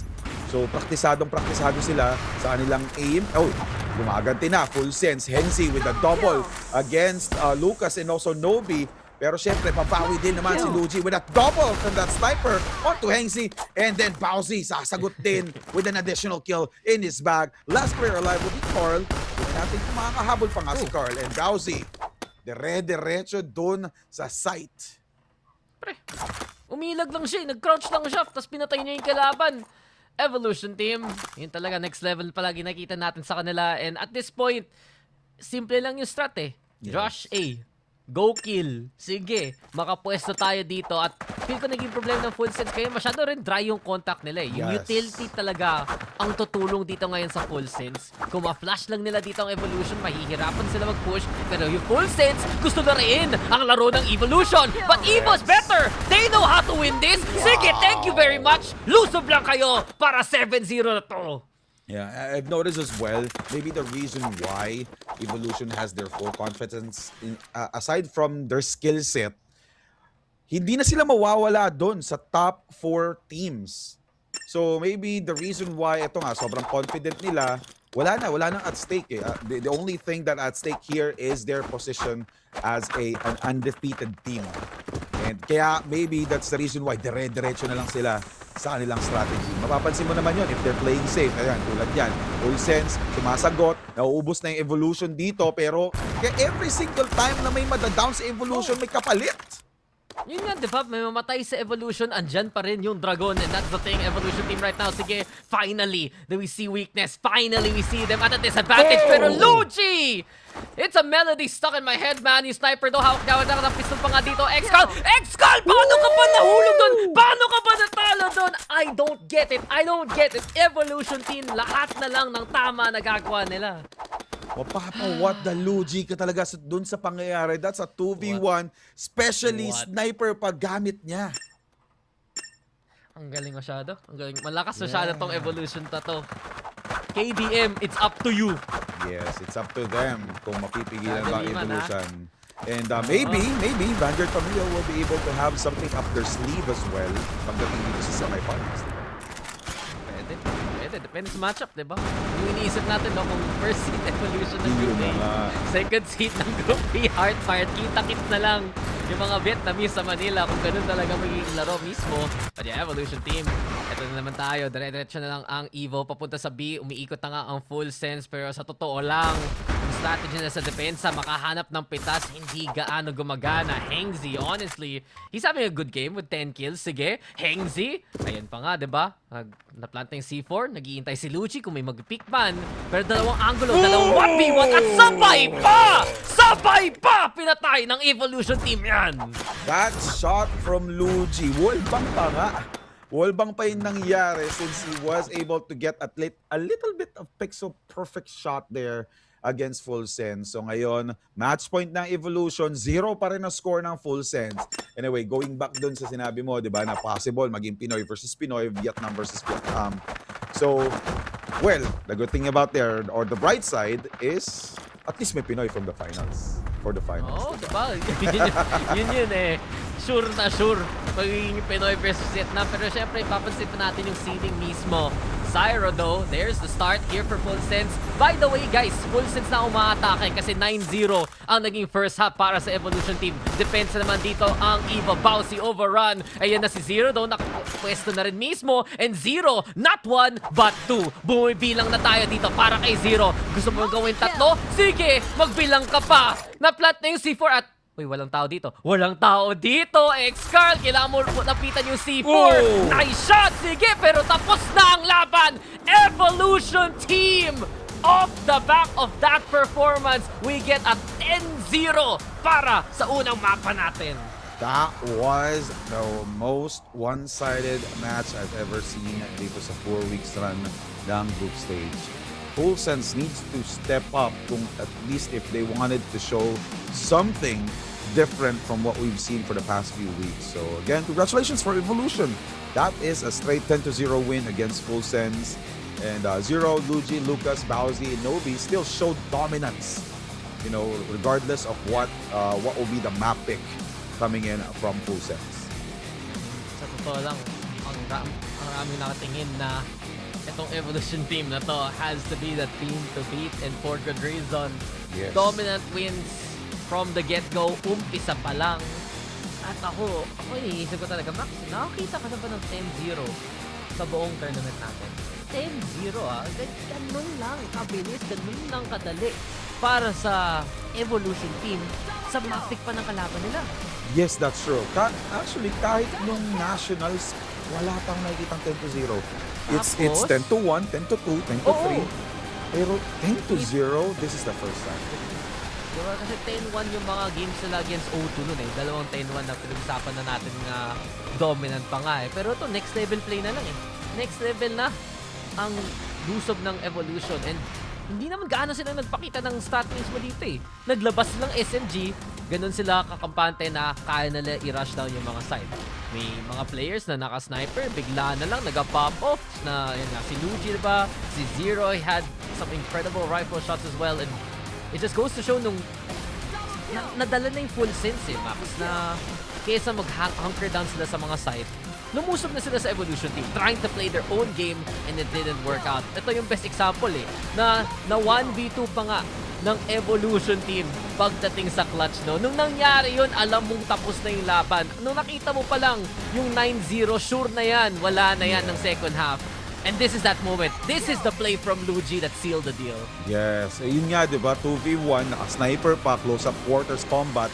And ang bilis niya pa nakapag-switch dun sa pistol, which is very, very, interesting as well, na kayang-kaya niyang lumaban ng ganun, even though the numbers are not mathing. Diba? Match checks out. 10, yung isang team, race to 10. Naglaro lang tayo ng 10 rounds. So meaning nun, 10-0 ang score natin. At kita mo, tawang-tawa na lang ang Evolution team. Yeah. They got the job done for map number 1. They're gonna look to do the same coming into map number 2. Pero ito ang results natin, yung nga si Hengzi, siya yung nakikipaglaban naman. We saw a few multi-kills from X-Car as well. But pili ka na lang sino ang malakas para sa'yo dito sa Evolution team. Sa stats though, kitang-kita si Luigi talaga. Yes, that's right. Pero syempre, team play pa rin naman. Nakita mo naman yung team play nila. They always make sure na may kapalit every single time na may madadown sa kanilang team. And kita mo si Luigi, 16 kills, 0 assists. So dito pala makikita mo na it's always a 1v1 duel against their opponent. So Luigi will be the MVP with 142.3 ADR. Okay ka.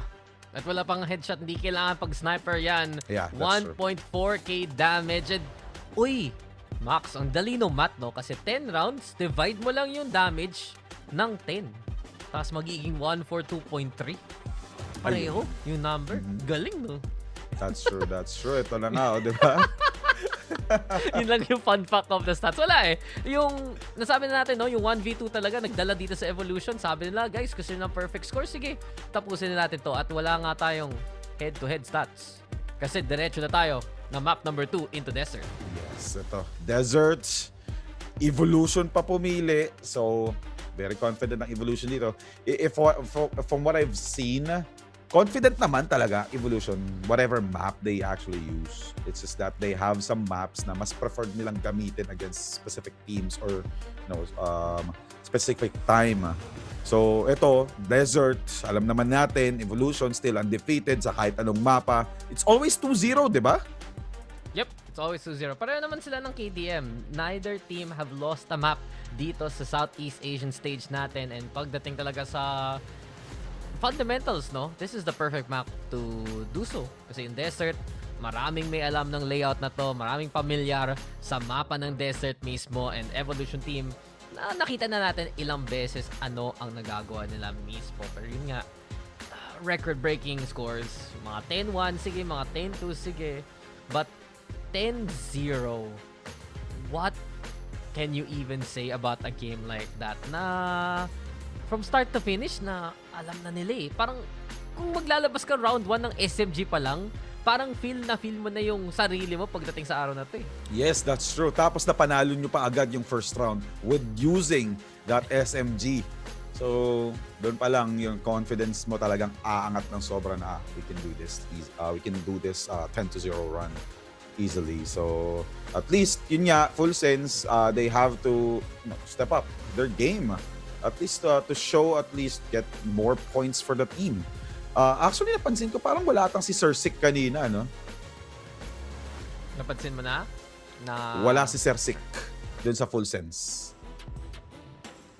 Yeah, one of the... Wala naman si Sir Six sa Full Sense. Yeah. So, he's the IGL before, so maybe he's absent for today. And anyway, yun nga, since sobrang speechless na tayo dito sa nangyari, 10-0, di ba? So, let's talk about what's gonna happen in the LAN. Paano kaya sasagutan ng kadiliman ng Evolution? Kwentuhan mo ko, Max. Ikaw yung pupunta doon. Oy, you might be there as well. Don't. I don't know, man. I don't know stuff. Ako nakikisama lang ako dito. Pero, tama ka naman. Sige, tingnan natin yung map number 1 na yun, no? Yung Full Sense, there are a few issues. Siyempre, hindi sila complete roster today. Pansin natin na-mention mga wala si Sir Sick. Tapos, yun nga yung pagdating ng mga ilang round rin na nanatalo na sila, nakipagbakbaka na lang sila. Dumiretso na lang sila sa Evolution team. Gusto nilang tapusin kaagad yung mga rounds. Tingnan natin sino mananalo. And you don't really want to do that pagdating sa depensa. And syempre, we're gonna talk about it this way kasi ito isang tournament pa rin naman, diba? Yes. So, ikaw yung defending side, gamitin mo yung advantage nyo, guys, sa mga positioning, sa mga angulo mismo, sa mga utility, diba? And pag lumaban ka, naging attacker ka na rin against the attacker, no? Naging team deathmatch na lang yung laro. So, it just goes to show yun nga, Full Sense. Masasabi ko na lang sa ganong klaseng context, no, Max? Sometimes you just want to do that para ma-regain mo yung confidence mo. Na biglang i-humble mo sana yung kalaban. Huwag na kayo lumusob. Laro na tayo ng standard game. Yes. Problema lang, pag hindi nyo sila mapatay talaga, magtutuloy-tuloy na lang yung gagawin. And we saw that from Evolution team. Yes, that's right. And napansin ko rin sa Full Sense, they actually gave up using utilities. Sobrang konti ng smoke na ginamit. Mollies, minimal. There's only a few rounds na ginamit nila yung mollies. And then grenades, syempre. Diba? To stop that aggressive playstyle from Evolution. Parang sumuko na lang sila from that game number 1. And hopefully they don't show the same thing on game number 2. We'll see. Ibang usapan naman yun. But yun nga, back to what you're asking, no? KDM versus Evolution team has to be the matchup everyone wants to see, no? Yeah. Kung mangyari man yan, depende sa pag-setup natin sa semifinals at sa finals. Pero sa totoo lang, doon natin makikita rin yung ibang klaseng dynamic ng dalawang teams na to Evolution team, the more we've seen them play, mas naging aggressive sila, mas naging confident sila. Alam nila kaya nilang i-out-muscle yung buong group nila Yes. But, now natapat sila sa isang very methodical team, isang team na magaling mag-adjust, isang team na talaga nakakabawi kahit anong klaseng score. And I think that's really dun magugulat in a way yung Evolution team kasi sanay sila over a whole month na ibang playstyle, na aggressive playstyle ang dinadala nila. So, yun talaga yun Kung magtapat nga man ang ating dalawang first seed, whether it be in the semifinals or the finals itself, dun mo makikita ang mga adjustment ng Evolution team at ng Kadiliman. And siyempre, usap na natin, we'll talk about Kadiliman later, ano kailangan nila gawin. Pero yun nga, Evo team, kailangan silang handa sa mga slower playstyle, no? That's right. And ito lang let's not forget as well na I think dun sa experience na pinakita nitong Evolution all throughout the group stage, the only team who was able to a little bit show that they can do it is Vanguard Familia. Umabot naman yung score ng Vanguard Familia to 6, 10-6, 5-10. I think the highest one was a few weeks ago, nung first week ata yun or second week. I think that's 10-7. Na close fight nangyari mid fight or mid game, and then suddenly bigla na lang na take over ng Evolution yung game dun sa late game. So maybe Vanguard Familia just needs to adjust something for their team or for their playstyle to win against Evolution. Kasi kita naman nakaya. They just don't know how to finish it off. So, which we might see dun din sa semifinals kung magkakatapat sila. And going back onto the game, again, game number 2, Dax, Evolution versus Full Sense. Nauna na nga yung Evo Nauna na sila. Dalawa na kaagad. Pero in Full Sense naman, lumulusob dito mismo sa 8. Bowsy, ano plan natin yung Bowsy? Nako, nahuli siya, naka-knife out. Pero yun lang, nakatingin pa naman si Peter mismo. 3v1 na lang si Peter lang natitira. Super sub Peter goes down and Evolution team, mabilisan na round number 1. Since we saw that it's a one-sided, I would like this time to shout out all the viewers here to all the platforms that we have. Don't forget to follow and subscribe as well. And huge shout out sa ating mga co-casters nanonood din ngayon, Vince G and also Coco TV. May sinasabi so, kung sila. ma-shoutout kayo, nakikita mo nga eh, lagi sila may kina-comment tungkol sa'yo. Hindi ko pwede sabihin syempre sa broadcast. Ikaw Hindi ko sinasadya. Ginagawa mo. Hindi ko sinasadya. Mga ginagawa mo pag hindi ka nasa microphone. Naku, delikado ka, boy. Pero 3v3 na nga talaga tayo dito kasi si Nobby nandito naman. Full sense. So, nice shots coming on in. Si Luigi makikipaglabang na naman. And syempre, Luigi ang papanurin natin dito. Man was on a mission kanina. Sige, nakatingin Luigi pataas. Sige, 1v2 pero may flank na rin. Ay, hindi pala. Sa short siya. Manggagaling dito, Max. And ito, mukhang ito na nga yung oras para makakaroon sila ng one score. No! Luigi was really fast with the pistol. Tingnan natin, masasagutan niya. No! X-Carl did it! First win from Full Sense. Tuwang-tuwa ang Full Sense for what happened. Yan na, finally, in this series, no, naka-point na rin ang Full Sense mismo. You gotta give it to them. Yun nga, they know how to play the 2v1s now. Natuto na sila na hindi sila magpapapatay kay paring Luigi sa mga clutch situation. And Evolution Team, mukha na naman. Bawi dun. Ay, tatawid Nag-intay talaga ang Evo sa smoke. Pero Bowsy, nag-pick ng mid gamit nung pistol. Tapang talaga. And speaking of, siya mag-back off na dito si Nobby. Sige, naghahanap rin ng grenade angle para lang hindi makalusog dito ang Full Sense. Pero pansin natin, may plano si pareng Lucas. Walang neon sign muna dyan. Nandito siya sa smoke. Ngayon, kitang-kita na niya. And Evolution Team, they already got it to Hengzi. Sayang lang, nag-reload sa harapan ng kalaban. Zero, magandang swing galing doon sa double doors mismo. And then X-Carl all alone, Evolution Team. Masaya na sila, nasa kanila na yung C4. So X-Carl, naka-sniper pa. And then apat pa from Evolution. Ayun na nga, na-double team pa agad siya. Just making sure na Evolution will not give more chances for full sets. Nakakuha na sila ng isa.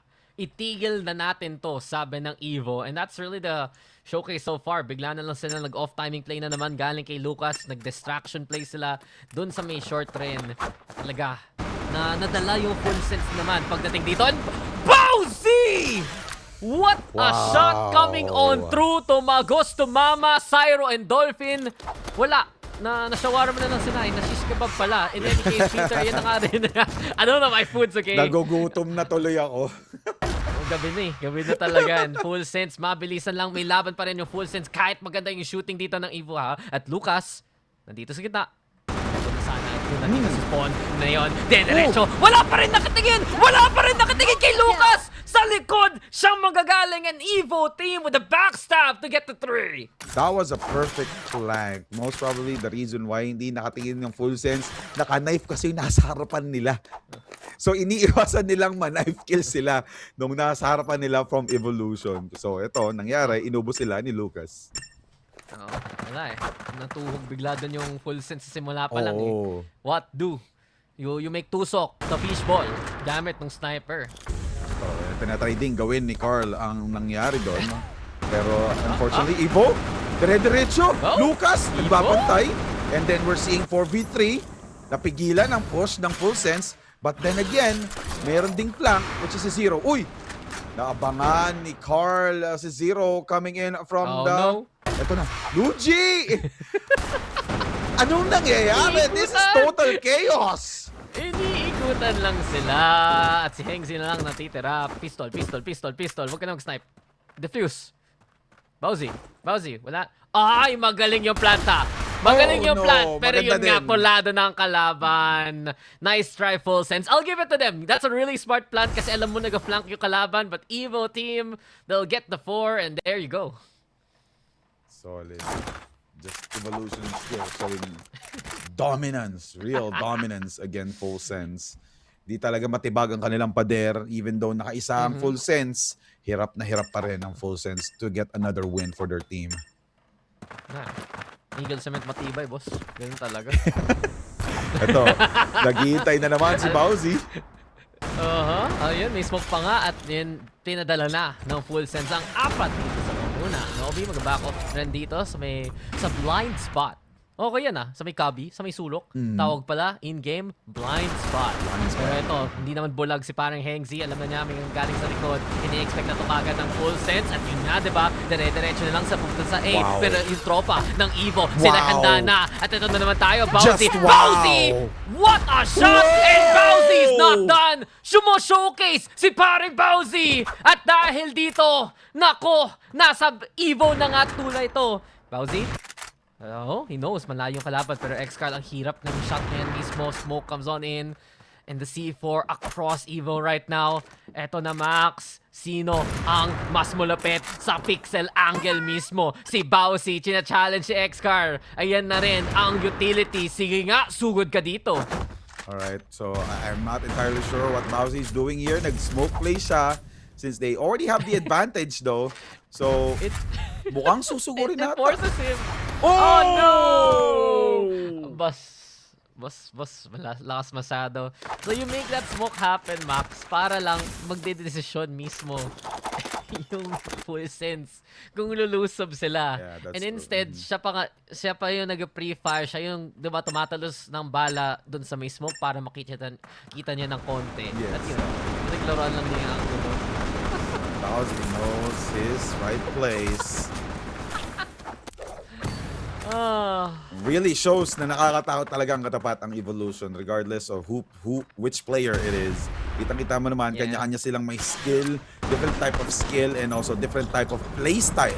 Tulad nung kay Bowsy kanina, diba? Very smart play, and Dolphin, 2 HP, mag-grenade, bullet connect, that's the question. Oh, Lucas, at si Bowsy pa nga nung una.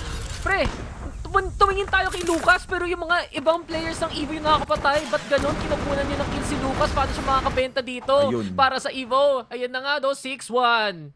9. 6-1. Gusto ko yun, hinabol mo. Nagising ako maaga today. Gulat ako, may ano pala eh. May Royal Rumble. Yeah, yun. Oh, actually, I was able legit. to watch it too. Pag-gising ko, I was like, ha? Ano to? Ba't biglang may live? Ayun pala. Buya ka. Ayan, 6-1, 9. Grabe. Actually, ang daming pangyayari. Yung madalas ko sinasabi ka, oy, Luigi. Si Luigi, biglang dumapa. Let's see kung sasagutan pa ba ng FS to or ng full sense. Lucas. Pinatay na rin si Peter.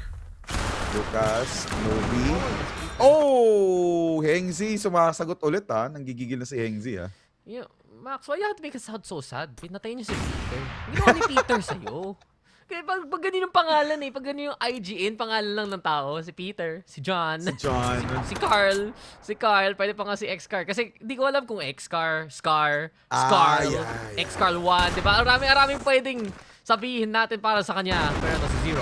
Si Zero, hindi tama yung pangalan niya kasi siya ay si 2 right now. Nakadalawa, pero yun si X-Car with the 1. Siya ay nakapatay sa gitna. X2. Alright, X2 na sila. 6-2 in favor of Evolution. Ito, at least they're having fun. That's the most important part here in this tournament. I'm having fun. I'm having a good time here. And parang wala naman may iba sa plano dito ng Evolution team basta sila ay nag-pop off. And dalawa to. Whoop. Hindi nila nakita yung perfect pixel doon coming from Carl.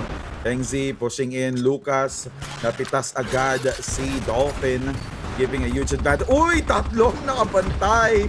Ready ang full sense for that additional pick. Asan na? Asan na? Marami? Wow. Maximus, sa anong sinasabi mo marami? Kasi pinatay lahat ni Nobian! 4K to end the half! And what is many? It's Nobi only. Sasabihin ko pa sana yung dalawa na lang. Kaso bigla ng isa na lang pala. Bigla. Nah, man. I mean, magkakamali doon ng full sense, unfortunately. Hindi sila nag-swing ng sabay-sabay. Kahit marami kayo, kung isa-isa lang kayo titingin. Yeah. Not gonna happen. Tawag doon condition. Ano naman? Ay! X-Car. Wow. Patay si Luigi. First kill. Asan na? Bowsy. Pakitaan mo kami ng best Luigi impression. At si Dolphin, napuladan na naman siya yung pamapatay dito ng Lucas. So now, Evolution team, sila ang may hit mismo at Naghahanda na naman sila mag-push, pero yung flank, no? Yung flank ang magiging alanganin dito. Zero though with a shot on the exit. Wow. Ito, 3v3. Kumalamang biglang. Full sense to 1. 3v1. Lucas was able to get the kill, pero nandun si X-Carl just to finish it off. O, diba? Smile still coming in from full sense pa. So, parang hindi masaya si X-Carl sa nangyari, ha? Sabi niya, ako nakapatay, tapos biglang naging Peter round pala eh. Parang Peter, welcome sa'yo. Alright. Kilala mong Peter sa buhay mo, Max? Actually, a lot. There's a lot, yeah. But in this tournament, only one, Peter C. And this is the first, I think this is the first series that he played, diba? Oo. First time natin makita si parang Yeah, Peter. Nobby, ayun na nga. Peter! Hey, Nobby, Lucas. Nice teamwork. Good job. Pinatay nila ang isang biglang nag-push na lang pa na parang Peter. Ito na naman tayo. Grabing galawan niya, gumagapang lang. Ayaw magpakita dun sa pin mismo, pero Bowsy, nice utility, but Hengzi with the shot still. Lucas, ayan na! Lucas na naman! Muna tayo ng mga reels niya dito. Lucas with the 2K here, looking for another. Lucas! Just getting them all at this point. Si Peter na lang natitira. Bigay mo na kay Lucas. Tawagin mo na siya. Ayun o, ayun o. Ayun o. Gusto bigay ng Eva yan. Gusto bigay ng Eva yan. Lucas! Parang gusto i-knife eh. Lucas! Lucas! Yeah, Lucas with the 5K ace for that round. Hey, homie! Nabanggit mo pa talaga yung reels. Dude, they're homies. Yeah. Seriously. Like, binigay nila talaga yung penta doon para kay Lucas. Yes, that's true. I think that's the first penta for the week, right? Parang, kasi yung mga penta natin sa last week. What's up, homie? I'm Lucas, not Tony. Not and Bowsy. No, by the way, si Bowsy ay nakapush na ng mid. Hey, nice shot, Nobby. Kahit may smoke, saya pa rin ang makakita ng isa. Si Luigi lang lulusob dito. At pag manalo pa talaga si Luigi, ewan ko na lang. Pero siya yung nanalo kasi siya si Luigi. Si Bowsy rin ay susugad na rin mismo. Ayan na nga si X-Car, nakapwesto dun sa kabila. Evil actually falling to X-Car. Great shots with the AWM at the very least. 2v2. At pinag-flank ba? Mukhang may umiikot pa nga dun sa mid dito, Max. At X-Car! Sumagot na 4K there for a 4th round for full sense. Alright, unfortunate for that knife kill, supposedly. Kaso naka-ready na kasi yung crosshair ni X-Carl. Dumaan, most probably dumaan yung ulo nung last player from Evolution. And then, yeah, poof. It became 4 points for full sense. So 8-4 at least. They're getting that half points for the team. Evolution team. Diba? Mid muna and wow! First time in a long time, mukhang biglang nag-slow down dito ang Evolution team. Cyro taking advantage of that. Cyro still! Silent killer, nakadalawa nga dito pero Evolution bigla nang bumawi sa iba't ibang parte ng mapa dito, Max. Isa na patay sa labas ng A, isa mismo dun sa B at yun na ang opening dito thanks to Luigi. Alright, and ito, Cyro, Peter, naka-receive ng maraming damage coming in from Zero and as well as, coming in from Zero. And now it became a 2v3. 2 points na lang kinakailangan dito ng Evolution. Na-plant pa yung C4. Full sense, hirap na hirap mag-retake dito dahil ang ganda ng positioning talaga ng Evolution. Kalat-kalat. Yeah, there's no chance. Nakapwesto na kagad ang Evolution team. Na-plant pa nga nila yung C4 mismo. And this is it. Evolution team, ilang beses na natin nasabi sila ay nasa match point. Pero ito na ang the last time mismo, Maximus. One last round for Evolution to seal the deal to get that perfect record dito sa group stage. Here they go. Bigla na lang dumiretso na si Bowsy. Gusto niya tapusin ito ng kagad. Yeah, dire-diretso. And no one tries to contest dun sa mid.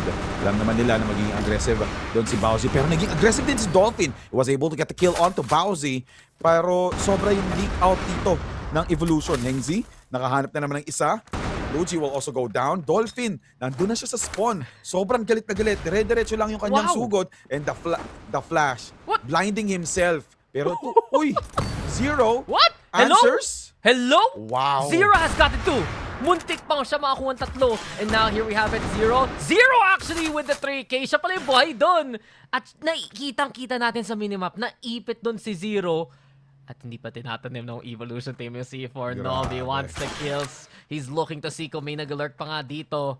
Pero kailangan niya asikasuhin yung site para ma-pressure mismo ngayon ng full sense. Yes, kasi syempre timer ang magiging kalaban niya if he won't even try to plant the C4. Ito na, nakuha na yung atensyon ng full sense. Nobi, checking out mid. X-Carl, tatama kaya, and boom!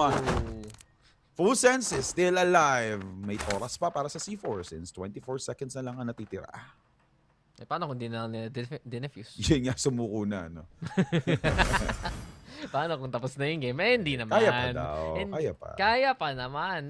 Dito naman sa desert, nakikita natin may laban ng full sense. They know the angles a bit better. Yung mga shot spread nila. At yung mga flank mismo ang nakakatulong dito para sa full sense. Yung pastuhan dito ni Dolphin, yung pastuhan dito ni Peter, nagiging problema para sa Evolution team. And players like Xcar and Hengsi, sila ang nakakapatay para sa tie spot natin. So, triple push sa mid side. And diretso sila sa A short. Ito na, flash. Ganda ng pagkaka-flash doon ni Cyro. But then again, double from Cyro with that sniper. Ito si Cyro, bihira natin ito makita sa sniper plays niya. And it shows that he is also skilled kahit na mid or also close quarter combat. And then Bowsy, may nakita na naman player, si Hengzi yun. 68 na lang ang kanyang HP. And Zero checking out on the long part of the map. Hello? Susumbong kita, Ego. Pero pinaparin yung tropa. Hello? sanay pumatay si Zero. Prinifer pa ang kapwa mismo. Pero in the end, no, si Zero talaga ang nagdadala dito sa game na to. And Zero's not done. Naka-triple clip pa nga dito si Zero. Dolphin will go down. Bowsy also getting on the board. Pero ito na ba ang katapusan ng full sense Evolution team talaga. Sila ang mukhang malakas dito. But Peter has another plan. Bowsy shuts that down. Zero's 3K will finish the game off there as well. And Evolution team, yun nga, diba? 8-0 sa ating group stage. Isa na namang 2-0 bago sila pumunta ng playoffs. Congratulations again to Evolution, still showing dominance regardless of which team they fight. And ito, dalawa na ang panalo nila sa full sense. Not just today, dahil nagtagpo din sila dun sa mga past few weeks that they actually bumped onto them. So ito, 10-5 in favor of Evolution. Zero, Luigi, Lucas, Bowsy, and Novi. Kita naman natin, ang laki talaga ng skill gap or ng skill difference between two teams. And like this is just the Evolution team. And confidently, because they are into beat pagdating sa mga galing sa group A, no? Nakita nila kahit anumang region yan, kahit anumang team yan, sila handa para sa kanila. And they've taken out their opponents. They've taken out all their competitors, no? Sa mga bat once, but twice here. Consistent ang results ng Evo team. Yes, that is right. Ito, pinapakita na yung highlights for game number 2. Kita nyo naman, sumasagot pa rin naman yung full sense. But you know na hindi ito yung full power ng Evolution. Dahil pinakita ng Evolution yung full power nila for the past 3 weeks. Talagang dire-diretso ang kanilang playstyle, dire-diretso rin ang kanilang win streak. Magkaka-points man yung kalaban, it's always 1, 2, 3, 4. The biggest one would be for Vanguard Familia, which is pinakita rin naman talaga ng Vanguard Familia that they can win against Evolution. But now, we're seeing that both teams are just having fun, and Evolution still stays up top. This goes to show, no, tong Evo team talaga. Kahit anong klaseng configuration ng mga roles mismo, ng mga rifles, ng mga snipers, ng mga SMG rin, ng map number 1. Lahat sila pwede mag-step up. We've seen a lot here from Luigi and Bowsy, syempre si Lucas, yung mga kakaibang plays talaga minsan, especially dun sa mid. But I think really in this map, no, Zero. Talaga tuloy-tuloy yung mga kills rin eh. This Evo team, alam naman natin na sila ay hyped up kasi marami nag-hype up ng Vietnam as a region to begin with. Pero yung ganitong klaseng performance, no, yung ganitong klaseng dominance, iba na talaga na sila ang team na nakakuha ng mga consistent 10-1s and a 10-0 as well.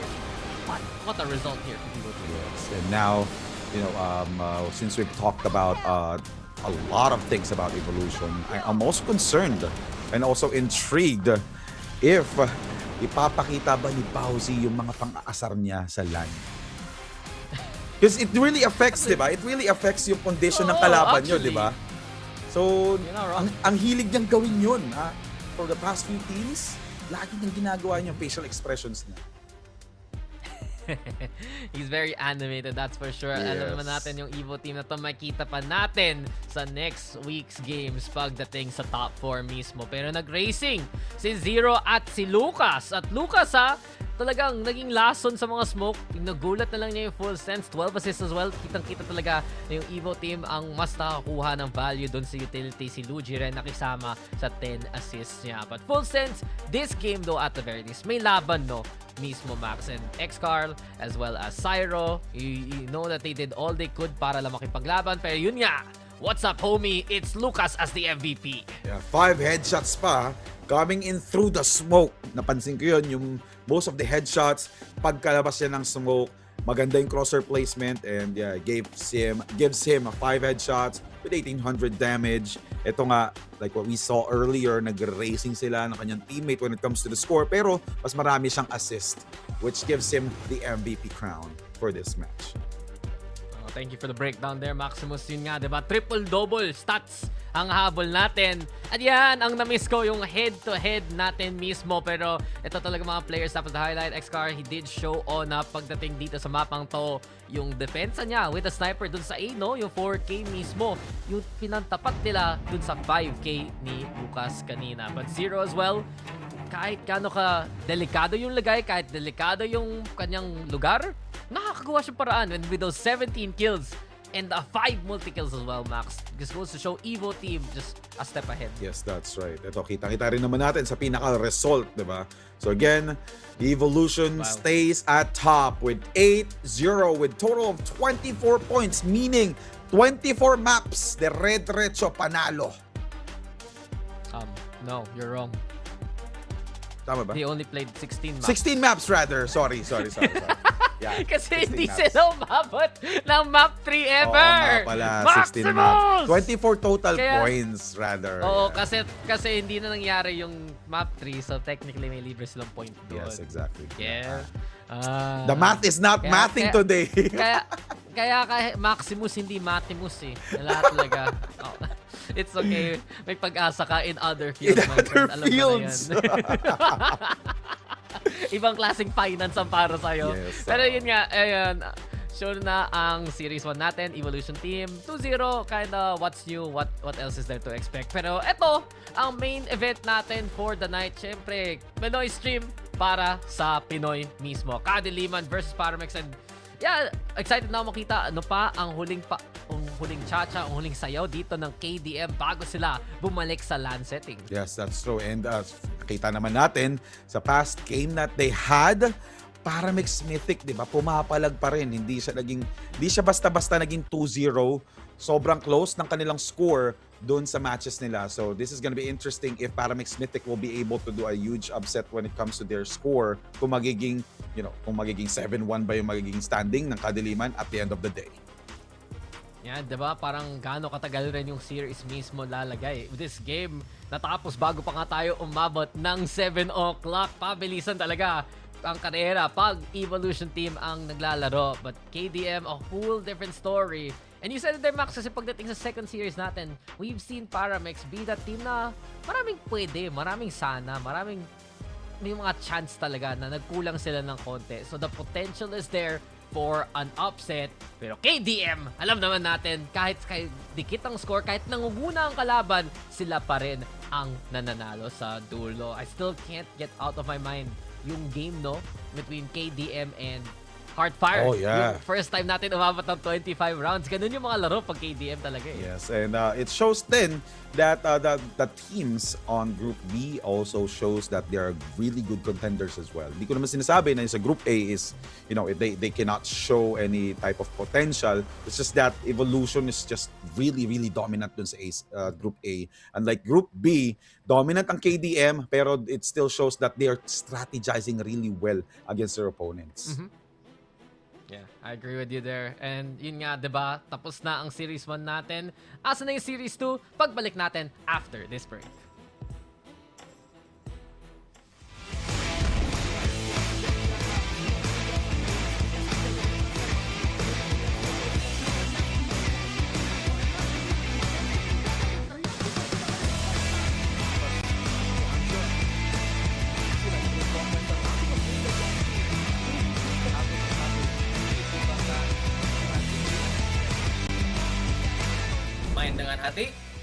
buwan Merah Putih!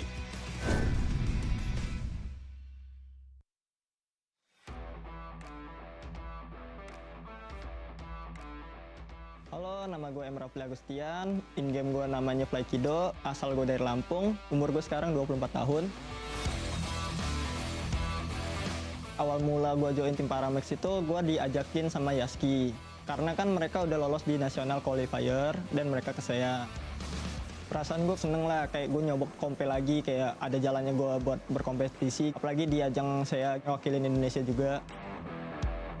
Pertama kali kami mulai scrim masih bingung, karena kan pencocokan juga dari player lain juga. Jadi kayak saling lengkapin gitu kekurangannya.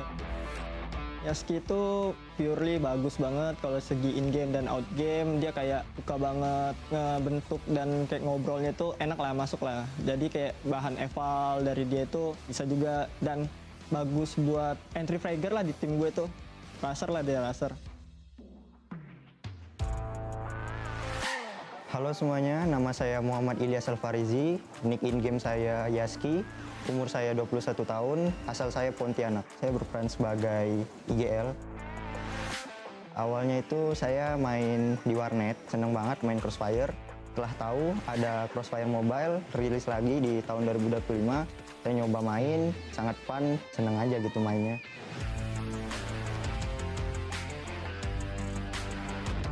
Berawal dari komunitas, saya tuh iseng-iseng buat tim dan mendengar informasi kalau ada turnamen. Karena sering main, akhirnya klub juga mainnya, bawaannya fun, seru, menang-menang terus bisa mewakili saya. Rasanya senang, terharu, nggak expect karena kami berasal dari tim komunitas. Gue yakin gue sama tim gue bakal lebih optimis bisa kejuarain di turnamen saya ini. Lebih enjoy aja mainnya, main like a team, keluarin potensi masing-masing aja. Semoga tim Paramex ini dapat memberikan hasil yang maksimal dan juga dapat membawa pulang piala ke Indonesia.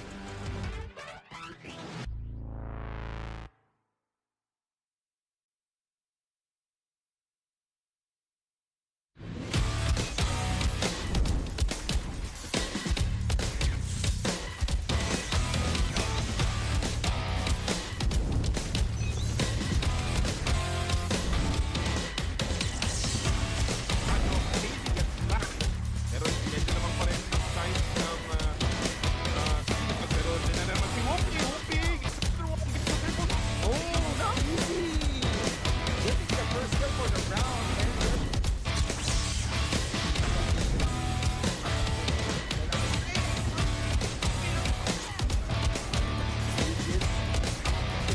Chance, 1v2, nabigyan ng oras dito. Liwanag sa dilim, dalang watawat ng Pilipinas.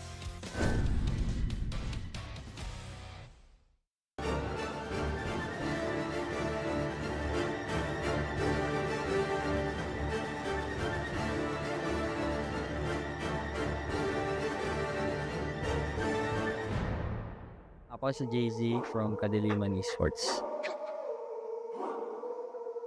Hi, ako nga po pala si Whoopi from KDN Esports. Nagsimula ako kasi nagkaroon ako ng info na meron siyang server sa China. So, naglaro kami ng mga friends ko since matagal na rin siya na-release. So, and then nung nabalitaan namin na magkakaroon dito sa Southeast Asia, which is nga yung Crossfire. So, madali yung transition namin since nakapaglaro na kami sa China server. Nagsimula po ako dito sa Crossfire nung na-invite po kami para sumali po sa tournament. Nung una wala pa pong global server, so nagtiyaga po muna kami sa China server ng Crossfire. Nabuo yung team namin since nung naglalaro kami ng rank games kasi mga competitive players ng mga teams. So, nag-decide kami na bumuo na ng team at sumali sa mga tournaments since kami na rin yung magkakalaro. Na-discover po nila ako through Kuya JC kasi naging katin ko na po si Kuya JC dati. Bago pala mag-start yun, alam namin yung gagawin namin and confident na kami. Medyo dikit, madami kaming mga error din, kaya rin medyo dumikit yung vanguard sa amin. Buti naman nakapag-usap kami in-game na ayusin yung mga mistakes namin. 2 months bago mag-tournament, doon pa lang po kami nag-start maglaro. Kailangan namin aralin gumawa ng strategy, magpalakas ng tutok sa crossfire para lang manalo. Lamang kami ng 2 match point. And yun na nga dumating na yung clutch ni Wovic na 1v3. Wovic na lang ang natitira. Mukhang hahabol pa. This is gonna be a 3v1. Mukhang kailangan na malupit ang sorpresa. 1 down, Wovic. Pangalawa si Inter. Pero ito na, ang pag-asa. Alam namin, masakit talaga tutok ni Rovic. Kaya niyang umubos ng 3 talaga or more than pa. Ako personal improvement siguro is pagiging vocal ko sa team. Magbigay ng more info para manalo kami. Yung pagiging agile, mas magagaling na kasi dito eh. Hindi lang Pilipinas kalaban namin para ma-forward yung team sa ikakapanalo namin. Ang nakikita naming biggest threat is ang Team Evo ng Vietnam. Sila yung talagang pinaka-experiencado. Sila yung mas madaming playing time, playing hours. Mas nauna talaga sila sa amin ng years na. So, meron talaga silang advantage. Tinitake namin yun as a challenge and hindi kami nagpapakampante and talagang tinitignan namin kung paano sila maglaro para once makalaban namin sila is ready kami. Siguro masasabi kong wala sa ibang bansa na meron kami is kaya namin mag-champion kahit unti lang preparation namin. Proven and tested na nag-champion na kami. Kumanda kayo dahil ang Kadiliman Esports ay dito. Kilala ang mga Pinoy bilang competitive at hindi nagpapatalo.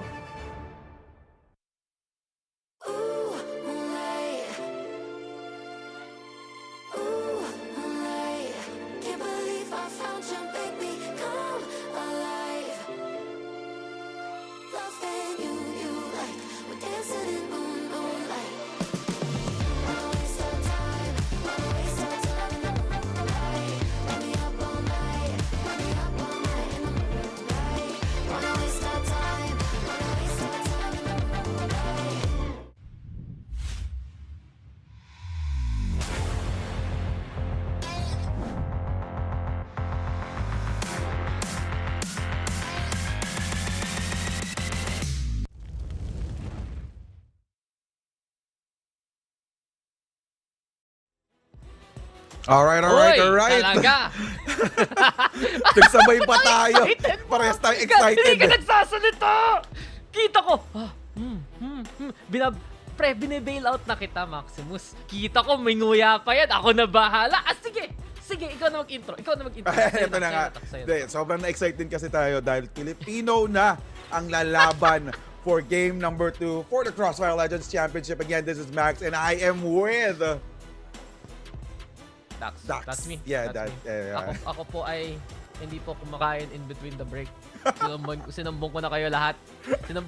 Grabe ka. Tungkol kay Maximus. Pre, kitang-kita eh. Kitang-kita pagbalik sa cam, pero... Shoutout sa Oppo. Shoutout Oppo. I love Oppo. Sa totoo lang, wala tayo dito kung walang Oppo kasi pre, mobile game to. At kailangan nyo ng cellphone para maglaro. So, thank you to Oppo Reno 14 5G, Oppo Reno 14 Series Smooth Legend. Alam nyo, ako ay nakaka-Crossfire Legends sa ibang device. Feel ko Oppo Reno pa rin talaga ang tunay na malakas. And kung gusto nyo naman din ng malupit na camera, OBSBot. Yes. Asa ka na? OBSBot. There you go. Me2 Gaming Webcam.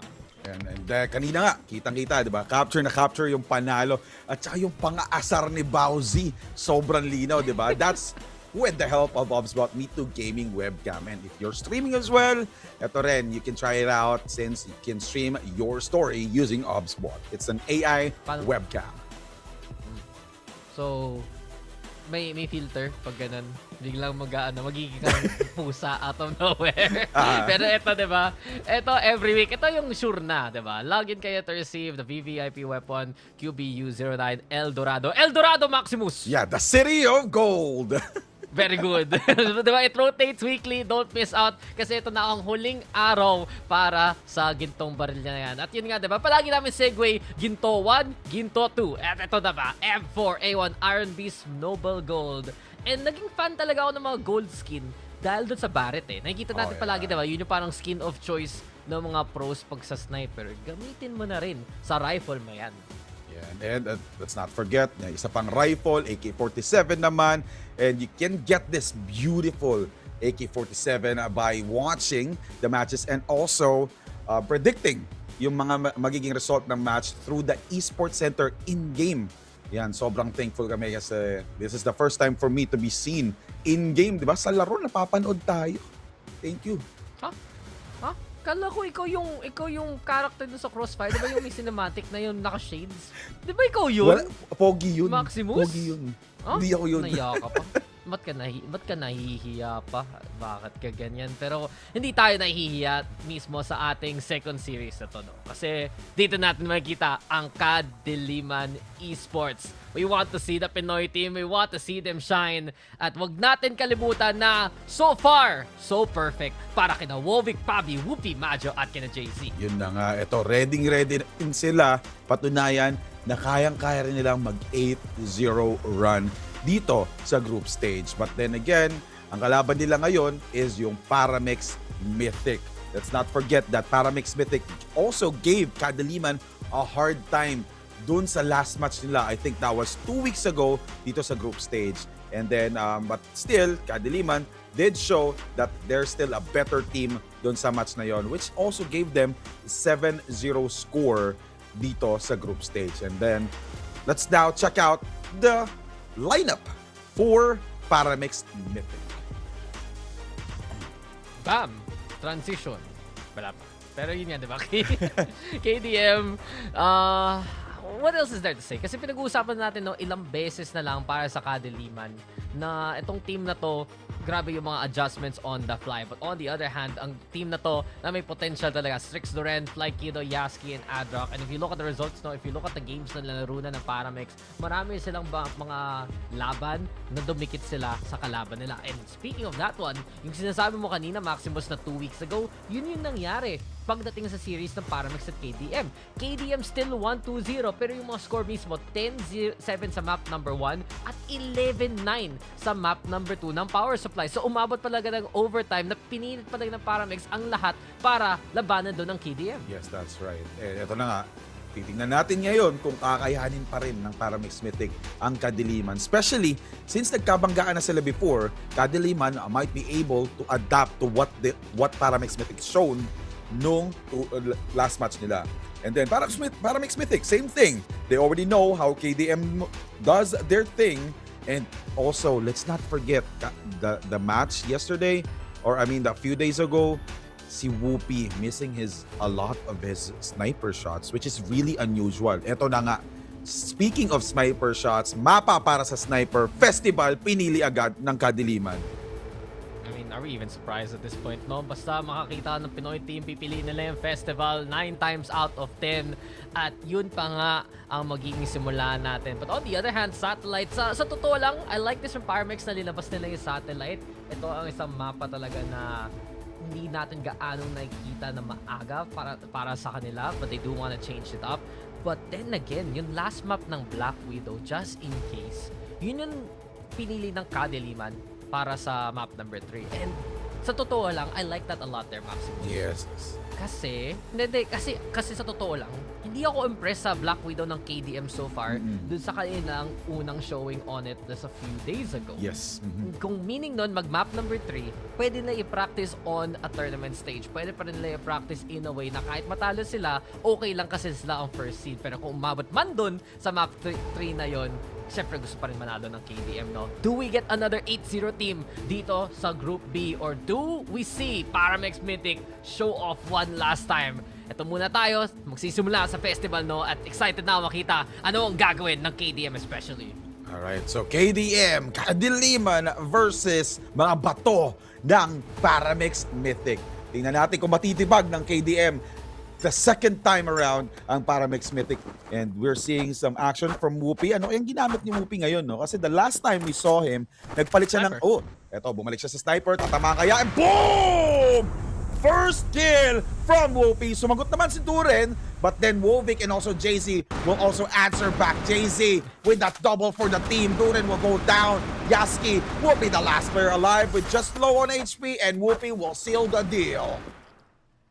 No misses.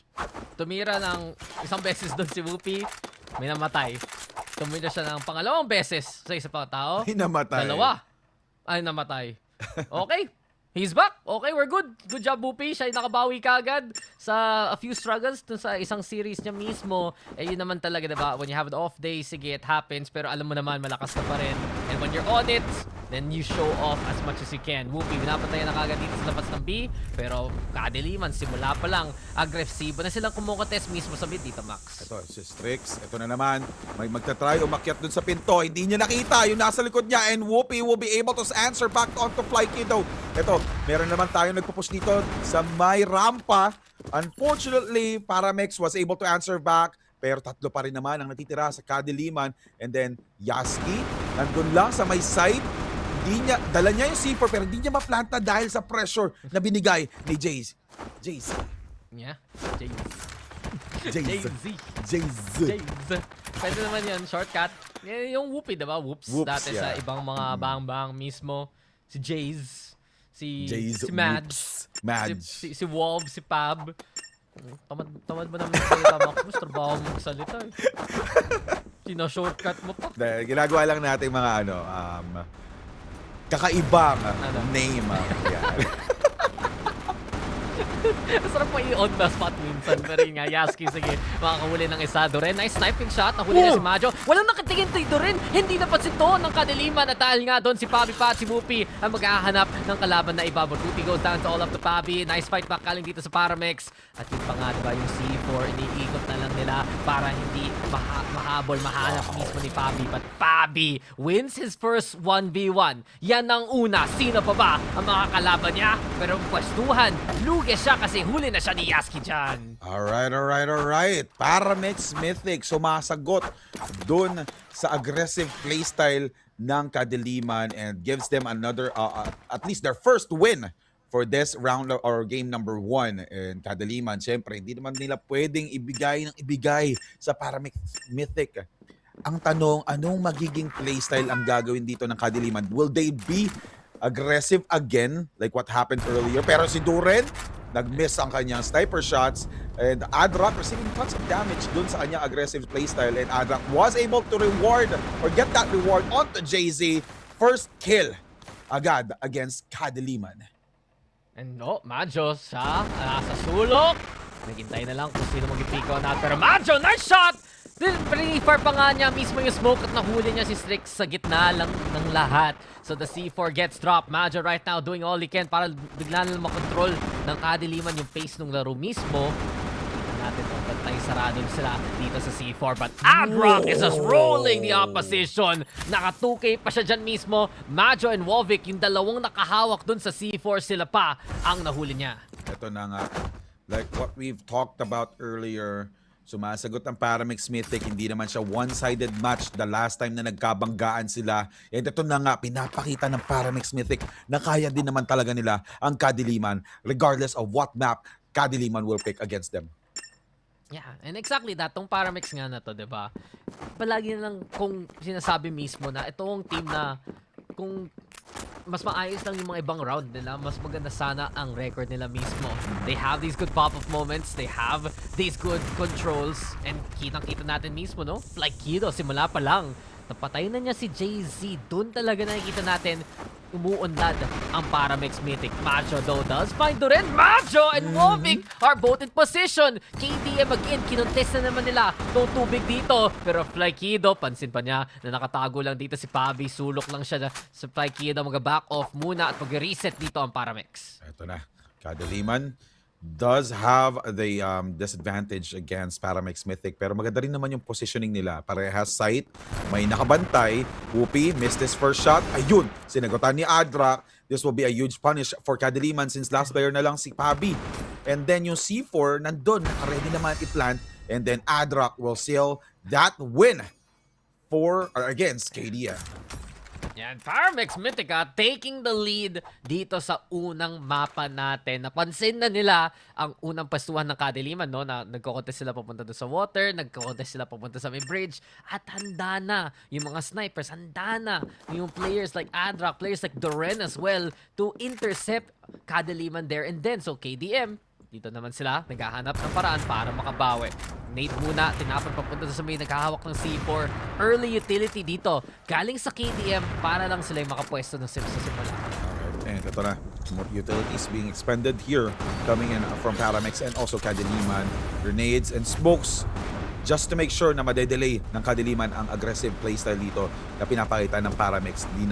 Di na tumuloy yung Paramex dahil nararamdaman nila may nakabantay na nga dito sa other side ng smoke. And Strix waiting for his teammates to create some space here. And Pabi, nakuha yung tamang angulo. And Majo as well, answering with that double pistol. And then he gets a double. Another one from Whoopi and another one from Majo for a triple for that round. That makes the series tied or the game tied 3-3.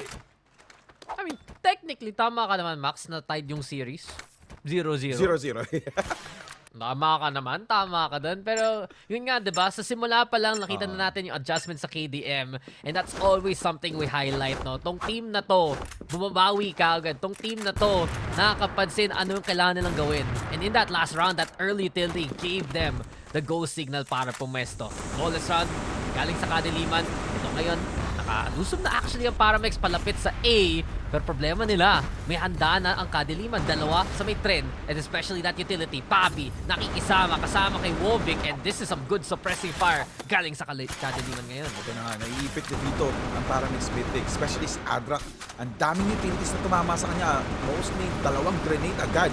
And checking out his HP, sobrang baba na. They have to be careful here. And then Paramex waiting for the right moment dito sa A site. And ayun na nga yung right moment. Napunta naman kay Wovic. Strix will go down. Yaski will answer by getting a revenge kill onto Wovic. And now it's still a 4v4 fight.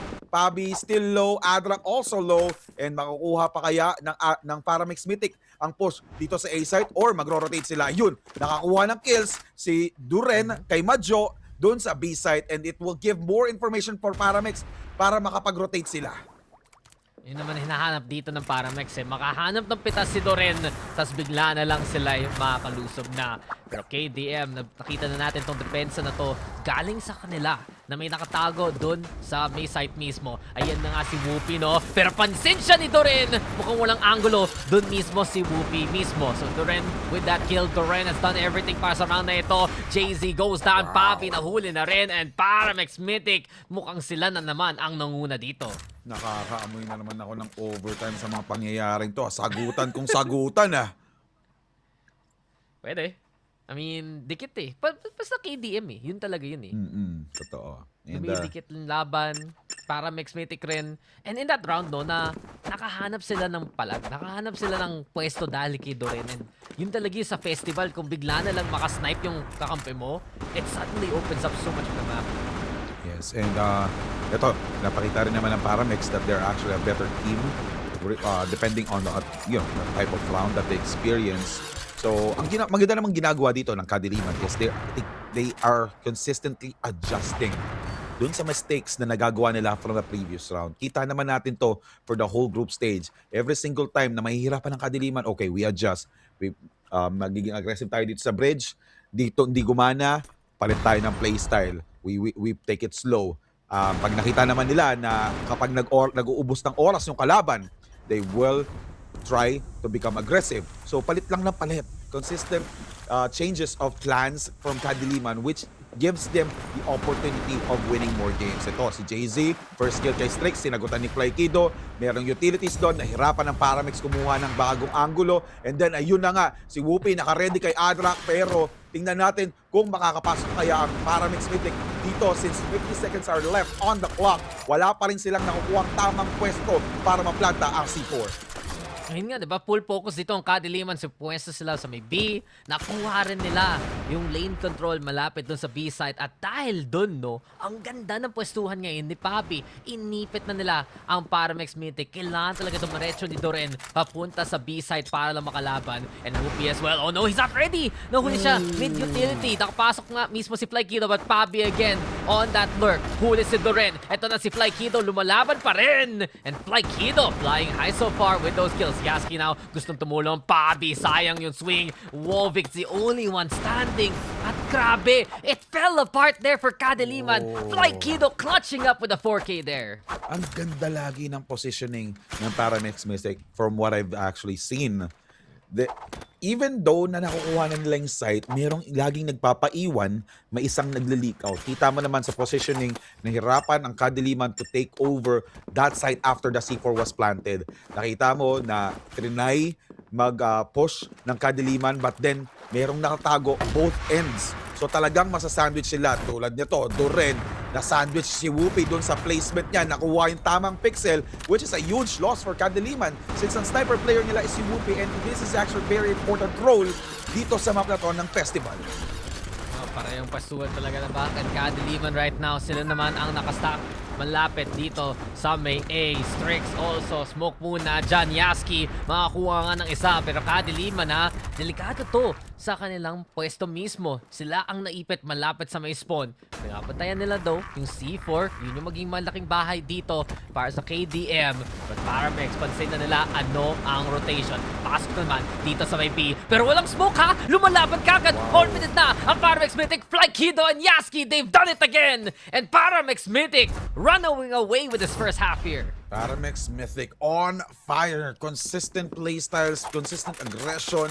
Ito na nga ba ang oras para matalo ang Kadiliman at least for one map? Especially mapa pa ng festival, mapa ng Pinas.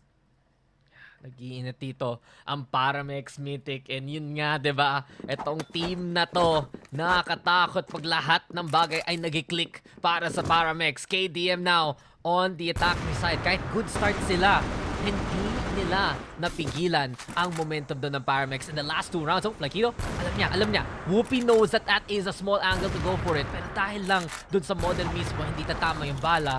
Pinasabi ko lang though, dito Max, as Movi gets that kill, yung mga clutch plays ng Paramex ang nagdala sa kanila kanina. Tingnan natin kung step up again as Adrock wants to contest Whoopi. Ito na. So at least, what a great start for Kadiliman. Getting that early kill to Fly Kido. Especially gumagawa dun sa previous rounds is si Fly Kido din. Kita mo naman, 9-6 ang score. Ito, Bobby creating a huge space for the team. Whoopi gets the kill onto Duren.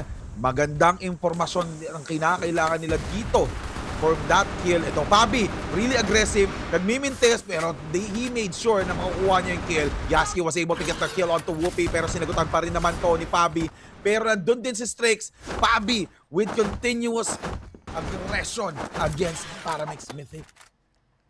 Napansin na nila na malapit lang yung kalaban eh. Napansin na ng Kadiliman na naipit ng Paramex na andyan yung mga angulo mismo, and with that early intel, bigla na lang sabi ng KDM, okay, kaya natin tong lusumin, kaya natin tong patayan. So a good start here for Kadiliman. 10 kills na rin mismo si Bobby, no? Pagdating sa game na ito. And you can see minsan daw sa Kadiliman, pag yung mga riflers mismo ang nag-pop off, it just goes to show, mas malaking bagay ngayon ang entry para sa KDM. That is true. Pero yun nga, sobrang importante din talaga yung early kill nila kay Fly Kido since very aggressive ang ginagawa ni Fly Kido. Ang ganda rin ang ginagawa ni Fly Kido from the previous rounds, like what I mentioned earlier. Nandun siya when it comes to the C4 plan, nandun din siya when it comes to the retake, nandun din siya when it comes to pushing dun sa site. Ito, checking out the playstyle for Duren. Nice shot! Double-edged sword talaga yung double doors na yan. Getting that kill, that important kill onto Whoopi.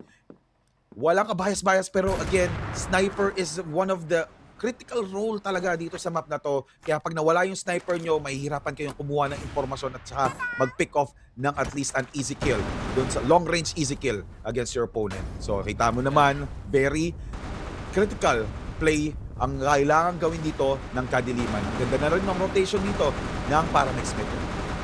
Yan, yung Kadiliman nasa kanila pa naman yung C4 kung ma-retrieve nila doon sa gitna ng mapa. And Bobby, with that prop control, pinapressure niya ang Paramex na hindi nag-peak ng gaano ka-wide. So Majo instead, siya ang naghahanap ng opening. Kita mo yung smoke na rin na yan. It separates many players sa Paramex doon sa may B mismo. Dumikit na ang KDM. Kukunin na lang yung C4, pero ito rin. May sniper pa nga ang Paramex Mythic with JZ going down. Dito na naging delikado para sa Kadiliman mismo. Yaski also on the board. Adra, huli siya dito ni Wovig. So makakaplant pa naman ang KDM unless sumugod na ang Paramex ngayon. 10 seconds. Yaski, pumupwesto na naman. Mukhang binabantayan nito ni Majo si Wovig. So naplant ang C4 at mag-regroup muna ang Paramex bago umatake. Ito na. So tatlo ang attackers or defenders ng Paramex Mythic rather. Ito, atakin na nila ang C4, pero nandun pa rin ang magandang crosshair placement ni Majot na Wovic, and now brings down the game to a 2v1 fight. Doren naka-sniper, mapipilitang mag-double pistol dahil kailangan niyang pumalag dito for close quarter combat. There you go, first kill, he needs one more, and yes! What a clutch fry, Doren! Dalawang shotgun, dalawang patay, and Doren defining the round there. Dahil lang siya pang nakasnipe doon, biglang napilitan na ang kadiliman mag-play into that A site. At yun nga, 2v1 eh. Pero 2v3 yun ha. God give props sa kadiliman, naka-play mismo, nag-anchor na lang sila doon sa A. Pero the clutch from Paramex, the potential truly being realized here. At yun nga, Yaski with 12 kills, Doren with 11, sila ang nanguna dito ngayon. Na shutdown ang streak ni Fly Kido dun sa previous rounds. Gumagawa na ngayon si Yaski at si Doren.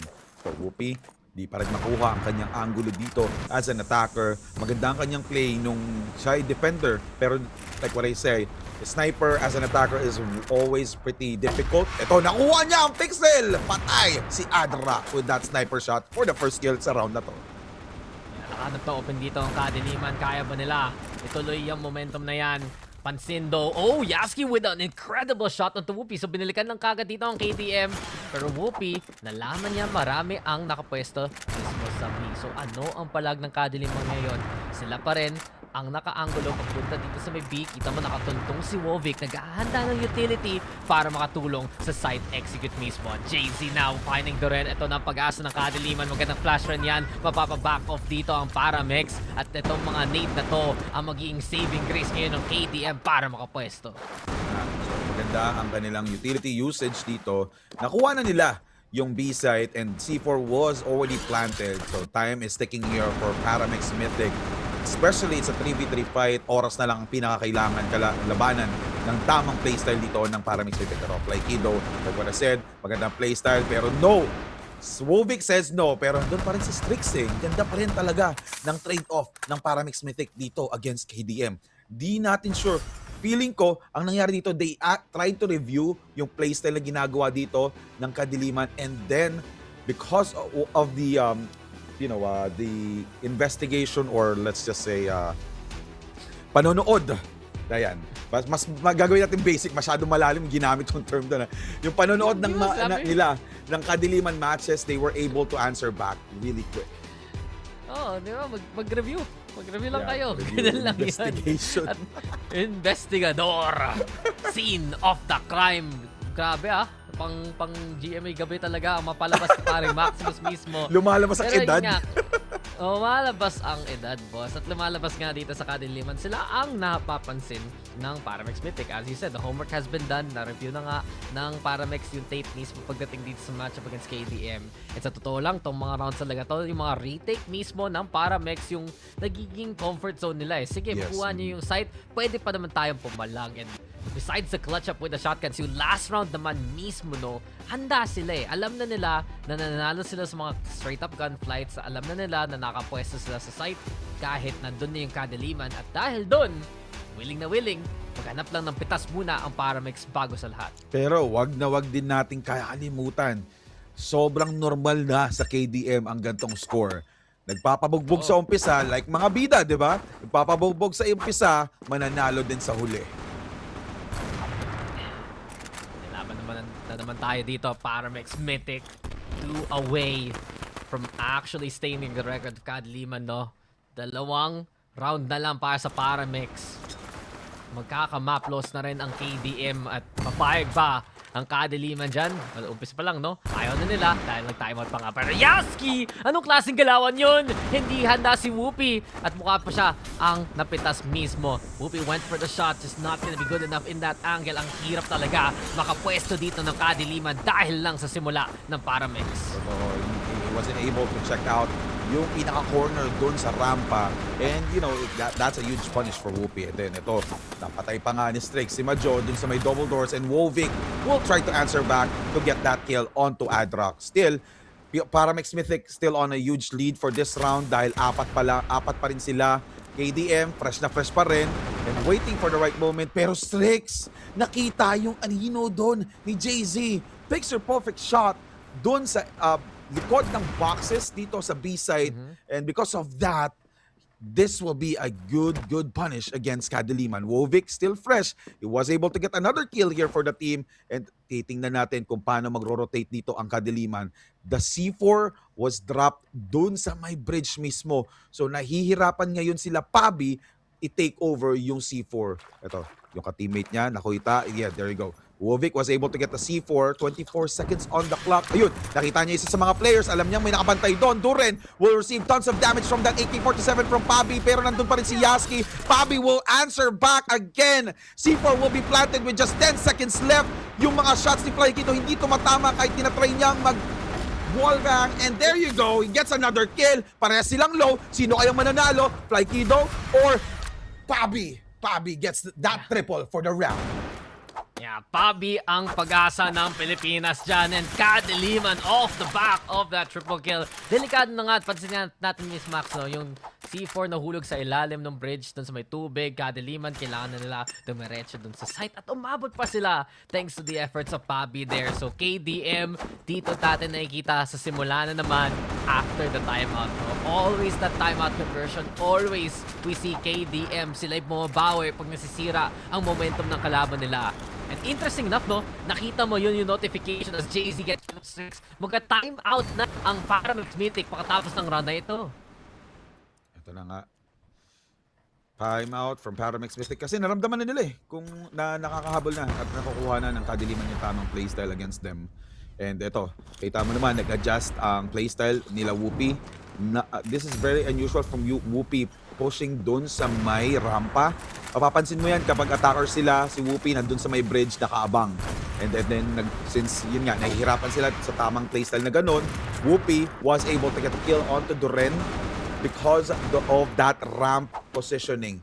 Wala nang nag-push dito sa Paramix Mythic dun sa may bridge kasi alam nila mababasa na ni Whoopi na may mag-aabang lang dun sa corner. And now we're seeing Kadiliman being the team who gets a lot of advantage for this round. And Adra, the flash, at least he was able to get the kill. Pero doon si Majo, sinagutan lang din ng Majo after the rotation.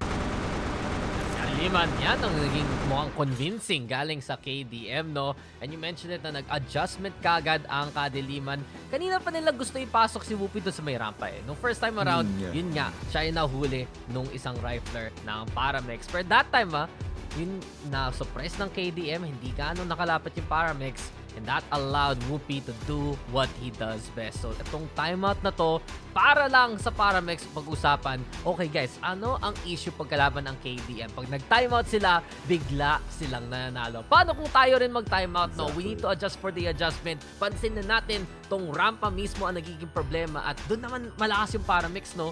Nung dumidikit sila sa mga angles, sa mga close quarters mismo, sila nananalo dito sa defense natin. And ito, feel ko, mapapansin na rin ng Kadiliman that Paramix Mythic will try to be aggressive dun sa may rampa and also sa may bridge. So most probably, Whoopi will adjust his playstyle to the playstyle that he was doing earlier. Kasi pagka naging aggressive ang Paramix Mythic, magkakaroon siya ng angulo dun sa second half or second part ng bridge.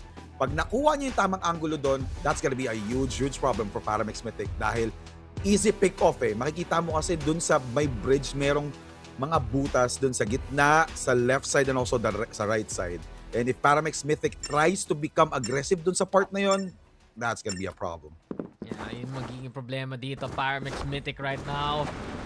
We see them still. Dalawa na lang ang kailangan nila para manalo, pero dalawa na rin ang agwat na lang mismo between PRMX and KDM. So Kadiliman naman, bago sa simula. Oh, Yaski! Yaski, paano yun? Tumama! Paano? Gusto mo makita kung ano nangyari kay Wovic doon kasi ang layo-layo, nag-spray lang siya. Pero Paramix Mythic, thank you very much. Kukunin nila yung libreng ganyan. Ayan, so like what I said, nag-adjust si Whoopi, hindi na siya nag-post dun sa rampa. Nandito na siya sa bridge, pero ang ganda ng prediction na pinakita dito ng Paramix Mythic. Alam nilang mag-a-adjust si Whoopi, hindi sila nag-try maging aggressive dun sa may bridge side. Ito, meron kayang nakikitang pixel dito si Whoopi. May smoke kasi, so nahihirapan siyang makakuha ng tamang angle dito kay Adrak. Ito, titingnan niya ulit. Alam niya merong nakikihintay doon. Majo also on the other side of the map, waiting for the right moment kung saan siya magpo-push. Ito, may footsteps, narinig siya, pero Majo very fast or very quick scope there from that AK-47. Getting another kill here for the team, and still 4v4. Whoopi, sinisilip pa rin yung under that or yung side ng A site doon sa may bridge, and Yaski and the other players here from Paramix Mythic, iniwan na yung A site. Pansinin mo, isa na lang ang player na nagbabantay sa A dahil madali namang makakapag-rotate dito si Doren dahil sa positioning niya.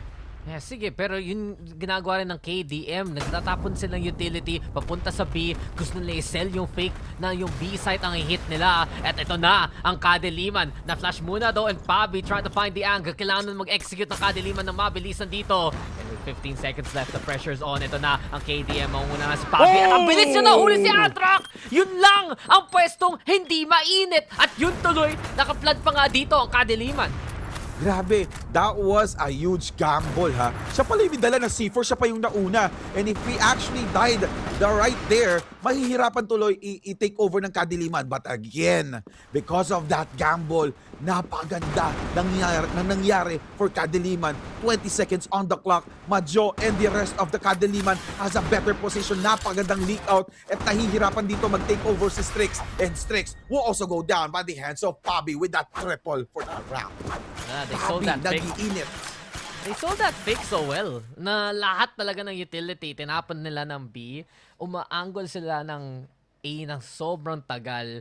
And yun nga yung risk factor, yung C4 mismo ang nagdaadalas, yung nanguna. But you need to be the C4 holder at the start. Yung entry mismo. Kasi ubus na ang oras. Kung mamatay ka, sige, may iba pang mag-pick up niyan. And Kadiliman, yun nga, diba, adjustment again. Kahit konti na lang ang oras, kaya pa nila maka-execute ng play. And kita mo naman yung score, diba? It started at 8-5, if I'm not mistaken, or 8-4. And dire-diretso na yung panalo ng Kadiliman right after that first timeout coming in from Kadiliman. And then, like what you said, trinay din na mag-timeout ng Paramex just to counter or just to talk about what type of counter they have to do against Kadiliman. Pero consistent talaga yung adjustments na pinapakita dito ng Kadiliman. They did a slow push, inubos yung oras, na caught off guard yung Paramix Mythic. And ito, tinitingnan natin kung gagawin ba nila yung same playstyle. And if Paramix Mythic will be able to adjust that for that type of playstyle. Ito, 1 minute and 12 seconds left on the clock. Whoopi, nandun na naman sa may rampa, waiting for the right moment. Maganda na naman yung angulo niya, and he was able to use the utilities really well. Unfortunately, merong utility smoke na ginamit ang Paramix para wawala ng angulo si Whoopi after that molly. And ito na nga, first kill of the match. Duren, or the round, Duren gets the kill onto JC. And then, titingnan natin kung makakapasok pa kaya si Whoopi dito. Nahirapan siya, wala siyang kasamang ka-trade-off. Ayan na, sinamahan na siya ng kanyang kakampi. Whoopi, maganda na yung angulo, na-flash pa. Strix, hindi niya binigive up yung position niya. Kailangan niya mag-ingat dito because there might be a grenade utility na may ihagis doon ang team ng Kadiliman. Yeah, Kadiliman, yun nga, diba? Lahat na lang tinapon papunta sa B. Ngayon, kailangan na naman nila mag-play into A. And Whoopi! He was ready for any kind of angle. Si Whoopi dyan na rin. Pero Fly Kiddo, siya nga ang nag-step up dito para sa Paramex. And Fly Kiddo, flying high again.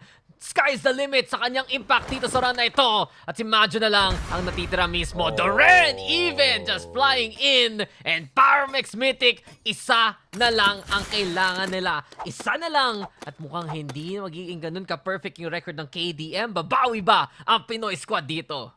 Ayan, nilabas na si Shenlong, nilabas ang Dragon Balls at i-wish ang Kadiliman makahabol for this match. And it could, the best case scenario dito para sa Kadiliman would be an overtime against Paramix Mythic. Pero yun nga, magiging battle of endurance na naman kapag nag-overtime. So kailangan nilang galingan dito. Whoopi, waiting for the right moment dito sa may rampa. Hindi na naman siya nagiging aggressive dito, ha. They have to adjust. Kailangan tuloy i-predict ngayon ng Paramix Mythic kung tama pa yung magiging play nila to be aggressive. Kita mo naman, sa other side of the map, maraming pwesto ang kakaiba galing sa Paramix Mythic. Meron ding nakatago na naman sa loob ng site. So, paano kaya sasagutan dito ng Kadiliman ang gantong playstyle? Consistent rotation. Napansin mo, si Yaski lumipat na naman from B to A and A to B. And then now, if you'll check the minimap, talagang give up na nila yung site, isa na lang nagbabantay sa B, and then yung tatlo, doon na lang sa mid ng A and B for them to be able to rotate really quick once Kadiliman gets the opportunity. Yeah, Paramex Sila naman ang nakabantay dito sa B mismo, no? Pero Kadiliman, this is looking likely to be a flood. Duren, tumitingin na naman sa itaas. Kanina pa naman ginagamit ng KDM ang ganyang classic angulo. And Strix also getting blown to bits with that nade there. Yung utility talaga ang pag-asa ng Kadiliman. At dito na naman, yung kill feed, no? Iba't ibang skin na lang ng grenade. Yung fishball, yung rose, yung flower, yun pa nga nakikita natin dito sa KDM mismo. And speaking of that one, KDM, na-plant na nga nila ang C4 dyan sa A. So Flykido caught, Machos ready, at si Adrock na lang ang natitira. Pero 1v3, KDM stay alive! At ito na naman tayo, isang round na lang, magiging overtime pa nga to. Ay, aabot na naman kaya tayo sa 25 rounds game. So Kadiliman still trying to fight back to get that clean run or clean wins for all the maps here in Crossfire Legends. Ito, Whoopi. Uy, ito, aggressive na naman. Pupush na agad siya. Pinapakita niyang aggressive playstyle dito. Pero si Duren, waiting dun sa may bridge. Pansin mo, no? Yung Kadiliman never nang trinay dun sa mismong pinaka-bridge, no? Alam nila na may sagot na agad si Duren dun sa gitna. Alam naman nila yan eh. At para Max Mythic, hindi sila takot maghanap ng mga ganong klaseng oportunidad mismo. Kaya't Majo, hugging the waters, hugging the wall para lang hindi sana makita ng mga players na mag-push on up. At dahil sa pwesto mismo ni Majo kahit nag-smoke pa doon ng Paramix, alam ng Kadiliman na wala naman ang lumalapit sa kanila. So tingin na naman sa B, Whoopi, napagana na niya ilang beses tong ramp angle na to, and he has a good idea kung saan nakatago si Strix. Nako, burning on the dance floor. Napilitan siya mag-smoke dyan para mawala lang mismo yung apoy, pero alam na kagad ng KDM na nakapwesto dyan ang Paramix. Pero very surprising after that molly, nakakuha pa rin siya ng tamang pwesto. And then, anyway, going back here to Pabi, napakaganda ng first kill dito ni Wovik nung binakapan niya si Pabi. Si Adrock pa talaga yung nakuha, so mawawala ng isang defender dito ang A-site. Ito, papasok na ngayon ang Kadiliman. Flykido na bulag. He wasn't able to get another kill here for the team, and then he will go down by the hands of Pabi. Fresh na fresh pa ang head count ng Kadiliman against Paramix Mythic. Tatlo na lang natitira. And then C4 has been planted. More pressure will be on here for Duren. Again, pag nanalo ang Kadiliman dito, overtime. Paramix Mythic, Yaski, waiting for that moment na mayroong magpakita dun sa site after that C4 plant. I just can't believe it. 3v1. It's all up to Duren now. Pero Kadiliman, basta hindi maging 10 ang score ng kalaban, sila ay lumalaban. And Duren, paano pa makikita to? Yung double barrel. Ayan na naman. Pero Machos ready, and Kadiliman have done it again. Kahit anong agwat, kahit anong comeback na gagawa nila, mukhang overtime tayo dito sa map number 1. Alright, overtime number 1. Are we expecting overtime number 4? 25 rounds, let's go!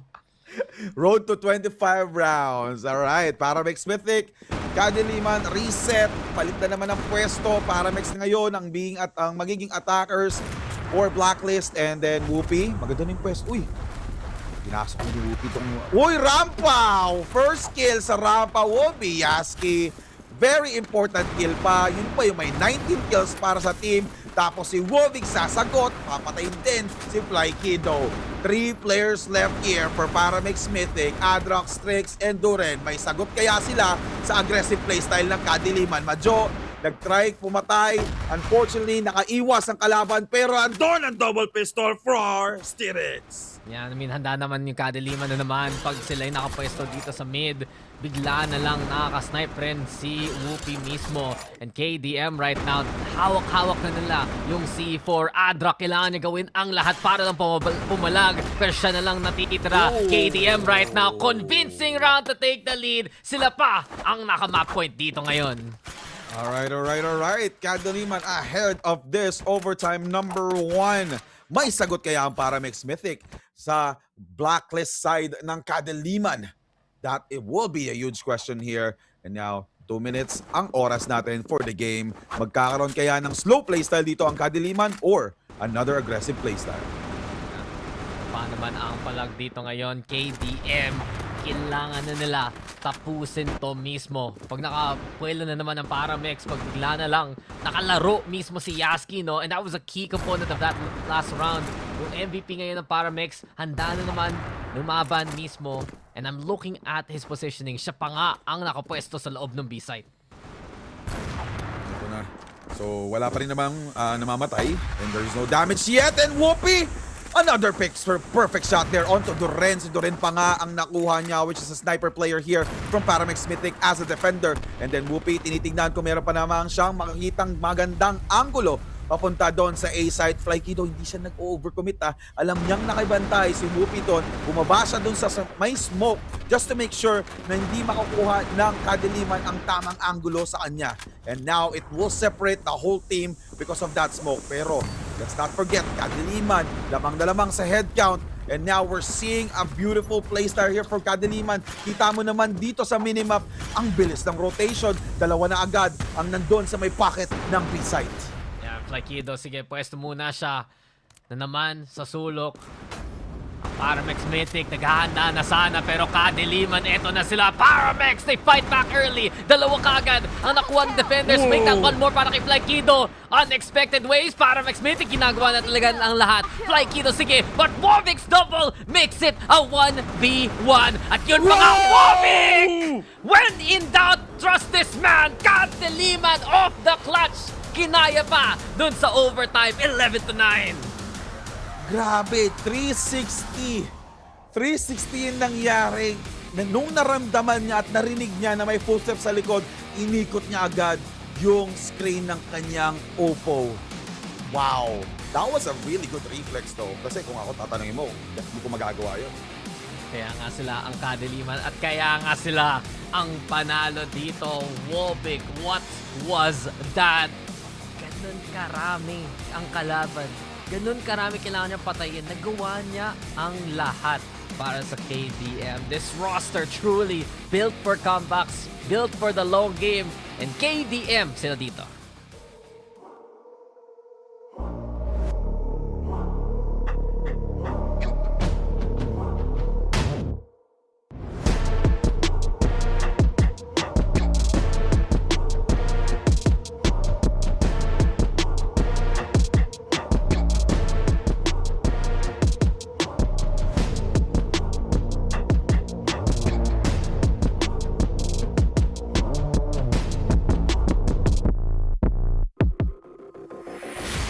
Alright, KDM winning that game number 1 against Paramex Mythic. Close fight though, kasi umabot tayo sa overtime number 1, but then after that overtime, they made sure na hindi naaabot ng longer games. And then kita nyo naman dito sa highlights, Paramex Mythic still knows how to answer back against Kadiliman, but then Kadiliman was able to read and also play their cards right after that a very, very long game against Paramex Mythic.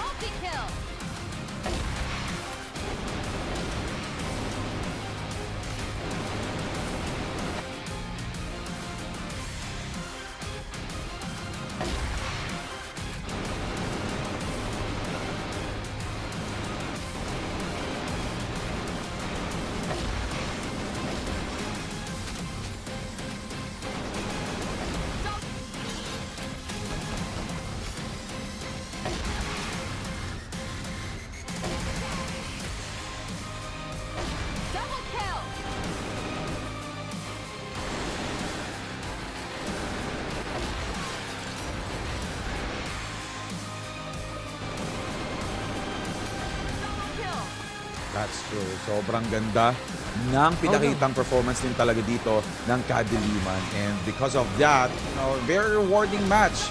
Very rewarding win. Tumagal nga lang though, pero syempre, at least they were able to keep yung record nila na flawless wins from all throughout the maps. Pero let's not forget, isang game pwede pa magkaroon ng upset ang Paramex dito. Yun naman yun Paramex Mythic, where is the upset? Nasa na, muntikan pa nga talaga. And you gotta give it to Paramex Mythic, itong team na to.